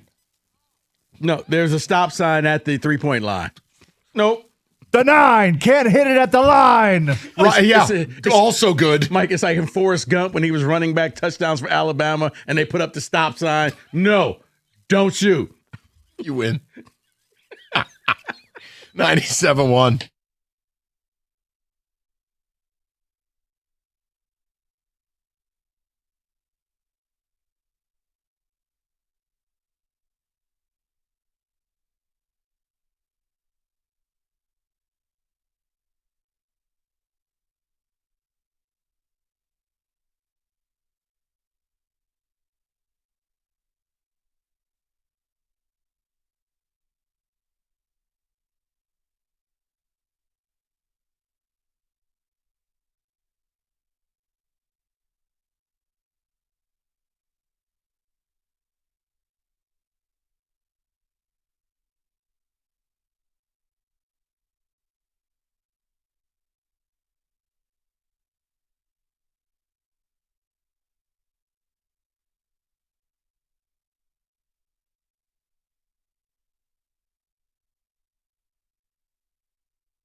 A little more of that Club Rossini mix.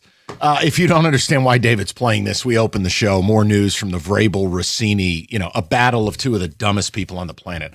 You can go back and listen. Let's get to the people, though. I've given reasons for why I won't write the Pistons off. I feel disgusting saying it, but it's how I feel. Go to Tez, 97.1. Tez, how you doing, buddy? And Tez. All right, much like the Pistons' three-point shooting, that wasn't there. We'll go to Corbin, 97.1. Corbin, how you doing, bud? I'm doing good, Mike. How are you today? Good, pal. What's on your mind? Well, I'm on my way to the game. Pretty excited, but they should win this game. Absolutely should win this game without a doubt. No Franz Wagner out there. But I have no faith. Based on what we've seen this series, I mean, the lack of offense, the poor ball handling, and even our defenses look just out of whack. So I'm really trying to get psyched up for this, but I'm not feeling it. What am I missing? No, you're not missing anything, and you're emotionally attached to it. This has taken a toll on everybody because it's been so bad and so pathetic. It's not even fun to watch. I'm not telling anyone to be confident in what I'm saying. I'm just leaving the door open to a more legitimate possibility than the math. That's it. Corbin, no. I just feel like Orlando isn't even playing well. Enrico's right. It's a Spider-Man meme, except you're Spider-Man without pants. You kind of lose that battle. So it's just... But this is a league game, and I think, Corbin, what you're feeling is a little touch of reality. But I do believe that Piston pride, whatever you want to call it, you should be seeing that tonight at the LCA. This team has to win this game, not because their back's against the wall, because you are the better team tonight, because they're minus Wagner not playing. That should be enough. Crowd behind you, league game. See you on Friday night in Orlando. I don't disagree. I'm just really worried that we're going to get the same output that we did the other night in Game 4. If that happens, really though, bad team. Corbin, if that happens, it's why I asked Rico the question before the break. If they get closed out tonight in 5, they are Bernie Madoff. They will be viewed as the biggest fraud 1 seed in the history of the league. You don't want to wear that. Look, it's bad enough if you make history and become the 7th 1 seed ever to lose to an 8. But if you do it in 5, including getting closed out at home while the other team doesn't even have their second best guy, yeah, man, that's a level of fraudulence that even Enron blushes at. I mean, come on. You got to win it, especially for a team that really loves to peacock talking about how tough they are. You can't lose tonight. All right, so I need to go online and purchase tickets for Game 7. It's going to happen. According to Mike, Game 7. I didn't say it's going to. I'll put on the quarter zip. I said, okay, first of all, if there's a Game 7, it's Founders quarter zip, teal Pistons hat. And you Galooly Mason and do the pregame. I got the quarter zip. Teal hat? I do not own a teal hat, nor will I ever own a teal hat. Oh, you don't like the... Oh, dear God, no. There's a reason why. What if we could get They won title in red, white, and blue. What if we could get They you went into the desert for 40 years in teal. A Don Reed. Authentic Mitchell and Ness. You give me a JYD and I'm in. High socks? Would you rock the high socks for the game? T-shirt underneath? Yes. Founders T-shirt. Yes. All right. I'm just saying I don't believe it's as grim as the math. But I think I'm going to go on. I'm going to get some tickets to Game 7. Are you going You've to talked me into Are you going tonight? No. Dude, they'd pay you to go tonight. I thought about going tonight, but by the time we get done with the show and get downtown, I missed the opening. Who cares? The point is, I had a mutual friend of ours ask a question, and I don't know how to answer it. Do you think this crowd will boo this team tonight? No. If things aren't going well? Oh. Fourth quarter, yeah. Okay. No. If it's a rout and you clearly see with 5 minutes to go, this team is down 15 points, you'll either see the bomb threat call in where everybody walks out. Don't call in a bomb. Okay, I see what you're saying. Right. Thank you for clarifying that. Or they boo. But I think more people will just up and leave, and I think that'd be more embarrassing to the Pistons.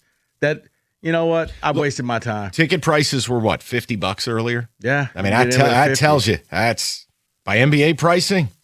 That's not a good sign. Go to Richard, 97.1. Richard, how you doing, bud? Hey, I'm doing pretty good. I've been a long-time season ticket holder. I don't have a ton of faith, but I'm hoping they do win tonight. But I think they got to do a number of things. They got to find a secondary ball handler to bring the ball up the court to take the pressure off of Cade. They need to find 70% of Jalen Duren, wherever that may be. Yeah. And they need to find one other person who actually hits some shots. And they need to take care of the Duncan Robinson glaring defensive woes that the Magic are picking apart almost every time they come down. Well, what helps is without Wagner being there, you have way more ability to get matchups you want because the Magic have one less player to attack you with. Look, in the NBA, Richard, and you know this, in today's game where everybody switches everything, you can eventually, through screens and rescreens, you get the matchup you want, but you burn a ton of shot clock, and oftentimes you get that matchup, it's too late in the clock to generate the shot you wanted anyways. So I feel like there's a way, but look, let's remember something. I hated the Duncan Robinson signing because Miami didn't even have him in their playing group in the playoffs. He is a liability. Like, he was minus 17 the other night. And it's partially because of that, because he's never going to be a guy that's going to give you 25 on the other end. So these are just fundamental roster construction problems.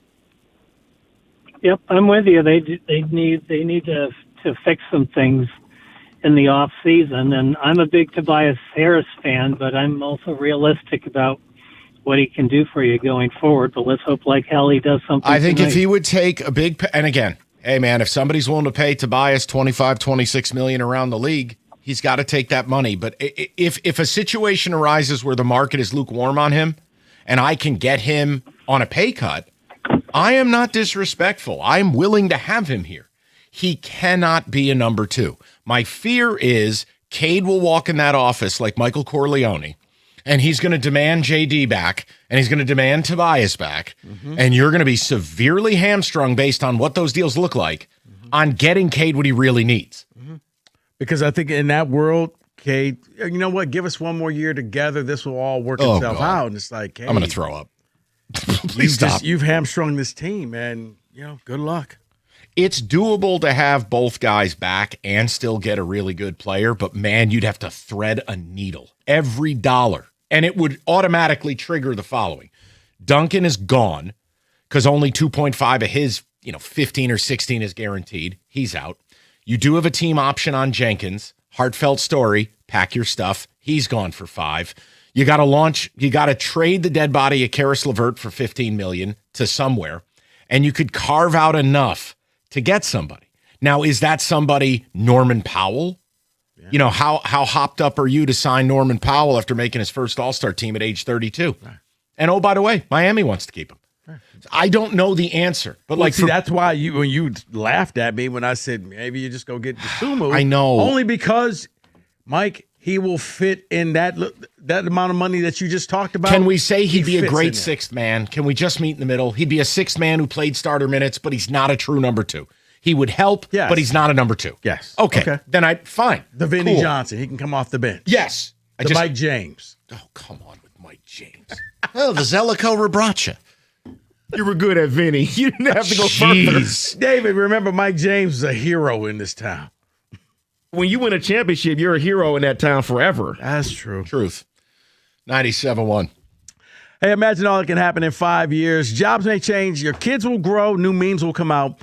But what if you have reliable, intelligent Wi-Fi and a price that didn't change for 5 years? Thanks to the Xfinity 5-year price guarantee, you don't have to worry about that part of your future. You're guaranteed 5 years of Wi-Fi that boosts speeds to your devices that need them the most, that finds and fixes any issue even before you notice them. It's like a super intelligent Wi-Fi that keeps you protected from online threats. You'll get incredible gaming speeds on multiple devices, and no one is battling for bandwidth. For the next 5 years, all your devices will be working perfectly in harmony, and you'll get our best equipment. No annual contract, no fees, and no strings. So even though your kids will grow up, and I promise you, you still won't understand what 6-7 means, your internet will stay sharp, reliable, and most importantly, the price will stay put. Plus, get online in minutes with same-day Wi-Fi, all with the Xfinity 5-year price guarantee. Lock in your price and unlock the possibilities. Xfinity, imagine that. Restrictions apply. Select plans only. To get started, call Xfinity, visit Xfinity.com, or just drop into an Xfinity store today.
All right, we'll get back to business in a moment. But now, with David's return, the band is back together once a day. We are on a collision course to the first Saturday in May, Derby 152. You guys enjoyed our tournament trivia. We're going to do the same crap here, Jeopardy style. We keep score. You answer right, you get a point. You answer wrong, you lose a point. Very simple. Now, it's going to be a little Evan, can you do me a favor? What? Can you sit over there so I can keep track of who raises their hand? We don't have buzzers. You guys are asking for a lot. Dude, you're sitting damn near behind me. How the hell am I supposed to know if you raise your arm? Okay, David, hit it. All right, here we go, boys. Your Derby 152 Trivia Week begins now. Are you ready? All right. Ready? Each year, a garland of blank roses is made for the race to be draped over the winning Whoa. This is multiple choice. Oh, okay. Once I read the answers, someone raises their hand. Everybody calm down. What if I just keep it up? No. How many roses are in that garland? I would have been wrong, by the way. I was guessing red. I'm saving you 100, 200, 300, or 400. I got Evan here, Kenny, but do you go with the better looking of the two? Evan. Okay. That would be me. Evan, go ahead. I'm going to guess 100. Wrong, -1. Kenny? I was going to guess 300. You're also wrong, -1. Down to 2 answers, David or Rico. Go for it. Come on, guys. You want to save points, or are you going to make a guess? 200. Oh, my God, you're an idiot. -1. 400! David gets a point by osmosis. There are 400 roses in the garland of the winning horse. All right, number 2. Me. How many female horses, fillies, have won the Kentucky Derby? Your choices are 0, 1, 2, or 3. Kenny Cott from the back corner. 3. Kenny Cott is right, and I don't know how. Bam! Outstanding. Kenny, for 10 points. 10. Can you name any of the 3 fillies that have done this? Yeah, what you got now? Gray horse. Okay, we're done here. Okay. Oh, God. No, the last to do it was Winning Colors in 88, but it doesn't matter. Oh, you don't remember that from 88? No. Rico said he wanted, MTV Rock and Jock bonus questions, so I threw one out there. All right, I like that. So it's expected to be chilly this weekend in Louisville, okay? What was the coldest temperature for a Kentucky Derby? You think they wear fur coats? Your 4 choices. 26, 36, 46, or 56 degrees. Rico Beard. 36. Rico Beard is correct. Can you name the decade in which it happened for 3 points? 50s. Holy hell, he's right. 1957, and I'm worried he's cheating like Michigan in 23. Rico Beard gets 4 points. He's got nothing up. You were Larry Johnson with the elbow pad. 4-point play. Is Connor in the room? All right, here we go. Question 4. Yeah, check his earpiece. What is it's MTV's disaster date. All right. Yes, David in my earpiece. What is the distance of the Kentucky Derby? Your options. A mile and a 16th, a mile and an eighth, a mile and a quarter. Evan just flew to the sky. Mile and a quarter. Evan Jenkins on the board with a point. All right. Question 5. The opposite of Mr. Freeze over here. The hottest race temperature for the Derby was blank degrees. And it only happened 2 years after the coldest. Your options: 101, 94, 99, or 86 degrees. David from the corner pocket, brought to you by Greater Life. 86. Wrong, -1. Kenny got you, Evan. 94. I can't believe this. Kenny Cott is on the board. And by the way, that is not shacket weather. Not shacket weather. Not shacket weather. Well, I don't have a shirt on underneath. Here we go. Number 6. The Kentucky Derby in 2015, I was there, attracted the largest crowd ever with how many patrons? Your options: 150,000, 190,000, 170,000, or 125,000. I was going to go 1 million, but no. David is brave. Go ahead, David. 170. David's right, and he is supporting Greater Life Church. It was 170,000 people in 2015. For 20 points, David, can you name them all? Yeah. Next. Mike Valenti. That's it. Winner. All right, here we go. Who won the first Kentucky Derby? Your choices. Aristides, Seabiscuit, Man of War, or Admiral Nelson. All right. Rico, I'm sorry, buddy. I'm going to go Aristides. Rico is a historian, and he wins 1875. I'll show you the race replay later. It just sounds like a regal old name. That was the one that Rico was at. Yeah. Right. Rico was a groom in 1875. Can you tell us what it was like? Well, the Civil War had just ended. Okay, number 8. Here we go. Had a little extra time on my hands. So this is the Rico Beard long shot special. Okay. So when Rich Strike shocked the world a few years ago, it was a major upset. Big time. But it wasn't the biggest upset. Who was the longest shot to ever win a Derby?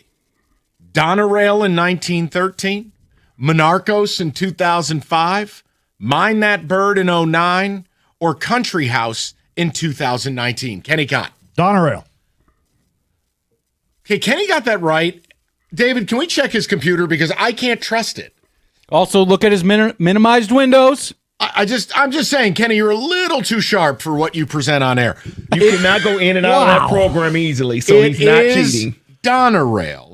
Now, for 3 points, No. Go ahead, finish. I'm listening. No, bigger than Rich Strike, who Yes. wasn't even supposed to race. Yes. Wow. Depending on the book. Kenny, if you're within 5 numbers of the odds, I will grant you 2 additional points. What odds did Donerail go off at in that Derby in 1913? I'm going to guess 50-1. Not even close. All right. Donerail was 91-1. Rich Strike was 81-1. Monarchos was 50-1. Mind That Bird in 2009. By the way, 50-1 and blew everybody out of the water. I was actually going to choose Mind That Bird. And Country House was the disqualification, 65-1. Okay. How many people watched the Derby last year? Everyone likes to slander my sport. Okay. Your options. Oh, wait. You just want to blind fire? No, I'm just if you blind fire. If you blind fire, you get 10 points. I was going to say two. Two Okay. people. Your options. Here we go. Yeah, Mike and his dad. Unbelievable. All right, here we go. You son of a bitch. All right, here we go. Ready? 20.5 million, 30 million, 17.5 million, or 13 million. I was going to guess 1 if I didn't have the options. Wait, the numbers? Oh, go ahead. I'm guessing. Evan? 13 million. Wrong, -1, David. Mark it down. What were the numbers again? 20.5, 30, or 13. Or 17.5. 17.5. Kenny Cott? Stop you guys are getting. What is happening right now? I think he's tapped into his hillbilly heritage. That's all I have. He's got some Harlan County, Kentucky in him. How am I doing well and still getting insulted somehow? Because you're the same guy who couldn't get a single thing of college basketball right, and you kept burping Duke. But horse racing nails it. Mike, you told him he was right. He was like, oh, I was? He has no idea. He's unconscious right now. And here we go. Kenny Cott knows horses. 47. All right, here we go. Stop it. Still want to know how they got your wedding band to cut political. Yeah, the next question, Mike. All right, here we go.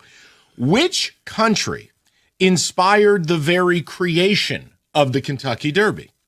Choice A, France. Choice B, Kentucky, USA. Or choice C, England. Evan got you. England. You're right, Evan Yes! Jenkins. Now, can you name Of course. the name of the race that inspired it? For 3 extra points. Let's go. Here, can I offer him a hint? Yeah. I'll offer you a hint. It's a name of a famous printer company. It's also the name of, I think, like old people take a bath in this. Lennox. Wrong. Epson. Yes. He can't steal, though. He just did. 3 points. I make the rules, and What I'm is proud of Epson? Rico. Oh, Is like it the salt? HP? Yeah. Okay. Also, fun note, the person who went over there to watch the Epsom Derby was so inspired to create the Kentucky Derby was Colonel Meriwether Lewis Clark Jr. Oh, the guy that made KFC. But it was the grandson of William Clark of Lewis and Clark fame. The Oh, Explorers. Superman. Oh. Okay, That's Lois and Clark. You ingrate. Oh, he's from Kansas. My bad. David, do we have the scoreboard after day one of Derby 152 preparation? Oh, Evan, you got to stop, man. My God, David, the scoreboard. I gotta add this up. Hold on, give me. I feel pretty proud of myself for what I've accomplished. Kenny, here. I have to tell you, much like when Rich Strike won the Derby, I am in stunned disbelief. Duke. Yeah, from the guy who would just burp Duke and things to now you're basically writing for the Daily Racing Form. Congratulations. Wow, this is a big Rico. moment. That was a huge get at the end there. You got 7 points, man. You're leading it. Nice job. With a shady steal, I agree, by the way. Evan. Completely agree. Kenny, you have 3. Evan, you have 0. I have 1. All Okay. right. All I'm right, not listen. too far behind. We got a long week ahead. We're going to have more bonuses. And remember, we will have our Derby draft. So is this like the quarter turn? This is the first turn. Yeah. We're going to head to the backstretch tomorrow. Okay. I'm on the rail. I've got you covered. I've done all the work. You guys just do your thing. Excellent work by everybody. 97. This segment brought to you by Nabans. Wow.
97-1 as we get ready to take you all the way up to the Pistons game as Rieger is down at the LCA. And, guys, it looks like it's official that Franz Wagner is going to be out of this game, according to multiple reports. Not that we didn't think he was going to play, but I guess it's no longer day-to-day. It looks like it is official. He's going to be out of this game. Look, we talked a lot of Pistons. We also broke down the Rossini and Vrabel playlist early in the show. If you missed it, you want to use that Odyssey Rewind. Trust me on that. We had some fun with that. But like I said, we also talked Pistons, and Mike gave the 5 reasons why he thinks that the Pistons could win this thing. And David was just kind of, I'm out, man. Just in the suffering. Just let's move on. And David, you may be on to something. If the Pistons get embarrassed tonight, especially if they get embarrassed, it will force Trajan to make some tough moves. And I know Cade may walk into his office saying, I want to keep this, I want to keep this. I'm like, do you want to win some playoff games, or do you just want to keep your boys around? Because the two things aren't exclusive. Yeah, we're trying to win here in Detroit. I think Trajan made a huge mistake, and he did minimal stuff at the trade deadline, and this looks like a team that made very small adjustments. So, well, you had some news that came out of LCA regarding Wagner there. I'm also receiving some news from LCA, and this is actually coming through via the text. It says, just got word from LCA that the Pistons already have 5 turnovers. Just wanted to, give the news. How many does Cade have? He has all 5, actually. Cade has all 5 of those. We did have a caller, and I'm starting to wonder now, maybe that collapsed lung is starting to wear upon him. No, David, we're acting like this is just a cold that he had. It was. A collapsed lung. I'm not using it as an excuse. A head cold. I'm not using it as an excuse. David, he's wearing down, and I think you see a little bit of the cardio is not there. He's got to carry this team on his back, so that's extra weight. And, yeah, his fourth quarters and his second half performances are a little bit lacking. All right, we got Jeff Rieger. We got Rieger downtown, ready to go.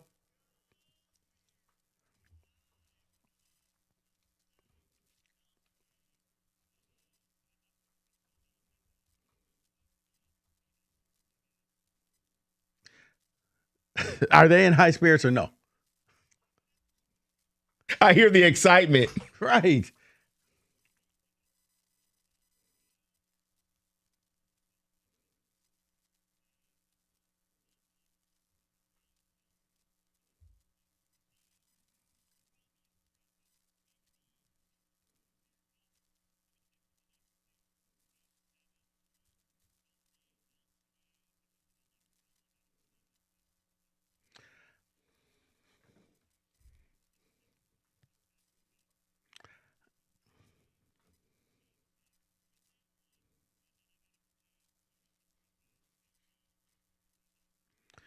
They will be hyper. Yeah.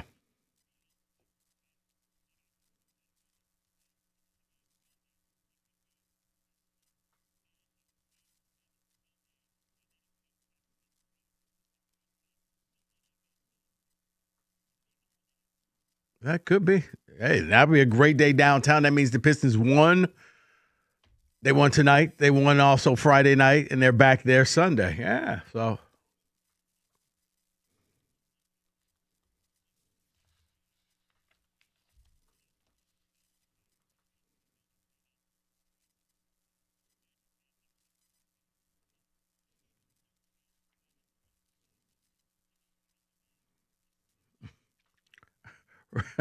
Rieger, I've seen your emotions when it comes to games. You go from yes to, oh, man, we suck. So I get it. You are very drastic. Is it? I don't know. You should. Everything, all logic says Pistons should win this game.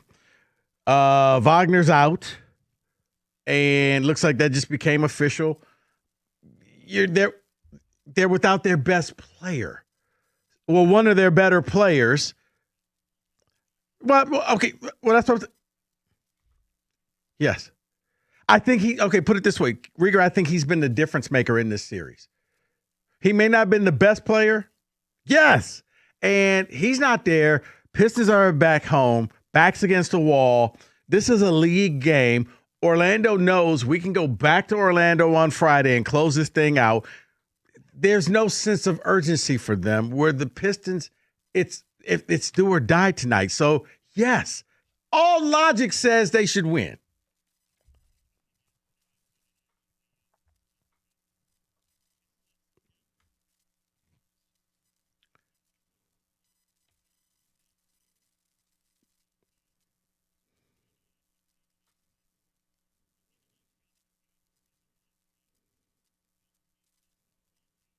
Mm-hmm. Yeah, you don't want to turn him into your Dennis Jenkins. So, all right. Jeff Rieger down at the LCA coming up next, 97.1.